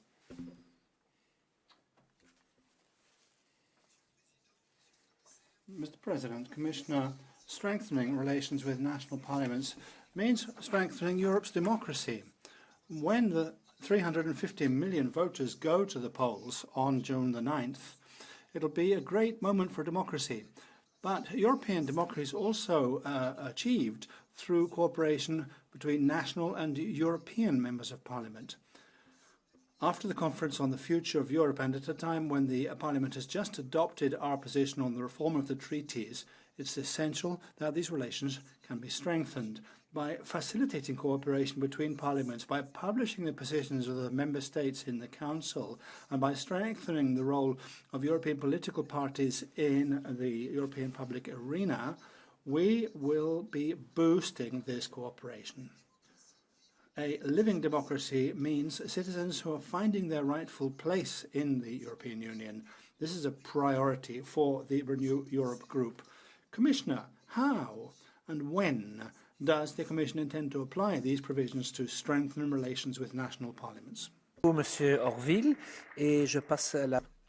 Thank you very much, Mr. Orville. I'll give the floor now to Mr. François Alfonsi. Monsieur le Président, Monsieur le Commissaire. President, Commissioner, these two reports on citizenship and the integration of national parliaments in European decision-making really go to the core of the European structure and the future. One is on the rights and liberties of all citizens. What is the position of all citizens? It depends what their position in their own country. For example, if they are members of a minority or speak a minority language, what is the social and political context? This is why we're getting these systems of tension, which we all need to tackle so that all European citizens can benefit from their rights. If we look at European democracy, it's essential that European parliaments are involved in these decisions, and it should also be extended to regional parliaments, particularly when it comes to implementing European policies. This is particularly true of cross-border regions, particularly if they straddle a border where the same language is spoken either side of the border. Sometimes there's an effort to create an artificial split between the populations, even though they're historically close, and it's up to Europe to take action there. It's important to bring Europe closer to its natal lands, and this report can increase the cohesion of all the peoples and involve everybody, including stateless people, in the construction of Europe. And our group will be voting in favor of these two reports. Thank you very much. Mr. Jacek Saryusz-Wolski, please. Thank you, Mr. President. Both reports on implementation of the treaty provisions, respectively, of national parliaments and EU citizenship being discussed today are the perfect example of how the European centralist mainstream is trying to take over the member states' competences and transfer them to the European level. The report on national parliaments puts forward excessive and detrimental proposals and is written from this centralist perspective, emphasizing creating a European political sphere revolving around European political families, interfering in the affairs of the member states. It does not adequately treat and position in national parliaments as fully fledged European political actors.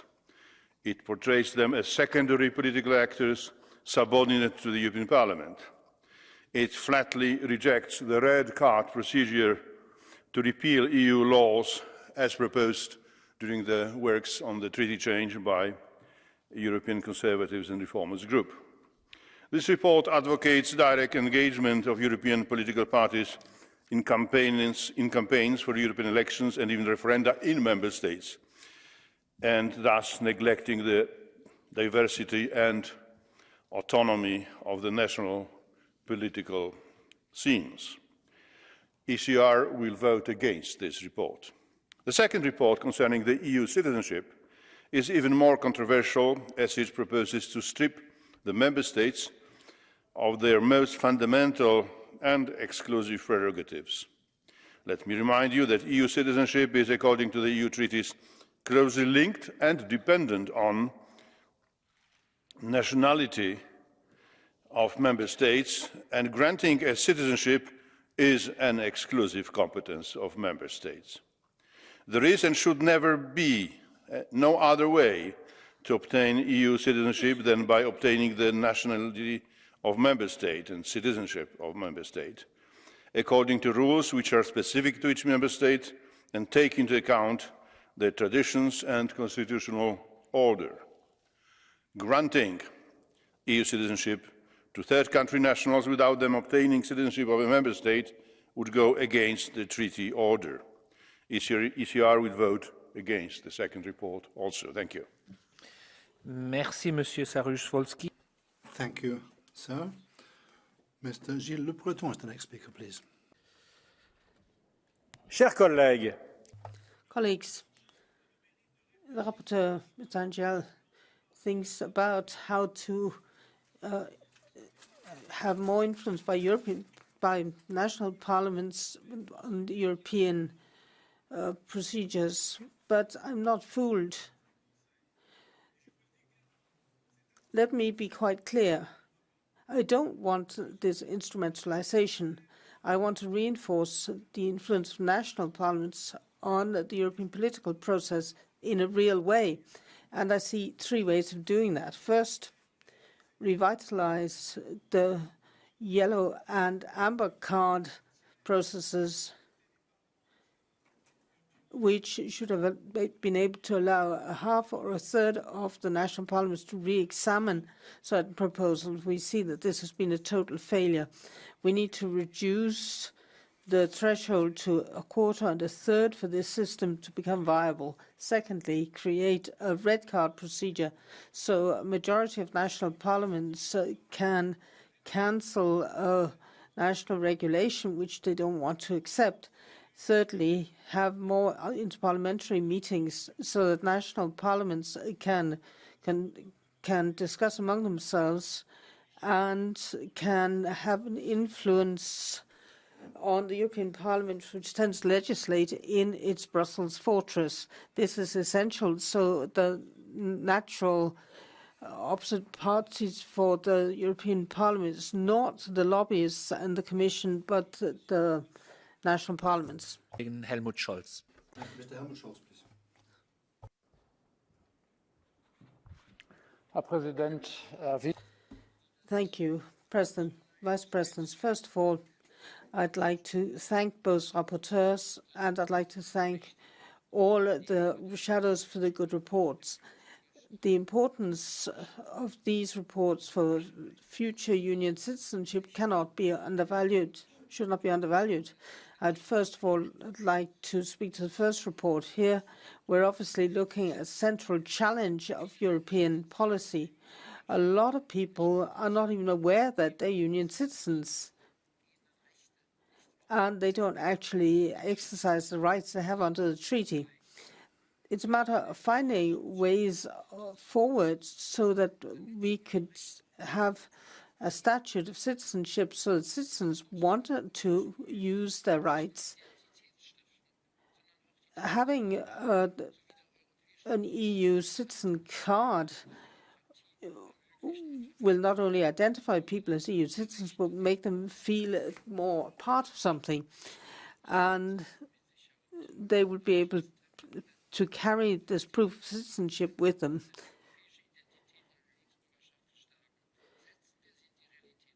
When we had the conference on the future of Europe, there was a call for closer identification of citizenship. I think we should work on that and have close cooperation between the national parliaments so that everybody can work in the interest of the Europe. Ms. Ana Colado Jimenez is the next speaker. Gracias, Presidente, señor Thank you, President, Commissioner. Well, our union was born in the last century as the best tool to achieve peace, and we were looking towards a horizon of prosperity. But during recent decades, we, as you have said, have faced many challenges. The first of those is building European citizenship. This has been something that has been consolidated over recent decades, thanks to everyone's work. 30 years after the Treaty of Maastricht, I think it's fair to say that thanks to iconic programs like Erasmus, there's no doubt that Europeans feel as though they're citizens of the Union. 9 out of 10 Spaniards do, and 3 out of 4 would like to see more decisions taken at the European level. Another key challenge, milestone when it came to this prosperity, meant moving from one century to another, i.e. moving into the digital world, because the EU is characterised by the link between citizens and the EU, which is characterised by rights and obligations and the participation of citizens, but none of these can take place without technology. Technology should also not be allowed to leave anyone behind, however, and this reality means that our lives take place in the virtual and physical worlds at one and the same time, and we need to be able to include everything that we've built over recent decades in the digital world, and that includes rights and political participation. That's something we have to take account of, ladies and gentlemen, because we can only build Europe with young people and with families. Europe will either be built with the help of its citizens or it will not be built. Thank you. Thank you very much, Mrs. Collado. Mr. Dominic Ruiz de Vesa now has the floor. Muchas gracias, querido presidente. Thank you, dear President Mark Angel, and thanks also to Vice President Šefčovič for being here. And of course, thanks to the rapporteurs, Paulo Rangel and Maite Pagasa, on these two very important reports on major issues for us, relations with national parliaments. We are also parliamentarians. There have always been attempts to pit MEPs against national parliamentarians, and this report shows that that's simply not appropriate. What we're proposing is just an alliance between the two kinds of parliamentarian, because it's in our common interest to promote participation of national members of parliament in building Europe. The idea of extending the deadline to 12 weeks, dear Mrs. Bresso, is very much in favour of subsidiarity, and we also support the proposal by Pascal Durand, Socialist Rapporteur, to build, dear Maite, this European citizenship status, bring all of the rights of the Charter and the Treaty into one single instrument. I think we should take due note of these two proposals, not least the Belgian presidency should. In fact, I would encourage them to ensure that the European Council can debate the proposal for the reform of treaties from the European Parliament before the next elections. Thank you. Thank you. Mr. Sandro Gozzi is the next speaker. Thank you, President. Just a few months away from the European elections, recalling the rights of European citizens and improving their implementation is crucial. Our colleague, Mrs. Pagazaurtundua, insists on this aspect quite rightly. In the European Union, the rights of citizens in a medium-sized member state are not often respected. It's a member state that is often forgotten about and left aside. This is something that we should all be up in arms about, but nothing is done. I'm talking about 13 million European citizens, colleagues, who live in a different member state and who aren't informed on voting rights and the fact that you can vote locally in Europe, regardless of your nationality. They live in Europe on a daily basis, but often find it far too difficult to exercise their basic rights, i.e. to vote in European and local elections. And we need to do everything we can to do away with these obsolete and unacceptable obstacles for these people, given the upcoming elections. Thank you. Monsieur Weimers.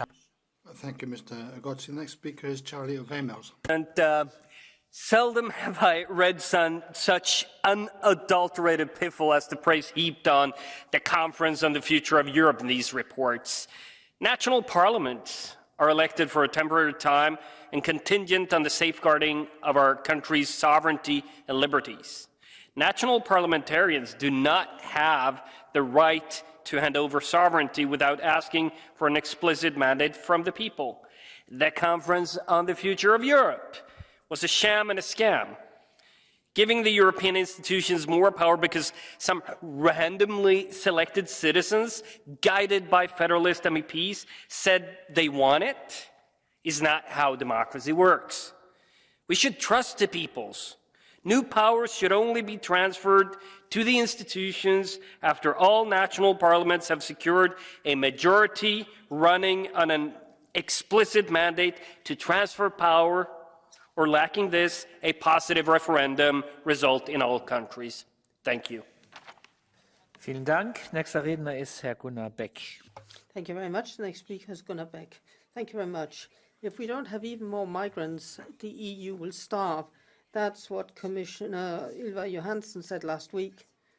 Professor Raffelhuschen, who's the most well-known expert in Germany, contradicts this and says migration at the current rate will cost Germany at least 5.8 trillion euro, which is much more than performance for a year. This sum is a result of the integration and social security costs and the difference between the tax contributions, even of qualified migrants, and the benefits they get. So even the wisest migration policy cannot be paid for. Raffelhuschen says if we continue the way we're going, we're being utter idiots. Europe needs an immediate stop on asylum, limited access to the social system only for natives, and significant remigration. The French Parliament has started well. There's a new migration legislation which makes it more difficult to become citizens and makes it easier to remove people for serious crimes and being illegal migrants.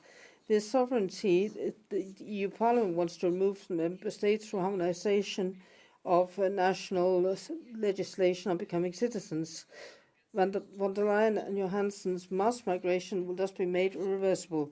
Bringing Calcutta here doesn't help Calcutta, it just turns us into Calcutta. Your policy is turning the whole of Europe into a threshold country, and a threshold from the first to the third world. The next speaker is Ms. Sokol. Dear colleagues, the treaties are the primary law of the European Union, and any debate about any amendments or changes thereto cause a great deal of publicity. This is based on a debate in November, which was highly problematic. So I would like to once again stress that it is important to retain unanimity in the Council. And we already have the qualified majority decision-making in many cases. And we have to retain unanimity for those areas which are of extreme national interest, tax or military decisions or national security. Because if we were to be able to outvote each other, it would be impossible to implement such decisions. If we were to remove the veto powers and make it possible to outvote each other, that would weaken the EU. Now, as regards the citizenship, I would like to say that those provisions should not be used to breach the subsidiarity principles and to also affect the rights of the nation states. The member states are the only ones who can give or grant citizenship. We have had some problems with golden visas, but that's a different question. We're talking about marriages and families, and no certificate should curtail those rights of the member states. Thank you very much, Mr. Sokol. Mr. Victor Negrescu has the floor. Dragi colegi, domnule comisar, Dear colleagues, Commissioner, the European Union needs regulations for a European citizenship in the true sense of the word. Almost 5 years ago, I started a campaign with my colleagues in Romania, during which we've gathered tens of thousands of signatures from Romanians who support European citizenship. It's clear that all European citizens have enjoyed all their rights and have to be treated equally wherever they are in the European Union. We have to make sure that documents and studies are fully recognized and that the rights and social benefits can be easily transferred, including pensions and children's allowances, that there are no longer differences in treatment, and that there is full European mobility. Whether we are Romanians, Swedes, or other European nationals, we are all European citizens. That's why I propose the establishment of a joint European program on education about Europe, which is crucial for the future of the European Union. If we have well-informed European citizens, we will have a truly strong Europe and member states. Thank you. Thank you, Mr. Negrescu. Mr. Charles Goerens has the floor, please. Merci, Monsieur le Président. Thank you very much. The role of national parliaments in European affairs is underestimated as far as I'm concerned. The national parliaments ratify treaties. They have the last word on the contributions of the member states to the EU budget. They ratify directives, and they have a say in the executives which are involved in the decision-making process, and if they so wish, they can also check proportionality and subsidiarity without talking about their role as giving impulse to certain political procedures. They can discuss. So the idea of having them discussing the national agenda, the European agenda, I think is important. And also taking from 8 to 12 weeks the time given to national parliaments to discuss and examine the European legislation from the angle of proportionality and subsidiarity. I'm sure that anybody who keeps abreast of the positions of national parliaments and the MPs who are informed about the situation in Europe and the process in Europe, that they will be the men and women of tomorrow. It's important for us to think about how we can exchange with our colleagues in the national parliaments. All too often, these regular meetings that we hold in Brussels are rather disappointing because they end up just being a series of monologues. The more people are there, the more monologues and the less interaction. It would be a shame to continue to do this forever. Thank you. Mr. Jerzy Pospisil has the floor now, please.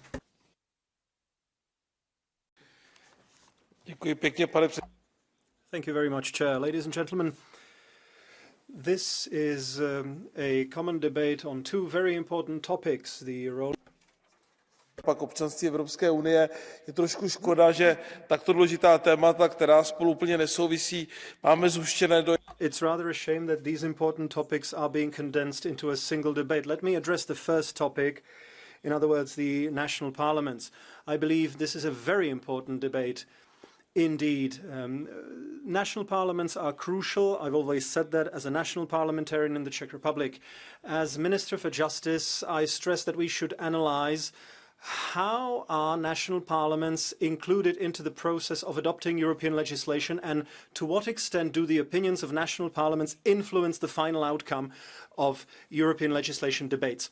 I see this from the point of view of my country. The deadline of 8 weeks for reasoned opinions by national parliaments as to the proposed European legislation, that's an extremely short deadline, colleagues.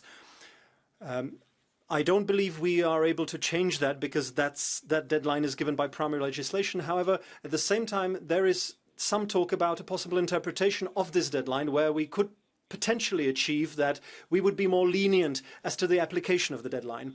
However, those are still proposals on paper only, and there has been no statement by the Commission on this, but I believe that this deadline is something that to a great extent influences the possibility for national parliaments to seriously consider draft European legislation. Unfortunately, my time is limited, but the national parliaments question, I believe, is a topic that we should keep debating because I believe there is a huge room for improvement there, as well as the yellow card procedure. Thanks. Thank you very much. Mr. Pedro Silva Pereira has the floor, please. Thank you, President. We're discussing two major reports today for the implementation of the Lisbon Treaty and important for the adequate operation of Europe's democracy. One on the participation of national parliaments in the project of building Europe, and another on Europe's citizenship rights. And the debate in this Parliament is quite clear. In both cases, we could do more and we could do better. We need to attach more importance to the role of national parliaments in their essential role when it comes to scrutinising the governments that sit around the table in council, but also with regard to the actual dynamics of democracy in Europe. And we also need to do better when it comes to recognising and strengthening citizenship rights by disseminating those rights, taking away obstacles to their exercise and promoting more participational European democracy. And with an eye on Europe's elections, we have to remember that the most important right of Europe's citizens is the right to vote. And in order to combat abstention, we need to put across the message of how important Europe's elections are to inform citizens about their right and their duty to vote, and essentially to make it possible for everybody to vote. But European democracy doesn't end on election day. Only with a form of democracy that has more participation will be genuinely merit this term of democracy. Thank you. Yeah, we have one colleague who has the floor, and it's Mr. Juan Fernando López Aguilar. Merci, President Rangel. Vicepresidente Šefčovič, después...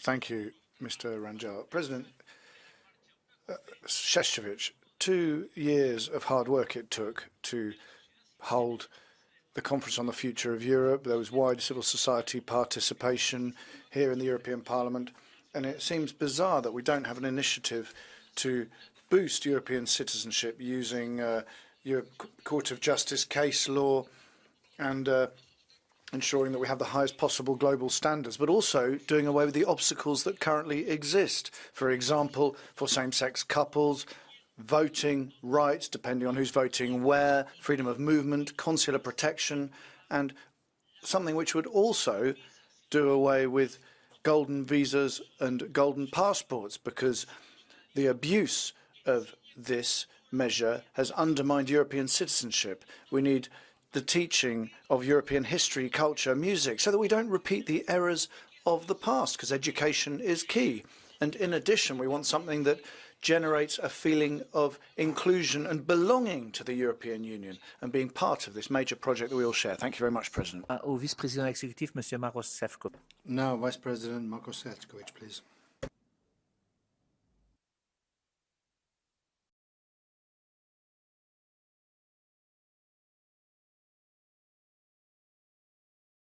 Merci beaucoup, Monsieur le Président. Honourable members, first and foremost, I would like to thank you for the good debate on these two very important reports, which concern how high on the priority list this is of this House, and how the honourable members are looking at important involvement of national parliaments in the EU decision-making and ensuring citizenship rights.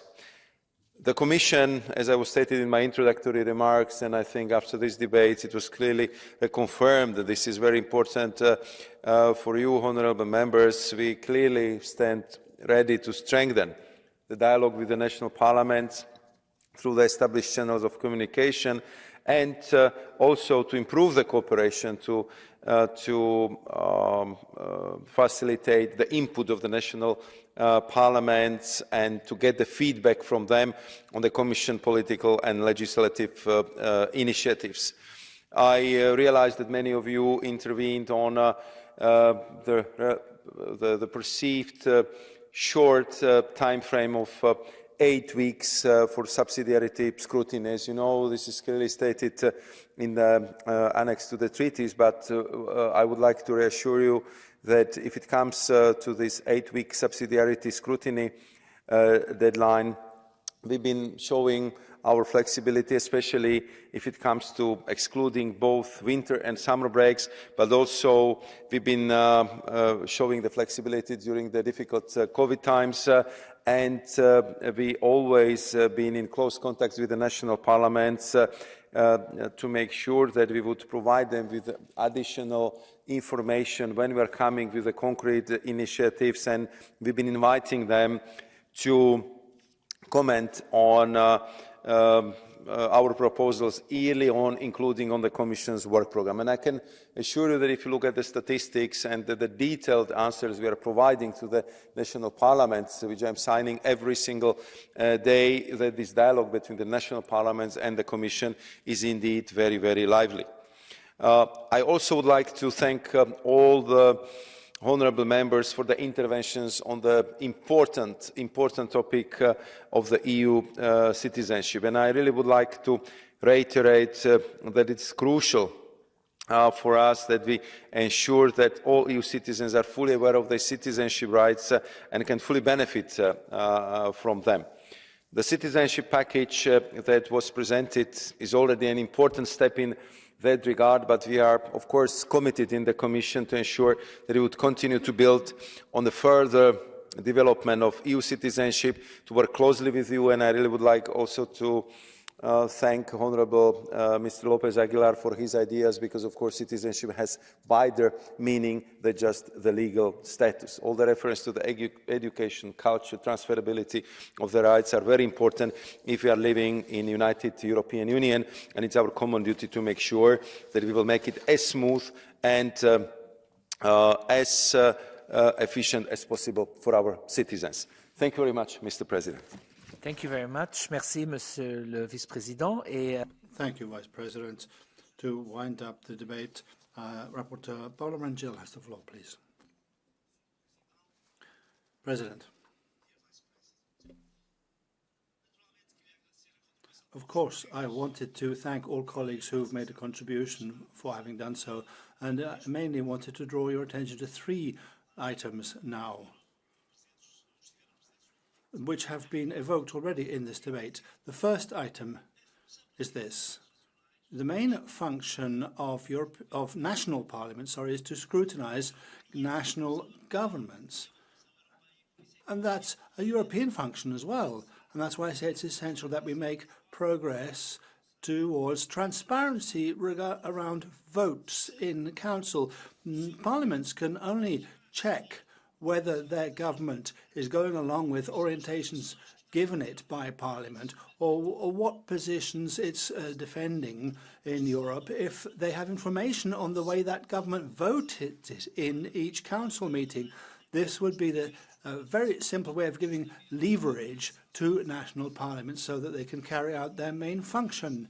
Then, another point, a colleague spoke of the green card and especially the red card. And I have to say that in my discussions with parliamentarians, not for this report but the previous one, none of them wanted to have the red card, and the green card. Well, in fact, the right to European political initiative cannot be given to national parliaments. That would make them a third chamber. It doesn't make sense. National parliaments, as I've said, have their main role to play at a national level. And then, of course, we do need to increase interparliamentary dialogue. Of course, I entirely agree, with one caveat. National parliamentary representations should be diverse. They should have a representation of the majority and of the opposition. And the opinions should always reflect the votes and the views of the minorities back home, because it's important that they can put across the national diversity. This national diversity needs to be reflected and channeled to Europe by the national parliaments. That can only be done if their representation is adequate and appropriate. Thank you. Thank you very much. Mrs. Pagazarrondúa has the floor. Pues muchísimas gracias. Yo también quiero dar. Thank you very much. I also want to thank colleagues who have worked in drafting this report and everyone who took the floor during this debate. And let me just say something to the Commission along the lines of what Mr. Lopez Aguilar said. Mr. De Vesa, Mr. Lopez Aguilar, Mr. Dolechal, Mrs. Collado really mentioned key issues here.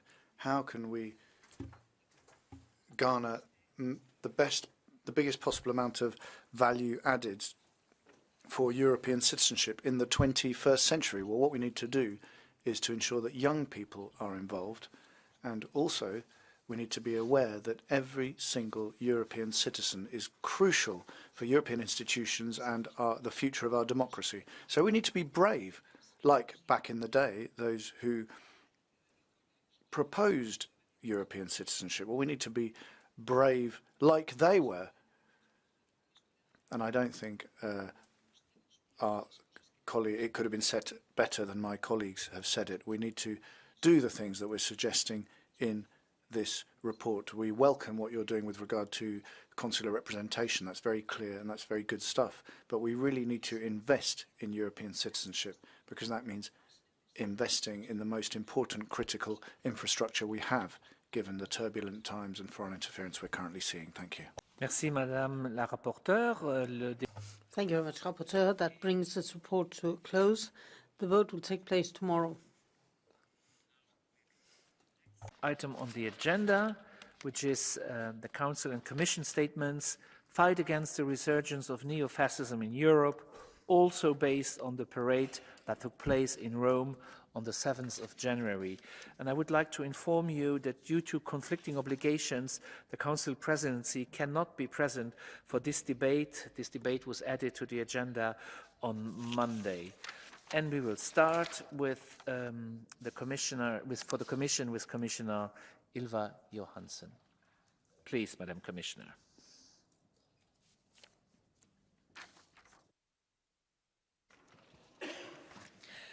Thank you very much, President, honourable members. Thank you for the opportunity to open this debate on fighting the resurgence of neo-fascism. Let us remember, European is still the beacon on democratic standards globally. But the world is ever more volatile.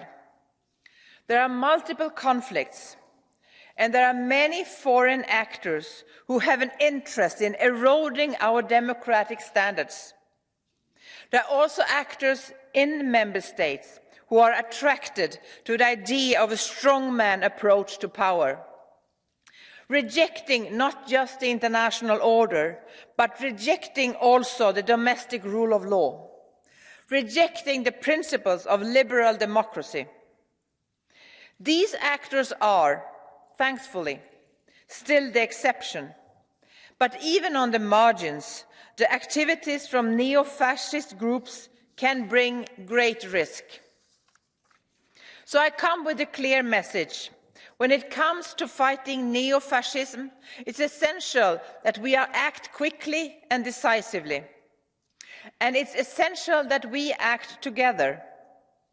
Because democracies die when democrats fail to act. Let us remember what neo-fascism is. It's not a challenge in a democratic system. It's a challenge to the democratic system. And that challenge comes with a corrosive effect on acceptable discourse, on media freedom, on rule of law. It's a rust that sets in. It goes slowly until it goes quick. And then it's too late. The remedy is quick and regular action until the threat recedes. So I was heartened to see the protest in Berlin and Potsdam last weekend. and heartened to see Chancellor Scholz and Foreign Minister Baerbock among their number.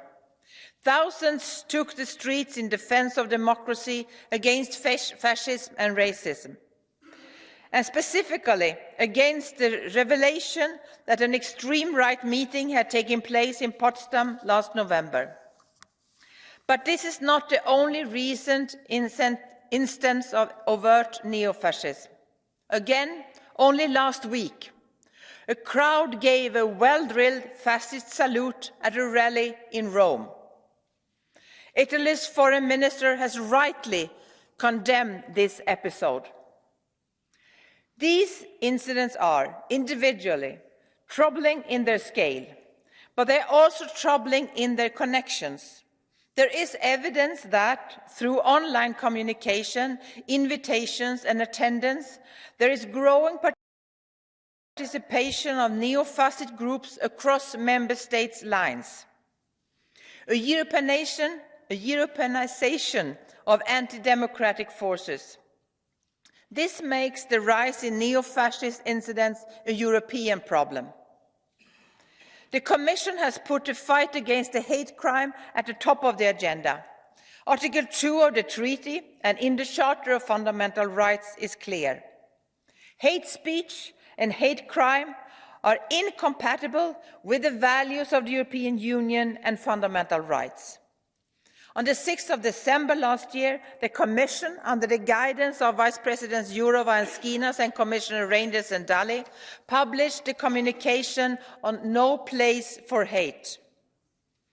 This proposed the following actions: more money towards protecting people and the places in which they worship, a new code of conduct on countering illegal hate speech online, upgrading our EU anti-racism, anti-Semitism and anti-Muslim hatred coordinators as designated envoys.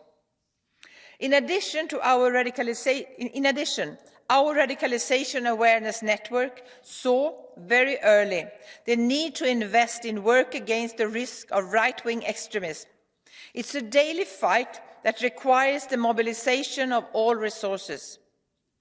We need to do more to protect democracy. In June this year, millions of Europeans will vote in the European Parliament elections.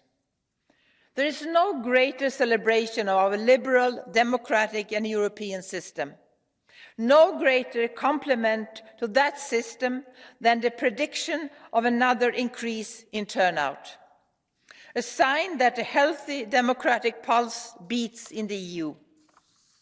But we have to make sure that those who vote do so on the basis of information and not disinformation.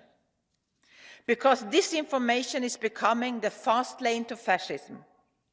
To fight the threat of disinformation, in November 2021, the Commission presented its proposal on the transparency and targeting of political advertising. This was a part of its democracy and integrity of elections package. The proposed regulation will introduce a high standard of transparency for political advertising services in the Union. It strengthens accountability by empowering citizens and interested entities in the democratic process and supports national authorities in performing their oversight tasks. It deters the misuse of political advertising, including foreign interference. I am again heartened by the actions of the Parliament and Council who reached political agreement on this proposal. As you know, honourable members, this mandate has not been an easy one.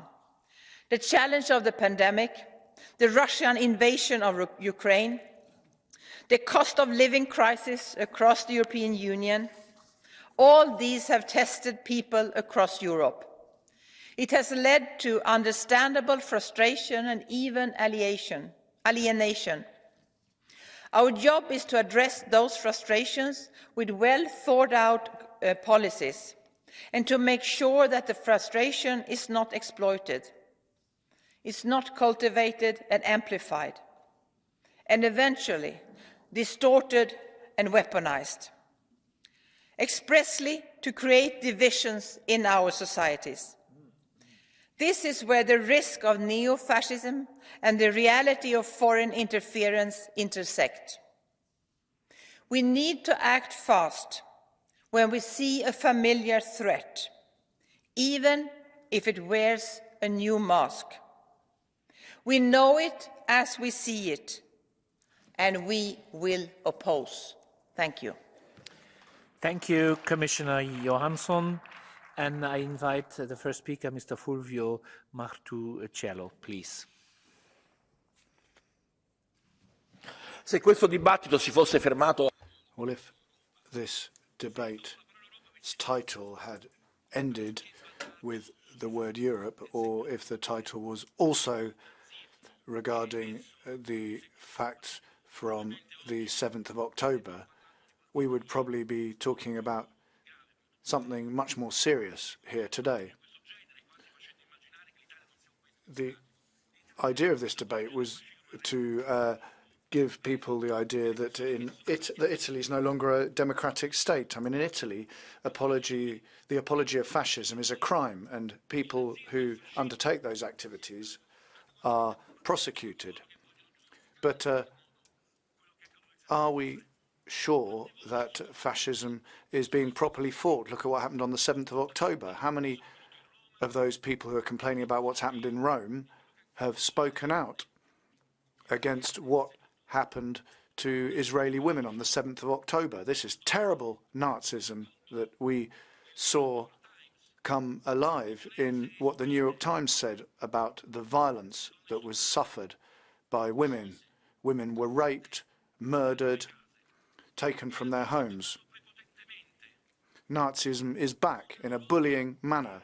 It's outside Europe, and Europe hasn't criticised the events strongly enough, as though we want to forget what happened, as though we wanted to imagine that there was some responsibility on the other side that could justify these acts. Now, there's no such thing as good violence and bad violence. There's no such thing as good fascism and bad fascism.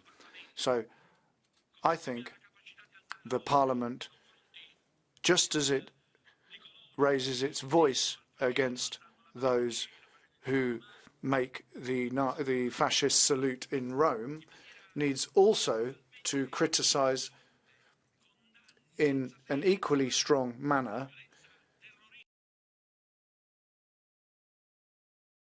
criticise without ifs and buts the terrorist violence that took place on the 7th of October.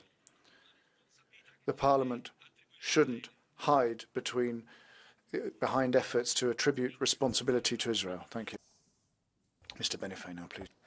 Lo voglio dire chiaramente. Well, let me clearly say here today, neo-fascist and neo-Nazi organisations need to be dissolved, and those who are involved need to be prosecuted. We cannot be tolerant to those who are intolerant. Our European democracy, which was born from resistance, need to be defended from those who want to pollute it with the virus of fascism. War, violence, all of this will lead to the end of freedom. What happened in Rome is offensive to our memory and to our history. These images have unfortunately gone around the world, but unfortunately they're not the only example of the kinds of things that are going on in Europe, in particular in Italy today. We know, for example, that the state prosecutor in Italy, following input from the Italian government, is refusing to provide compensation to the victims of Nazi fascist crimes. Access to the appropriate funds are being blocked, and this is shameful. We cannot be silent on the unacceptable silence of the Italian government and the Italian Prime Minister on the holding of an Italian citizen in Budapest subsequent to clashes with fascist groups there. There is a part of the right wing which is in government and is in power in European institutions, but they're not saying anything. Now, with the upcoming elections, we can take a different path to defend our values and care for our future. We will not hold back, and I am sure that with the democratic vote of our citizens, we will reject these ideas and those who carry them and consign them to the dustbin of history. Thank you. Thank you, Chair. Let's not forget that our European Union arose from the ashes of extremist rule. We said at the time, never again. And let's make sure that those dark days never return. And let's speak out before they return. And we see the first signs. And I hear the European Commission say, yes, but the foreign minister has condemned this. Yes, but there's been a conspicuous silence on behalf of the Italian Prime Minister, somebody who is a member of the European Council, taking decisions that affect all European citizens. So what does this mean for Europe? What does it mean for the ECR group? Because not all members are comfortable. What does it mean for the EPP group, massively present here as we can see? Isn't the EPP getting increasingly uneasy about their flirtation with Prime Minister Meloni? Mr. Weber, who's not here, do you still think that Prime Minister Meloni, who refuses to condemn the Hitler salute, is a good ally? Is it still power before principles for the EPP? And Mrs. von der Leyen, who will, I understand, be visiting Prime Minister Meloni this week in the context of the floods, and I would be interested to know if the President of the European Commission is going to ask Prime Minister Meloni to speak out, to condemn the Hitler salute, because we said never again in Europe. Thank you. Thank you, Ms. in 't Veld. And the next speaker is Ms. Rosa D'Amato.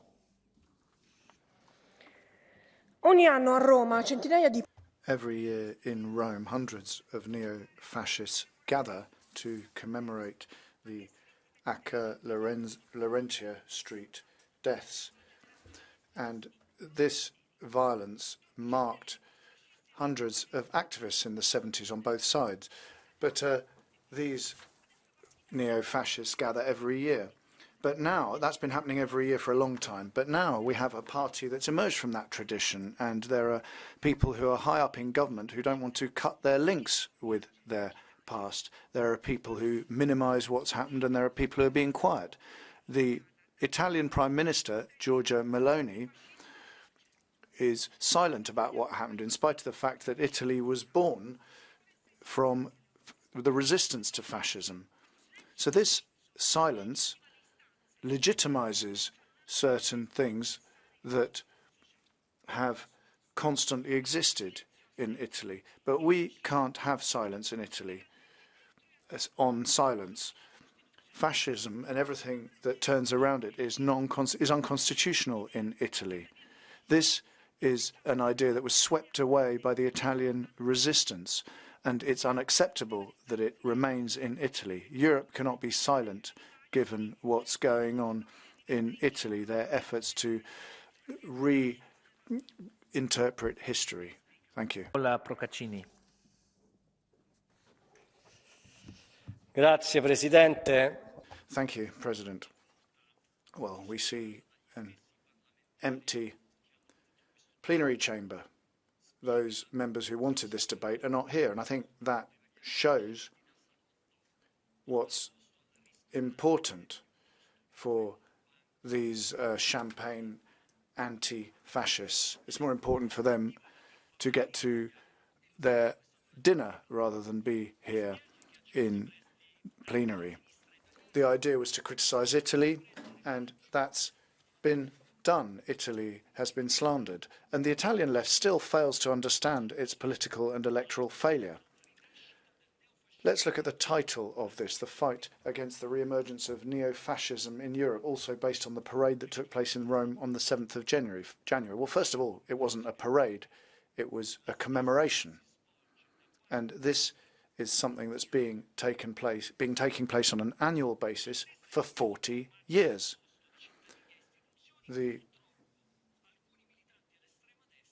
This was a tribute carried out by citizens. Unfortunately, some neo-fascists did make the fascist salute. But over 40 years, we've seen fewer and fewer of these people making fascist salutes. The truth is that in Italy, we've had ruling parties from all sides of the political spectrum. Draghi, Prodi, D'Alema, Craxi, Andreotti, there's the names of just a few prime ministers in Italy, but the commemoration has constantly taking place. We're now talking about a few dozen who give the fascist salute, whereas in the past it was thousands. So this salute is anachronistic, grotesque, yes, perhaps, but it's never been an apology of fascism. The Italian judiciary has never seen a crime being committed there. They've just seen it as a minor gesture at a commemoration. And the larger tragedy is what's important. It was young, innocent people who were murdered by communist terrorists. We should be talking about all victims of political violence here in plenary, but it wasn't possible because the European left and the Italian Democratic Party said no, even yesterday. Now, obviously, they may well not be involved in this debate because they're hungry, but they're still full of political hatred. Enjoy your dinner. We will continue to have respect for the idea of loving one another and for our people. Thank you. Paolo. Crescita zero, PIL che corre quasi ovunque tranne che nell'euro. Well, economic growth is taking place everywhere, but not in the Eurozone. Germany is a powerful economy, but it's not doing well. I mean, perhaps we should look at what's going on in Germany at the moment, rather than looking at Italy. Why is the plenary dealing with this debate, given the context? I mean, this, apart from anything else, is taking place several decades too late. I mean, it sounds like a broken record, but it's not the first time that we've seen people doing this kind of thing in plenary. I think your priorities are in the wrong place. I mean, we could have had a more balanced debate on extremism, both on the left and on the right. We could have perhaps held a discussion on the cultural situation of the 70s. But instead of that, the plenary room has been used for an hour just for electoral purposes.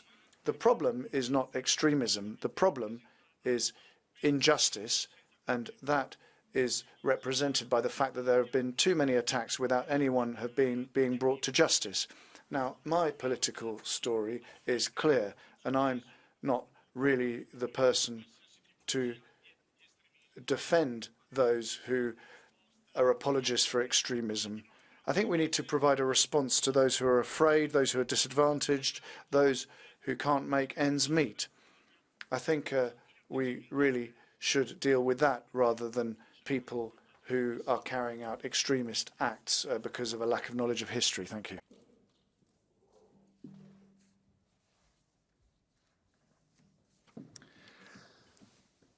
Cari colleghi, diciamocelo, se avanza oggi in diversi paesi. Colleagues, let's say it.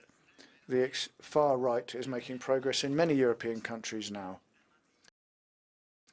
But the question is, why are people looking for alternatives to traditional policies? These left-wing and right-wing policies have meant that people can't go shopping because things are too expensive. So we're seeing a social emergency in Europe. And then, as we all know, the far right comes along. They say, well, let's blame Islamists, refugees, etc. They pretend to defend workers. Obviously, we all know it's fraudulent, because here they accept the Stability and Growth Pact, which will force Italy to make billions worth of cuts, or they oppose the minimum wage, which is a basic right for so many workers right across Europe, but obviously not in Italy.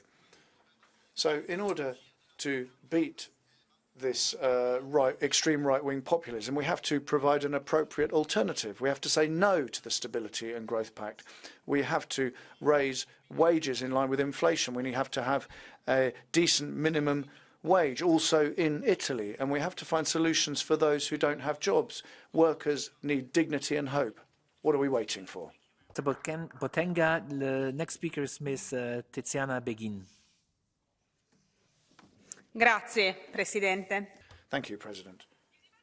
Today's debate clearly shows the two different ideas of Europe that will meet at the next European elections. On the one hand, you've got those who strongly criticise, as we and the vast majority of colleagues are doing, the fascist salutes in Italy, and also criticise the dangerous ideas on the deportation of citizens that are spreading in Germany. And then on the other hand, you've got the right wing who are minimising what's happened or are simply being silent. It's been 9 days since the Laurentia Street events, and we still don't know what the Italian Prime Minister thinks of those fascist salutes. She used to tweet on anything and everything, but now she can't find the time to take a distance from those fanatics. Apart from anything else, in 2008, Giorgia Meloni, when she was a minister in the Berlusconi government, she took part in that commemoration that we're talking about. Okay, she didn't make the fascist salute, but she was involved in a procession that included Celtic crosses, and she was accompanied by people from the neo-fascist world. So let's recall to young people particularly, fascism brings war, hatred, discrimination and social exclusion. Is that the future that we want for our European Union?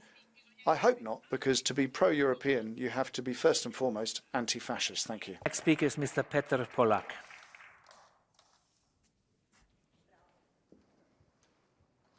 Thank you very much. Extremism and neo-fascism has been growing in Europe for a long time. Today, fascists are even members of many parliaments or governments. They deny the Holocaust and fascist regimes. We have to stop replacing freedom of word, mistaking freedom of expression for hate speech. We have to act towards fascists as towards criminals. We cannot overlook what is happening also in Italy. It cannot be overlooked by the Italian government or in Brussels. Same things happen also in Slovakia. Neo-fascists also would run for the office of the president in my country. If fascists would be praising terrorists from Al-Qaeda, they would be in jail today. But since they look up to Hitler, Mussolini or Breivik, we overlook it. We have to show them their picture in the mirror. We have to tell them Holocaust happened, Nazism is evil, and fascism is terrorism. I will tell you my own experience with fascists. When they threatened me that they will rape my gypsy wife and kill my black children, the police did not pay any attention to it, and they didn't find the perpetrators. Ladies and gentlemen, how can it be possible that terrorism is a red line for us, but we tolerate fascism in society? Neo-fascism is just as evil as terrorism, and those who spread fascism have to be stopped just like those who spread terrorism. Next speaker is Ms. Vice President Pina Picierno, please. Thank you, President. Well, on the 30th of May, a Socialist Member of Parliament denounced the fascist violence in which the elections were held. On the 10th of June, the same Socialist Member of Parliament was kidnapped and murdered by a squad of fascist thugs on the Mussolini's orders. On the 16th of August, his tortured body was found in the Roman countryside. It was 1924, and his name was Giacomo Matteotti. And I'd like this chamber not to forget that name and not to forget that date, because this year it'll be 100 years since this terrible murder which took the life of a man but couldn't eliminate his ideas, which are the same ones which we hold today. And these ideas oblige us